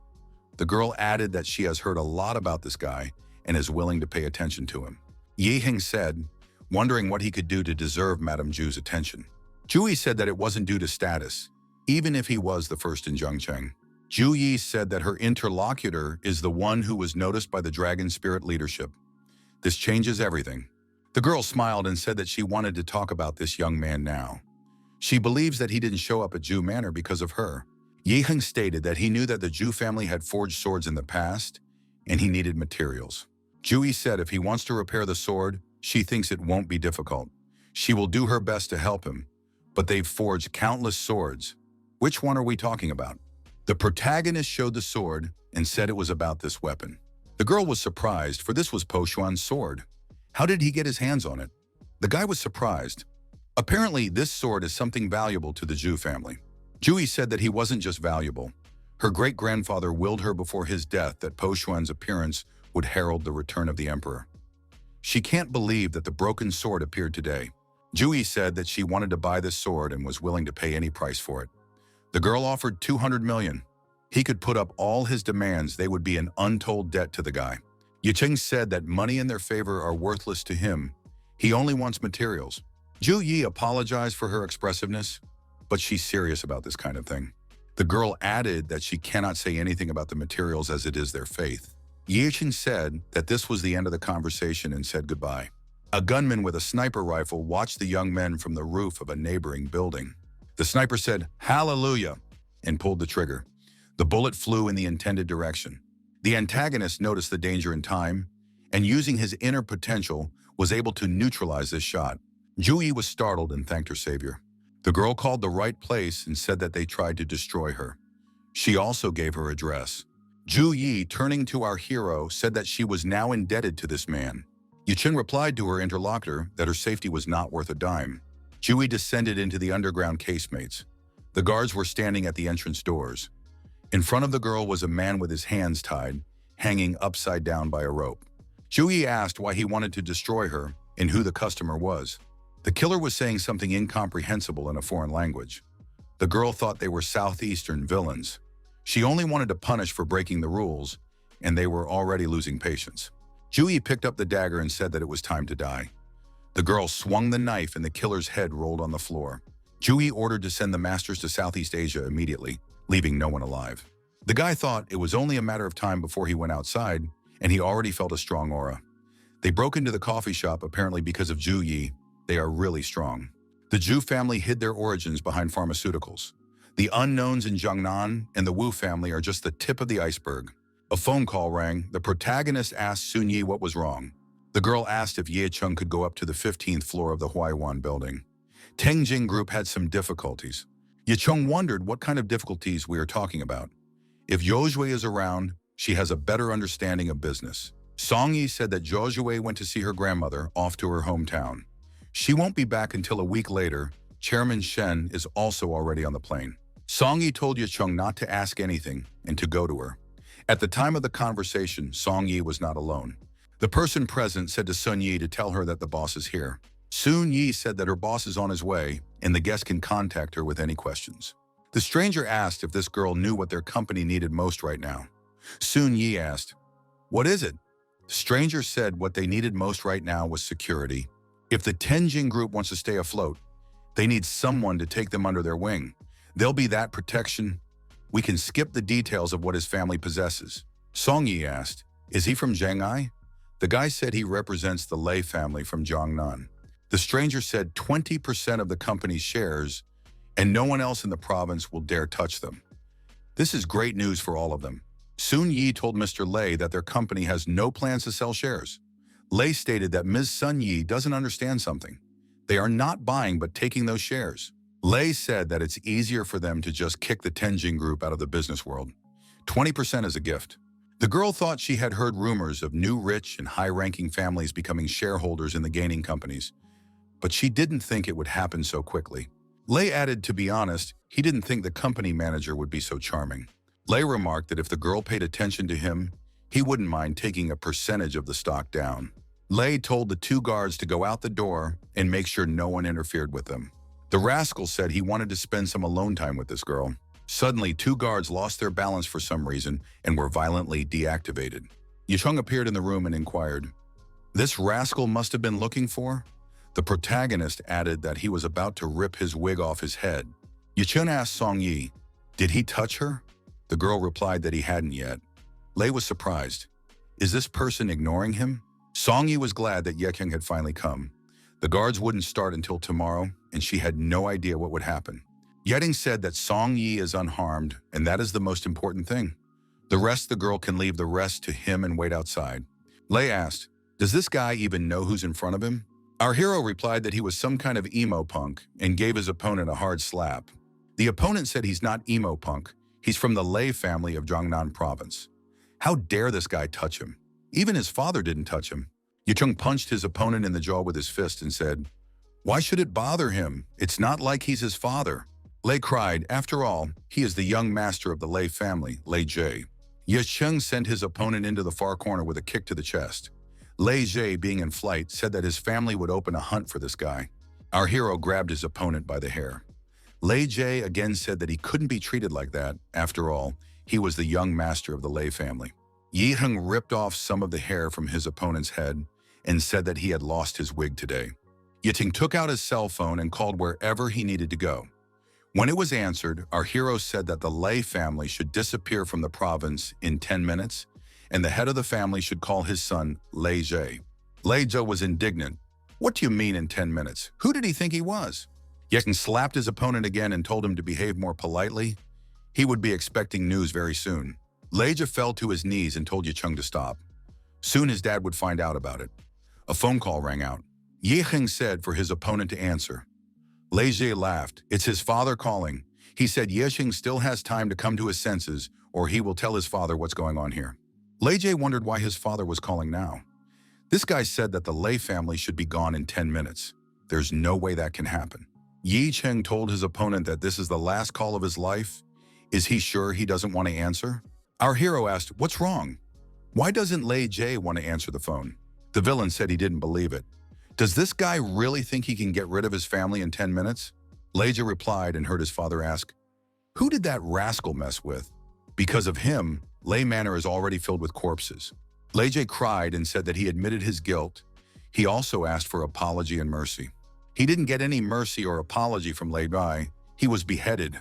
Yicheng said that the moment he decided to touch his woman, he forfeited his right to life. Jiangnan Province Martial Arts Association. Tang Ao gathered his subordinates again. He said that several days had passed and there was still no result. What's going on here?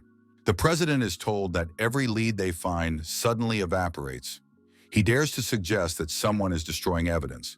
Hunter's past is much more complicated. Tang Ao told the reporter to dig into the hunter's background. What can they do but make excuses? One of the aides told the president he had something. The girl standing outside said she knew the identity of the hunter. Tang Ao shouted for the woman to be brought over. Why are they delaying? Tang Ao saw that this woman was already standing on the doorstep. Chiran stood in front of Tang Ao. The president asked if she knew who the hunter was. The girl introduced herself and said that her family was being threatened. If she tells about the hunter, can she expect help? Tang Ao was indignant. Who was she to make deals with him? The president said that if she helped avenge his son, she would become his goddaughter and be given glory and protection. Chiran stated that she knows the person in the picture. The girl added that she was 100% sure that the hunter was Ye Cheng, the first master in Zhengcheng. Tang Ao wondered, did this child really destroy Yuan Jingfu? Jingfu was ranked almost 300th in the ranking of masters. How was he able to destroy the Wu family? Chiran said that she was able to videotape this guy fighting with Senior Yuan. Tang Ao looked at the video and agreed. It was definitely the same figure as the hunter. The president ordered everyone to look for him. It is necessary to get this Ye Cheng from under the earth. Tang Ao said he wants his head. Tang Ao angrily added that he wanted to tear this guy to pieces. Chiran thought that Ye Cheng didn't want to save the Chu family, in which case he would die. She would see how long he could hold out against Tang Ao. Ma Weiqi called our hero. He said that the president knows who the hunter is and Tang Ao is sending all forces to find him. It is urgent to flee abroad or somewhere else far away. Yicheng asked how Tang Ao was able to find out about this. Ma Weiqi replied that a lady who introduced herself as Chiran had appeared. She was now Tang Ao's goddaughter. Yicheng said that he didn't like destroying women, but they did often make his life difficult. Our hero added that if that was the case, now would be a good time to start hunting. Yiheng and Song Yi were standing in front of a tall building. Our hero said that they were at the spot. Song Yi wondered where her companions had taken her. Sun Yi wondered, are they really here because of the contract? But she hadn't prepared anything. Yicheng wondered, what contract? The guy told the girl not to worry. The place was under his control. Sung Yi wondered, is the entire building under his control? Was he joking? Ye Xing said that there has been a lot of unrest in Jiangnan lately. He wants her to stay here until things get better. Then she can go back to the manor. Yi Lingtian appeared in front of our hero, who traditionally knelt down and greeted his master. The warriors nearby also kneeled down and saluted Ye Cheng and Lady Song Yi. Song Yi thought that she was now seeing the real Ye Cheng in front of her. This is his strength.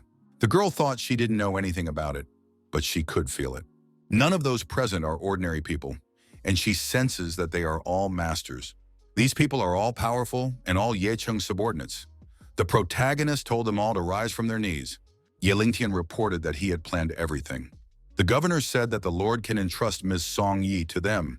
As long as she is in the building, not a single hair will fall from her head, no matter how many masters the Jiangnan Martial Arts Association sends. Ye Chen thanked and said that he could then focus on scavenging. There were guests at the Su family's house. The man said that Su Hongye is quite close to Ye Cheng. He also expressed confidence that Mr. Su knows who the hunter is. Su Hongye said that he was pondering the connection between Ye Cheng and that incident. The stranger asked why Mr. Su kept silent in that case. Hongye replied that this was just his speculation, which he could only check now.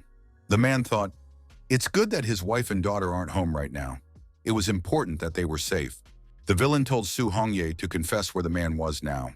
Su Hongye replied that he couldn't say for sure since he didn't care about that child, as he had no reason to help him. The villain grabbed the man's chest and asked indignantly, did the man decide to deceive him? Everyone knows that his daughter is close to Ye Cheng. Where is she now? She must come here immediately. Su Hongye said that his daughter might be acquainted with Ye Cheng, but she is the fiancée of Qin Zhengyang of the Chen family. The villain asked how close his daughter is to Ye Cheng. Bandit thought that the Chins were a powerful family. President Tan needs to be nice to them. Crossing their path is a bad scenario. The bandit said that he was leaving. If Su Hongye learns anything about this man, he should report immediately. Su Hongye thought that Ye Cheng was in big trouble. Zhu Yi read the information and wondered, is Ye Cheng really a hunter? Did he really destroy the Wu family in Tang Yuanshuan? He is some kind of maniac. Juwentian, the head of the Zhu family, inquired, was the madam looking for him? Zhu Yi said that the head might not be so courteous to her. It's not good if someone sees. Juwentian replied that there was no one nearby. Zhu Yi said that she was looking for him because she had something important to tell him. The girl stated that she had found Po Xuan's sword. It's in Ye Cheng's hands. Head Zhu wondered, had the sword really been found? The man interjected, did she really mean the hunter that all of Jiangnan was talking about? Zhu Yi wondered how likely it was that Zhu's family would do anything to protect him. Wentian replied that it was 70%. Tang Ao's mentor's sword was bullheaded by them. If Tang Ao cared about his mentor, they would probably save Ye Cheng. However, in that case, they would become the enemies of the Tang family. Zhu Yi said that Po Xuan's sword was at stake. What could they possibly care about Tang Ao? She's sure they both understand the value of the sword to their family. Juwenian said that he would start right away. However, this guy is the enemy of almost the entire province. He should have considered this if he had a head on his shoulders. Somewhere in Zhangsheng, a warrior in lotus posture is practicing meditation. The man said, if the old master hadn't granted him all these treasures, he wouldn't have improved so rapidly. Ninth in the ranking of the country's masters, it was time. The interlocutor said he confirms. That man destroyed the son of Yin Ao, the president of the Martial Arts Association, and destroyed the Wu family. The interlocutor said it was all committed by that rascal. Surprised, he thought this guy wouldn't last long, but who would have thought he'd stay alive and make a complete mess? The interlocutor said that Tang Ao is now searching every nook and cranny for Ye Cheng. Soon his hour will come. The warrior wondered what this had to do with them. He wouldn't just die like that. The young man said he had time to do something. The man said he was an ordinary man. It is necessary to continue surveillance in Jiangnan. Master was stern and taciturn. This Ye Cheng is causing a lot of trouble. Didn't have time to intrigue him. Tang Ao continued to be nervous. A whole day had already passed. The president wondered why there was not a single news story about this scoundrel. Has it vaporized or can it fly? The villain said he had a few places they checked out.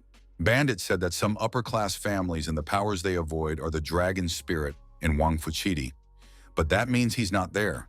Tang Ao thought that they really shouldn't be messed with. It was fraught with consequences. The president of the association said that this guy's parents may have died. Are there no other relatives? Chiran told the godfather that she knows people close to this man. Yeting is a loner, but he still has friends. The first one is Sun Yi, and they may be in a relationship. Tang Ao assumed that this guy had already hidden Sun Yi, and there was no way they could find her. Is there someone else? Chiran said that there is also the Wang family, a husband and wife who run a diner. Also the Shen family from Jiangcheng. Tang Ao said that he remembered the Shen family, but who were the husband and wife? Chiran replied that they were simple townspeople. The son of the Wang family is a childhood friend of this guy.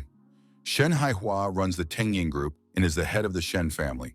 Tang Ao said that Chiran knows Jiangcheng well, so he is sending her to fetch these people. She must bring them before the banquet tomorrow. The girl must take all the masters of the Martial Arts Association as her handmaidens. Chiran rejoiced. Now she had an association behind her. No one in Jiangcheng would dare to cross her. The Meng family went against the Chu family along with Ye Cheng. The hour of reckoning had come. An aide asked the president where he wanted to hold the banquet. Tang Ao remembered that Ye Cheng's parents had died on Yunhu in Zhengcheng. After that incident, one villa was rebuilt with the exact same name. The aide said this villa is not as good as before. Is the president confident in his choice? Tang Ao recalled that 5 years ago, this guy lost his parents on Yunhu. And after 5 years, one wishes he could go back and look at that place and watch the death of his loved ones. Yicheng had already been in the same building for 5 days, but nothing was happening. He had a premonition that something was wrong. Yelington blocked the network within the neighborhood so that the phone wouldn't be traced. Yicheng doesn't know what's going on outside. The protagonist decided to find Yelingtian. The governor said if the boss wants to go outside, he should use this device for his safety. Yicheng saw this handset and wondered, why is the phone so big? Is there such a thing? Yelingtian replied that it's a cell phone. It's just been modified. It is safe. If necessary, you can even hit your opponent's head with it as a form of defense. Yicheng dialed Maweki's number. The interlocutor told our hero that there was news. Tang Ao has changed the venue of the banquet. The birthday party will be held at Yunhu in Zhengcheng. The president of the association sent Chiran and a few masters to Zhengcheng. He said that he wanted to see Shen Hawa and someone from the diner at the banquet. Finished talking, the protagonist turned to the governor of Jiangnan. It is necessary to organize a jet now. He must get to Zhengcheng immediately. Yicheng was rushing down the expressway on a motorcycle. On the way, our hero was told that Chairman Shen had been kidnapped. They couldn't protect him. The diner was also destroyed and people were missing. Ye Cheng thought that Chu Chiran would have to answer for all of this. Chu Chiran, accompanied by goons, said that Meng Yuanchan, being the head of the Meng family, went against her just to get close to that guy. Meng Yuanchang was indignant. He had said earlier that he would never lay a finger on the Chu family. Meng Yuanchang looked at the girl's companions and realized that Chu Chiran had brought the masters here. There was no escape from these people.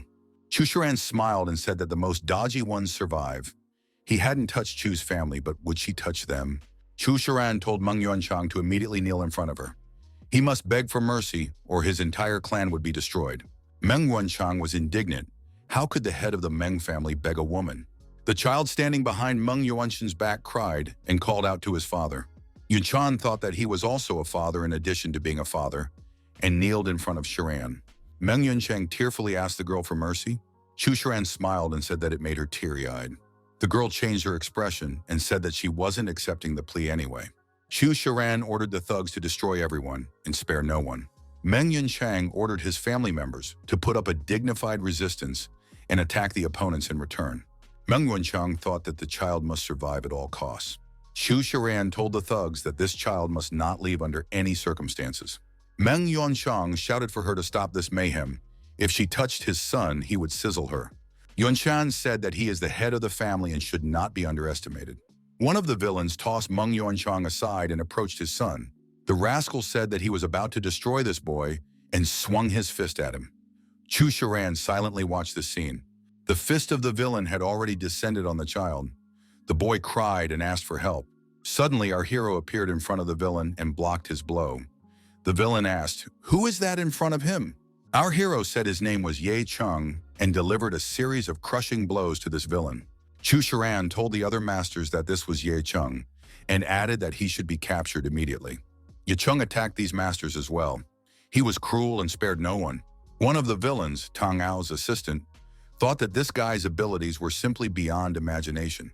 The villain decided to leave the scene of the battle to report to the president of the association. Chu Chiran was scared.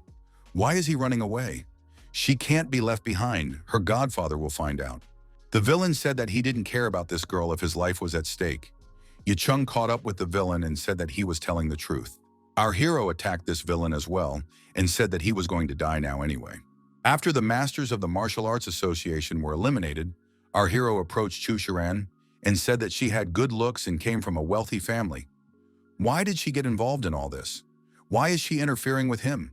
Chu Chiran was frightened and told Ye Cheng not to approach her. Ye Cheng said that 5 years ago, she humiliated him. He only kept her alive because she is a pathetic woman and not worth his energy. He only has one question. Where are Shen Hawa and the others? Chu Chiran fell on her knees and said that she will tell everything. She asked for mercy and will not deny anything. Yicheng punched Chu Chiran in the face with his fist and asked, "Is she even worthy of this?" Chu Chiran flew far back and fell on her back. Yicheng approached her and asked again, "Where are they?" Chu Chiran was startled and replied that they were already in Yunhu, in Jiangnan. Yicheng called Ye Lingtian and told him to send a car for him as soon as possible. Chu Chiran sat on the ground and thought that the danger seemed to have passed this time. Yering turned around and said that this girl didn't understand him at all. The guy added that he wasn't leaving because he didn't want her dirty blood to stain his shoes. Yicheng took a small stone, charged it with his energy, and threw it at Chu Chiran. Chu Chiran was struck by that stone like a projectile. She cried out and fell to the ground. Meng Yancheng was surprised by this man's strength. He and his family members bowed and said that they were grateful to Mr. Ye Cheng for his help. Jiangnan, Yunhu. The guests congratulate the president of the association, Tan Ao, and say that he looks very rested. Apparently, he has solved his problems. Tang Ao thanked those present. The guests were expecting Ye Cheng to arrive as soon as possible. Everyone knows who the real protagonist of this place is. All of Jiangnan's martial arts masters came to the banquet. Tang Ao had thought of everything. This guy better not show his face. The head of the Zhu family asked Zhu Yi if they would be able to protect Ye Cheng if he came. After all, they would practically become Tang Ao's enemies. Zhu Wentian looked at the girl and thought that she was adamant.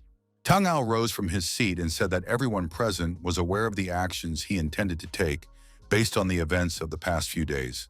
The president of the association said it was time to begin, and the servants opened the gate and released the captives, the Wang and Shen Hawa family members. Shen Hawa fearfully asked why they were brought here. He is about to call the police. Tang Ao shouted for these people to kneel down immediately. Everyone except Yu Hengwan knelt down. The young man said that Tang Ao was an old merismatic. How dare he contact his parents? Yu Heng was indignant. Does this old man really have the willpower? Tang Ao grabbed his head and said that he and Ye Cheng were of the same flight. The president of the association threw Wang Yuheng far away, and the boy hit the wall.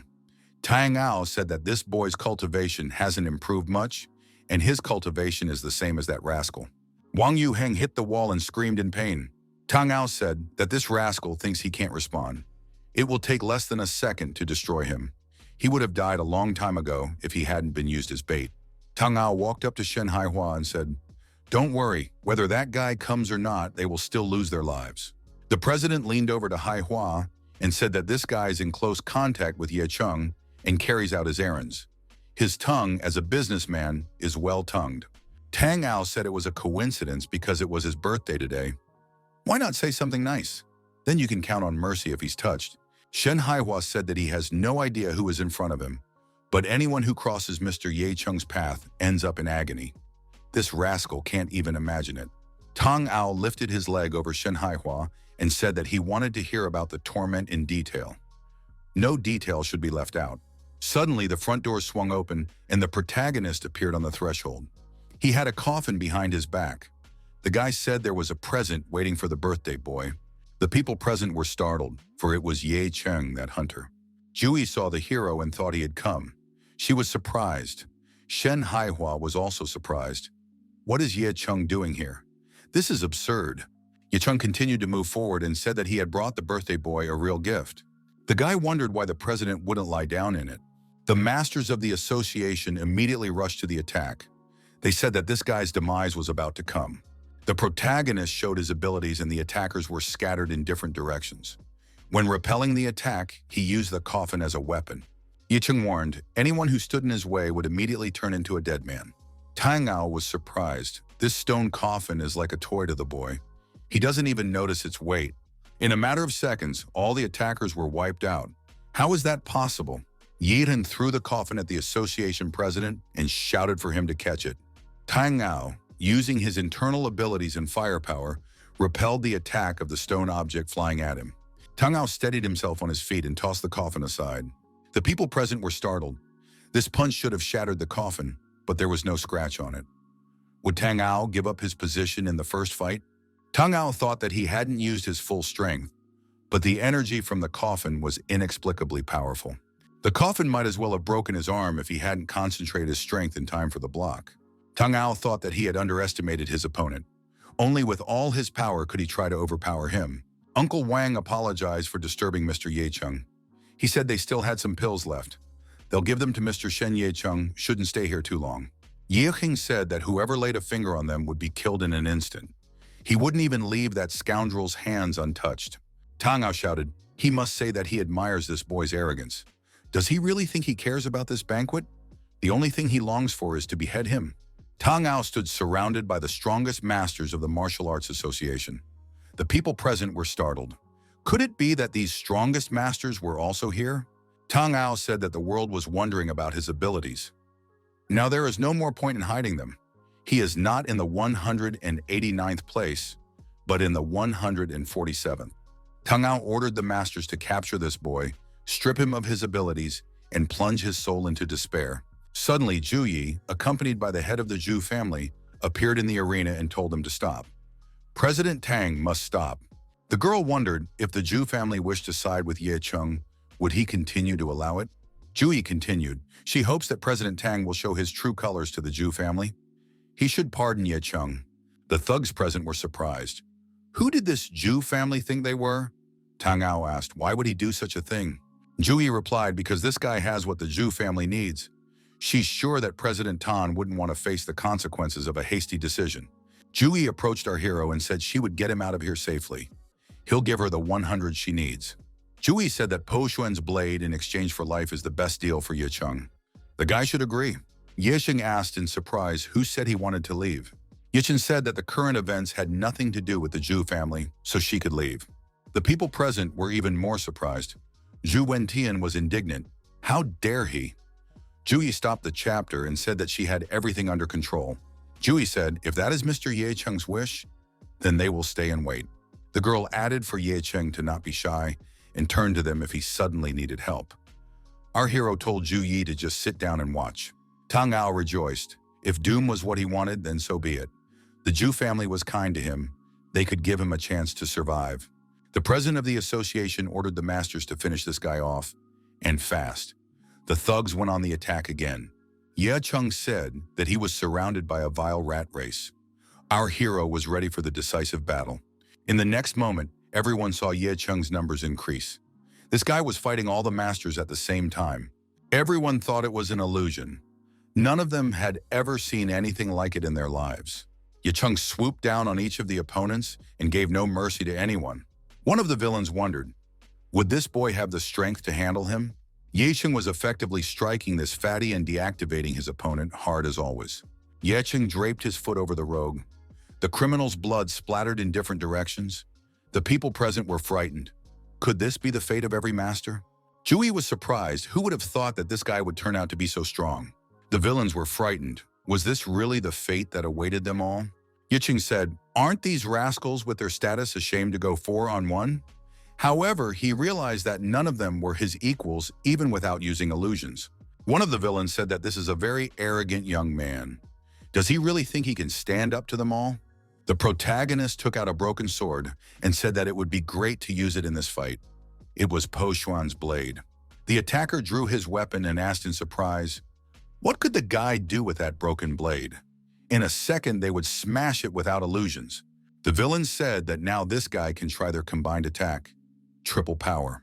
However, after a few seconds, all of the attackers were destroyed.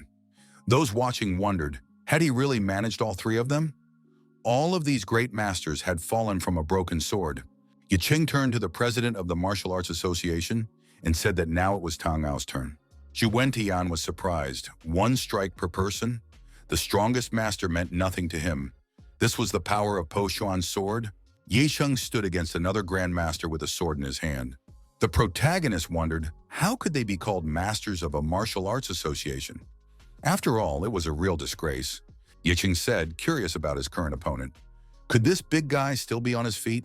The opponent told the boy to stop looking down on people. He is a cultivator of the unshakable Vajra. This boy won't die easily. Ye Cheng smiled. It turns out that he would be able to have some fun a few times. The opponent said that was not what he meant. Tang Ao approached his colleague and said that this guy was not his opponent. The bald master replied that the kid is very cunning and the sword is blind. There might be a problem. Only their combined attack will deal with this kid. Tang Ao said that in that case, he would be the first to engage. The associate should be ready to attack the guy at the right moment. Ye Chen thought that these two attackers were very trivial. It was unclear why Tang Ao had taken over as president. Organizing the attack, Tang Ao had to admit that this young man is strong, but today is the last time he stands his ground. Tang Ao activated the spiritual snake seal, and a large number of energy snakes pounced on Ye Cheng. The head of the Zhu family thought that Tang Ao was too cunning. Ye Cheng might be in serious trouble. After all, snakes are unthinkable. Ye Sheng, fending off the snake's attack with his sword, said that the president's performance intrigued him. The guy said he had a blade for such occasions. All the opponent's attacks are just dust to this blade. Tang Ao laughed. Is that really all this boy can do? All he can do is swing a sword. The president of the association shouted that his opponent would not be able to reach his speed. Tang Ao was surprised to find that this guy had teleported. But how did he do it? Ye Cheng declared that it was time for his opponent to go to the grave. Tang Ao shouted for Wan Fengpo to hurry to help. The bald warrior replied that he would proceed to execute. Wan Fengpo wrapped his arms around our hero and pulled him against his chest, lifting him off the ground. The big man asked, "What is this guy going to do now?" Tang Ao clenched his fists and shouted that he was already approaching and was about to finish this boy off. Yeting twisted around and met the approaching President Tang with a leg kick. The blow went straight to the jaw. Wan Fengpo said as he blocked his opponent's only dangerous punch, "As long as it's in his hands, the guy is helpless." Yeshin continued to act and delivered a staggering blow to the opponent, holding him right between his legs. The bald warrior's bells were seriously damaged. Wan Fengpo was catastrophically hurt. He let go of the guy and fell to his knees, shrinking. Our hero said that the indestructible Vajra had a weak point after all. Swinging his sword, the protagonist said that by losing control of the situation, his opponent becomes an ordinary person. It could be said that he is destroyed. The bald warrior asked his opponent not to do that. The people present were terrified. With one blow, this guy had taken away the warrior's head. However, Wan Fengpo was no ordinary master. This young man was a real monster. Zhu Yi thought that the broken Po Xuan blade forged by her Zhu family couldn't be that powerful by itself. She thought that the value of the blade was much more important than Ye Cheng, so she offered a deal. But how misguided she was. Ye Heng walked over to the kneeling Tang Ao and said that it was now his turn. Our hero said that the president would listen to him, and after that he would die or take his last chance. Tang Ao said that this kid destroyed his strength, his reputation, his dignity. He even destroyed his son, so he will never forgive this guy. Tang Ao jumped to his feet and shouted that even if today was his last day, he would not let his opponents live. The president said he wanted to praise Ye Chen. This guy is the first opponent in 100 years that made him put his life on the line for his demise. Tang Ao admitted that he underestimated his opponent, but it will only end in the death of one of them. Ye Cheng said that this loser would be President Tang. Our hero swung his sword and severed his opponent's arm. He also seriously wounded his opponent. Tang Ao fell on his back and couldn't understand what was happening. Ye Cheng wondered, shouldn't President Tang be split in two? Ye Cheng said that his opponent had channeled all his strength into defense. This was in vain. He was just a pathetic dog in the martial arts world, but nothing more. Tang Ao asked why Ye Cheng had destroyed his son. It's not like they had any reason to feud. Ye Cheng wondered how the president could ask such questions. After all, the two of them and his son had committed atrocities over some piece of jade and slaughtered the entire Jin family. Other people's families suffered too.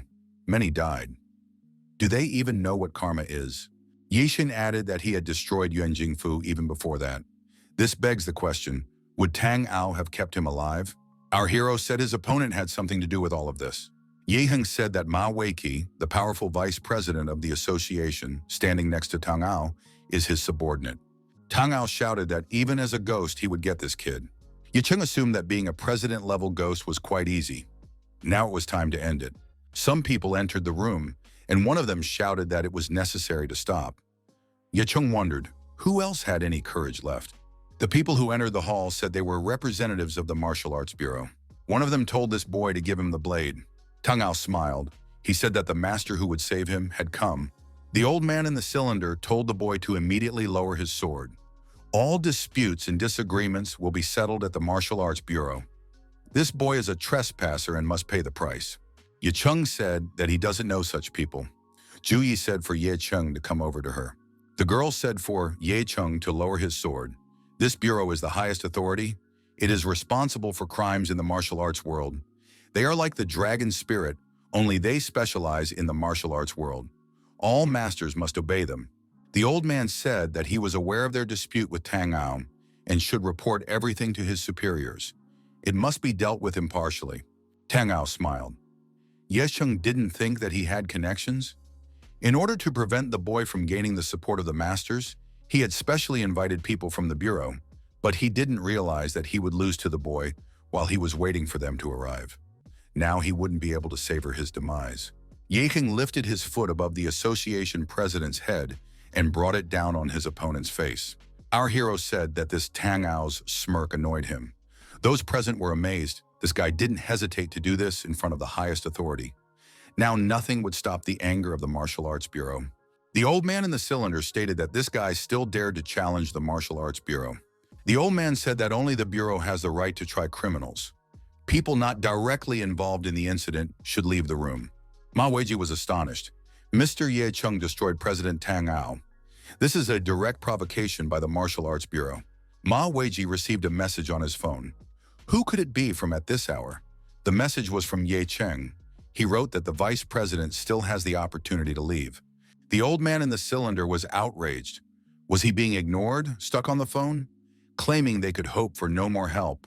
Ye Heng said for this old man to calm down. Soon it would be his turn as well. Zhu Yi was startled and told Ye Cheng to stop provoking them. The girl stated that a martial arts bureau and a martial arts association are completely different concepts. The former is subordinate to the state, the latter belongs to a civilian group. By insulting the association, the guy insults the bureau, but challenging the bureau will not get him off with a warning. Ye Cheng wondered, why would Zhu Yi even get involved in this? The old man in the cylinder said for Miss Zhu to leave the room immediately.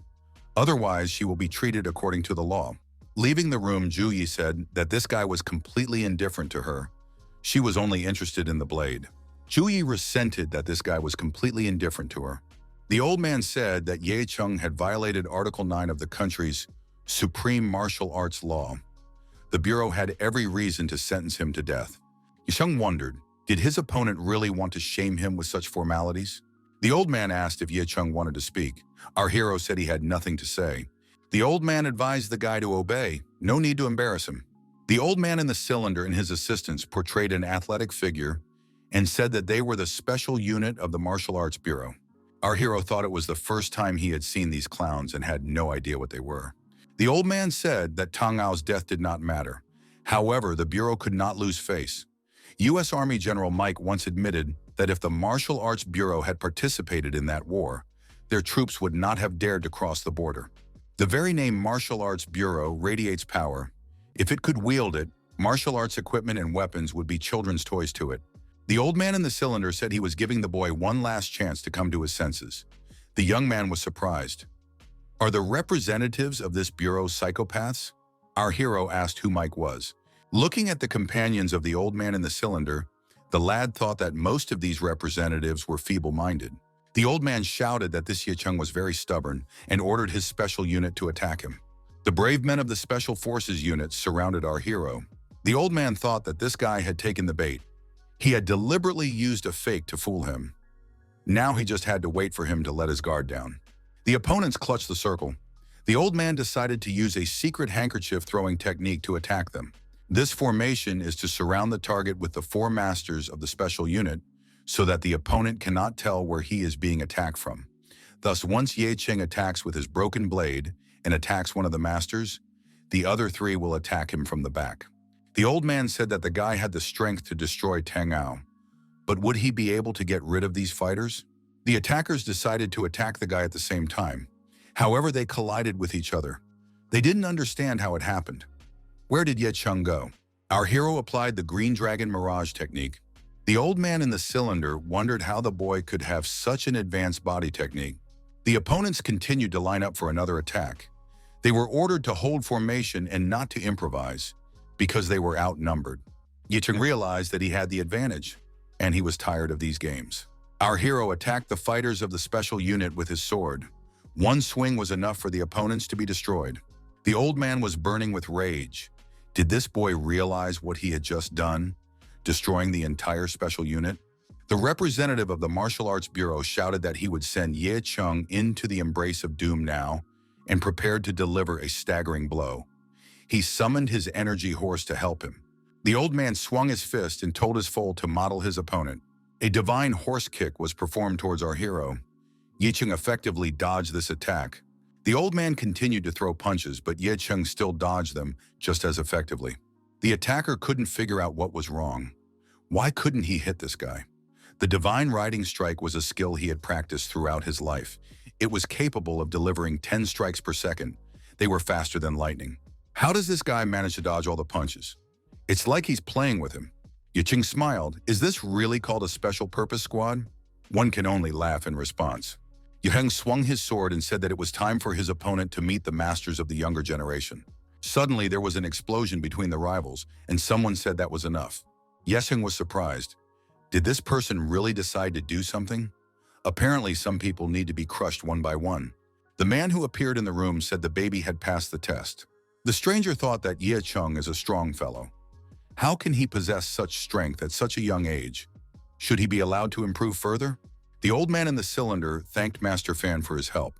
Mr. Fan said he did what he had to do. Mr. Fan said this guy destroyed a member of his martial arts bureau. That's a serious crime. The man added that Yicheng would be executed by him, Fang Zhongxin, today. Yicheng put his broken sword forward and said that they were about to see who would defeat whom. At the same moment, Master Fan found himself in the scope of a sniper rifle. A gunshot rang out, and the bullet flew right next to Fang Zhongxin's neck. Armed men rushed into the room. Their leader said it was time to end this pointless battle. Fang Zhongxin wondered what Lei Weishu was talking about. Had he really decided to go up against martial artists with firearms? Was he really seeking doom? Lei Weishu shouted that it was necessary to stop this battle. The situation not only concerned the bureau, but also the dragon spirit. Master Fang wondered if Weishu was nervous. What had his faction come to? Lei Weishu said that Mr. Yicheng is the chief instructor of their dragon spirit. Why ask what else they have to do with it? If Fang Zhongxin doesn't stop, he will face the consequences. The old man in the cylinder was surprised. Is Yicheng really the head instructor? Dragon Spirit and the Martial Arts Bureau are respected organizations in the country. If someone wants to become a chief instructor, they must be approved by the number one. Master Fang said that Lei Weishu should think soberly. From now on, Yicheng will face the court of the Bureau. His defense means that the Martial Arts Bureau and Dragon Spirit are in conflict. Lei Weishu thought that the Dragon Spirit and the Martial Arts Bureau had always cooperated. If they opposed each other, it would be a huge loss for the Dragon Spirit. Master Fan thought, what would the boss do in this situation? Lei Weishu shouted, as long as he is in the country, no battle is scary. Yicheng is the chief instructor of the Dragon Spirit. No one can even lay a finger on him. Fang Zhongxin said that Lei Weishu would regret his words very soon. Lei Weishu ordered his armed men to release the hostages and take Yicheng out. Master Fang said that without the Dragon Spirit, this guy would have already died. He advised him not to stay too long. Yicheng said that the Martial Arts Bureau and the Dragon Spirit are organizations working for the country. He doesn't want them to oppose each other. Yicheng proposed to Fang Zhongxin to fight in the Wudai in 5 days. This battle would have nothing to do with the Dragon Spirit and the Martial Arts Bureau. It would just be the two of them. Lei Weishu said to Mr. Yicheng to calm down. After all, Fang Zhongxin is no ordinary master. The Dragon Spirit is willing to do anything to save Yicheng. Fang Zhongxin asked, does Lei Weishu still want to save this guy? Lei Weishu said that Fang Zhongxin did not fully understand. Even after crossing the threshold, he did not plan to save Mr. Yicheng. Who he wants to save is Fang Zhongxin and the Martial Arts Bureau. Fang Zhongxin laughed. Was he really going to be rescued from Yicheng? He was about to burst with laughter. Fang Zhongxin said, if this guy is looking for doom, he will fulfill his wish and meet him in 5 days at the Wudai. There he will show what a 99th rank master is worth. Lei Weishu said, Mr. Yicheng is acting very reckless. What if he destroys Master Fang? After all, it would be an insult to the Martial Arts Bureau. Lei Weishu asked, how is Mr. Yicheng going to establish himself in the martial arts world? Yicheng wondered who said he was going to settle there. Besides, they couldn't let him go the moment he destroyed Tang Ao in front of their eyes. Our hero added, even if Lei Weishu protects him now, they will attack him secretly in the future. So it doesn't change anything. However, Lei Weishu's act really touched him. If in the future, if the Dragon Spirit asked him for help, he would not stand aside. Lei Weishu said that Mr. Yicheng is their main instructor. No matter what happens, they will support him. The dragon spirit is his strongest support. Somewhere on Kunlun Mountain, a warrior sitting in the lotus posture was meditating. An old man came up to him and asked, after such a long recovery, had Zheng Yang's wound healed? Zheng Yang replied that it had gotten much better, but it was still slightly sore. Zheng Yang asked his father, "How long will they stay here for?" "They've been waiting for over a week now and they still haven't opened the gate." "Really, will anyone come out of them?"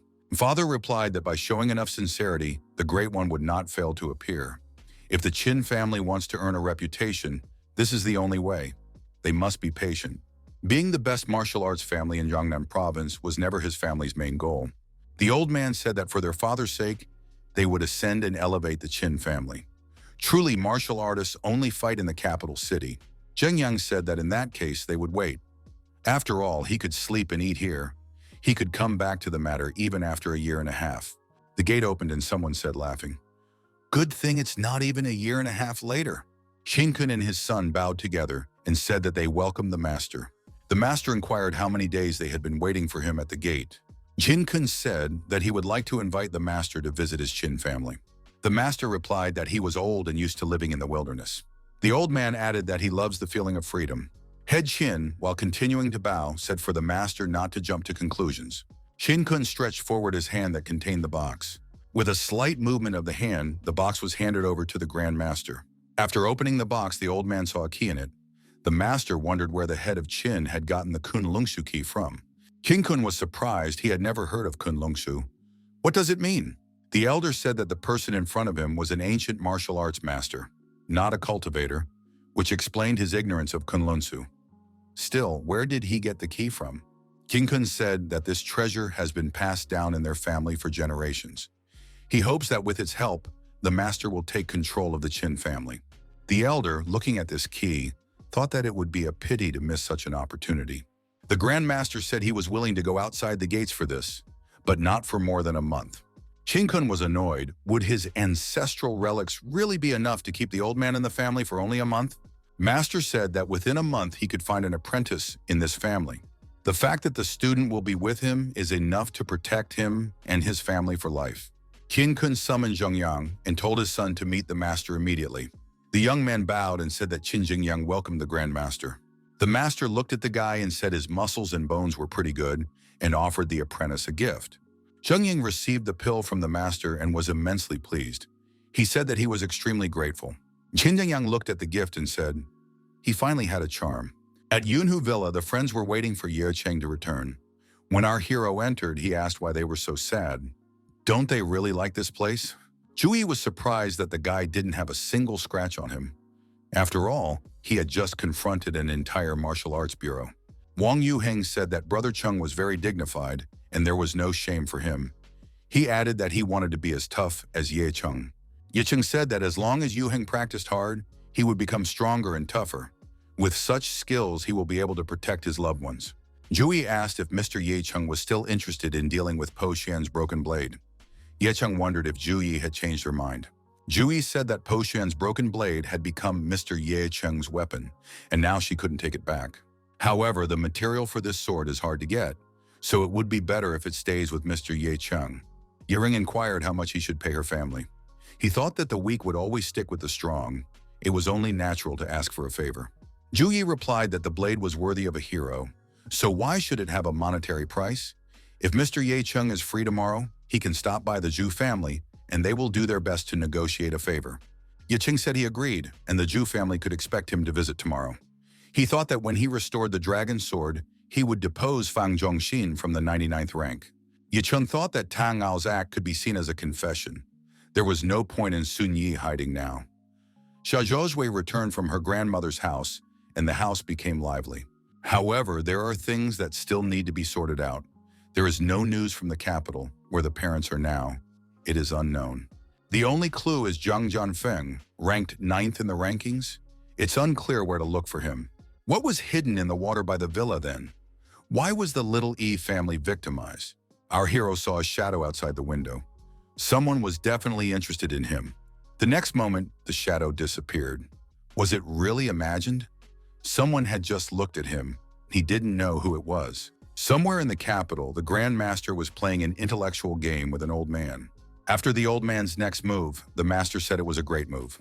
The master asked if the father had really only come to visit his son. The old man replied that this was indeed his only reason. Is there any reason to doubt? The master said if his father spoke, he had no reason to doubt, but he thought his father had come to see the results of his improvement. The old man said that the path of practice is not always smooth, and one should not be upset. Among his many children, with the exception of his older brother, who went to Kunlunsu, the interlocutor has the most talent. Master wanted to tell his father about Peizhong's passing the test. However, the old man became angry and said that it was not about her. The old man said that Peizhong was a willful person who didn't deserve a family. She will marry some loser, and he will never recognize her as his daughter. Besides, she gave life to a man who is just spoiling the whole Zhang family lineage. A young man came running in and reported to Mr. Jiang that there was news from Jiangnan province. The young man said that the news is about that boy, Ye Cheng. He destroyed Tang Ao. The old man asked, "Is this really about Ye Cheng?" The boy wondered, where did the grandfather come from? The old man interjected, had he really heard the name of the very boy he was thinking of? Master Zhang said it's him. The boy's alive and even full of strength.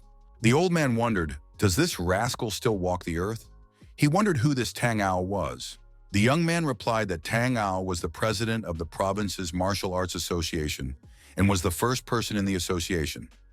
It turns out that Ye Cheng destroyed the first man of Jiangnan province.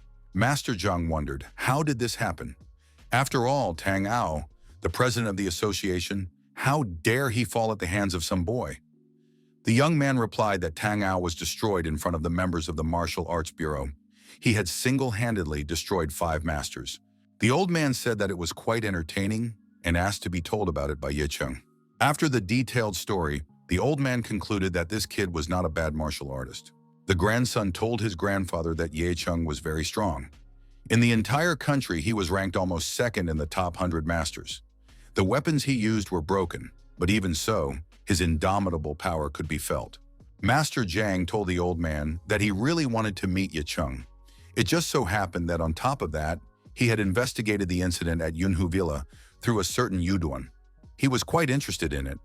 Where had he disappeared to for 5 years, and what had he been doing all this time? The old man said that there was no need for that. He is one of the first 100 masters, and meeting with the Zhang family is not worthy of him. The old man said, there is one but. Wasn't it because of his family's strong bloodline that Ye Cheng was able to achieve such greatness? The old man added, if his son wanted him to be taken seriously, he should at least top the list of masters, and then they would revisit the matter. The young man thought his father was ready to burn with anger. Master Zhang thought, although the kid is young, he is growing rapidly. It must be recognized that he already posed a threat to the Zhang family, but it wasn't clear how big it was. Sitting in her manor with a cup of milk in her hand, the protagonist wondered if Lu Huangshuan wanted to be assigned a room here. But can't she just knock on the door? Why does she show up like a ghost every time? Lu Huangshuan said that she still couldn't believe that her interlocutor had personally destroyed Tang Ao, and his masters on top of that. Yashing was surprised. Would she really want to help him? The girl replied that this event had made a lot of noise in Shuimei Palace. Everyone went crazy. Huang Shuang said that Ye Cheng is the first to go against the bureau in the open. Yahing stated he didn't know that mercenaries like her like to fool around. Did she really come here just to talk with her mouth? Lu Huangshuan said that the interlocutor could not take the life of the strongest master of Shuimei Palace. He will go there with her tomorrow. The head of Jiangnan province wants to see him. Ye Sheng said that he didn't know any of the provincial heads and thought that this girl was awfully clingy. Song Yi walked up to the house and announced that she had already returned. Lu Huangshuan instantly disappeared. Song Yi wondered if Ye Keng had missed her. Ye Qing said that he missed him a lot. The girl noticed that she too was in unbearable pain. Sun Yi said that she thought a lot at her leisure and decided that although she doesn't like fighting, she wants to learn how to defend herself. Ye Qing thought, it's good that Song Yi decided to train. Now he has to decide what kind of training is right for her. He should think about a self-defense regimen. Yexing said, you can try practicing right now. In Shuimuyu Palace, Lu Huanshuang stood in front of a man sitting on a throne. The head of Shuimei Palace, Lin Feng, interjected. It turns out that this fellow refused? Huang Xuan clarified. Yiqing said he's busy. Once he's free, he'll have to see the head of the palace. Lin Feng turned to the girl and said that he was now speaking as a father. She shouldn't answer as a henchman. Lu Huangshuan asked, Does he really want to know what Ye Chung really said? Ye Chung said that he didn't care about Shuamei Palace and didn't even want to meet. Lin Feng smiled and said that this guy was not a cowardly guy. The palace head said that in that case, he would meet him himself, wanting to see this guy. The protagonist arrived at the Zhu family's house by invitation. Our hero said that he came here to forge a dragon blade. However, Zhu Yi brought him to the bedroom. Does she intend to charm him? Zhu Yi said that Mr. Ye Chung misunderstood her intentions. This room is both her bedroom and her secret forge. The girl slid the wall and revealed a secret staircase leading down. She motioned for Mr. Ye Cheng to follow her. Zhu Yi said that the Zhu family's creations are not overlooked by prying eyes. All these trappings are just a cover. Ye Heng was surprised to think that they even dug such a tunnel from the bedroom. This is very interesting. Zhu Yi stopped and announced that they had arrived. A huge room with a lot of swords and a furnace in the middle was presented to our hero's attention. Yecheng was surprised that they were able to build such a huge structure underground here. Yecheng took out a broken sword and used his internal resources to make it float in the air. The sword Po Xuan filled the room with his internal energy. Zhu Yi said that the souls of 10,000 blades are here, but even all of them do not equal Po Xuan's broken blade. Yi Heng thought that the dragon blade was broken now, but even in this state, it could still do the impossible. Would the blade become even more powerful after it was repaired? Yecheng soared upwards and grabbed the blade floating in the air. Zhu Yi tried to stop him. The girl said that the blade was not fully awakened yet and had absorbed too much energy. It would be dangerous to take it now. Ye Yang felt an incredible power in his hands. For so many years it had been gathering dust, but now it was as good as other weapons. Our hero said he feels this blade is in for a harsh awakening when it is reforged. Yiteng raised his hand with the blade up and shouted for him to rise up. Zhu Yi told Mr. Yiteng to stop using force in this way. The protagonist stated that he was willing to teach a lesson. Zhu Yi thought that the power bursting out from the dragon blade was incredible, but Ye Chung was able to subdue it. He is even more terrifying than he seemed. Zhu Yi showed her companion the crystal and said that a blade was forged from this material. The girl said that the base of Po Xuan's broken blade was from him. Zhu Yi said that in order to repair the blade, Mr. Ye Chung needs to crack this stone, but it's not an ordinary stone. You need to wait for a master to help. Ye Cheng stated that he would try to handle it himself. Zhu Yi shouted that this should not be done. The protagonist struck and chipped off a piece of crystal. The girl said in a rage that it was impossible to act on the stone with brute force. Po Xuan's broken blade is a family heirloom. Mr. Ye Cheng should not be so rude. The expected master appeared and shouted that this guy dare not hurt his stone. Master added that it was a pillar of the Zhu family. How did this guy even get in here? Yegen saw this person and told Zhu to hide behind his back. The guy in front of them is probably a guy with a non-standard orientation. Zhu Yi told Ye Chung to calm down. It's his own man. Zhu Yi said that this is Master He. He is one of the best swordsmiths. He's from the capital and is her grandfather's best friend. He is the best swordsmith in the whole country. Yeting inquired, "What is this blacksmith doing now?" Zhu Yi said that there was no need to pay attention to his appearance. He was still the best master. Our hero thought about it and said he'd rather handle his blade himself. Zhu Yi wondered, does Mr. Ye Chung really know how to forge swords? Master. He said that this young man was taking the craft of blacksmithing too lightly. Has he heard of the 6 methods of making a blade? Does he know the 7 basics of swordsmanship? Does he know what temperatures are needed for different blades? Yet he possesses each knowledge to perfection. Ye Chung asked if Zhu Yi had prepared what he asked for. The girl said that everything was ready, but is Mr. Ye Chung really giving up on Master He? Ye Chung said that this dragon blade he must forge himself. After a while, our hero held a red-hot piece of crystal in his tongs. He wondered if there was no other way to forge a blade. Master, he said that this guy is using the Zhu family's furnace without a master. He will see what this guy does next. Zhu Yi said that she has faith in Mr. Ye Chung. One only needs to wait. After the sword was forged, our hero proceeded to the metal hardening stage. Next, the protagonist decided to use rocks. The blacksmith said that these stones were worth as much as high-quality pills. How could the Zhu family spend so much money? Zhu Yi said that for the sake of Po Xuan's broken blade, they made such sacrifices. Ye Chung began to recite the incantation. West, east, south, north, Empress's quarters, Yang position. Ye Chung ordered the vat of coolant to ignite. Zhu Yi wondered, what kind of fire tricks were these? She had never seen something like this before. The blacksmith said it was a ghost trap. Yeding said that the world is cruel and unpredictable.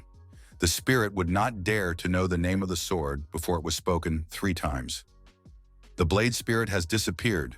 The upper and lower heavens will touch. Our hero activated the triple dragon summon. 10,000 swords obeyed the order. Experienced blacksmith. He was extremely surprised.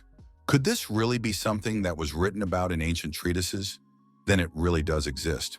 Jui asked, did he forge a sword? Was he able to summon a spirit? The blacksmith replied that it was only if he applied the legendary blade creation spell. Master. He said that he has been an unrivaled blacksmith all his life, but now he sees what he should strive for. This Ye Cheng is a true master. Blacksmith, he recognized our hero as the best swordmaker in the whole country. In the capital city on Chen Fung Mountain, an elder inquired as to why Master Zhang was in such a state of unrest. Had he been doing poorly lately? Or is practice not easy? A colleague said that he had seen Master Zhang have that look on his face before.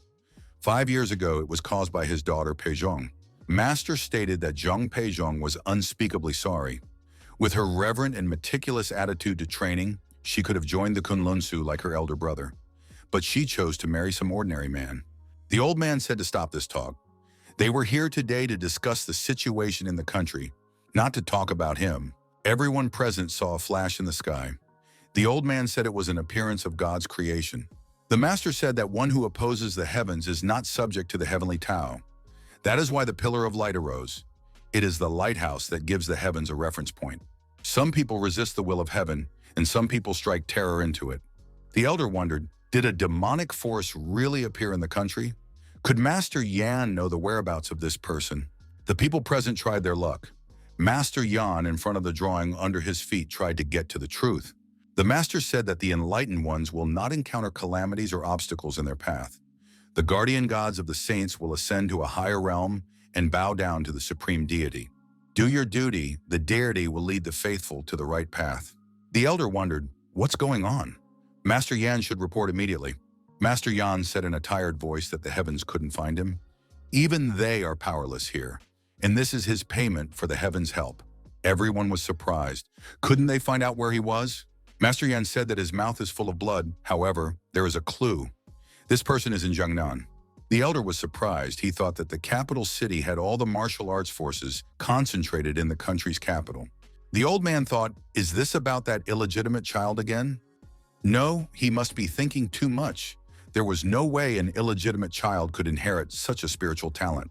However, when he came into the world, a servant was sent to verify the speculation. There was no doubt that Ye Cheng possessed this kind of power. He was just a mere mortal. Peizhong's talent that amazed everyone was wasted. The old man thought that this boy couldn't be that illegitimate child. He can't be the enemy of heaven. Jui held out the restored sword to Mr. Ye Cheng. Our hero thought the tidied-up dragon blade was beyond his expectations. Ye Cheng took the blade in his hands and thought that with this creation, his strength would greatly increase. Blacksmith, he kneels down and says that he was blind and did not see Master Ye Cheng's skill. He begs Master Ye Cheng to forgive his mistakes and take him as a disciple. Yahin said that he didn't care about the blacksmith's opinion and he wasn't going to take him as a disciple, so he could rise from his knees. Yakin thought that he was shrewd, however, it could teach him a lesson for life. Our hero felt ill, and after his strength left him, he fell to the floor. Ju Yi rushed towards the young man. Ye Cheng realized that he had spent too much effort on making the blade. His body couldn't bear the inhuman load. After a while, the hero was lying in bed, and the restored sword was nearby. When Ye Heng lifted up from the bed, he saw the sword beside him and calmed down. The blade hadn't gone anywhere. The guy couldn't believe that he had lost consciousness. He shouldn't be so weak. Look at you, Ye Cheng thought. Where are his clothes? And what kind of room is this? Is he really in Ju Yi's bedroom?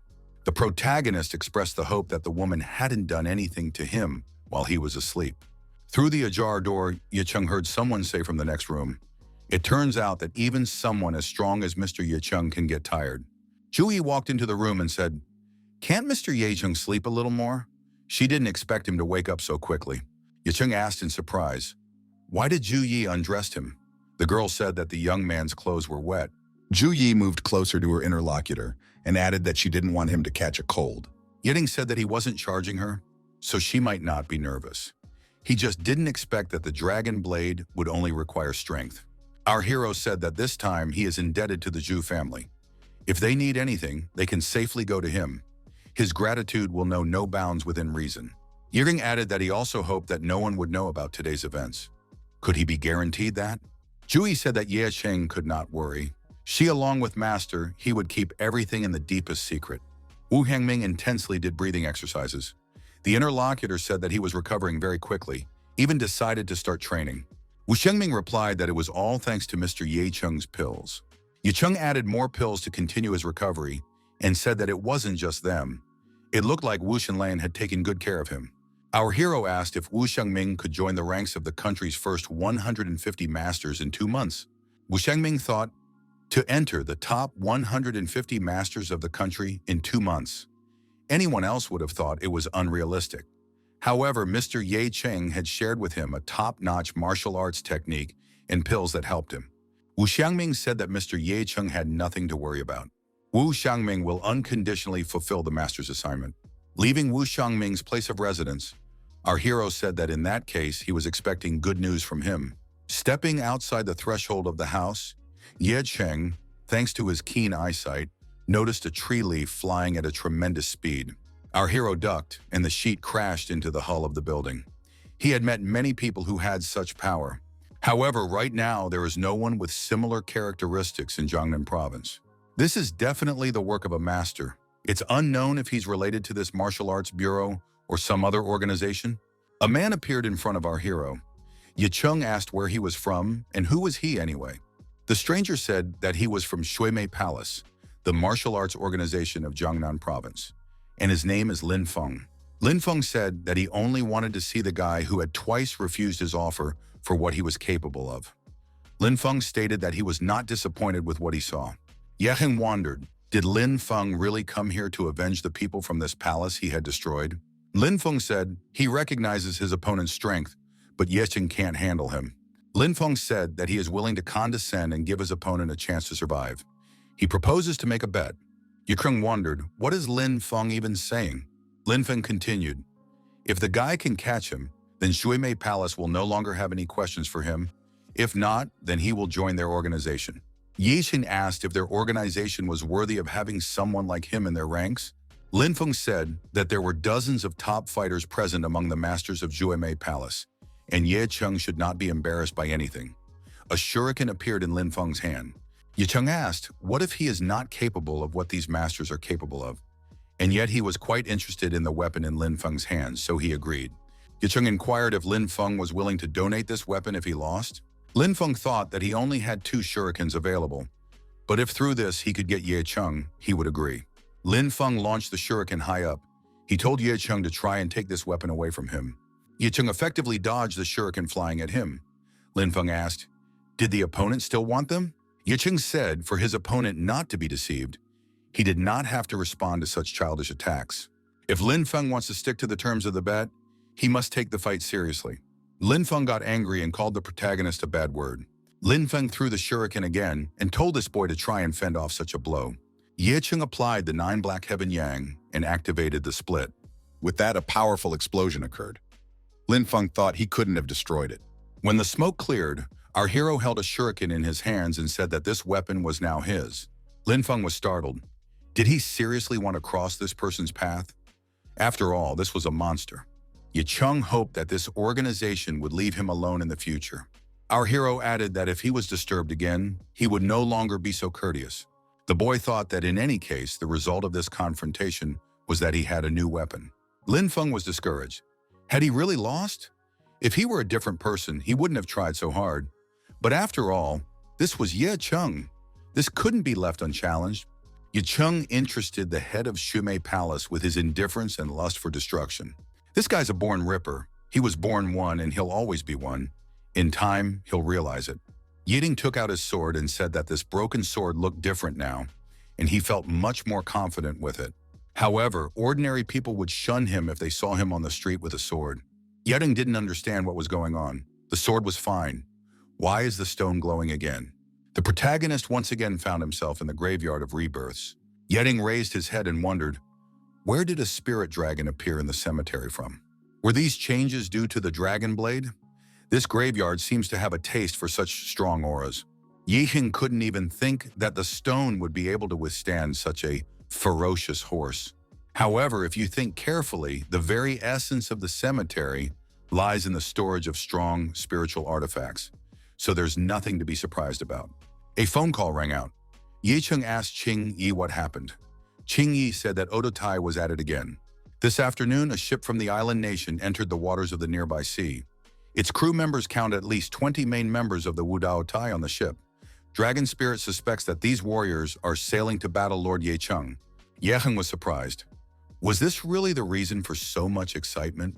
Our hero told Qing Yi not to make waves. He would handle it himself if necessary. Now it will be better to think about this black stone. Our hero is very interested to know everything about it. After a while, Qing Yi informed Mr. Ye Cheng to be vigilant. Those people were preparing to strike. Ye Cheng thought that Qing Yi was a good guy, so he would give him one interesting chance. During their time together, Qing Yi wondered where Ye Cheng was hovering right now. Ye Heng caught up and said that he wasn't hovering anywhere. He wasn't thinking about anything at all. The guy was worried about why there was still no news. Or should reports about the scoundrels be submitted too? Ye Cheng noticed that he had a missed call from Lei Shui. How did that happen? Calling the caller back, the guy asked if Qing Yi had already dealt with the Yudao Tai ship. Lei Shui said that the operation has failed. Qing Yi is in trouble. Our hero was upset. He had thought that Qing Yi could be relied on. Did this guy really let him down? A car pulled up in front of our hero's house. Ye Cheng asked what the current situation was like. Lei Shui said that Qing Yi took 10 people with him to carry out the operation. However, all the chips that were implanted in their bodies stopped signaling in an instant. The unexpected must have happened. Yi Sheng inquired, what were Qing Yi's last coordinates? Just today, he wanted to give this guy a chance. Was this really someone's evil joke? Lei Shui showed the message he had received. The message read, Yi Cheng, the game has just begun. Lei Shui said that this message was sent from Qing Yi's phone. It can be safely assumed that he is being held captive by the enemy. Yaning asked if his interlocutor could trace where this message was sent. Unexpectedly, our hero received an incoming video call from Qing Yi. However, someone covered the screen with his hand and snatched the phone out of Qing Yi's hands. An unknown man in a clown mask appeared on the screen and told our hero that they had finally met. The stranger said that he had prepared a gift for Ye Cheng for such an occasion. Qing Yi appeared on the screen, kneeling with his hands tied. The masked man said that this guy had come to play with them and asked when Ye Cheng planned to join them. Ye Cheng told his opponent to let these people go immediately, or else he would have to be wiped out. Ye Cheng was upset that things had gone downhill. Lei Shui could only state the facts. The villain said that such a tone is not suitable for negotiations. The guests came to his ship uninvited, and he as a host naturally wants to entertain them. Qing Yi shouted for Mr. Ye Cheng not to make any deals with criminals. One must not fall for their tricks. Qing Yi said for Mr. Ye Cheng to not think about them and finish off those rascals. Any evil will be held accountable in the end. To show the seriousness of his intentions, the villain grabbed Qing Yi and slammed his head on the ground. The masked man stated that he caught these people stealing on his ship. Ye Cheng shouldn't think that they are joking. He heard that Ye Cheng is the chief instructor. The clown said that Mr. Instructor needs more practice, because teaching alone will not achieve anything. The sooner it happens, the better.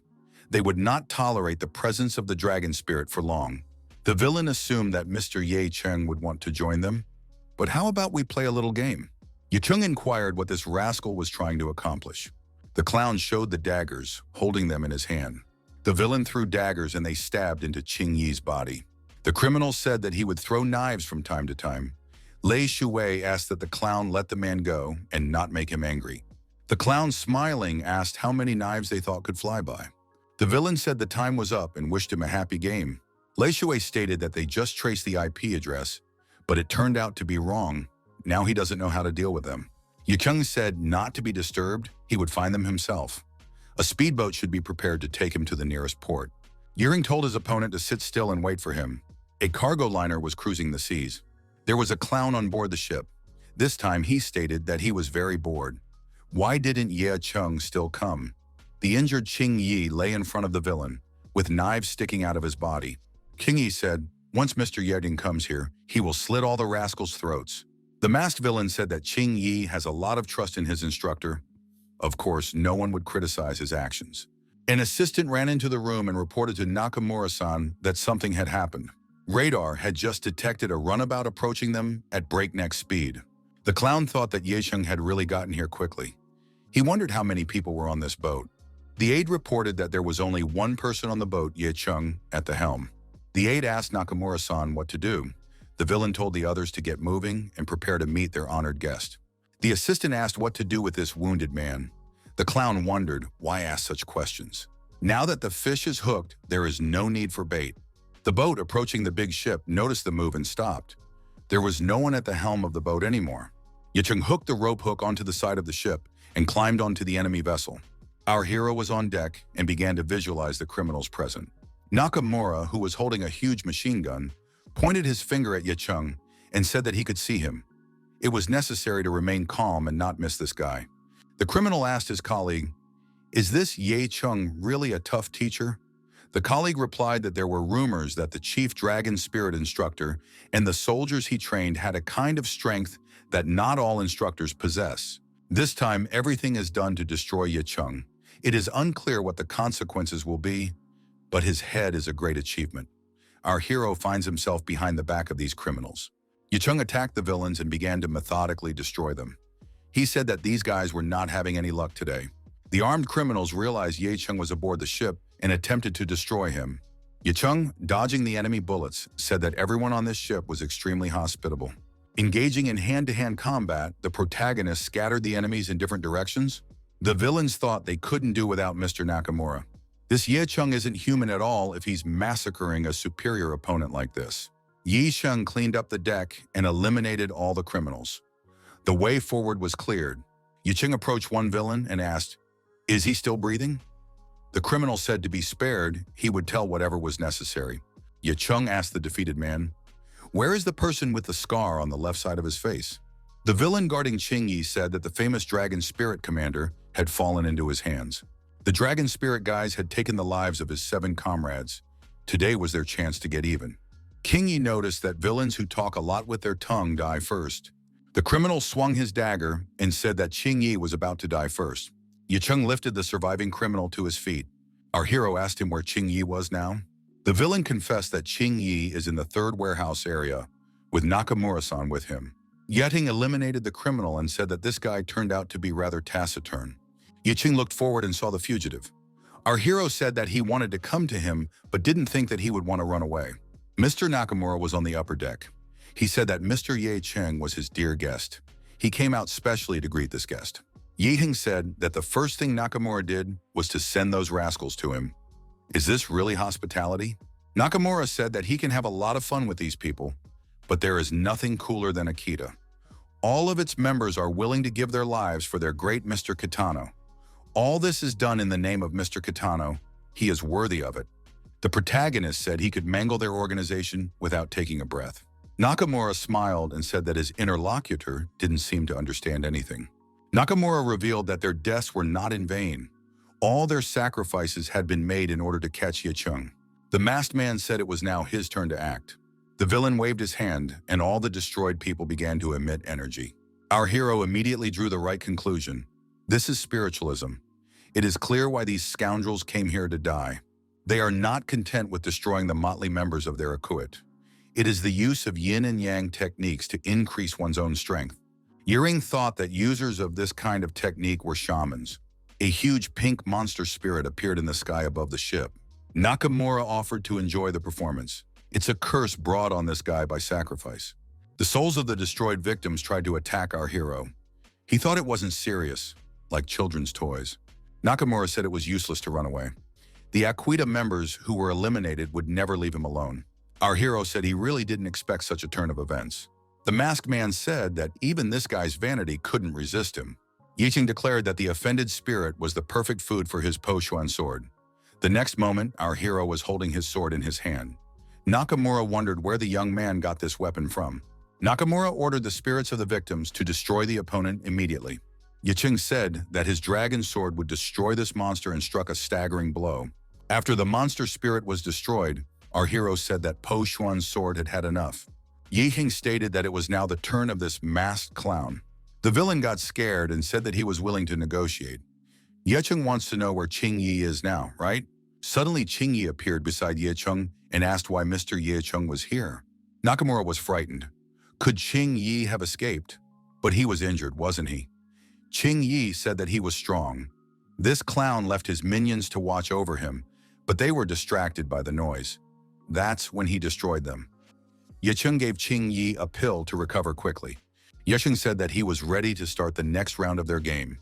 Now it was Mr. Nakamura's turn. The masked clown offered to stop and discuss the information he could provide from Mr. Kitano. Ye Cheng said that this masked clown would still have to tell everything after the game. The mob leader with a scar on his face asked, "Will this Ye Cheng finally show up?"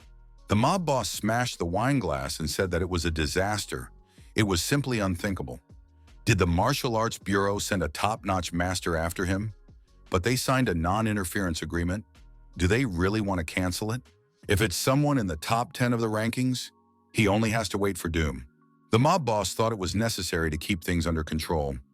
Whoever's coming, he must set his mind on the best. He'll fight to the last drop of blood. A henchman came running to the boss and said he had information. It's a young guy, he has a sword, and he destroyed almost all the members of the Akita. The henchman reported that only one warrior had indeed arrived, but he was holding an intimidating sword. The Akita boss went outside and saw that all of his minions had been destroyed. The boss stepped closer and watched one of his minions burn in the infernal flames. The protagonist nearby said that the restored dragon blade is shaken. He is going to use it to blow the heads off the strongest enemies. The mob boss wondered why this kid wanted to destroy the Akita. Yicheng said that his opponent ignored his warning and sent his subordinate to his country. For this reason, he came here to repay his debt. The villain said that this guy would have to stay here forever and attacked our hero. Attacking Ye Cheng, the mafia leader thought that nothing could compare to his strength. The villain thought that this guy's chi was much higher anyway. It's too late to run away, so he has to stand his ground. In the process of another clash of rivals, there was a powerful explosion. Everything was covered with thick smoke. Ye Cheng, who came out of the smoke, applied the realm of separation. The villain thought that this guy had only surpassed him in a few realms, but even so, he completely destroyed his kingdom. It was clear to our hero why Akitas dominate the island, and Kitano became an idol to such people. The realm of separation surpassed many realms that could be found in Jiangnan province. Considering the ranking of masters, Kitano could enter the top 30. The guy was afraid that he was challenging the strongest person of the island nation. Kitano recognized that Ye Cheng is quite strong. He is quite distinguished among his peers. He could be considered a genius. But today, this guy met Kitano. The mafia leader said he has been practicing martial arts since he was 3 years old. He knows everything about this country. The master who was supposed to be sent for him was supposed to be one of the top 10 masters. But this guy came, and he'll be dead soon. The opponents once again fought in a fierce battle using their swords. Sparks flew in different directions. Kitano wondered why his katana had cracked. The mob leader couldn't believe that his opponent's blade was of a higher level than his. Kitano declared that this boy was not worthy of such a treasure. Our hero was rising to his full height again. Kitano pounced on Ye Cheng and said that the dragon sword would belong to him. At the same moment, Ye Cheng used a secret weapon and threw a shuriken at his opponent. Kitano kept advancing and said he was going to destroy this kid now. As the opponents approached each other, our hero swung around and prepared to deliver a staggering blow to his wounded opponent. Kitano threw a series of punches, but Ye Cheng was able to counter effectively. The speed of the opponent's movements was incredible. The mafia chief didn't understand how this boy could stand up to his indestructible blows. Ye Cheng realized that the fight would be difficult, but he wasn't going to give up. Our hero knew that only in real combat does one become stronger. Rarely had he been able to fight while wounded, but he was certainly going to survive. Kitano thought there was something wrong with this guy. In the beginning, his boxing skills were worthless, but the longer he fights, the firmer his intentions to surpass his opponent. Does Ye Cheng really want to become stronger? How much arrogance does that boy have? We need to knock his arrogance down. Continuing to attack continuously, Kitano said that as long as he could stand on his feet, his opponent would remain a lowly worm. The villain grabbed our hero and pulled him to the ground. Hitting his back, our hero shattered the ground beneath him. Ye Cheng thought that the gap in the realms was too big. Kitano shouted that he has been training in sweat for 60 years and is the strongest master on the island nation. Ye Cheng held off Kitano's onslaught with his last strength. His body was significantly injured in the process. Kitano continued to beat his opponent lying on the ground. He shouted that his opponent was just a boy. When Ye Chung is reborn in his next life, he must remember that messing with Kitano is life-threatening. Ye Chung, losing his strength, called out for Chen Xingtian to come to his aid. Suddenly, a powerful flash appeared. A mighty master takes mighty action. Kitano was surprised. Did this boy really survive? What's going on? A powerful warrior appeared out of the fiery flames and said that his name was Chen Xingtian. He is capable of incinerating all things with one hand. Kitano wondered, who is this Chen Xingtian and where did he come from? He knows all the masters in the first 100, but he has never heard of this one. Kitano stopped. He felt the power of the unknown warrior. But why wasn't his name on the ranking? Chen Xingsang lifted our hero off the ground with a hand movement. He created a protective aura around the boy. The protagonist's injured body began to heal before his eyes. The burns disappeared, the wounds healed. Ye Cheng looked at himself from all sides and thanked the warrior for curing his wounds. Chen Xingzang told our hero that as the master of the rebirth cemetery, Ye Cheng should get himself out of trouble. Chen Xingzang asked the protagonist, how should he deal with that lowlife? Kitano felt the full power of his opponent and fell to his knees before him. The villain said that the lowlife was begging for mercy. He was asking for his life to be spared. The villain thought that this man is not to be trifled with. Why does he look so much like the legendary immortal master? If only he was on his side after all. A realm of division isn't so bad after all. His kingdom is too big, he won't be able to take control of it. Chen Qingchang asked if Kitano would give his life and blood. Kitano knew that giving his life and blood meant that he had to give himself completely to the new master, and there would be no possibility of returning. He saw no other way out. A clot of blood fell out of the perpetrator's mouth. Chen Qingchang drew this clot to his palm with a hand movement.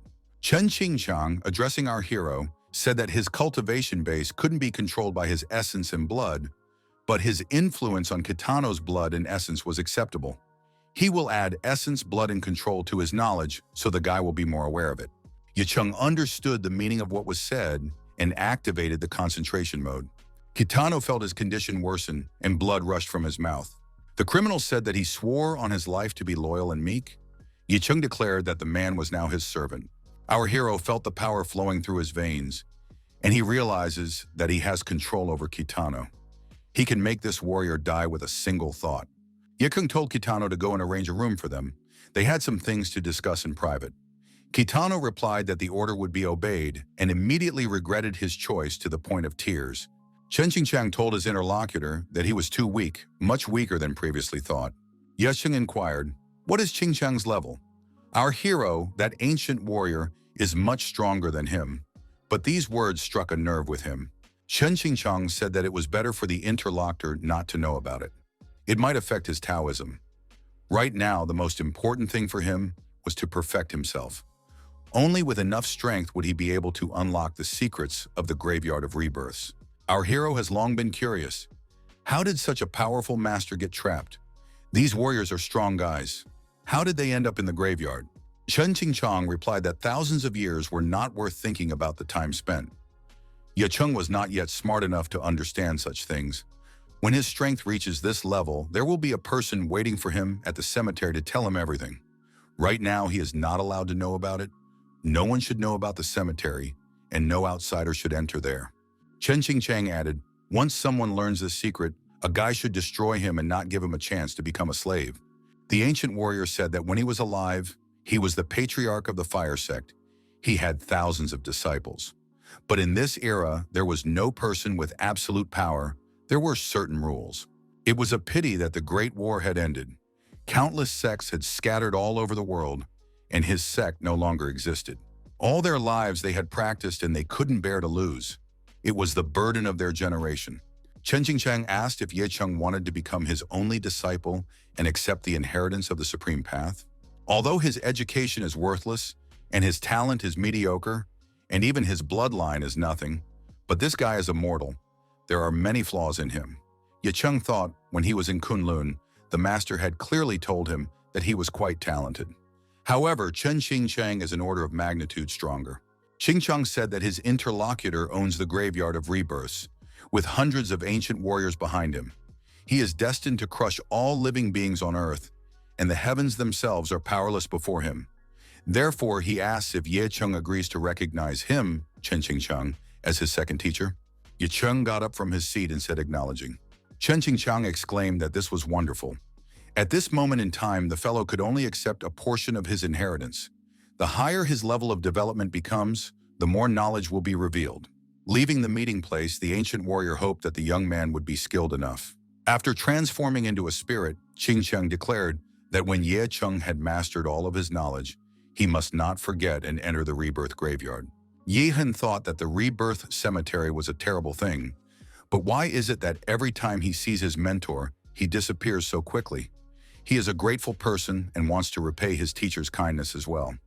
Is this the curse of the graveyard of rebirth? Disappearing, the ancient warrior said Ye Cheng changed Chen Qingchang's fate. He is the only hope waiting for hundreds of warriors.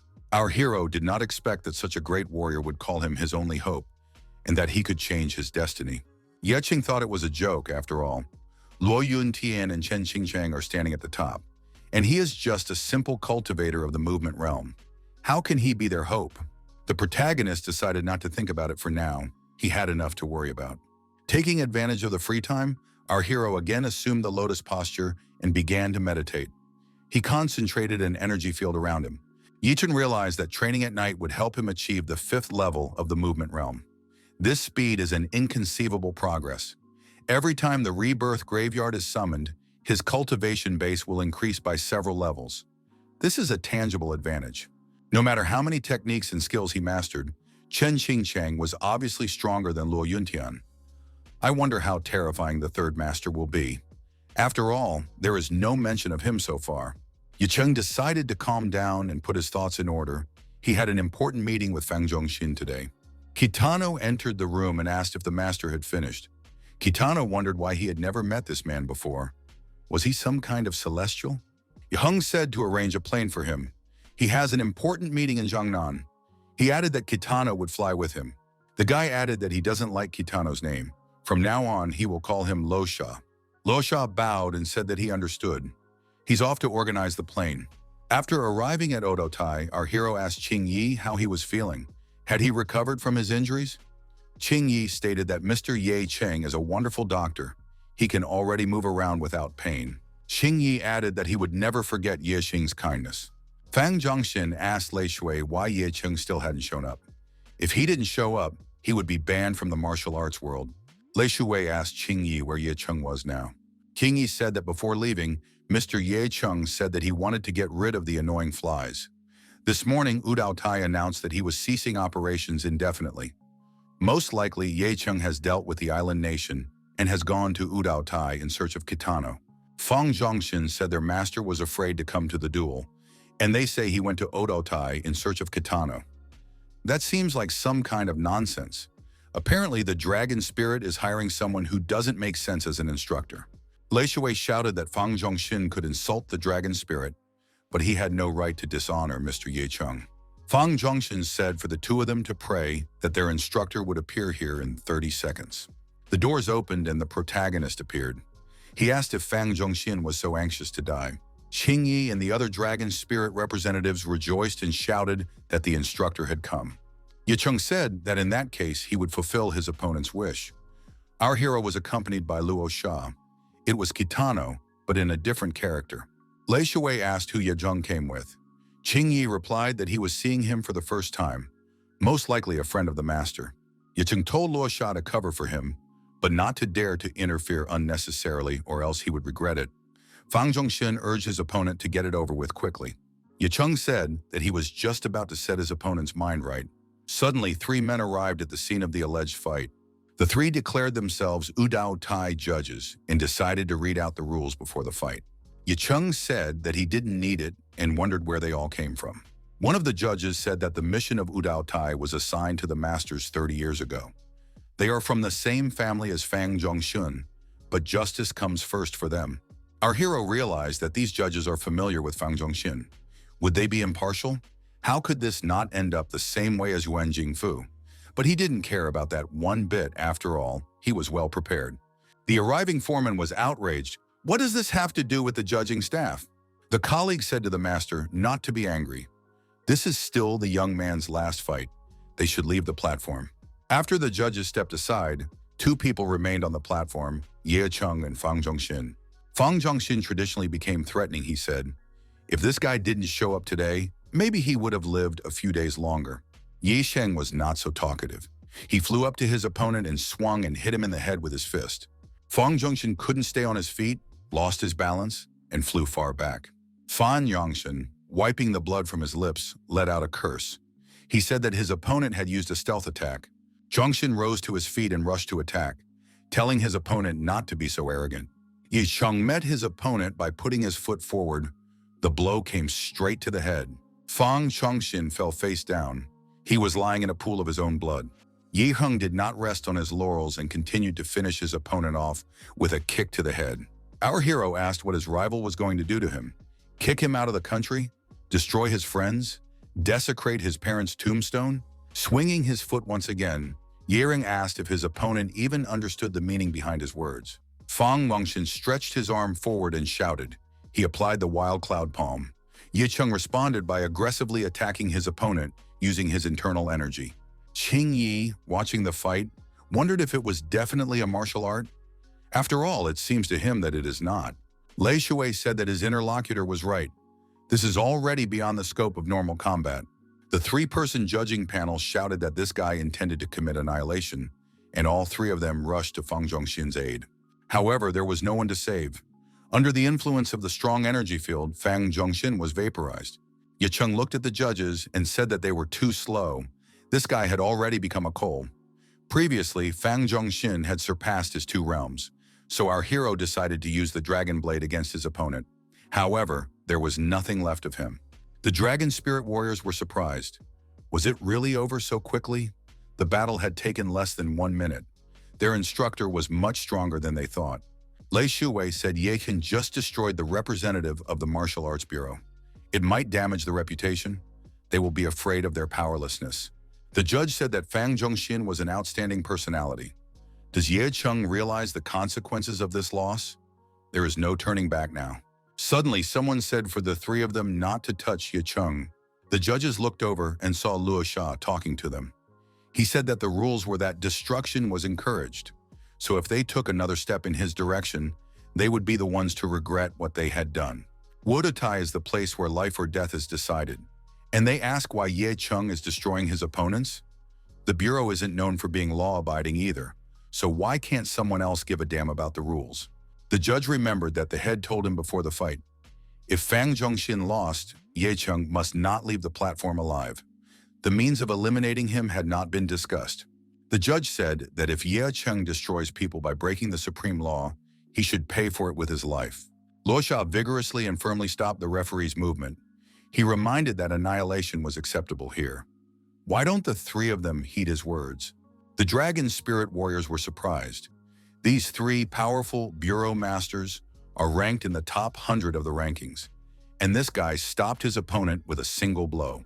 Lei Shui thought what was more terrifying was that this guy respects Ye Cheng and obeys his orders. King Yi thought that Luo Sha is crazy. He is truly insane. King Yi told the boss that this madman's movements were eerily similar to Kitano's. Lei Shui replied that he also thought the same thing. But how could Ye Cheng subdue such a warrior? Lei Shui thought that Ye Cheng would now want to take revenge. After all, the honor of the Martial Arts Bureau had been hurt. Today we need to contact number 1. He is the only one who can protect Ye Cheng at the moment. Somewhere in the Kunlun Mountains, the Qin family members reasoned. Although the master promised to stay with their family and even took Qin Zhengyang as his disciple, he didn't stand up for them at the first opportunity. He took the young master into the house as if he wanted to teach him something. Hechen thought that Zhengyang had distinguished himself these days. His strong aura was worth a lot right now. Grandmaster and Zhengyang Qin walked outside the gate. Zhengyang Qin appeared in all his glory. Hechen was overjoyed when he saw his son Zhengyang. Hechen asked if Zhengyang had changed. Zhengyang declared as if the master had opened his eyes. He had been practicing ancient martial arts since childhood, but compared to the master, he was a complete zero. The young man said that he had improved his skills greatly in a few days. Now he could compete with 100 masters. Hechen joyfully declared that it was great. Finally, their Qin family would rise up. Hechen reported to the Grand Master that the airplane would be ready in 2 days. Grand Master said that he would take Zhengyang to a place. There's also the situation of the family heirlooms to check. Chen thought happily, who in Jiangnan would dare to go against the Chen family? Our hero arrived at the Mingquai Manor and said that Luo Sha would now be living here. Yeden thought that this should be a haven for Yelingtian's people, but they refused. After all, he is the governor of Jiangnan. There is no problem with money. Upon entering his house, Ye Cheng announced, as usual, that he had returned. Shijazue jumped out to meet him and threw herself on his chest. The girl asked him if he missed her. Yidong wondered if Yoshi had come back early. The girl said that something happened at her grandmother's house, so she got off early. Her father said that he was very busy these days. Yicheng stated that he was busy too, and inquired how grandma was doing. Zhazui said that her grandmother told her how wonderful Yicheng was every day. Her ears were already hurting from it. Yicheng remarked that it would be good for the girl. Zhazui said she was heading to the shower now. The girl added that Yicheng could join her. Yicheng pointed out that the two of them wouldn't fit in the bathroom. The guy thought that Zhazui's jokes were getting more and more cheeky and insolent each time. She must have gotten it from Sun Yi. Our hero secluded himself, took out a stone, assumed the lotus pose, and decided to start practicing. Somewhere in the martial arts bureau, the 7th-ranked Zheng Renjue reprimanded Ye Cheng. This guy not only sent Fang Jingsun, but also 3 of their masters on the Yudao Tai to the other world. Where did that boy even come from? Where did he get that kind of power? The 8 on duty reported that according to their data, it wasn't Ye Cheng who destroyed the judge, but a person named Luo Sha. His strength was strong enough to enter the top 100 masters. The aide produced a photograph of Luo Sha. He was a scarred man with glasses and a cap on his head. Zheng Renju said that he knew all the masters from rank 50 to rank 1, but this was the first time he was seeing this one. The assistant said that the Uda Otai rules state that the fight will end in either death or destruction. Besides, this guy has the whole dragon spirit behind him. Zheng Renju said that he had made up his mind and would not back down. He will challenge Ye Cheng and Luo Sha in the Uda Otai and make them bow down to him. The young man informed Mr. Zhang that the fight on the Wudai had ended in defeat. He not only destroyed Fang Zhongxin, but also the judges. Master Zhang was surprised. Had he not had enough of Fang Zhongxin's demise? How could he raise his hand against the judges? The young man replied that the judges were destroyed by a mysterious person named Luo Sha. Zhang Jr. said that his strength is unimaginable. That guy is many times his strength. It can be assumed that he will easily enter the top 30 masters without a problem. Most importantly, he is Ye Cheng's servant. Master Zhang wondered, was this really a joke? He Zhang ordered that an airplane be prepared for him. He would immediately fly to Jiangnan and show everyone the strength of the Zhang family. The young man reminded Mr. Zhang that the old man had said that he had severed his relationship with his family forever. You shouldn't go out with him. He Zhang was surprised. Who said he was going to meet him? He was just curious to see Pei Zhong's son, that brat. Yeteng was well on his way to making another breakthrough. While in the lotus posture and meditating, he reached the stage of intense energy release. Yeteng thought that the tidal wave attacks were as fierce as flames. The result of this meditation process was a powerful outpouring of energy. Yeteng thought that the firepower exceeded his expectations when the force was released. There was no telling how much stronger it would be in future training. This is worthy of Chen Qingcheng. Jia Zue entered the room and asked what he was doing. The girl was here right after taking a shower. Jia Zue wondered if Ye Cheng intended to tear the whole house down. It's a good thing Sun Yi isn't home, otherwise he would have scared her to death. Ye Cheng apologized. He just didn't calculate his strength. He will try to make up for it in the future. Our hero couldn't help but notice that the girl had a very nice nightgown. Jia Zue turned away and said she didn't want to talk to the guy anymore, and asked that he not make any more noise. Yerin thought that Yelingtian should send someone to repair the house. He hoped that the wall would live up to that point. The protagonist noticed that even after this meditation process, the 3rd tombstone of the graveyard of rebirth was still closed. Ye Heng didn't know what kind of opponent he would have to face in the future, but he was definitely determined to find a way out. Jia Zue stood outside the door, thinking that she had been in such a hurry that she had run out in her nightgown. Ye Cheng had almost smashed the thick wall. It seems that the rumors about him don't lie. Yelin thinks she doesn't know anything. However, she knows that Ye Keng destroyed Tangao. The masters from the Martial Arts Bureau are no match for him. It's just amazing. Jia Zue thought that she had to run into the Qin family. She hadn't heard from them in a while, and that was because they had gone to the Kunlun Mountains to summon the Grand Master. I wish they hadn't done that. A phone call rang. It was Qin Zhengyang. The girl was silent. Zheng Yang said that he knew it was Joshua. Guy stated that he had good news. The Chen family was coming back the day after tomorrow, and he hoped that she would greet him in the best possible way. She should now call him Master Qin Zhengyang. His family will dominate the Jiangnan province. Yichun stopped watching the video of the hand-to-hand combat. The guy said TV shows lately have been a total bore. Josue entered the room and asked if Yichun had a free minute. She had something to tell me. Josue handed the guy the amulet and said that she had customized it. It would protect him all the time. Yichun wondered if he needed the amulet with his strength. Yichun looked at Josue and wondered. This is the key of doom, the fusion of darkness and light. He said that the girl frightened him.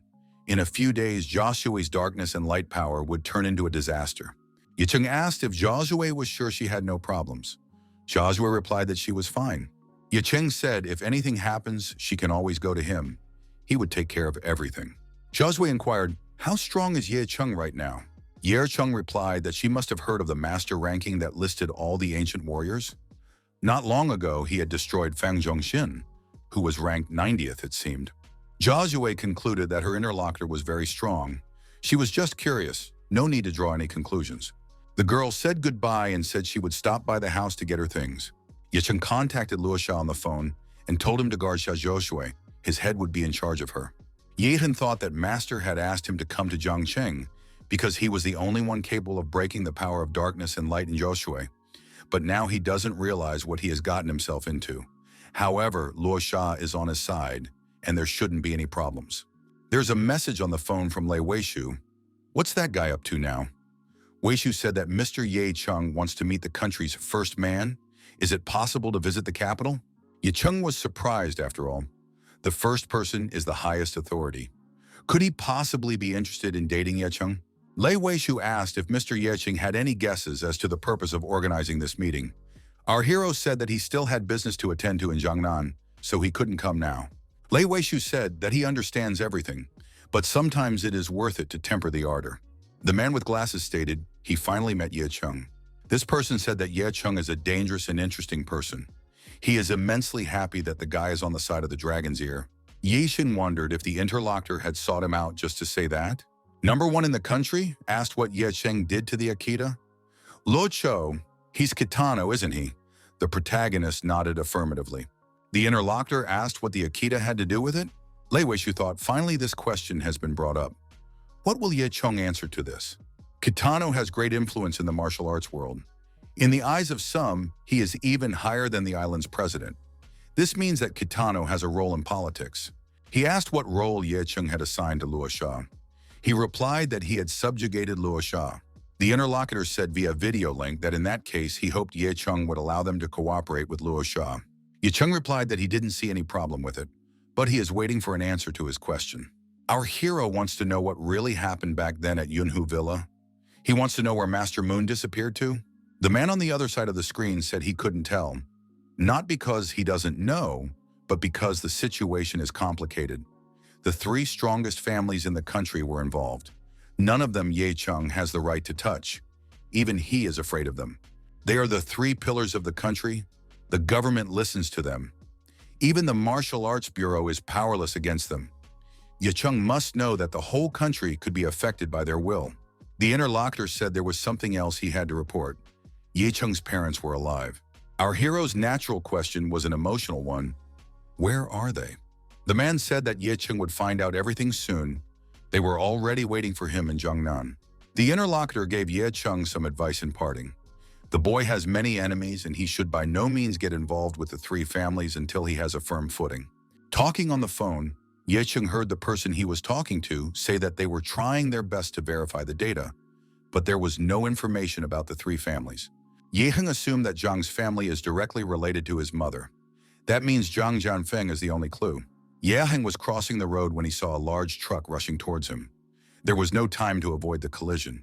The driver of the car, Liang Ji, a representative of the Martial Arts Bureau, thought that this guy was finished.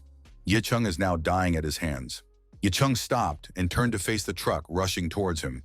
With his feet firmly planted on the asphalt, Ye Chung took out his fist from his pocket and swung. The guy hit the truck with all his might with his fist. The blow was so hard that even the road was damaged. The truck flew up and flipped over on its wheels. Yeding turned around and told those people who were hiding to come out as well. He didn't have time to play with them. 3 unknown men appeared from around the corner and surrounded our hero. Yicheng suggested that the 3 of them represented the interests of the Martial Arts Bureau. Yun Shen, the winner of 7 points, said he would love to play and smear his opponent's face on the asphalt, but his hands are more itching to destroy him. Tai Xiu, a 6-point winner, said he wanted to watch Ye Cheng's death throes. Sui Kun, also a representative of the Martial Arts Bureau and a 10-point winner, said that this guy is clearly bullying them. He has so much hubris in him that he doesn't see the potential of his opponents. Ye Shen replied that his eyesight was excellent. Thanks to him, he rated these opponents on a 100-point scale. They were simply not worthy of his time. The villains were struck by this man's arrogance and attacked him at the same time, but they were unable to achieve their goal. Ye Cheng decided to use a new technique. Activating a powerful charge of sizzling energy, our hero directed it at his opponents. Sui Kun was surprised. What kind of technique is this? It's not like ancient martial arts. Did that boy really subdue Kitano? What kind of power does he possess? The charred bodies of the 2 opponents were left lying on the road. Yikeng wondered, is the full power of the heavenly palm so destructive? To him, it was a gift of fate. However, the reverse effect was also impressive. Yecheng felt that he had exhausted all of his qi. So far, the divine palm was not a technique for his level. The protagonist realized that he had a tough fight ahead of him and decided to beef up with a pill. Sui Kun, the only survivor, decided to leave the battlefield. The villain decided that he felt compelled to immediately report to the Bureau's administration that this guy was incredibly strong. Yicheng caught up with this guy and inquired about where he was running off to. Wasn't there something he wanted to ask? Sui Kun replied, maybe the opponent would act magnanimously this time and not pry where he was not asked.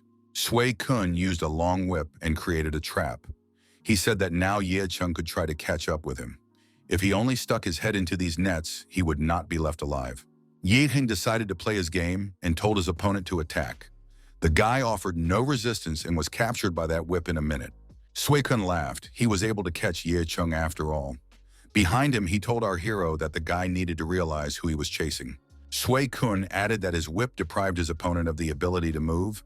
Ye Cheng remarked that the whip didn't look very strong. Sui Kun said that his whip was magical. No one had ever broken out of its bindings, not even the fairy. In Ye Cheng's hands was his heroic sword, which was used to cut the whip. Ye Cheng said that this whip was not bad. However, his blade was sharper. Sui Kun was upset. How is this possible? His magnificent whip has been destroyed by that rascal boy. The opponent wondered, where did the young man get that blade? He had completely absorbed the energy of the whip. Sui Kun asked fearfully, is this really the blade from the legends?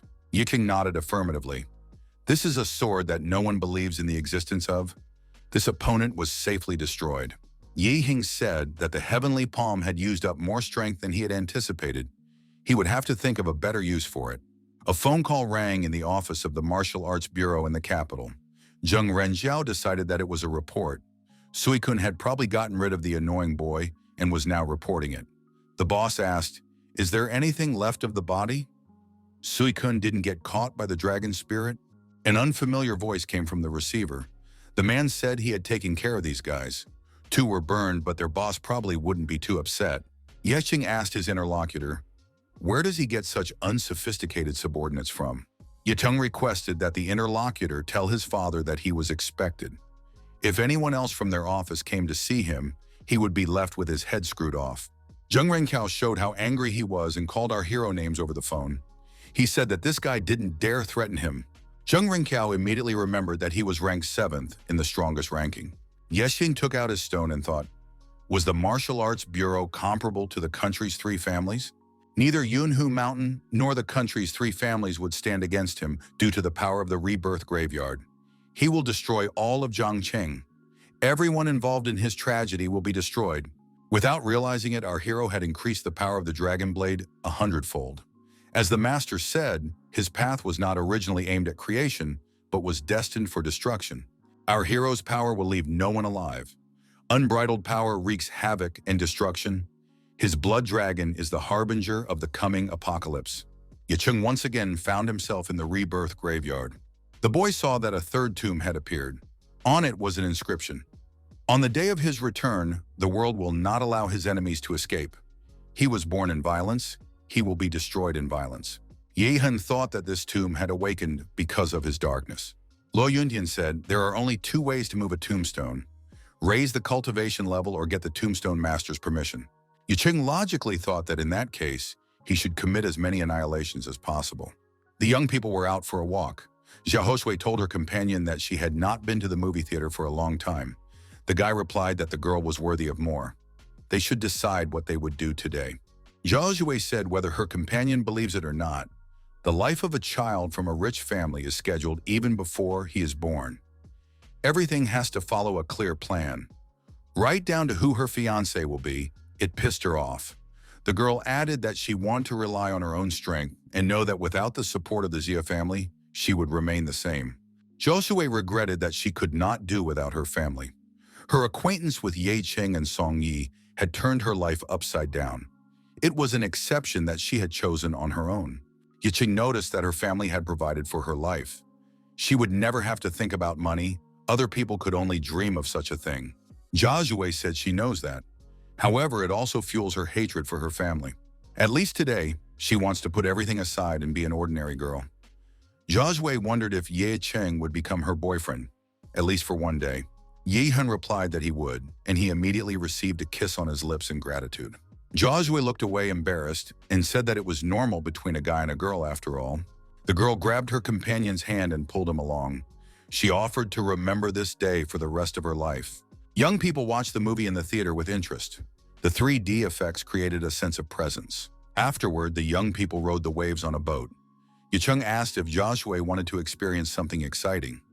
Joshua wondered if riding on a boat was something exciting. The guy took the girl in his arms and pushed off the boat and flew upwards. He said they would run on the water. Joshua was surprised, however, Yicheng lowered himself onto the water and remained standing on it. The girl was amazed. He really did it. This is something unbelievable. Yicheng said that it would be more interesting next and let Joshua out of his arms. The girl cried out in fright and surprise. Joshua fell in the water and did not go to the bottom. She got to her feet just as her companion did and looked around in surprise. Joshua said it's an indescribable feeling, like standing on ice. Joshua wondered how Ye Cheng managed to do it. The guy replied that a magician never reveals his secrets. The young man added, if it was water and not ice, he could do like this. Ye Cheng began to splash the girl with water. Joshua pretended to be angry. How could he attack her? She already knows that he is stronger. Ye Cheng replied that today he would only attack with a splash. Luo Sha and Ye Ling Tian stood on the shore and silently watched the young men. Luo Sha said that the man who beheaded Tang Ao and Fang Zhuxin was splashing in the water like a small child. The people at the Martial Arts Bureau would have their eyes popping out of their orbits. Ye Ling Tian said that the Lord is strong. However, they didn't take one thing into consideration. Ye Cheng is still a young boy. Is this kind of thing unnatural at his age? In the evening, sitting at his manor, Ye Cheng thought that this was not the reaction he expected from Joshua. Could it be because of her family? He asked Ye Ling Tian, but the family was behaving as usual lately. What about the Qin family? Ye Cheng thought that the Qin family should still be on Kunlun. The province's airport and train stations had long been under the supervision of the dragon spirit. Upon his request, he would immediately be informed whether or not the Qin family should return. Ye Cheng sank down on the bed. He thought his head would burst from thinking. Joshua was about to have the call of darkness and light. He should be with her all the time. The floorboards creaked and Joshua entered the room. She was wearing only a sheet. The girl asked if she could come in like that. After all, they were already in a relationship. Ye Cheng looked around and said that she could go in. It was fine. Joshua sat down next to her on the bed and said that her family had decided a lot of things for her when she was still a child. But today was her day. Today, she is an ordinary girl who has nothing to do with the Xia and Qin families. Joshua moved an obscenely close distance to Ye Cheng and said that tonight belongs to them alone. This is her unquestionable decision. The girl standing at the train station was surprised. Is this really the world of the forbidden Kunlun? Everything just flashed before her eyes. Why were the people here so weak? Didn't they have proper physical training? She didn't know where to look for this guy, but the master said he was in Jiangcheng. In her hands, the stranger held a photo of our hero, viewed from the back. He had a naked torso. The girl thought, How much time could she spend on training instead of the search? The stranger didn't understand where he could even be found. A stranger approached a passerby and asked, "Sis, can you tell me the way?" The passerby asked, had the little girl lost her parents? The girl showed the photo and asked if the interviewer had seen the guy. A passerby apologized and said she wasn't from around here either. "I'll have to ask someone else." The girl said she had an idea and disappeared a moment later. Yicheng woke up and got out of bed. He had gotten up much earlier during training. He should get back to his usual form. Zhao was acting strange yesterday. He should talk to her today. Sun Yi said that breakfast is ready, we can sit down. Ye Hun asked what time did Song Yi return. The girl replied that at 5 o'clock in the morning, she was already home. Lately, time had been short. She couldn't sleep, so she decided to make breakfast. Sun Yi says she has an important press conference today, so she's on her way out. Sung Yi wished her a pleasant appetite and left the room. For some time, the young men ate breakfast in silence. Yicheng wondered if Yao could explain what happened. She is his woman now, so he should know everything. Yicheng received a message from Qing Yi. It was reported that the Qin family was returning to Jiangnan. Guy asked, "It turns out that Zhao already knew that the Qin family was on their way to the city. Was she worried about the marriage contract with Qin Zhengyang?" Zhao thanked Yicheng for yesterday and said that she had no regrets. But he had nothing to do with the Qin family. The Kunlun master was also involved in the whole matter. This information alerted our hero. A master with Kunlun might have comparable strength. What if he was banished from the mountain? The protagonist took the girl by the shoulders and said that she was now Yicheng's woman, and no one would dare lay a finger on her. He will incinerate the entire Qin family, and they will not set foot in the city.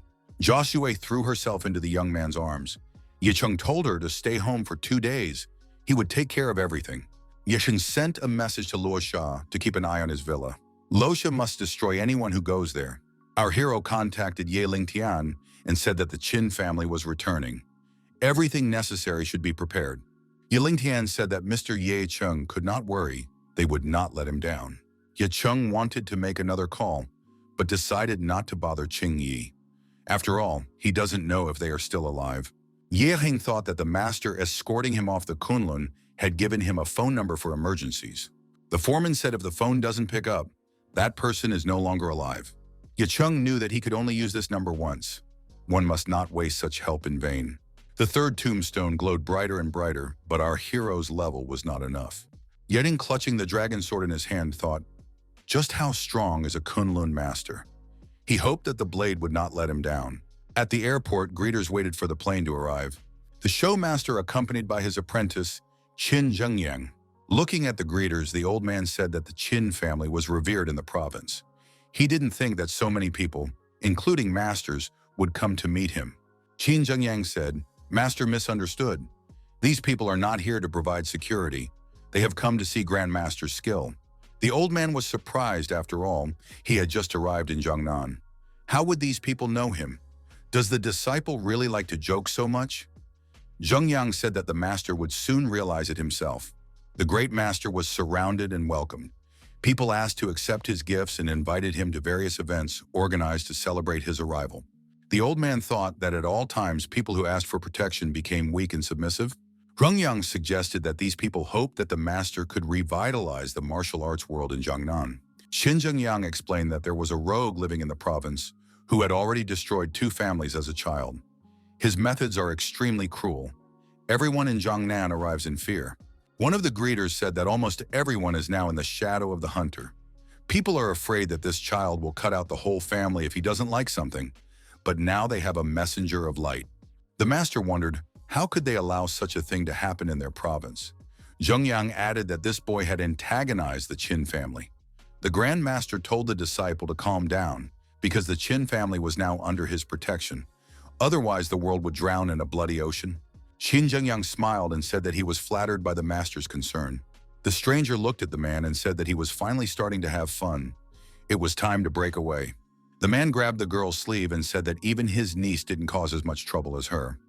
After all, she had said that he would sense Mr. Ye Cheng's aura. That was the reason why he went with her. But now that they are halfway there, does she want to have fun? The girl replied that Ye Cheng was more important. But if they don't find him today, her interlocutor can take over. Ye Cheng and Xia Joshua sat next to each other in silence. giving the impression that they were each on their own. Ying thought that Yojue's tema was getting stronger and stronger. He had to keep a close eye on her at all times to prevent her from doing anything irreparable. He also needed to resume his training because the enemies were not dormant. The phone rang, and Ye Chung said he would answer it and snatch the phone. The interlocutors said that they had an agreement that they would enter into a marriage contract on the day he returned.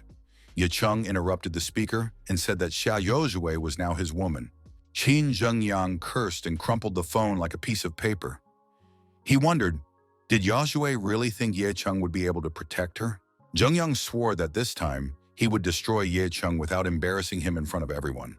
Or rather, he would first embarrass him and then destroy him. The Grand Master inquired of his apprentice what was wrong. Qin Zhengyang said that nothing special had happened. He was just a little upset by Ye Cheng's behavior. Zhengyang thought that he couldn't tell his master everything. The disciple said that he needed to go out for a while. Qin Hengyang told his assistants that Xia Yozue was in Yexing Manor and sent them there. If this guy doesn't agree to bring back Yozue, it must be done by force. Qin Zhengyang's aides decided to sneak into our hero's manor. They needed to find out how many people were inside. Ye Chung had insulted their master, so he wouldn't live. Suddenly, Luo Sha appeared in their field of vision and said that Mr. Ye Chung had ordered him to destroy all masters who approached the villa. With one swing of his sword, the stranger was destroyed. Luo Sha approached the other one, but Ye Chung stopped him. Ye Cheng said that this person would still come in handy. Luo Sha took him by the throat and lifted him off the ground. The captive begged to be spared. Yi Hing said that he wouldn't run away anywhere and could be left alone. The Qin family's envoy was surprised. Was this big guy really subordinate to that boy? Where did this Ye Chung even come from? Ye Cheng approached his opponent and said, either he delivers the message to Qin Zhengyang or he dies now. The choice is his. The choice was obvious, and the spy said he wanted to live. He would do anything to be spared. Ye Chung told the man to tell his boss that he was enjoying his last hours of life. He will come to his house in the evening. Ye Chung saw that he had more guests. The head of the palace said that the whole of Jiangnan was talking about the conflict. The palace head suggested that Ye Chung could use the extra hands. Ye Chung wondered what he was talking about. Him alone would be quite enough. Lu Huangshuan wondered, why is the guy so cocky? The Qin family was on the Kunlun. They are strong opponents. This girl's father told him that he couldn't wait to see Ye Chung in action. In the house of the Qin family, the young master was disturbed while meditating. The messenger arrived and said he had something to report. Shen Chengyang wondered, why did he come back? Where are the others? The servant said that Ye Chung's subordinate destroyed everyone in front of him. Ye Chung said he would come here soon. Zhengyang noticed that this man started to change in his face, and his eyes widened. The next moment, the servant exploded, and his head flew aside. Qin Zhengyang was startled. Did this guy really explode in front of his eyes? The young master of the Qin family shouted that Ye Chung would be destroyed.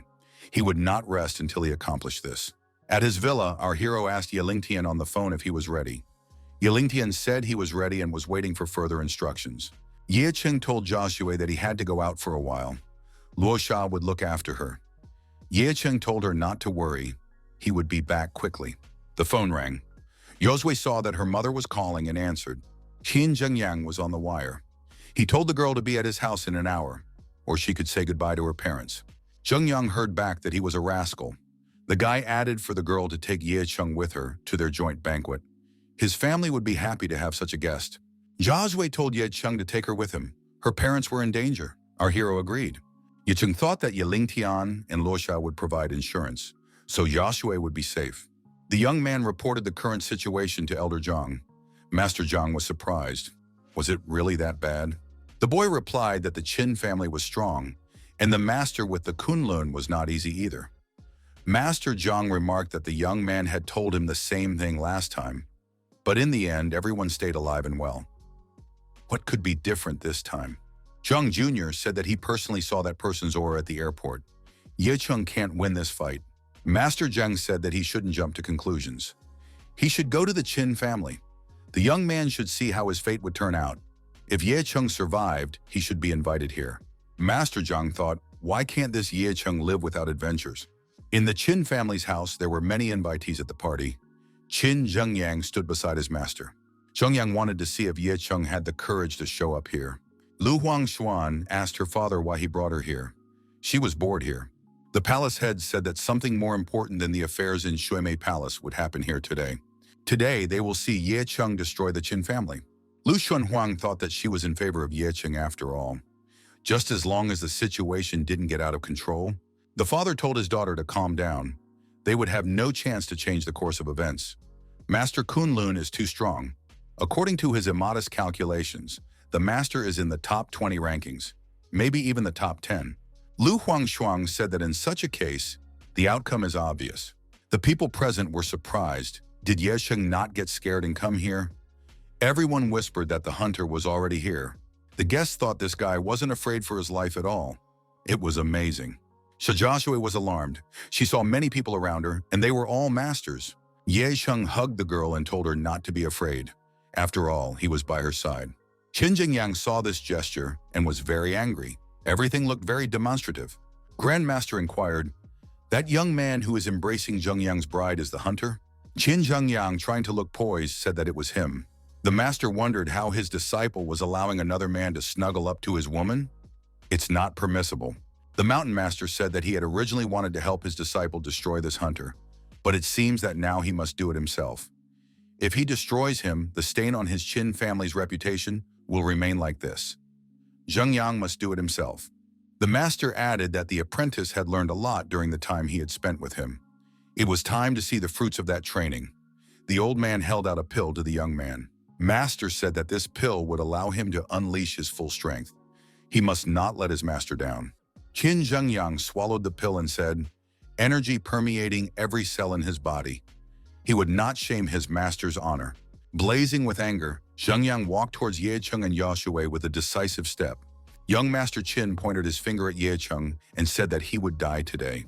Our hero turned to Yashue and told her to wait for him for a while. Qin Zhengyang said for his opponent to voice his last words because he didn't have much time left. Ye Cheng didn't voice anything. He only jumped up and kicked his opponent. Qin Zhengyang was hit in the jaw and fell to the ground. During the fall, young Master Qin marveled at how fast this Ye Cheng was moving. Qin Zhengyang said, "Don't let this rascal boy mock him. He should use martial arts, not dirty tricks. The duel should be fair." Ye Cheng allowed his opponent to use any means he wanted. The great master said that his disciple must apply the lessons he has learned. Qin Zhengyang grabbed the cold weapon he received from the master in his hands and said that his opponent would now behold a true martial art. Ye Cheng's skills were nothing compared to this. Qin Zhengyang jumped high up and swung his spear, telling his opponent to say goodbye to his life. Ye Cheng used his internal energy to repel the attack and deactivated the spear strike. Our hero's energy strike was so strong that Qin Zhengyang lost his arm. The protagonist asked what his opponent had to say about saying goodbye to life. Qin Zhengyang kneeled down and mourned for his hand. Ye Cheng walked over and reminded him that he had warned him that Zhengyang didn't have long left in this world, and now his time had come. The Grandmaster shouted that he would not allow the boy to destroy his apprentice. The scream was so strong that everyone present grabbed their ears. Lo Sha said to Mrs. Xia Zhoushui to hide behind his back. The girl said she was fine, she was worried about Ye Cheng. Luosha said that there are some difficulties with his master. Ye Wing looked at the Grand Master descending from the mountains and wondered, did the old man deign to rise from his seat? The old man wondered, where did this fellow get the confidence that his movement realm dominated all the masters in Jiangnan province? Ye Cheng was surprised. Did anyone really doubt this? Ye Cheng ran around the old man and came at him from the rear. Our hero clashed with a dark force unleashed by the Grand Master. The old man shouted that this young man had a pretty good body. He easily deactivated the attack that Ye Cheng was trying to make. The master knocked his opponent back with a slight movement of his hand, and our hero flew aside. Landing on his feet, Ye Cheng thought that this old man was able to predict his movement. How could he have anticipated this punch? The old man laughed. Surely this boy must be surprised. Preparing for another attack of the Grand Master, our hero decided to use his palm as a defense, having previously charged it with energy. There was a tremendous collision between the two clots of energy. The old man's attack was neutralized. Qin Zhengyang was surprised after all. This boy should have died after being struck by the master. Was this even explainable? What kind of monster is this Ye Cheng? The head of the mercenary palace stated that Ye Cheng was quite strong. His daughter pointed out that this guy had blocked a master's kick with a kunlun. The opponent's attack didn't go in vain. Our hero felt beaten. The old man would be much stronger than Luo Sha. Yecheng didn't feel strong enough for the third tombstone, but would the god palm be able to destroy the opponent? Yecheng cast aside all doubts and decided to fight to the last drop of blood. The palm of God is the ultimate skill of Kunlun. The old man said that he couldn't believe that this boy had mastered this technique. The Grand Master said that the guy wouldn't be able to stand up to him as an equal. He had exhausted his ki with the god palm. The old man, waving his arms and preparing for another attack, said it was time for them to say goodbye. Protecting his boss, Luo Sha appeared in front of the old man. The old man thought, "Is this another master?" The old man fended off Luo Sha's attack and said that he didn't know Ye Cheng had any masters left in his minions. The Kunlun master regretfully informed that this was their first and last meeting. Luo Sha was attacked by the old man from all sides. It was lightning fast and monstrous. The old man lifted Luo Sha with one hand and said that this man could not escape retribution. Luo Sha lay motionless on the floor. Next to him stood an aggressive old man with a blade in his hand. The old man recognized that the hunter had made him sweat. The Grand Master wondered, why was this guy given the nickname Hunter? Putting his blade forward, he said that this guy was now game to him. Yicheng drew his dragon sword and prepared to repel the attack of the advancing old man. Lu Huangshuan asked her father, shouldn't they intervene now? The head of the mercenary palace said that they were powerless here. Neither he nor anyone else in Jiangnan would be able to destroy Lin Moshan. The old man, approaching his opponent, asked if he was ready to beg for mercy. For the preservation of his martial arts skills, he only has a few minutes. Yi Wing, leaning on his sword, pulled himself up and said that asking for mercy was out of the question. Our hero swung his sword and moved toward the old man. He said that the old man himself was about to beg for mercy. The opponents jumped up and attacked each other with their swords. Sparks flew in different directions from the contact of metal. The old man thought that his opponent had exquisite swordsmanship with such a strong blade. It was desirable to avoid this. Yedun felt that the pill's effect was already running out. Would he last any longer? Yekin made an aggressive strike on his opponent's sword and told this old man to get lost. The old man's blade shattered into small shards. Assessing this attack, Lin Moshan thought that he understood everything. Lin Moshan thought it was a silver needle. The guy has better medical skills than martial skills. He can only rely on the medicine. Lin Moshan was trying to figure out what price he still had to pay. What did this guy still have hidden? Our hero attacked again with his opponent's sword and seriously wounded him. Lin Moshan grabbed his opponent's head and knocked him to the ground. Bleeding, Ye Cheng lay on the floor and said that his opponent had managed to injure him. However, the Almighty was already waiting for him. There was a powerful explosion, and the shock wave threw our hero aside. Xia Yaoshui was approaching Ye Cheng. The girl shouted his name loudly. Ye Cheng, having been seriously injured, was lying among the debris of the wall on the floor. Our hero tried to get to his feet, and Xia Zhozhui, feeling extremely tense, ran towards the guy. Zhozhui crouched down on her knees and said that she had to get Ye Cheng out of here. Lin Moshan laughed and said that there was no way to escape. Ye Cheng would not survive this fight. Xia Zhozhui stood between the old man and the young man. She shouted for Lin Moshan to stay away. He wouldn't dare to do anything bad to Ye Cheng. Shirakshu shouted loudly that she would not let this happen. Ye Cheng thought, will Xia Zhakshu's strength really awaken right now? Or is this girl about to die because of his weakness? Ye Cheng struggled to get to his feet. He must not let this happen. The old man, approaching and blazing with anger, told the girl not to worry. These two will die at the same time. Yesing shouted that she would protect Xia Zhoshui. A powerful energy glow appeared above the girl at the same instant. Ye Cheng shouted out with all his might, calling for the third tombstone. Suddenly, a girl appeared in the room, the same stranger who had been searching through the photograph for our hero. Lin Moshan was kicked in the jaw by her. The old man had no time to do anything in his defense. A powerful glow formed around the stranger, and she emitted a tremendous charge of energy. Ye Cheng, already on the floor, slowly raised his head. What was that? The stranger effectively lowered herself to the ground and inquired if Ye Cheng was the one who called her. The stranger turned out to be Ji Lin. She said that it was very boring here. The people present were surprised. Had the Kunlun Mountain Masters deactivated by kicking? Where did this girl pop out from? Lin Moshan rose to his feet, cursed, and wondered who dared to hit him like that. Jilin said that at the airport, this old man had made a fatal mistake, and she could tell what kind. Jilin said that the old man didn't recognize that he was her sister's younger brother. An older sister should protect her brother, thus he is her brother as well, and the old man dared to raise his hand on her brother. Jiling looked at the old man from under his brow and said that he was not worthy of forgiveness. The old man declared that it was a cheeky girl, and in his naivete decided to attack her. In repelling this attack, the hand of retribution technique was used. Jiling swung around and prepared to strike the old man looming over her. Lin Motion was astonished. Jilin looked at this old man in surprise. What the hell is the hand of retribution? The girl took a few controlling kicks to the head with her foot, and the old man was destroyed. Jilin said that no one had ever treated her like this before. This old man has taken on a lot of responsibility. Jiling sat on top of her motionless opponent's body and continued to deliver fist strikes to the head. The girl asking in surprise, "Is this really a mountain master? How dare he call himself a mountain master? He is just an old and infirm old man." The people present were frightened. The venerable master from Mount Kunlun is being beaten by some girl. This is just humiliating him. Can someone help Lin Motion? Jiling lifted her opponent by the collar and said, "This is a worthless old rascal." The girl tossed the old man aside and said she was bored again. Jilin walked up to our hero, smiled childishly and asked, "She is a smart girl, right?"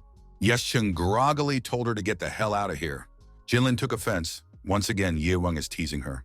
The girl wanted to explain why she was here, but our hero interrupted her and said that they would talk later. He had to solve one question now. Ye Cheng walked over to Qin Zhengyang, who was trying to escape. The opponent was frightened and shouted not to be touched. He wouldn't even look at Xia Zhozhui anymore. Yi Yang grabbed his opponent by the throat and told him to shut up. He wasn't going to destroy him this time. Yi Cheng said that he would cut out that rascal's entire family. The protagonist lifted his opponent above the ground, holding him by the throat. Head Qin shouted that orders were not discussed in the Qin family. Either Ye Cheng would die or the entire Qin family would die. The Qin family warriors prepared to go on the attack and said that this guy was too small to resist the entire great family. They all gathered together to destroy him. Yecheng stood alone in the deserted square. The Qin family warriors decided to attack him. Suddenly, Jiling appeared nearby. The girl asked if she needed help. Yucheng replied that he would handle it himself. Yecheng was surprised. Did the opponents really want to take him on in numbers? They wouldn't be able to do anything anyway. Out of nowhere, masked men appeared. The members of the criminal group knew that orders were sacred in the underground world. An order was received. It was necessary to protect Mr. Ye Cheng and destroy the Qin family. Ye Cheng walked over to the wounded man and gave him a pill. He said that it would restore his strength and his wound would heal in 24 hours. The masked men reported that the entire Qin family had been destroyed, including the head of the Qin family himself. They waited for further instructions. Ye Wen said that those people were holding Xia Yozhui's parents hostage. "We need to free them. Then you can go back to your business." Ye Cheng called out to Xia Yozhui and said that they could go home now. The people present were surprised that the Qin family no longer existed. Where did this guy get such dark power from? Ye Lingtian thought, be that as it may, the future of Jiangnan and subsequently the entire world now depended on Ye Cheng. Jiling wondered, where do they go without her? After all, she has to talk to Ye Cheng. The girl acted like a teenager. She turned around and ran after the young men. Finding free time, our hero again continued his meditation session in the lotus posture. He had not heard anything about Lin Moshan before. Truly, this country is not as simple as it seems. The world of martial arts is boundless, and it is full of hermits like Lin Motion. So relying on rankings alone is foolish. It was good that the third tombstone was now completely under his control, but practice never hurts. One of the spirits in the graveyard felt the annihilator's breath. It was finally his turn. The owner of the tomb must take the path of destruction, the only way to become stronger. There are thousands of ways to destroy it, but his is the most effective. For many years, he was the most ferocious creature bringing doom, but everything has a price to pay, and now he is imprisoned in the graveyard of rebirth. Here he alone is king. Hejiang wondered, well, where is he? Why didn't the young man bring him? Did this boy really die? The young man replied that the Qin family didn't touch him. Rather, it was he who touched the Qin family and completely destroyed them. The young man added that even the Kunlun master, Mr. Lin Moshan, was lying on the ground with no feelings. Hejiang didn't understand. How could someone whose strength was comparable to a rank 20 master be destroyed at all? The young man stated that Master Lin Moshan was destroyed by an unknown girl. He could tell everything in detail. Hejiang sighed heavily. Making such a ruckus in Jiangnan in a few months was an effort. If this continued, he would have to bow down to this guy. Master wondered if it was Ye Chung who invited that girl. It didn't make sense to him. Then Ye Chung wouldn't have been surprised by her arrival. He was also powerless here. Any information about her was completely missing. The young man told Mr. Zhang that there was something else. If this girl starts taking action, they will be in big trouble. Not to mention that she might team up with Ye Chung. He Zhang wondered if they had any patrons. It was now necessary to find Ye Chung. We should tell him that Chen Fung will be waiting for him at 8 o'clock tomorrow at Huxi Park. Shi Jiaxue and Song Yi watched in amazement as Jiling ate a huge amount of food. She was already eating her second duck and still couldn't get enough. Song Yi wondered how much food would fit in her. Jilin asked for more food. She was still hungry. Yicheng asked that Song Yi order another 1,000 coins worth of food with delivery. This girl won't stop if she stays here. Jiling turned around and told our hero that she had certainly heard that the food in the outside world was delicious, but she didn't realize it was that good. She would stay here forever if she didn't have to return home after a few days. Yicheng thought that this girl would make him a beggar if she stayed here. This disaster's name is Ji Ling, and she is far from the last master on the mountain. However, she hardly listens to anyone, at least not him for sure. Jiling asked, didn't Yicheng like her? But after all, if it wasn't for her, that old man would definitely destroy him. The boy thought that if she hadn't come, he would have called for a third tombstone. Yicheng asked for the girls to take a walk. He needed to talk to Ji Ling alone. Shi Jiaxue asked her friend if it was okay to leave a man and a very beautiful girl alone together. Yicheng wouldn't be promiscuous, right? After all, she is still young. Left alone, our hero asked why Jiling was looking for him. Jilin said that she was so engrossed in eating that she forgot the most important thing. Sis asked me to give him this. She said he would know when to use it. Yicheng took the strange item from the girl. Jiling added that she had come such a long way for this. Yicheng still can't understand why the master and sister appreciate him so much, but she knocked the old man out with one punch. He will keep this item. Our hero thought of Si Qing. I wonder how she is now. Jiling said that she was now one of the top 10 Kunlun masters. She has grown a lot. A guy couldn't handle her in a lifetime. The doorbell rang. Jiling shouted happily that it was a delivery that had arrived and ran to open the door. Jiling saw some young man and asked menacingly, "Where is her food?" The visitor said that he had nothing to do with her food. He came to see Ye Chung. Ye Chung came to the door and asked who was looking for him and why. The visitor said that he was expected at Huxi Park at 8 o'clock tomorrow morning. Ye Chung wondered, why does he have to go there? Whoever wants to meet him can come here himself. The young man said that Chen Fung wants to meet with Ye Chung, and it's about the whereabouts of his parents. Ye Chung nervously grabbed his interlocutor by the throat and shouted for him to repeat himself. Does Chen Fung really know where his parents are? The guy gritted his teeth and replied that Ye Chung might not believe him, but he was ordered by Mr. Zhang to deliver this message. He would answer all the questions. Yesting tossed the young man aside. Our hero said that he would come to the meeting, but if he was tricked, this guy would regret being born into the world. The messenger thought if Ye Chung wasn't a respectable person, he wouldn't have laid a finger on him. Jilin said that she had heard from the master that Ye Chung had left Kunlun Mountain because of the search for the criminal who had destroyed his parents. The girl wondered if he had found the man and if he needed help. He knows she's very strong and will give him help, right? Either way, she'll hang out here for a few more days. Ye Chung replied that he did not know where that person was, except that he was in the capital. The following information is in the search process. Jiling said that she didn't need anything else. Jilin added that she was ready to sweep the entire capital in a few days. The man asked, was Ye Chung still alive? Were they there, but they couldn't do anything? The kneeling man replied that there was a frantic girl there. He thinks that there is no need to get involved anymore. Many masters have died from the bureau, and Ye Chung's strength is all terrifying. The boss told his interlocutor to shut up. Could he really have been scared by some girl? Who would believe that? He can't punish him openly just because number one is watching, but after all, you can sneak up on him. Or can't losers like that do it? The subordinate said that he had an idea. He asked someone from Shuimei Palace to post the assignment. This Ye Chung will eliminate the chief assassin of this organization. This guy will definitely die. The subordinate said that such masters of course charge a lot for their work, but in their case, money's not important. No one else can do the job but him. They just need to wait for the good news. The boss replied if that was the case, his interlocutor was in for a promotion. Yicheng read the message he received from Jilin. The girl said that she had gone to the capital for a few days, after which she would go to Kunlun.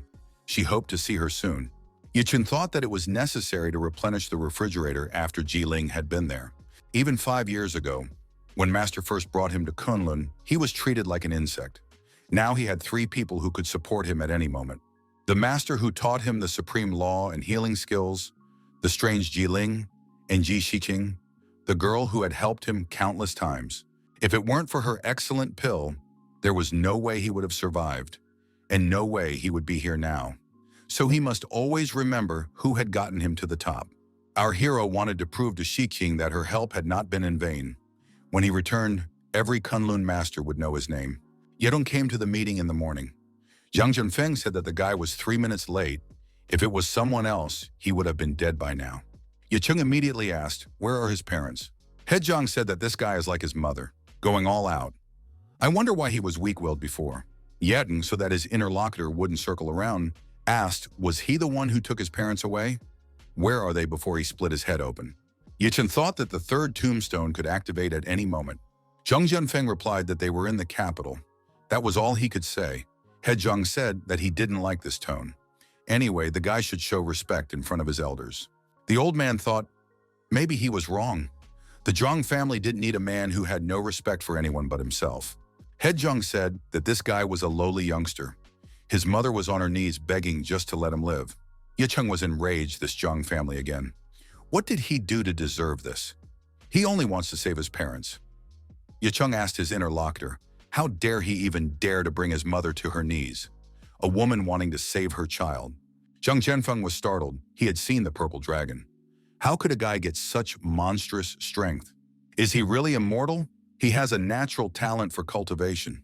Zhang Zhenfeng thought that he was still scared to death of this dragon. Yicheng asked his interlocutor, what happened then? Yicheng approached the head of Zhang, accompanied by his purple dragon. The old man said that a few decades ago, when his mother was young, spiritual sources were awakened in her.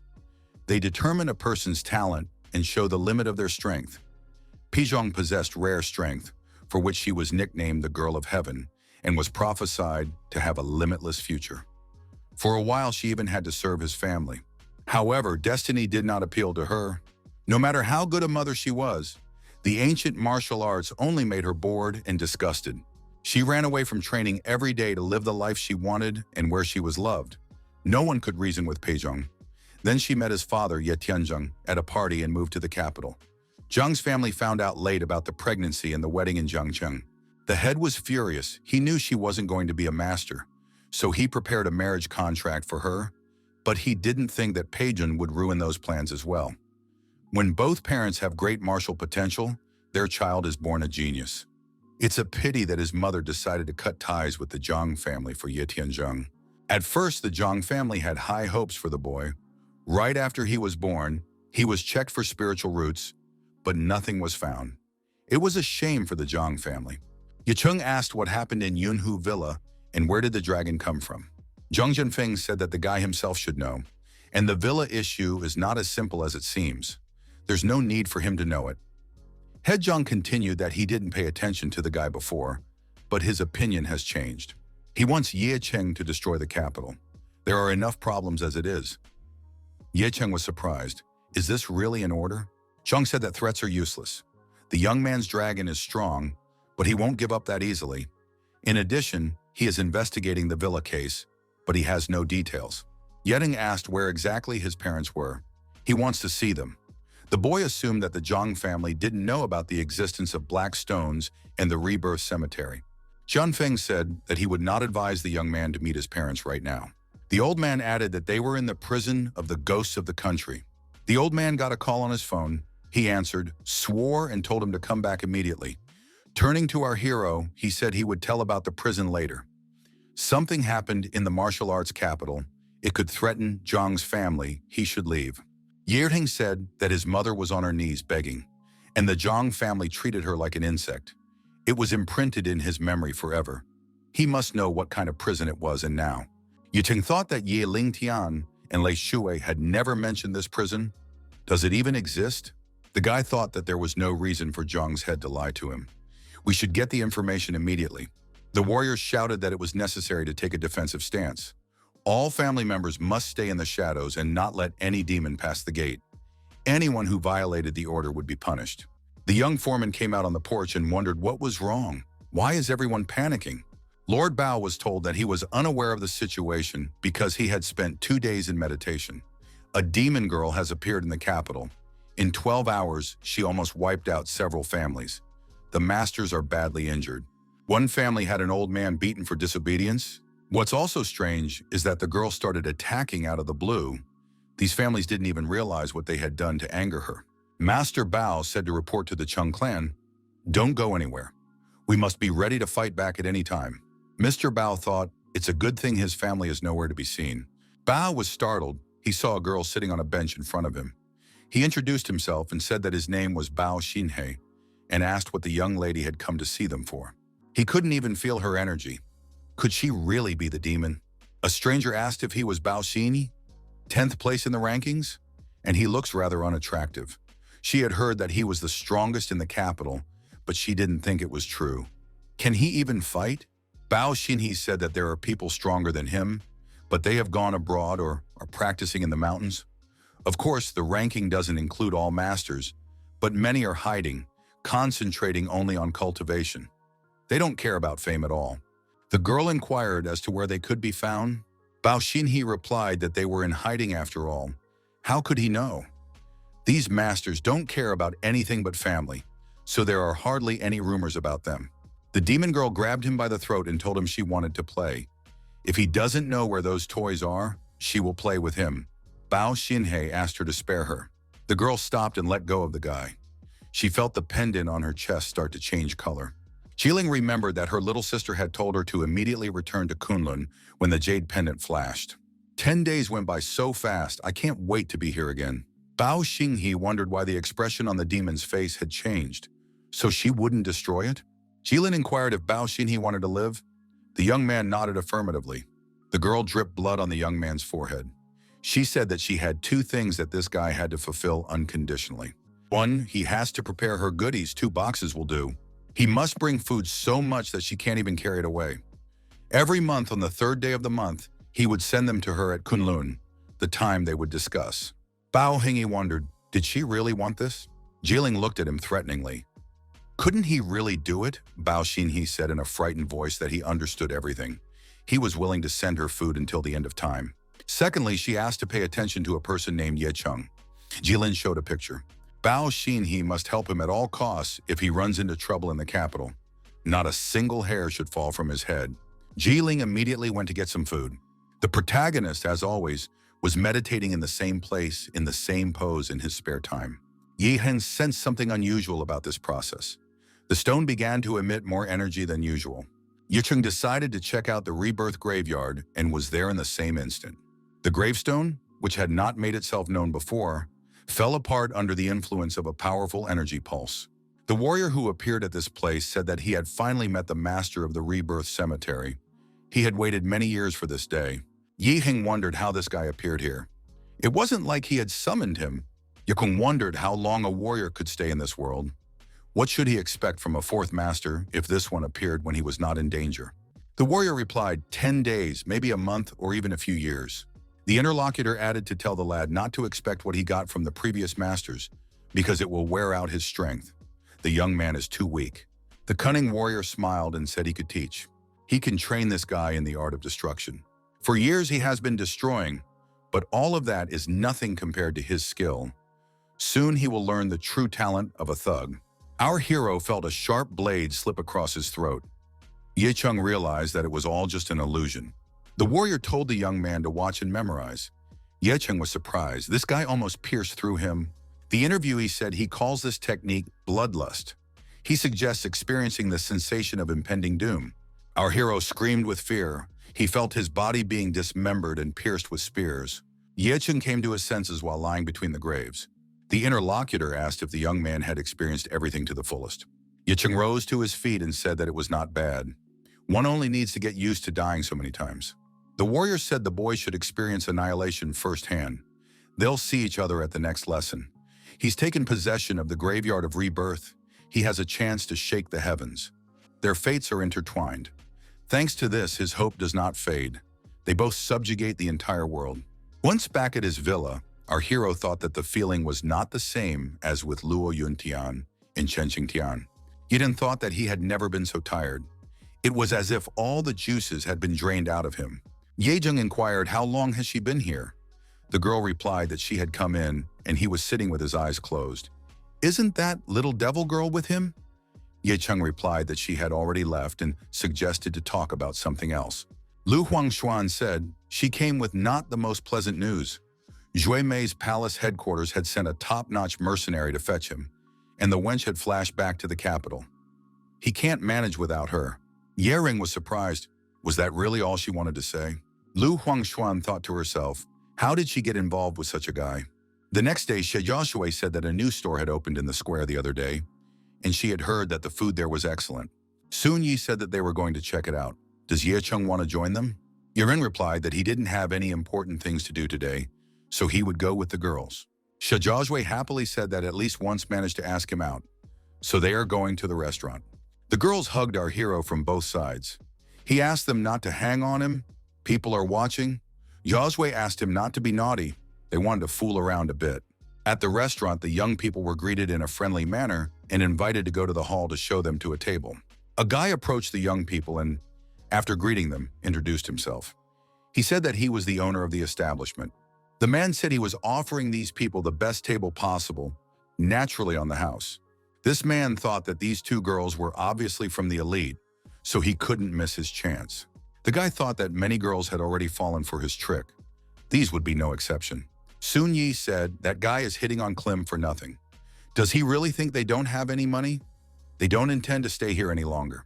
The young men turned around and headed for the exit. The guy tried to hold them back, suggesting that they consider other options. An old man came up to this fellow and grabbed him by the head, inquiring who was this rascal who was calling the shots here. The old man shoved the guy with anger and he fell to the floor. The young man asked Mr. Ching, what had he done wrong? The old man asked why the rascal had insulted the guests. Does he even know who this distinguished gentleman was? The guy asked, who are we talking about? Was it about that boy who came here with the two girls? Elder Ching wondered who this rascal called a boy. Did he really not care about the safety of his family? The old man swung his stick and slapped the young man on the back, saying that the Wu, Qin, and Tang families had already paid for their words. All of them had crossed Ye Cheng's path. Does this rascal really think that anyone in Jiangnan dares to cross him? If someone betrays him, Ye Cheng will get that person from under the ground. The young man was on his knees crying and begging for mercy, promising he would never do it again. Shao Su, with a dessert in her hand, wondered why everywhere they went, they were offered food on the house. Song Yi said that Ye Cheng's name is now known by everyone in the province. Everyone is terribly afraid of offending him, or they will pay dearly. She thought the rumors were exaggerated, but they were true. Ye Shen heard someone's voice telling him that he was being followed. He thought it was the voice of the master of the awakening cemetery. Ye King wondered, where is the stalker? Why didn't he feel him? This person was impeccably concealed and kept a great distance from Ye Cheng. Even masters 2 levels higher wouldn't be able to spot him. A large aura of bloodlust.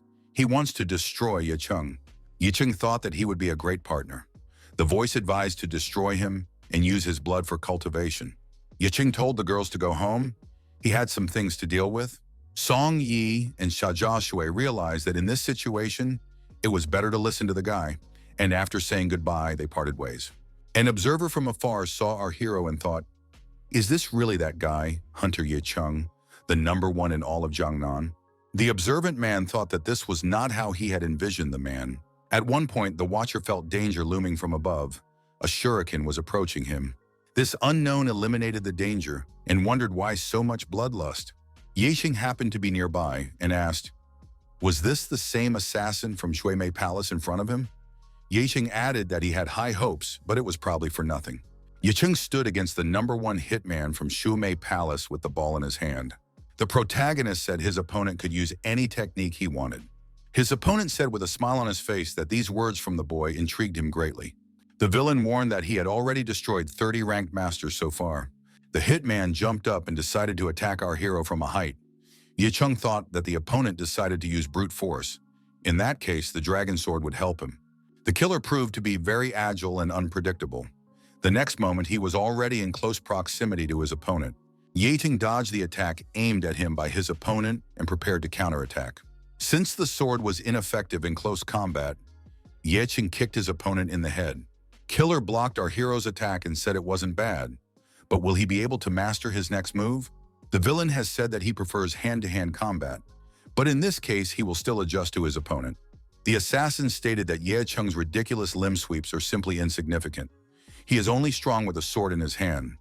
The villain appeared to have a fiery spiritual sword. Ye Cheng thought that the spiritual sword in Killer's possession was a show-off. The villain would die from just one blow from his dragon sword. Ye Cheng attacked his opponent and came close to him. Killer said that it was all predictable. The villain swung his spirit sword and said that his opponent was already dead. Our hero thought that he had set himself up on purpose. Now his opponent's sword will split in half. Ye Cheng swung and struck his opponent's weapon. Killer's sword was indeed chopped into several pieces. Ye Cheng thought that this bulky man wouldn't have time to create a new blade. His Po Xuan sword is much better and more effective. The villain was not confused and shouted that he had a surprise and attacked our hero using hand-to-hand combat techniques. Ye Cheng managed to dodge at the last moment. He thought that if he dodged a little more, he would lose his head. The assassin, towering over our hero, asked if this boy would like to be his servant. The villain added that Ye Cheng was not an opponent for him, neither in terms of speed nor strength. The bully noticed that this guy's blows were like mosquito bites to him, so it would be better if the guy kept waving his penknife around. The killer said that with this sword, Ye Cheng would at least have some chance. The warrior from the rebirth graveyard said to let Ye Cheng show his skill, show his purple dragon. The warrior added that the young man would be able to destroy his opponent even with a broken blade. The counselor said we should chop off the killer's fingers, rip out his throat and completely destroy him. The heart of the destroyer knows no fear. The dragon is his main weapon. The assassin wondered what was happening to his opponent. His aura had gained unimaginable power. The villain created a new sword and said that it would then be even more interesting to destroy this opponent. Ewing stated that his opponent had already definitely lost. The assassin shouted that no force in the world could send this kid to the other world. However, the villain was very surprised when he saw the purple dragon. A huge purple dragon approached the mercenary. Killer thought, is he going to die here? The exhausted villain sank to the ground. His strength and blood were exhausted. He didn't understand how this boy had managed to take them. Ye Cheng stood beside his defeated opponent and said that his method of destruction was more ruthless than Killer's. The mercenary from Jibmei Palace was destroyed. Ye Cheng said that the purple dragon is indeed powerful, much stronger than the palm of the sky, but it also has to expend more strength. One must raise the realm, or at this rate, he would soon become completely exhausted. Our hero thought that this fight had taught him a good lesson. The teachings of the third master were the best for him. The third master said that the palm of the sky and blood summoning were actually low-level arts, but they still continued to be popular in the country. What conclusions did Ye Cheng draw from this fight? Our hero replied that he had done well, but that he should not relax. More practice is needed. The third warrior pointed to the purple dragon and said he didn't need a developmental grade. He asked about the dragon's perception. Because of the antiquity of cultivation, the purple dragon began to destroy. The more it destroys people, the stronger its anger and the more terrifying the dragon's power. As the warrior grows stronger, so does the dragon. Today, thanks to the dragon, his opponent has fallen, and in the future, the dragon will save his life many times over. The third warrior said that this purple dragon is a drug for Ye Cheng. Once in the new city, the protagonist thought that the girls had already reached home, and it was time for him to return as well. A car stopped in front of Ye Cheng. A girl looked out of the window. Juyi asked if Mr. Ye Cheng would mind if she gave him a ride home. Ye Cheng wondered, how did she know where he was now? Juyi said that now the entire Jiangnan province was now closely monitoring Mr. Ye Cheng's movements. Her family was no exception in this case. Thanks to Ye Cheng, many things have changed in the province. There is little that she can do for him. The opponents are lurking underground and won't miss anything that concerns Ye Cheng. Ye Cheng inquired, who does Juyi mean by opponent? The companion said that the Zhu family forges blades for the powerful and naturally. They know more than ordinary craftsmen. In the depths of Jiangnan, terrible forces are still at work, but they can't come out now because they are wary of bloodshed. Our hero asked his interlocutor if she had heard anything about the ghost prison. Ju wondered, why did Mr. Ye Chung talk about her? From the girl's reaction, our hero realized that she knew about this prison. He told Ju Yi to tell everything she knew because it was extremely important. Ju Yi replied that the ghost prison is the most strict, advanced, and mysterious prison in the country. It imprisons countless influential people who have committed serious crimes that the country's authorities cannot control. The government must keep the crazed martial artists on a short leash, lest there be a repeat of an incident 20 years ago when a small town was wiped out. Almost 10,000 residents were beheaded in one night. Recently, mysterious crimes have increased across the country, and ordinary people just don't understand what's going on. This was the reason why the ghost prison was built. Ye Chung thought to himself, are there any mad monsters rotting in it? No one has been touched. Why do they have to sit there while Master Moon walks around free? Ye Chung took Jui by the shoulders and asked if she knew where this prison was. The girl answered that the prison is called Ghost Prison because no one knows where it is. She can't even name the place approximately, but she can guess based on the latest news that the prison is somewhere under the capital. Yiren thought that this was a rough orientation. The area was too large. He needs more precise information. If Ju Yi finds out anything, she should contact him. Ju Yi stated that she knows a man who was there. Maybe he could tell you something if you talked him into it. The girl held out a card to her interlocutor and said that person was the representative of the country's Pharmacists Alliance, Xiang Chengdong. Ye Chung looked at the card and saw that his name was on the guest list. Was he really an invited participant? Ju Yi said that she came here to give him an invitation.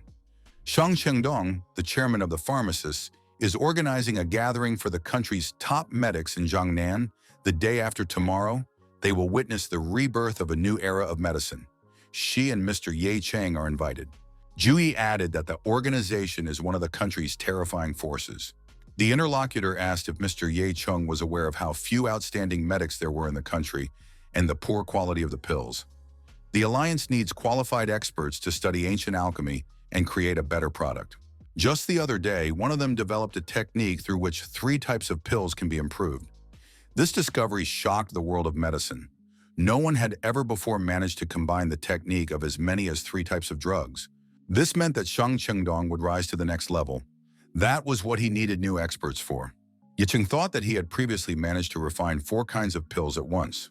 Our hero guessed that it was something out of the ordinary, but he didn't think it was that much. Ye Chung asked what the Alliance had to do with that prison. Jui said Xiang Chengdong is a master of medicine. In some prisons, the mentally ill need treatment, but there are few medics, she said. Yidin thought that he might try to enlist this person as an assistant. Jui said exactly like that. It's good that her family is friends with Ye Chung, a person with a promising future. The men play an intellectual game, as it were, sitting against each other at the table. Zhang Jianfeng said that the turmoil in the capital has subsided, but he still can't find a place.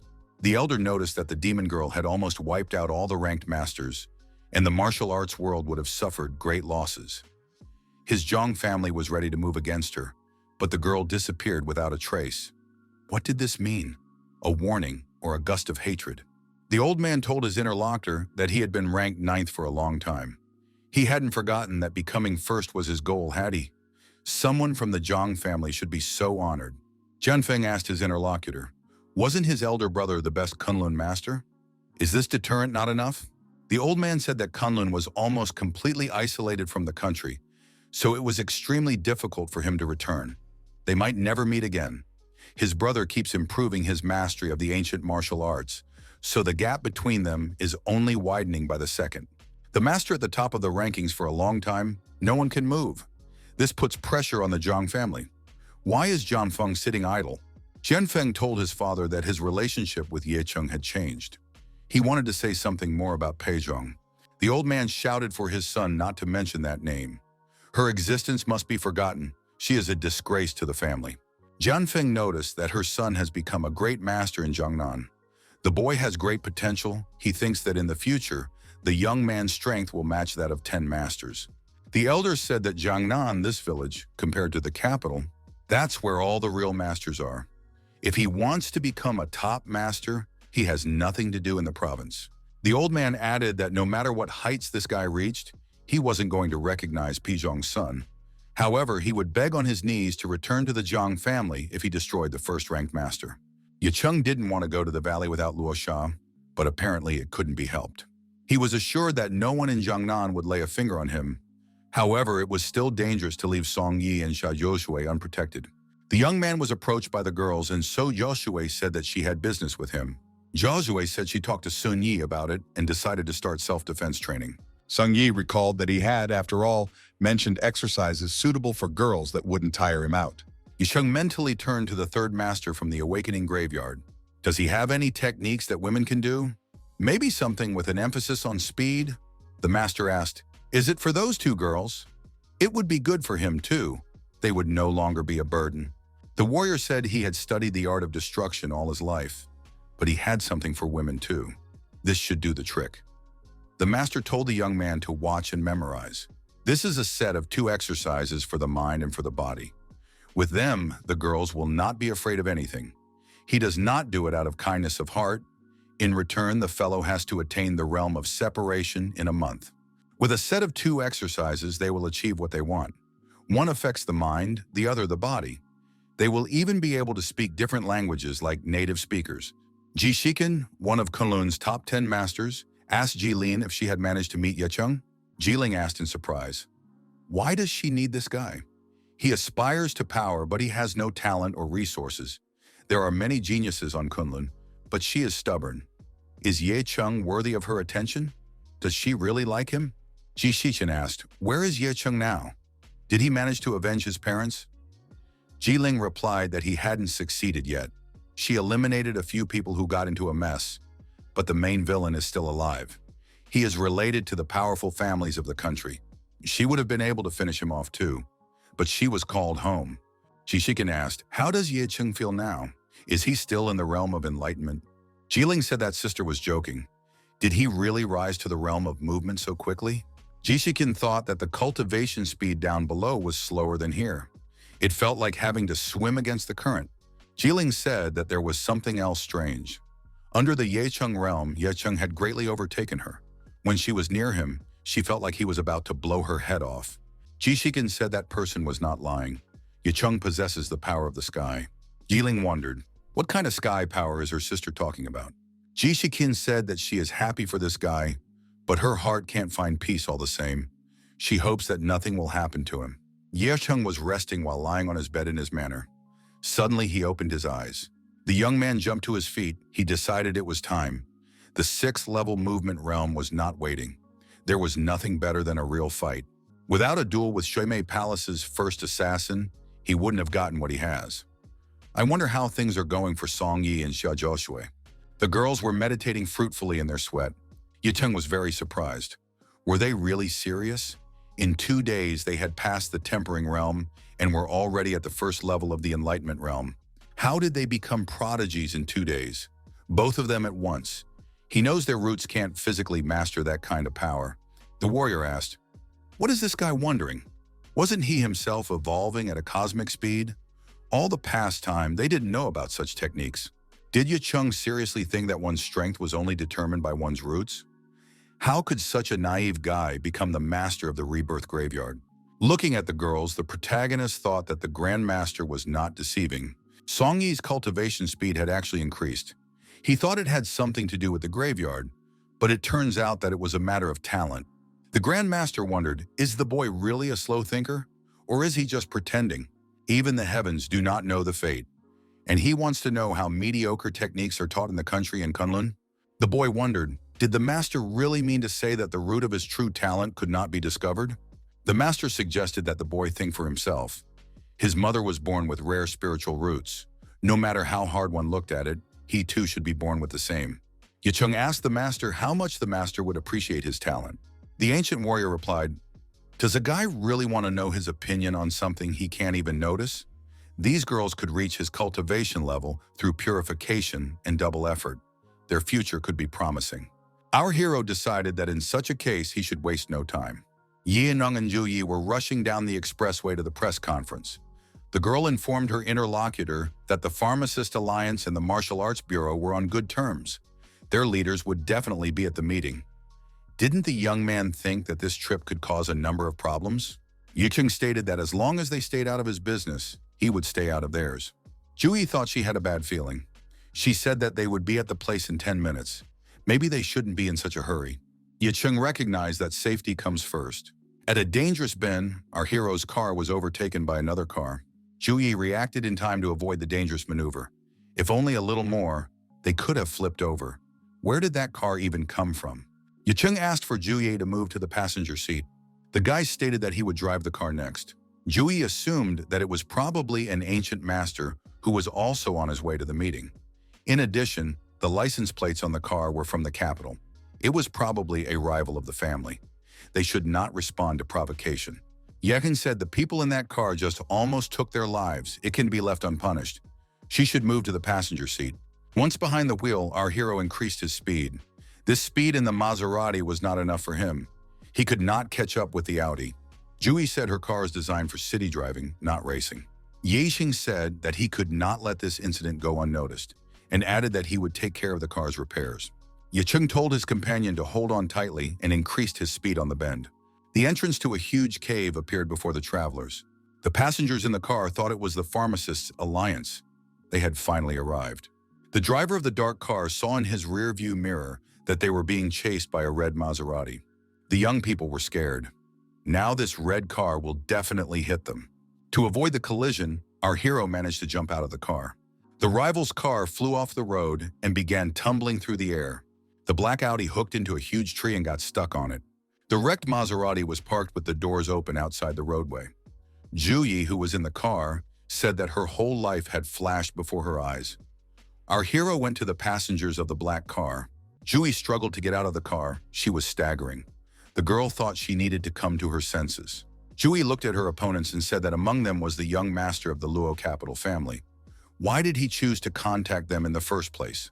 The girl told her companion that they were in trouble. The driver asked, "How dare this guy ram the young master's car?" The young master wouldn't just leave it like that. He would destroy their whole family. Yicheng clenched his fist tighter and said that these two would be the first to go to the other world and decided to attack his opponents. After a brief melee, the opponents were deactivated. Young Mr. Luo said, "Judging from the license plates, this guy came from Jiangnan." Mr. Luo told this guy to apologize immediately. They have no right to insult a martial arts family from the capital. Yicheng wondered, would he be punished otherwise? A young martial arts master from the Luo family decided that he could teach his opponent a lesson. Blazing with rage and anger, Mr. Luo pounced on our hero. However, Ye Cheng was able to easily evade his attack and said that his opponent was acting too slowly. Ye Cheng counterattacked the attacker, and Mr. Luo ended up on the ground. Mr. Luo, spitting out blood from his mouth, pulled himself up and said that his opponent would soon be a corpse. The young man said that his father is the head of the Martial Arts Bureau, and seventh in the ranking, Master Zheng Renju. This rascal won't even be able to lay a finger on him. Yerin replied that he had already had to contact this bureau before. Yerin toppled his opponent over his thigh with a grabbing grip and flung him to the ground, saying that no one from this organization could scare him, including this guy. Mr. Luo realized that he was dealing with Ye Cheng, the one his father was talking about. It was better not to mess with this guy. Ye Cheng stepped his foot on the lying opponent. Luo thought that this lunatic might destroy him. The injured man shouted for someone to help him. The protagonist heard someone turn to him and say that today was an important day for the Alliance. If the blood of the bureau chief's son spilled, there would be a lot of problems. The stranger asked to let the men go. After all, the pharmacist's alliance was no joke. Jui told her companion that this was the head of the alliance, and it might be worth listening to him. Yexing thought that Shang Chengdong is the only one who knows something about the ghost prison. Their lives are not worth that information about the prison. Ye Cheng told the injured man that he would let him go today, but he shouldn't expect mercy next time. Not even Shang Chengdong would save him. Shang Chengdong reprimanded himself. Mr. Luo should have come here on his father's orders to save him, but he did it poorly. If he had come even a minute later, Mr. Luo's body would have already started to cool down. Shang Chengdong told Zheng Luo not to pester Ye Cheng anywhere else and not to drag the alliance into it. There are many high-ranking people gathered here, most of whom are on good terms with the young man's father. One must think about the consequences of his rash actions. Zheng Luo was indignant. Did he really ask Shang Chengdong for advice? One must not forget that he is his father's representative, and expects the same respect. Sheng Chengdong thought that this guy was also as young as Ye Cheng, yet inordinately stupid compared to that young man. Jui told her companion that the alliance has a great influence in the country and is one of the top 10 strongest organizations in the entire martial arts world. Jui noticed that the arriving masters were showing respect to the alliance, as it was unknown how their fate would turn out. Maybe someday only this medicine would save their lives. The girl added that she too would give anything to meet them. What if this was his only chance to get information about the ghost prison? Yading looked at the grand structure and wondered if they were practicing alchemy right now. Juyi confirmed, the alliance never stands still, always perfecting its art. Combined with science, traditional chemistry reduces the risk of contingencies to low levels. Yicheng said that chasing trends and branding is in the interest of other countries. He wants to see the true power of alchemy masters. Nothing can purify the medicine like a tripod does. There is nothing better than a tripod. A man who overheard this conversation asked, does the guy mean to say that the Country Pharmacists Alliance has thrived for decades just because of a piece of copper and iron? The man said that in that case he was facing an arrogant boy. Zhu Yi recognized this person. It was Zhao Lingtao, one of the Alliance's chief alchemists. The girl walked up to the man and greeted him, saying that she couldn't believe that she saw Master Zhao in front of her. Zhu Yi introduced her companion, explaining that he was her friend and they had come to the meeting together. Zhao Lingtao greeted the Zhu family friend. Zhao Lingtao said that he was indifferent to this guy's age and negligible experience. If he continues to do stupid things, he should be prepared for the consequences. Zhao Lingtao thought that he had spent decades researching medicinal refinement techniques, and the youth wouldn't give him anything. Master Zhao told the staff to increase the power. They should get the result today. Yicheng expressed his regret that they wouldn't see the grinding today. By the way, he didn't advise them to do what Master Zhao suggested. Yihing said that alchemy was a very dangerous science and one should not act rashly. Xiaolento, who does this guy think he is? This machine is his creation of many years of hard work. Does this boy think he knows more about science than him? Yijing asked his interlocutor. After all, he had dealt with this kind of alchemy technique before. Hadn't he? Was he conducting it indoors? But right now he was in an open space. Many factors could affect the outcome. You can't just mindlessly demand an increase in power. Master Zhao was furious and told this boy to get out of his sight. Zhui told her companion that he is overdoing it. Master Zhao, who is familiar with Shang Chengdong, agrees that his method of scientific and technological alchemy is innovative, but still you shouldn't say something directly to his face. Yicheng wanted Master Zhao to survive so that he could continue to study alchemy. Would he become his listener? No, that would be Master Zhao's choice. The guy thought that the Pharmacists Alliance seemed like a treasure trove of knowledge to him, but apparently he was wrong. The test continued. The power was increasing, and everyone involved was tense as they watched the process. Everyone present admired Mr. Zhao's creation. The protagonist defiantly turned away and thought about something else. Zhu Yi noticed that Mr. Shang Chengdong had arrived. Shang Chengdong expressed his appreciation to everyone who took the time to attend the meeting. Yeshin thought that Shang Chengdong had a very strong aura. He had heard that cultivating healing techniques were not common, but he had never seen someone who was a martial artist and an outstanding scholar. Shang Chengdong said that as a representative of the Pharmacists Alliance, he had contributed more to medicine than martial arts. However, there are other talents in the alliance besides him. Shang Chengdong introduced Zhang Lingtao to the audience. Master Zhao has been in the alliance for decades. He is a pioneer in this field in the country. His performance today will undoubtedly go down in history. Everyone here will witness this miracle. One of the people present noticed that Mr. Shang did not doubt Master Zhao's success. However, he heard one guy belittling his abilities, saying that the pills would not work. If Master Zhao of the Pharmacist Alliance can't do it, then no one else in the country can do it. Won't there be trouble? Shang Chengdong said that he remembered that person. He was from the Martial Arts Bureau. Is he really talking about that guy? The man turned around and pointed at our hero, stating that it was about him. The man remarked that he could not bear to see this impunity for such bad public behavior. How could some boy dare to belittle the abilities of an eminent scientist? Jui thought that this guy had decided to turn people against Yicheng. He clearly doesn't like Yicheng. What should we do? Yicheng has already been made to look bad. Qingluo, who was here, thought that Yicheng had underestimated the Pharmacist Alliance. Today, this guy will be eliminated. Sheng Chengdong wondered if this guy was willing to be held accountable for what he said. Zhu said that Mr. Ye Chung is safe as long as he doesn't admit to anything. Ye Chung replied that he could handle it. Ye Chung said that he thinks Master Zhao's method is not working. Not only is he unwilling to take time into account, but he also has no control over the harmony between them and the earth. Our hero suggested that he should first regain his sanity and then proceed with a 3-hour medicinal purification, or else his experiment would end in disaster at the 48th second. Shang Chengdong replied, "Don't let this guy mess around with fire. He would spend 3 days and 3 nights asking Master for forgiveness when the experiment was successful." Ye Hing suggested waiting for the place to explode. After that, they would decide who would apologize to whom.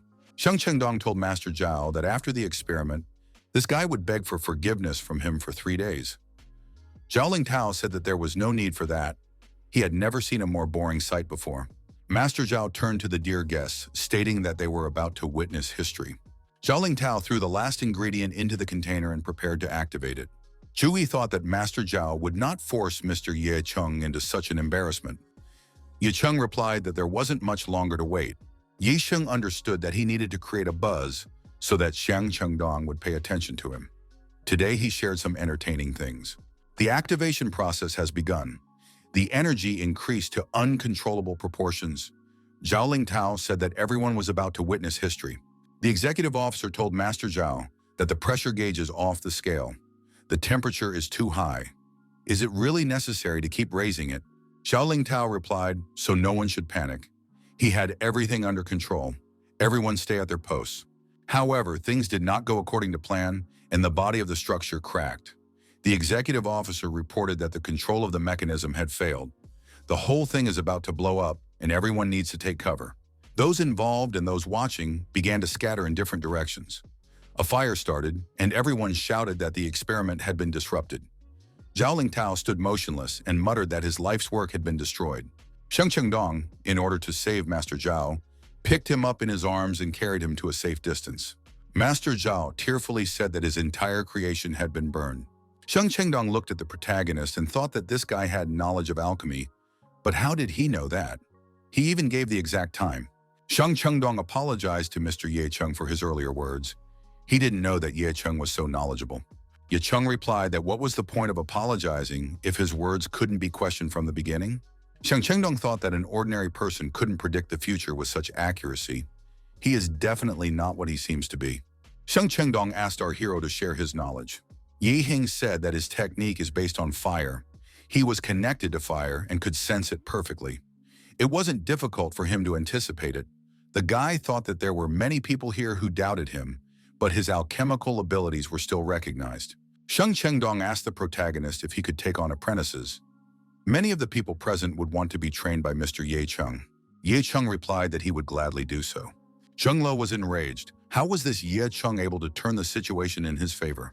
Zhu said that she has to get used to the fact that worrying about Mr. Ye Chung is useless. He constantly amazes her. Sheng Chengdong invited the young men to follow him. They went to the flower field. Zhu asked if Mr. Ye Chung liked the flowers. Ye Chung replied that they are medicinal herbs. They are worth a fabulous amount of money. Shang Chengdong noted that Ye Chung is quite observant. Maybe he would stop being mysterious and tell us how to properly upgrade the medicine? Chengdong assured our hero that it would remain just between them. Ye Chengi made a smart expression and said the fourth component, the eighth kind. The balance between heaven and earth must be found, and the pill is ready. Ye Cheng looked at Shang Chengdu and was surprised at the expression on his interlocutor's face. Shang Chengdu couldn't believe that the pill was divided into 9 components, and each was subdivided into 9 kinds. The strongest alchemist in their alliance had only refined 4 products and 5 kinds of pills. Indeed, Mr. Ye Cheng is the best. Ye Chung said that it would be better to show visually. He could demonstrate everything. However, he has 2 conditions. He needs access to 30% of the medicinal herbs, and he needs to share one thing. Shang Chengdong said that he agreed to such conditions. He had expected that Mr. Ye Chung would demand something unbelievable. Chengdong thought that his alliance should definitely have this master in its ranks. Zhu said that she will stay here and will not disturb Mr. Ye Chung. She doesn't want to see or know anything for her own safety. Shang Chengdong showed a huge tripod and asked if this would suit Mr. Ye Chung. Our hero said it suited him and immediately began the cooking process. having previously activated the fire around him. Sheng Shengdong thought that this was fire alchemy, so this guy wasn't cheating. Master Zhao also possesses fire, but his ability is in no way comparable to this flame. Ye Cheng transforms his ki into flames, which means he has mastered the ancient technique of alchemy. It was clear what Ye Cheng was doing now, but his skill was on a completely different level. After a short while, our hero informed Chairman Shang Chengdong that everything was ready. Shang Chengdong looked at the prepared pill and thought that this guy had performed a miracle. Was this really what Mr. Ye Cheng was talking about? Chengdong thought that in such a simple way, this person was creating such a quality. Mr. Ye Cheng could become the strongest in the country in less than 10 years. Shang Chengdong told his interlocutor that he would not give him access to 30% of the medicinal herbs, but 50%. Head Shang thought that the medical component was more important to the alliance than the combat component. There was no way he should let Ye Cheng go. Shang Chengdong inquired what else did the young man wanted to know from him. Ye Cheng asked where the ghost prison was located. Shang Chengdong's face immediately changed when he heard this question. Shang Chengdong suggested that Mr. Ye Cheng provide information about something else. Ye Cheng slammed his fist on the alchemy furnace with anger. The guy stated that Shang Chengdong owed him a duty to answer. He should not be forced to use force. Shang Chengdong said that the owner of the prison was absolutely not the right person to mess with. He had a curse placed on him when he first entered his territory. He would explode if he shared even a single bit of information. Ye Cheng was enraged and grabbed his opponent by the throat. Ye Cheng became terribly angry and activated the energetic fire emergence. He summoned the third Grand Master to help him. Our hero knew this technique. It was the strongest in the country. It's only taught at Kunlun. Shang Chengdong continued to resist. He stood opposite Ye Cheng and didn't want to admit what was demanded of him. Ye Cheng asked the third master if this technique would work against his opponent. The ancient warrior said that such a technique wasn't even worth his little finger, but a little energy could be released from it, but it would be useless if the opponent knew that Ye Cheng was using it against him. Ye Cheng wondered, is this technique of his so worthless? The ancient warrior said that he knew at least one person who used this technique perfectly, and that person was in front of him right now. He can travel 1,000 miles away and break the caster's birth law.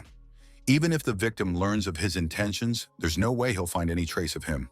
But there's a price to pay for that kind of power. He'll start disappearing much faster. Is Ye Cheng ready to be helped? Ye Cheng asked for help. The ancient warrior said that he would proceed. However, Ye Cheng would still have a debt to pay. Enlisting the help of an ancient warrior, our hero approached Shang Chengdong and influenced him with his energy. The people outside heard a rumbling sound and a loud explosion coming from the alchemy room. The great warrior said that it was a favor for those present to see such a phenomenon and tell their grandchildren about it. Heaven is not happy about something. Men are defenseless like insects before the incomparable power of the gods. Ye Cheng told his opponent that he could destroy him without even moving. Does Shang Chengdong realize how much power he possesses? Doesn't he feel scared? Chengdong shouted that he was really scared. He was shaking to the point of shaking. Zhang Chengdong thought, would none of the Pharmacist Alliance masters be able to pacify this guy? Our hero thought that now his opponent could only think about his own safety, and it was as if he could sizzle the entire region with one force of thought.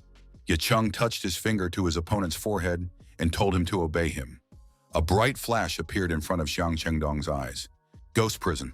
An old man sits across from a woman behind bars. The old man said that he had been torturing Ye Tianzheng and Zheng Peizhong for a long time. Aren't they fed up with it? Don't they want to be reunited with their son? Ye Tianzheng said that he didn't know anything.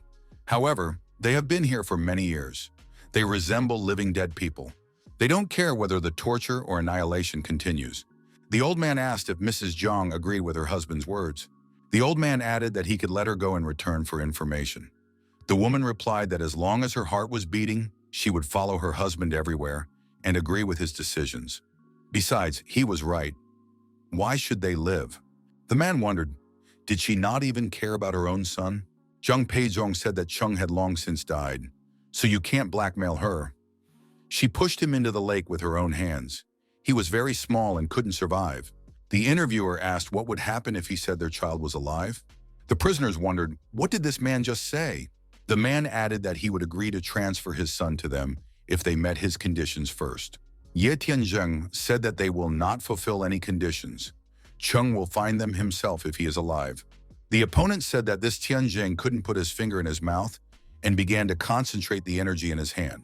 The man jumped on the prisoners and shouted that they should get their brains straightened out. The prisoners pressed against each other and felt an oppressive energy starting to press down on them. However, the man screamed loudly and began to wriggle. The couple couldn't understand what was happening to him. Maybe he was having seizures. The overseer shouted that his technique had been tampered with. Could that man really have done it from 1,000 miles away? The warden complained that he couldn't get his body under control. It was as if he was being controlled by a puppet. This person was currently being controlled by Ye Cheng. The spouses continued to watch the convulsions of the jailer. He was crying for help and shouting that this was about to destroy him.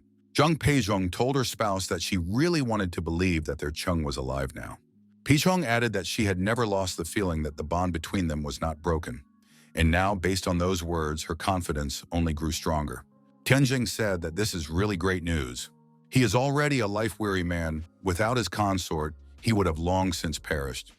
If there is no doubt that Cheng is alive, he is not so eager to leave this world now. Tianjing said that he had promised his wife's family that she would live in luxury. He didn't want her to sit in jail with him. He feels guilty before her and before their son. Peizhong said that her family was also her prison. And in general, it doesn't make any difference where to be, as long as it's with him. The man in prison who was interrogating the couple told the newly arrived interlocutors that he was insanely grateful for their help. The hooded man asked how the attack was carried out. The warden said that he first felt the interference in his technique, and then all the tags in the prison were removed. Now his cultivation base is in a deplorable state. The interlocutors asked, was he really attacked 1,000 miles away? Does such a person really exist? If he interfered with the warden's technique, he probably did it for a reason. We need to check all the inmates from the past 30 years. He must be related to one of them. Sheng Chengdong asked our hero if he had really found the ghost prison. Yishin said that Chengdong could now tell him about the prison, and by the way, he fixed his interlocutor's technique in the meantime. Chengdong said he was willing to tell everything he knew, but he wanted to warn that the gate appeared in a different place each time. Anyone who has been to the prison knows that they open once a month in the early morning. The first time the gate opened to him was near Canlin Park. The second time was at Fanzai Gate, and the third time was near the amusement park. All 3 times he was accompanied by men in cloaks so that no outsiders would slip through. A few days ago, he was ordered to report to prison next month. The meeting place was a hotel near the Pedagogical University of the capital. Yichen thought that it was time to return to the capital. Sheng Chengdong asked in surprise, does Mr. Yicheng really want to go there? He should keep in mind that the strongest masters gathered there. It would not cost them anything to destroy a person. Yiheng replied that there was no need to worry about him. However, he needed to take care of his medicine now. Sheng Chengdong told the interlocutor that he had one request. Yicheng inquired, does Sheng Chengdong really want him to join the alliance? The head of the alliance replied that he did have that idea at first, but then he realized that the pharmacists' alliance was not suitable for Mr. Yicheng. He would only want Yicheng to consult their experts from time to time.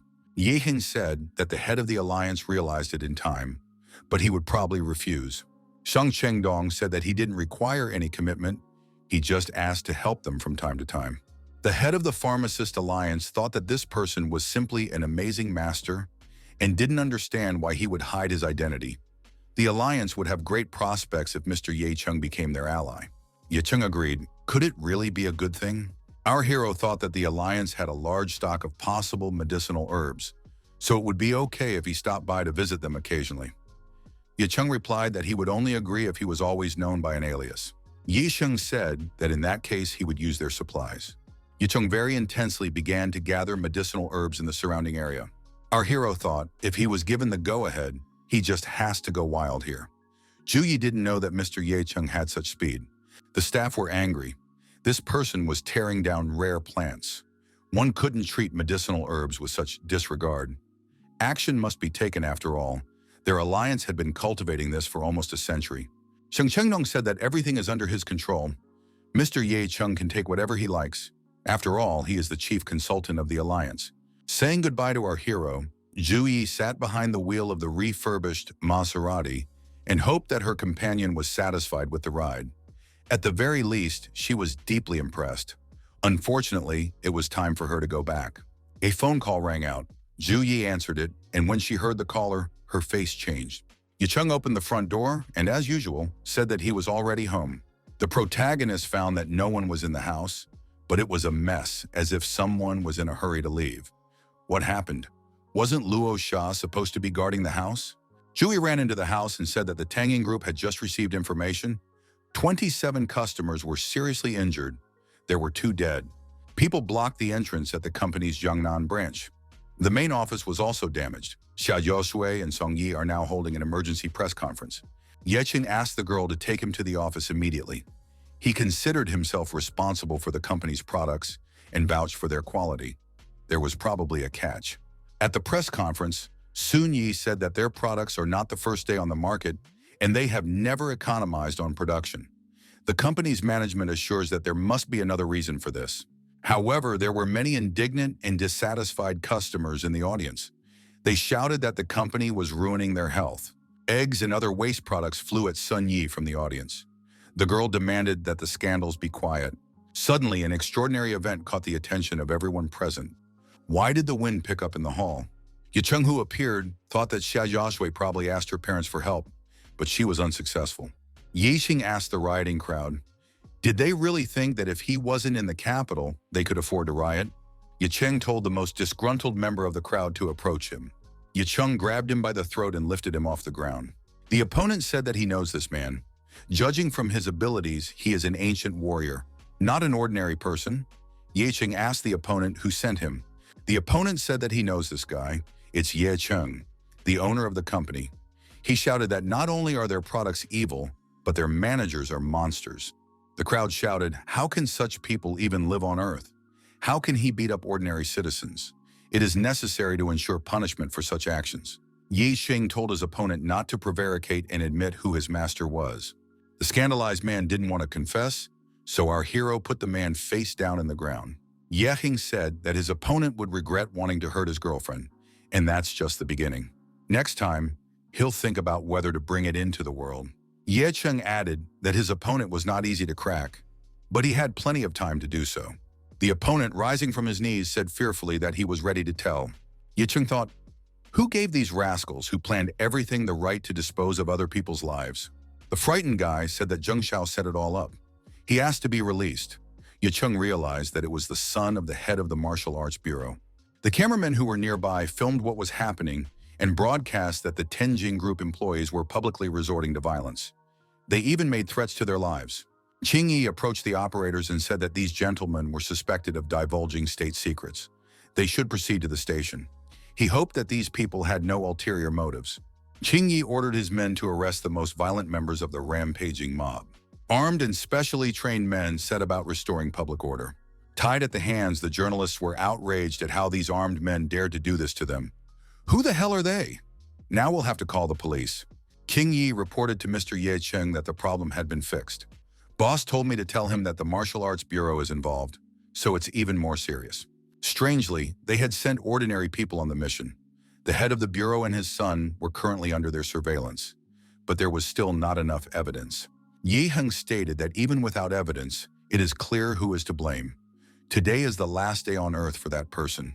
Qing Yi wondered, maybe there was a point to just teach Zheng Yi a good lesson. One could do without sacrifices. They don't want Zheng Renjuo to go crazy after all.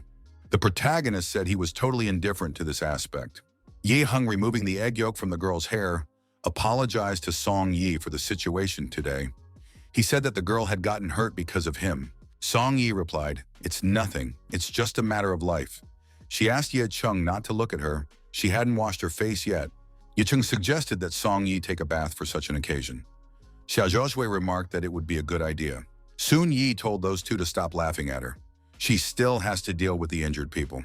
Yiken wondered, are they in a critical condition? Do the tests confirm the presence of their product specifically? Shijiaxu replied that there is no official confirmation yet, but all the affected people use their drugs. However, the doctors deny that the disease has anything to do with the drugs. It is very strange. It's as if some unknown force is slowing down the flow of blood and making it difficult to breathe. Yiqing thought that someone from the Martial Arts Bureau had specifically used this technique on people. Yi Sheng gave Xiaojiaxu the healing pills and told her to give the medicine to the sick people.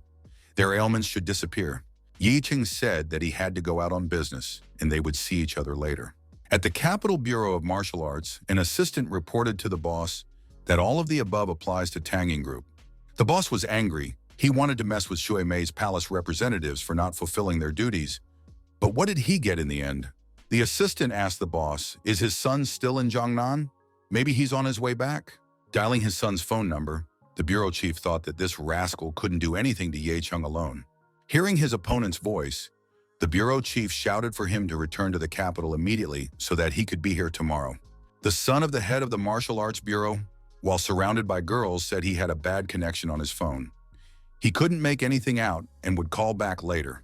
The head of the bureau was furious. His son doesn't even realize the danger he's in right now. The man ordered the masters to ensure his son's safety. Everyone who can be found now must be sent. The head of the bureau contacted Lei Shui and told him not to forget that the dragon spirit and the bureau had obligations to each other. He also asked him to tell Ye Chung that if he laid a finger on his son, he would have to gut him thoroughly. Lei Shui replied to the head of Zheng Renjue that he could hardly help with this. No one from his squad could influence Mr. Ye Chung's decision. He could only pray for his son. Bureau Chief Zheng threw down the phone and cursed rudely. Staff and security were greeting the boss's car. Mr. Zheng was upset. Was it only because of this Ye Chung that he had to return to the capital? Zheng Jr. decided that this Ye Chung would regret it yet. If he showed up here, we would have to cut out all of his loved ones. Mr. Zheng heard someone tell him that unfortunately he wouldn't have that opportunity. Mr. Zheng and everyone present saw a young man approaching them on the road. Could it really be Ye Chung? One of Mr. Zheng's bodyguards said that this guy's kind of weak. Does he really need to be taught a lesson? Weak fellow, Ye Chung approached within striking distance and, without ceremony, began to monotonously deactivate the masters present. The first master who got under our hero's foot lost his head and fell on his back. The bodyguards shouted for this rascal not to dare touch their Mr. Zheng. However, the protagonist moved purposefully towards his target. A short while later, a group of martial arts bureau masters were lying on the road nearby. In the next moment, a master with a sword in his hand came out against Ye Chung. Ye Chung noted that this opponent wasn't as weak as the previous ones, but he probably wouldn't last long either. Ye Chung took out his dragon sword and prepared for a confrontation. The martial arts bureau master with a sword in his hand was also destroyed. His sword was split in two. The companions of the deceased were surprised. Had Master Shun really been destroyed in one blow? Ye Heng said that everyone present would soon join him. Mr. Zheng scrambled into a corner and shouted for Ye Chung not to destroy him. Approaching his opponent, our hero said he gave him a chance he didn't take. Ye Heng asked, "Didn't this rascal think that it was too late to ask for mercy?" The protagonist grabbed the martial artist by the throat and lifted him off the ground, asking his opponent if Zheng Renjue was his father. Ye Heng said for the son to tell his father to keep his nose out of other people's business. Our hero answered the phone call that rang out. Is Zheng really that afraid for his son? The opponent via video link asked Mr. Ye Chung to let Mr. Zheng go. Zheng Jr. shouted that he was in pain and begged to be released and spared. The opponent on the phone said that Zheng Renjue treasured his son very much and would be deeply upset if he died. The interlocutor said that in such a case, this conflict would cease to be personal and would be a disaster for the whole country. Ye Hun replied that there is no need to worry. He promises that it won't come to that. The interlocutor reiterated once more for Ye Chung to let that guy go and added that he had found information about people directly related to the incident at Yunhu Villa with his family. Ye Chung continued to hold the weight of martial arts master Zheng Jr. The person on the phone once again told Ye Chung to come to his senses and let this guy go, because he wanted information about the instigators of the incident at the villa 5 years ago. Yadin thought that this Zheng wasn't worth even a grain of information about his family and decided that he wouldn't get his hands dirty this time either. Our hero unclenched his fingers and let the villain go. He said that this guy wasn't going to have any luck this time either. Zheng couldn't believe his luck anymore. His opponent warned that he could always be found anyway. Zheng, crying, said that it won't be like this again and he will definitely change for the better. Ye Chung replied that he didn't believe this guy and he would continue to lead such a lifestyle. Our hero glared at his opponent and said he was a miserable lowlife and a bag of rotting meat. Zheng felt a tremendous pressure on his mind and cried out loudly in fear. The guy grabbed his head and said with tears in his eyes that he was horrible and a disgrace to the Zheng family. Ye Hin told the person on the phone that he didn't touch this guy anymore and listened to the necessary information for himself. The #1 man in the state asked why Ye Cheng wanted to destroy him. Doesn't he know how much influence Zheng Renzhou has? Ye Cheng replied that he didn't care about this person. He had a goal. That's what he was aiming for. The interlocutor said that Mr. Lin Zilong is from the country's martial arts world. His family holds a high-ranking position, and Mr. Lin himself is the head of the family.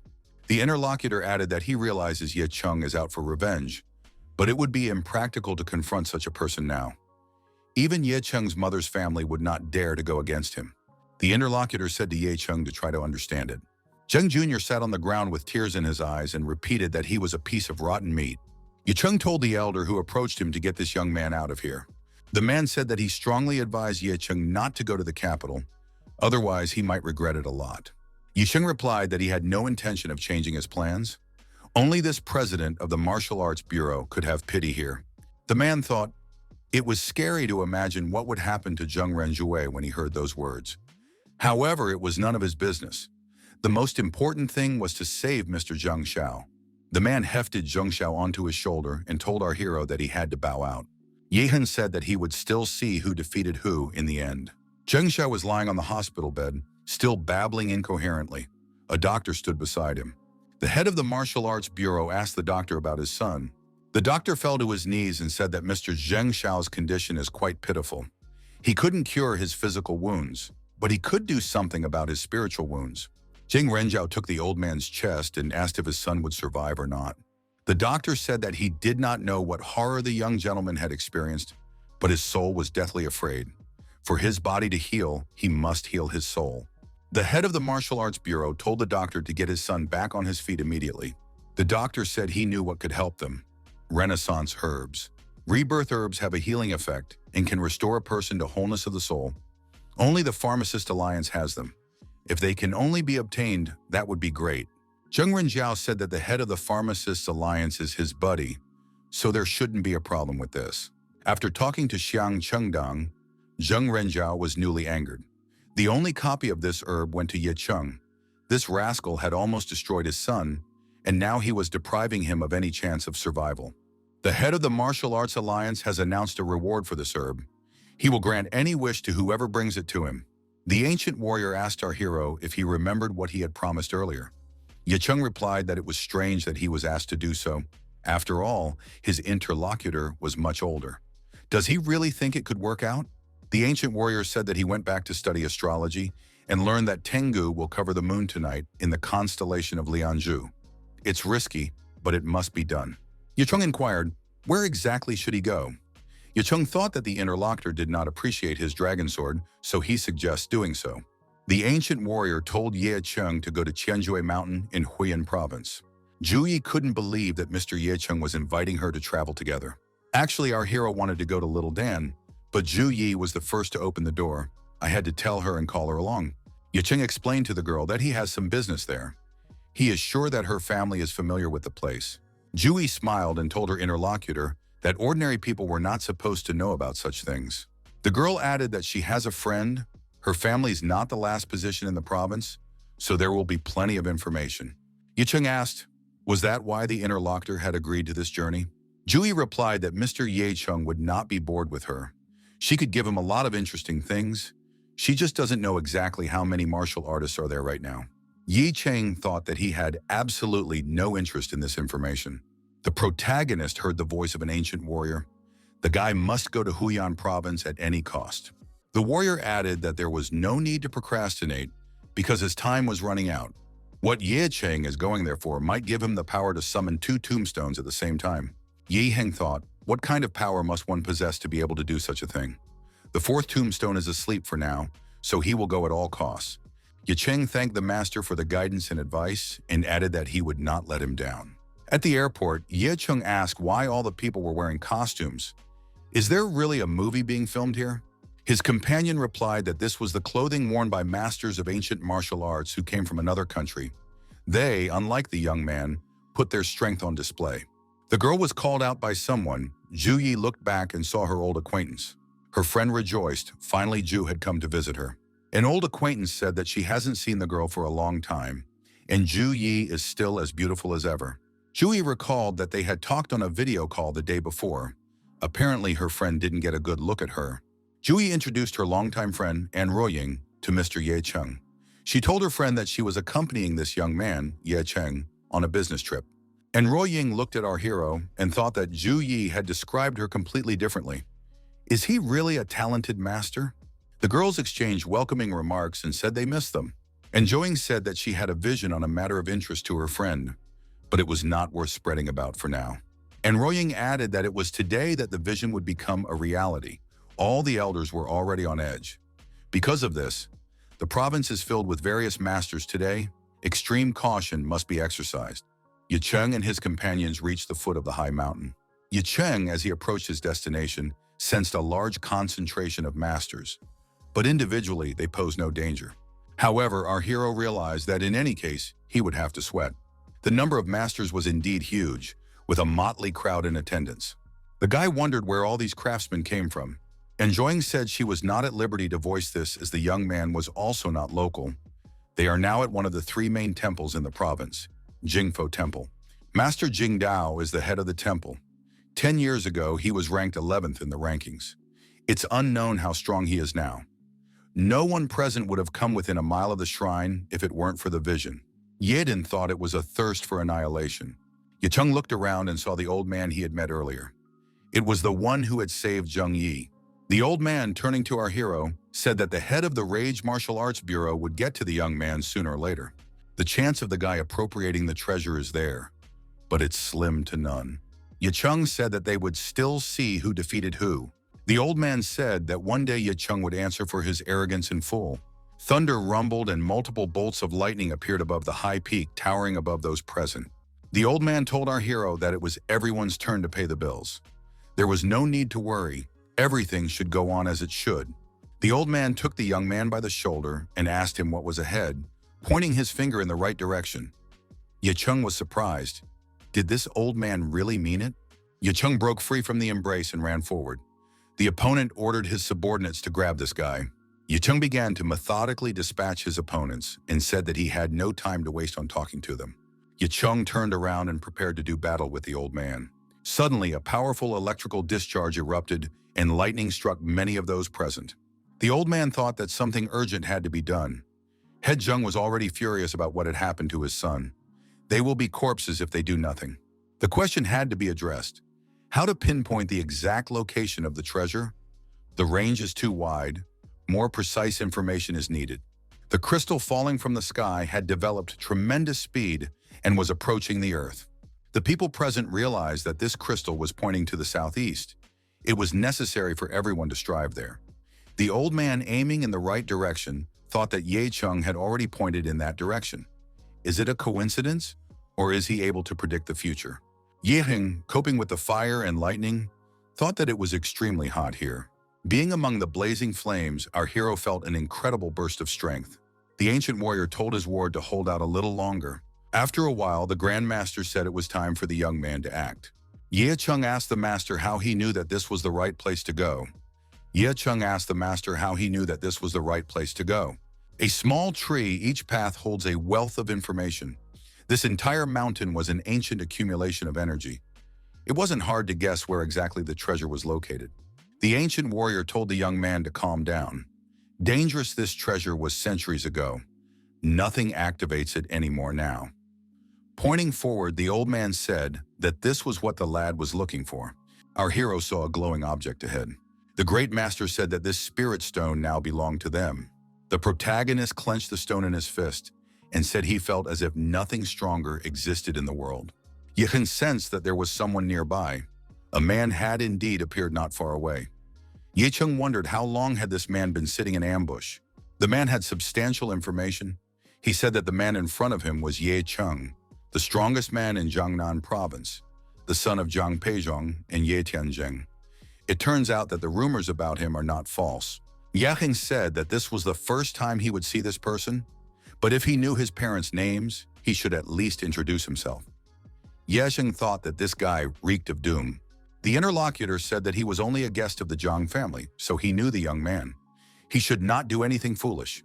He should hand over the stone and go about his business. Ye Cheng took out his dragon sword and said that his opponent could try to take this stone away from him. A friend of the Zhang family said that otherwise they would have to take the young man's life. The opponent attacked our hero and said that in the eyes of the Zhang family, he was just nothing. The guy shouldn't think that the Zhang family achieved its reputation for nothing. The opponent decided to use the Tiger's Fury technique. Ye Cheng repelled his opponent's attack while using his dragon sword. The Zhang family friend attacked Ye Cheng again. The guy thought that this person was acting very fast. Ye Cheng swung and stabbed his blade into the ground. The opponent assumed that the battle would be exciting and activated his universal hand. Smiling, the opponent told our hero that such a young man has probably never seen before. Ye Cheng thought that his opponent was using a breathing technique to strengthen his body. What kind of gauntlet did he have? The ancient warrior had clued his ward that this glove sealed the artifacts of evil spirits, and with the combination and technique, his defense was impenetrable. The ancient warrior said that Ye Cheng would have a very difficult time at the current realm. The main thing is that you can't give in to emotions. You have to use the call of blood. It will help him. Ye Cheng raised his sword up and said that his opponent should be gutted. He didn't have long to celebrate his victory. The Zhang family friend laughed. Did the boy really think that this toothpick could do him any harm? The opponent approached at arm's length and vigorously attacked the protagonist. The villain said that this guy has no chance to stand, and the best option is to give up. After all, he can't withstand these blows. He will suffer until the last day. Not a single blow reached the target, and our hero said it was not he who would suffer. Ye Cheng stated that the most important thing was not the number of punches, but the concentration of power. The opponent's fists met in a mutual blow, and the wearer of the versatile glove flew far back. Ye Cheng held the victorious stone in his hand and said that he didn't expect to meet such an opponent here. I had to sweat a bit, and now it was time to leave. However, a group of other masters were waiting for our hero. They were surprised. Did this guy think he could leave here so easily? He must give up what does not belong to him. Ye Cheng said that he had won in a fair fight to take this treasure. What claim could they have against him? One of the masters went to our hero and said that the vision happened in Anhui province. The treasure must stay here. The young man is a resident of another province and has no right to take it. He will be kept alive if he gives it away in a good way. Master added, or this guy won't get out of here alive. Jui thought that her companion's opponent in this case was the head of the An family, and Sushan. Is this master really a relative of Enroying? And Zhouying wondered if her dad was here too. Jui wondered, is this master really Zhaoying's father? The girl confirmed. Jui told her friend to immediately explain to her father that there was a misunderstanding. He should not quarrel with Mr. Ye Cheng. The master inquired as to why his daughter was here now. She must go home immediately. She can't be here. And Ruoying said that this young man is a friend of Zhu Yi. Is it possible to resolve this issue peacefully? And Sushan said that in that case, he was asking for the treasure to be returned as a friend so that he wouldn't have to take harsher measures. This guy needs to be brought to his senses. And Ruoying told her father that this guy has the right to take the treasure. Mr. Ye Cheng was the first to find it. So why does everyone want to take it away from him? And Sushan said that the rules of the martial arts world are like the laws of the jungle. They are not in Jiangnan, which is the reason why he is not allowed to even lay a finger on the artifact. Jui said, that's real stealing. And Sushan repeated again that the world is harsh. He is not too harsh on this guy yet because they have mutual acquaintances. He can't help more than that. And Sushan told our hero to appreciate such friends who stand up for him. The old man added that the boys should leave the treasure here. They would guard it carefully. The nearby masters said that this guy was not stupid. Surely he would not agree to such conditions. Yisheng said in a friendly manner, he advised An Sushan to leave this place. He won't scold him for being greedy. The masters laughed. This young man will defend his honor even if he dies. Doesn't he know that the An family is the most powerful family in the province? And Sushan said, apparently this guy does not understand. His family is one of the 8 respected families. Is he sure he wants to cross the road?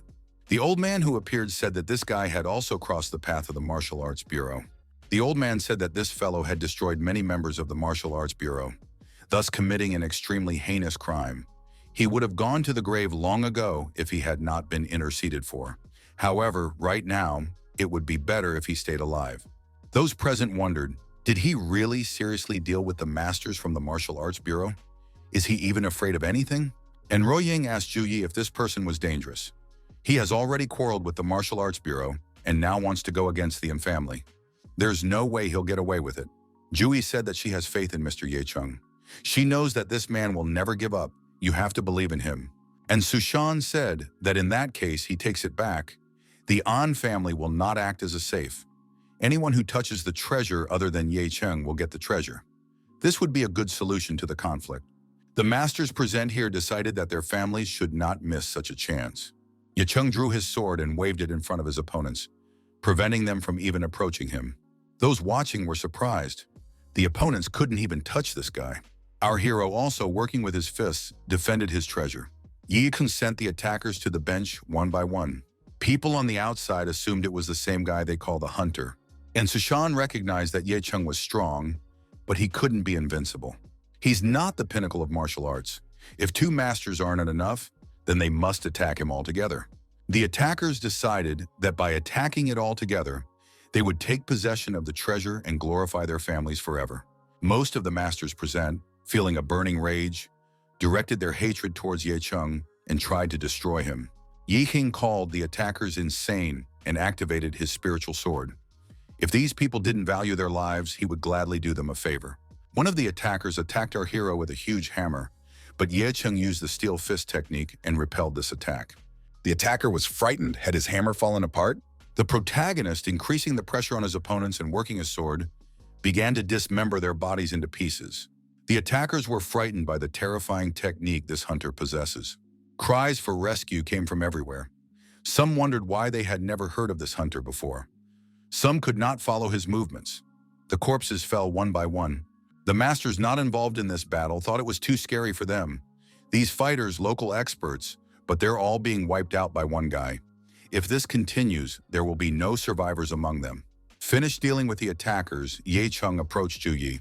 Ye Cheng lowered himself to the ground, took the girl's hand and said that they were leaving. However, representatives of the D family appeared on the horizon and said that this guy had to go through them before he could leave here. Ye Cheng looked back and said that it was actually not as easy as he thought. Master D attacked our hero and said he wouldn't leave here alive. Yiding thought that right now, the master in front of him had now made a mountain-shattering strike. He was the possessor of mighty power. It was the impact of a giant wave. And Joan was outraged and shouted that they were all leaders of large clans, but united to attack. This was outrageous. One of the masters took Joan under his arm and told her to forgive him for being rude. Some things aren't meant for girls like this. She needs a little rest. And Sushan said, after surviving such a blow, this guy is really extraordinary, but it does not change anything. Ye Cheng, with his back pressed against the rock, prepared to repel the attack of the opponents approaching him. Yiren thought that it was too difficult to fight these people alone, so he summoned an ancient warrior to help him. Our hero continued to call out to the ancient warrior, but there was no response. The boy couldn't understand what was going on. Was the great warrior not in the cemetery now? Had he gone into hiding? One of the attackers once again offered to join forces. In that case, he decided that there would be nothing left of this guy. The attackers moved to attack, and our hero decided that now would be the hardest time. Our hero thought for a moment and decided that he could win this fight now. Yedong decided that he would now make his body numb and raised his spiritual sword high up. The energy of the sword was directed vertically upwards. The attackers were afraid. What kind of power is this? This would not end well for them. Yedong thought that it was time for a bloodthirsty strike. A tremendous energy wave swept over everyone present. When visibility improved, it was noticeable that many warriors were deactivated. One of the masters, bleeding, lifted himself off the ground. The protagonist could be seen leaning on his sword, trying to catch his breath after such an attack. Chui ran up to our hero and asked if Mr. Ye Cheng was okay. Don't scare her like that. Yasing looked at his hands and said that he was fine. This is already his full strength without the help of the rebirth graveyard. The consumption is too great. He can't even reach a simple pill. The attackers struggled to come to their senses and tried to get to their feet. Master D said that this guy no longer had the strength to resist. His head he would take for himself, and the other people's objects would take the rest. Jui stepped into the middle and said, "So many martial artists against one junior. Where is their sense of shame? If they want to touch Mr. Ye Cheng, they will have to destroy her first." Master D walked over to the girl and slapped her. Jui fell to the ground, and our hero tried to get to his feet.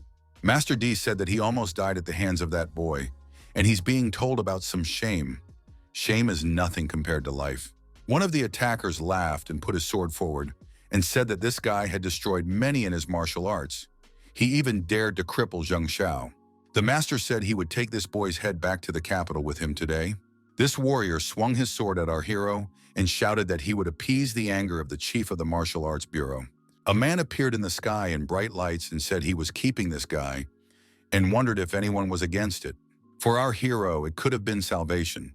His opponent's sword was already drawn over his head. The mysterious man descended to the ground and approached the opponents. The old man with the sword in his hand froze and could not move. The people watching were surprised and dared not utter a word. The old man did not give up and tried to achieve his intended goal. The mysterious man was calm. He directed his energy at his opponents with a slight movement of his hand. The old man received a burn on his hand and had to let go of his sword. He even cried out in pain. A bright energy barrier appeared between the rivals. The old man suffered burns incomparable to life and collapsed to the ground. The mystery man again said he's taking this guy with him. Any objections? Those present were startled and said there was no objection. They dared not object. The mysterious man in red told Mrs. Juyi that she could follow them to the temple and rest until morning if she didn't mind. Juyi said that there was no objection from her side and thanked the master. Already in the temple, the stranger offered our hero a pill and told him not to resist. This pill would be good for him. Ye Chung thanked him. Yirin thought that this medicinal pill, although not of high quality, but given the scarcity of medicines, it was probably precious to this person. The man told Juyi to take care of this guy, and he would go out to gather herbs for him. His wounds are serious. Ye Chung asked the stranger why the stranger had saved him. The man in red replied that if he told now, Ye Chung would probably lose sleep. He would tell about it tomorrow. Juyi apologized to Mr. Ye Chung for being here because of her, but there was nothing she could do to help. Ye Chung touched her cheek and asked Juyi if it still hurt. Juyi replied that it didn't hurt anymore. Ye Heng said that this slap was because of him. When he recovers, and Su Mountain will suffer. Juyi was worried. It's just a slap, no big deal. Ye Chung replied that it was up to him to decide how to act. In the graveyard of rebirth, the Grand Master asked if the young man blamed him for not acting sooner. Ye Heng said that he was too careless, and such a calamity turned out to be a blessing. And this purple dragon had become stronger because of this massacre, and now he felt that he would soon be able to break through. The ancient warrior said that the guy hadn't mentioned the biggest advantage yet, which was the foreign spirit stone. The ancient warrior tossed the stone up and said, "Come up." A cracking sound was heard throughout the cemetery. It was the tombstones cracking. Ye felt a rich spiritual energy. Even Kunlun emptiness couldn't compare to this. The master said that was not all and shouted, "Breakthrough." A flame appeared in the ancient warrior's hand, and a bead formed in the center of it. The warrior said that this bead was called the core of the domain. The bead contains alien spiritual energy and falls to earth once every 1,000 years. Yicheng should be thankful that the spiritual energy in the country was now weak, and the practitioners were far inferior to what they used to be. Some had even reverted to ancient practices. Otherwise, capturing this bead would be more difficult than reaching the heavens. Originally, the great warrior was supposed to disappear after 3 days, but thanks to this bead, he was able to help the young man for at least 10 more days. During these 10 days, he needs to find a quiet place to meditate. At the right moment, the ancient warrior will help him realize the true path of destruction. Yicheng said that unfortunately, the ancient warrior does not allow him to call him his master. However, he, Yicheng, would always recognize him as his mentor. The great mentor said, "The stronger this young man becomes, the farther he can go, and the deeper the things he will encounter. One day this guy will realize that they are being taken advantage of, and that the burden is too heavy on him." It's hard to break free from this mysterious and unpredictable situation. From the moment the graveyard of rebirth opened up, the guy had been their salvation, and more than that, their hope. Sooner or later, he will see the true darkness. The people above the clouds controlling everyone's life and death and shaping the world to their desires. The enemies he would face would be thousands of times stronger than he could imagine. And worse, the secrets of the rebirth graveyard might be revealed soon. Once these people learn of its existence, it wouldn't take much effort for them to destroy it. Yewin asked the Grand Preceptor what power those people above the clouds belonged to. What had happened back then? Why did the mentor end up in the rebirth graveyard? The ancient warrior said it was useless to talk about it with his current strength. It would only add to his worries. Let those who came later tell the young man about it. Most of the power of this bead had been absorbed by them. Taking it now would greatly improve Ye Cheng's skills and strengthen his body. The ancient warrior advised our hero to make good use of this opportunity and try to break through 2 levels with it. Yicheng accepted this bead, but he must remember as soon as he dealt with matters here, he must immediately return to Jiangnan and go into seclusion. Returning to the mysterious stranger, our hero saw that Zhu Yi was already resting. Yisheng picked her up in his arms and carefully carried her to another place. The guy put the girl in bed and carefully covered her with a blanket. She would be able to sleep deeper now. Having not gotten far, our hero decided it was time to get started and swallow that bead. The process of change came lightning fast. Yicheng felt a great transformation taking place in his body. This was definitely a long-awaited breakthrough. Jui opened her eyes after sunrise and looked surprised. How did she end up in this bed? Not far from her, in the lotus posture, Mr. Yicheng was meditating intensely and fruitfully. Jui apologized and wondered how she was able to end up in that bed.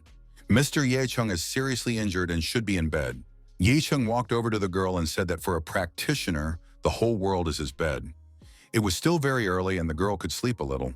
Yicheng thought that resting near the core domain had not only completely healed his wounds, but also allowed him to rise 2 levels. At this rate, he would soon reach the harmony level and might be able to save his parents. Ye Heng told his companion to rest for now. He still had unfinished business. Our hero met a mysterious man. The stranger asked how the young man had spent the night. The man told the young man to come back soon and go to bed. The medicine was not yet ready for him. The master wondered, where had his wounds gone? How were they able to heal completely? And his aura had become much stronger. Had he really broken through? The protagonist thanked Master Jingdao for giving him a helping hand and offered to discuss further inside. Jingdao went inside and told Ye Cheng to let the thanks pass. They needed to talk. Jingdao said that he had seen everything that had happened the day before in the battle.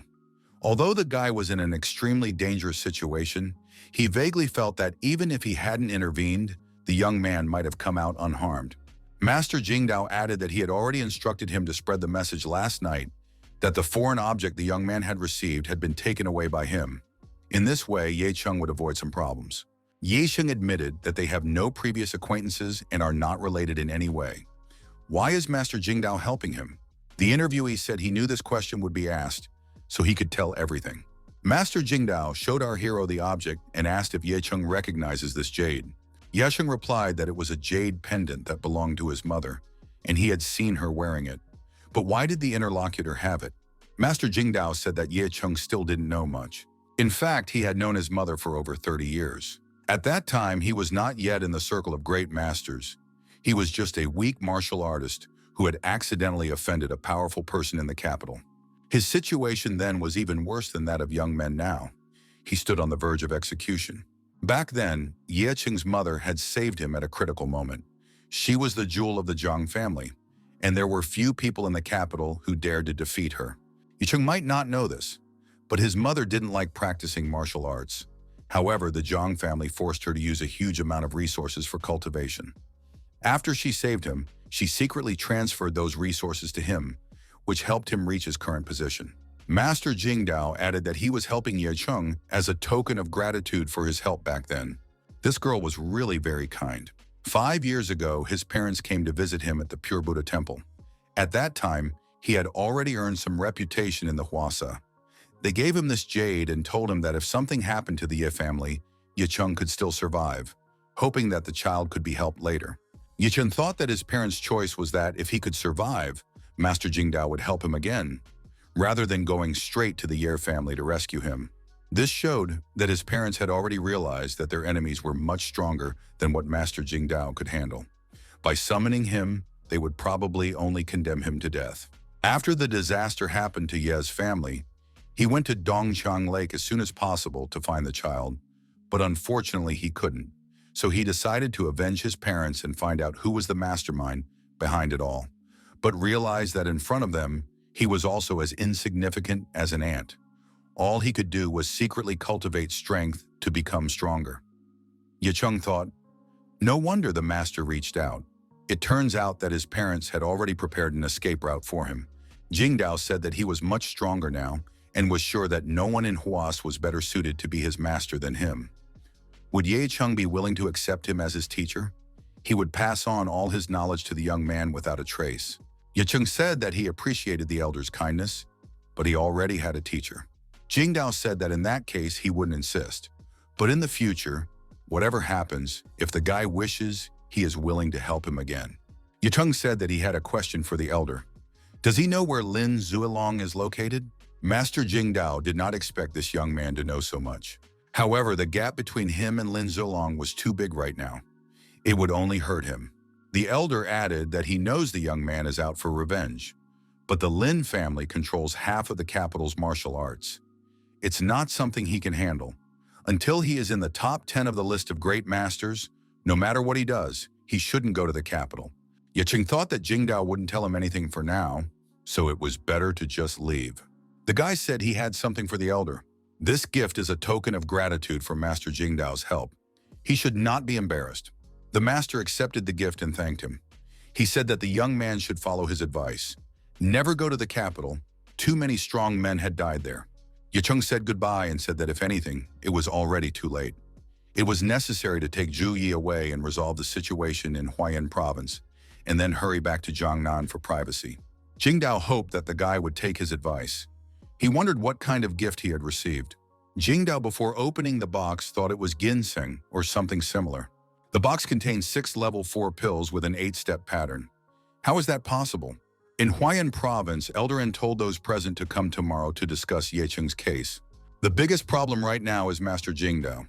Without his defense, they are not powerless. A colleague said that there is no need to worry so much. Yicheng is seriously injured. Whether he will survive remains to be seen. He's hardly a threat. The interlocutor said that they should still send strong men to ambush him at the foot of the mountain. Master Jingdao wouldn't be able to protect him forever. Once he comes off the mountain, they would immediately destroy him. And Joan told her father that if he would just apologize to Mr. Ye Cheng, considering her relationship with Zhu Yi, in that case, you can count on Mr. Ye Cheng to be lenient. Elder An said that he asked his daughter to listen, not speak. Apologizing is absolutely impossible. Elder An said that this guy can't be spared. Next, he will contact the people from the Blood Glory Hall to take action. Even if it costs a fortune, they can't let Ye Cheng leave the mountain alive. The assistant asked, "What about the woman who was with Ye Cheng?" They found out that it was Miss Zhu Yi. Her relationship with Ye Cheng is not so simple. Letting her come back could cause problems. Joan said that Zhu Yi is her friend. She just met Ye Cheng recently. There's no need to involve her in all this. Elder An pumped at his daughter and slapped her cheek with his hand. Ye Cheng and Zhu Yi appeared on the doorstep. Our hero said that there was no need to make a fuss.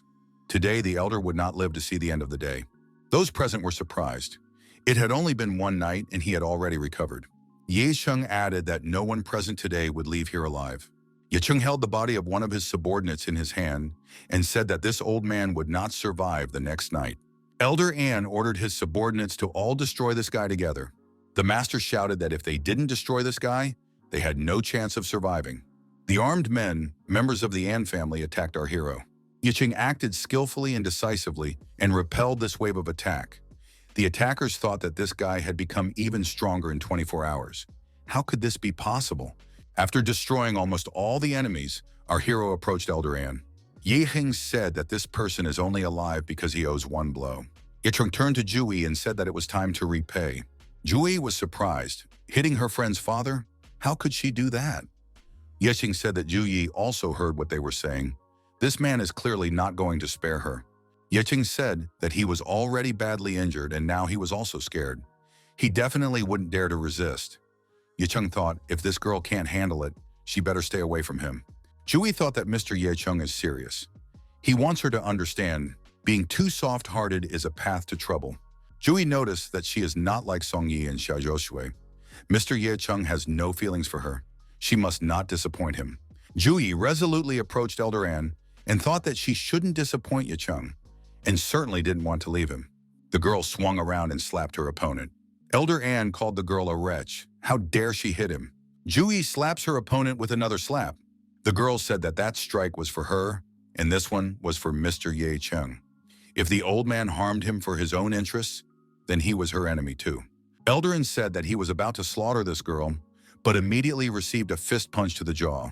Our hero was ready for it. Yicheng was surprised. This old man still dared to threaten, even though he didn't have long to live.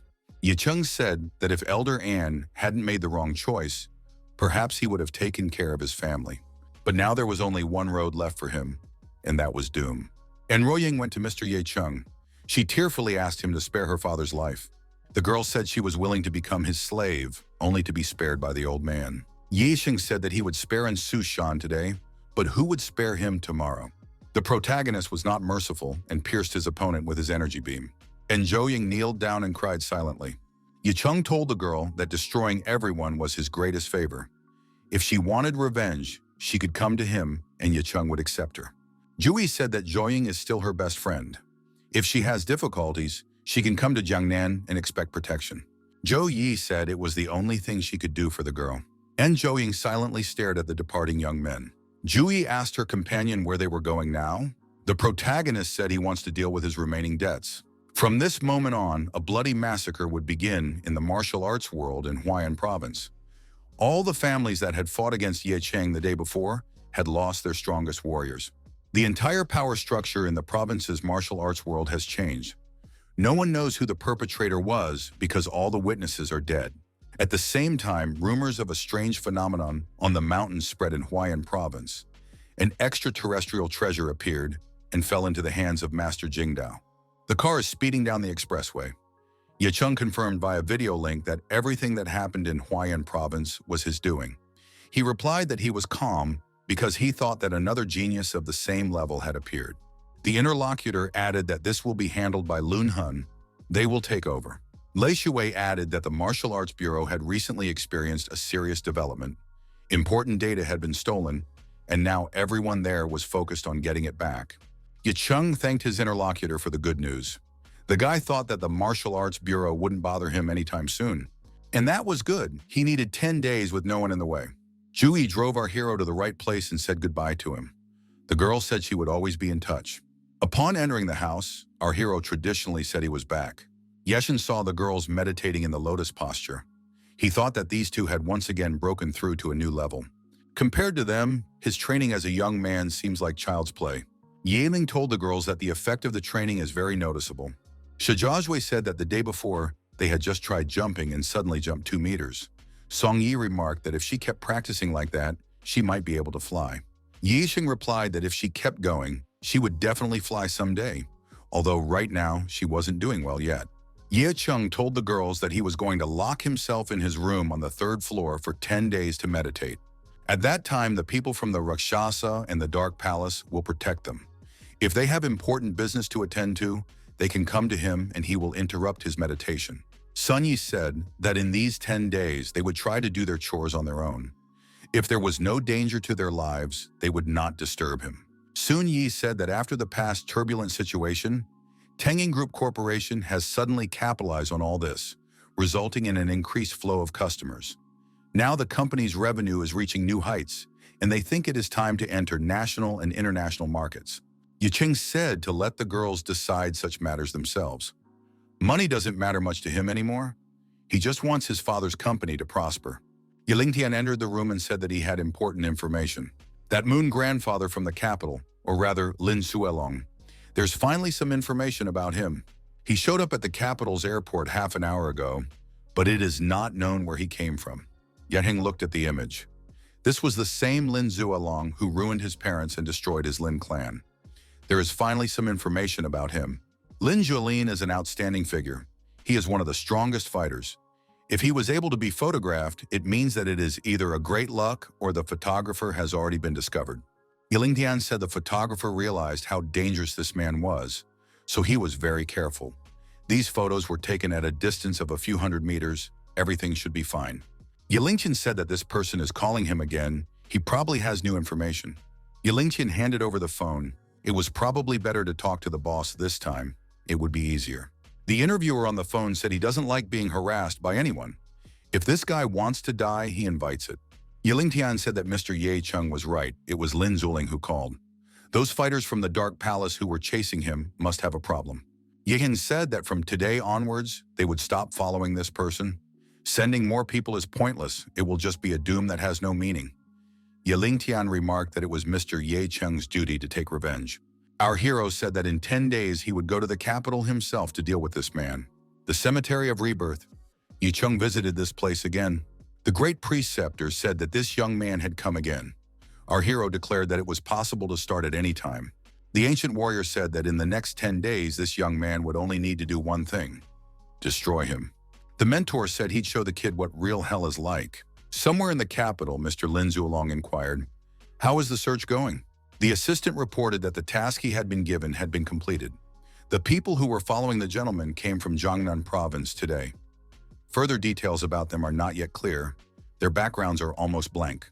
Lin Zulong thought that all these years no one had dared to pursue him. Did these rascals from Jiangnan province really want to die? Lin Zulong said to keep investigating. Once they found out who it was, everyone involved must be eliminated. The aide asked Mr. Lin why he had come back. After all, he had spent so many years there. The aide was immediately attacked by an energy arrow.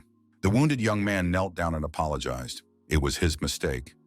Mr. Lin said if he dared to ask an unnecessary question again, he would be destroyed.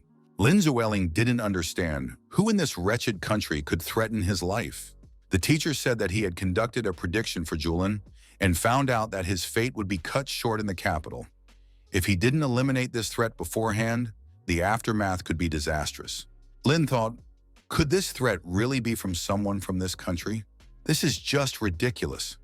Who in this miserable country could threaten him? Who is this person? Teacher said to Lin not to be overconfident, thinking that he was already invincible. Don't underestimate this threat. You have to act very carefully. 5 days had already passed in the rebirth graveyard. Ye Chung had continued to hunt all these 5 days. The mentor wondered, is that really all this guy has? Yi Shan thought that he had used all of his techniques in these 5 days, but each time he ended up almost getting killed himself. Once again, knocking the weapon out of Ye Cheng's hands, the mentor said for this boy to stop crying. The ancient warrior stood in front of Ye Cheng, lying amongst the graves, and told him to get up, for they weren't done yet. Ye Cheng said that the elder was a great master of ancient times. He had only started cultivating a little over 5 years ago. The power difference is too huge. It's completely unfair. The ancient warrior said that he had already suppressed his power to the true essence level. Wasn't that enough? Yikin said that he was only at the Qi dynasty level. Then there would be the Lai He stage, and then the true essence stage. How can he fight someone who is 2 levels higher? The mentor said that the true essence level for him was just a pathetic ant that could easily be crushed. Why doesn't the guy want to fight him at the true essence level? Destruction helps temper strength. The more he balances on the edge of life and death, the faster he can cross the boundary between levels. If he wants to purify the mind, the path to perfection will inevitably be thorny. At any moment, an enemy 10 or 100 times stronger than him could be in front of the guy, and then what would he do? Only if he realizes his potential will he have a chance. Now the mentor would destroy his body and destroy his soul, then destroy him once and for all. The ancient warrior wondered what this boy was going to do now. Ye Xing thrust his sword forward and shouted that he was about to destroy his mentor, as they had agreed. The ancient warrior said that he liked this guy more and more. Our hero thought that in the past 10 days, his martial arts skills, reflexes, and even strength had grown exponentially. This is a far cry from what it used to be. The mentor said that his students seemed to understand everything. The true rebirth at his limit was not when he simply broke his sword, but when he focused his blood and aura into the form of a blood dragon. Every time he would be injured and on the verge of death, this blood dragon would grow and grow stronger from his desire to destroy. He will grow stronger along with his master. The mentor congratulated his ward. The lad had embarked on the path of bloodlust. Yidong thought that the mentor, just like Luo Yuntian and Chen Shuiji, would leave him, but he would still consider him his mentor. The ancient warrior said that he never let the guy call him master because he lacked skill, but now things were different. The master said that he had taught Ye Cheng everything he could, and the young man had bitch-slapped everything. Now he could call him master. Ye Cheng bowed and greeted his master. The mentor told the guy not to be so sentimental. After all, they wouldn't be able to see each other again. This is the graveyard of rebirth. And what is rebirth? The day he unlocks the secrets of this place, they might meet again. The master said he was going to disperse, but in the last 20 seconds, he would teach the young man the 3-sword technique. They're called heaven-shattering swords, so you have to look closely. All there is on earth and in heaven, 3,000 paths, countless paths. He destroys to prove his path and uses his sword to find the path. There are 3 swords in the intention of the heaven-destroying sword. Each sword combines destruction, and when fully realized with enough power to support it, they will be enough to destroy the sky. The first sword is an underwater dragon dissecting the dome of the sky. Yicheng thought that this was the mastery of an ancient power. The master is terrifyingly strong. Under one sword, mountains and rivers change color, the earth and sky are torn apart, and the 8 directions intersect. The second sword is the shooting star. The last sword, the essence of heaven-destroying swords and the most difficult to cultivate. The third sword is the sword that cleaves the 8 wastelands.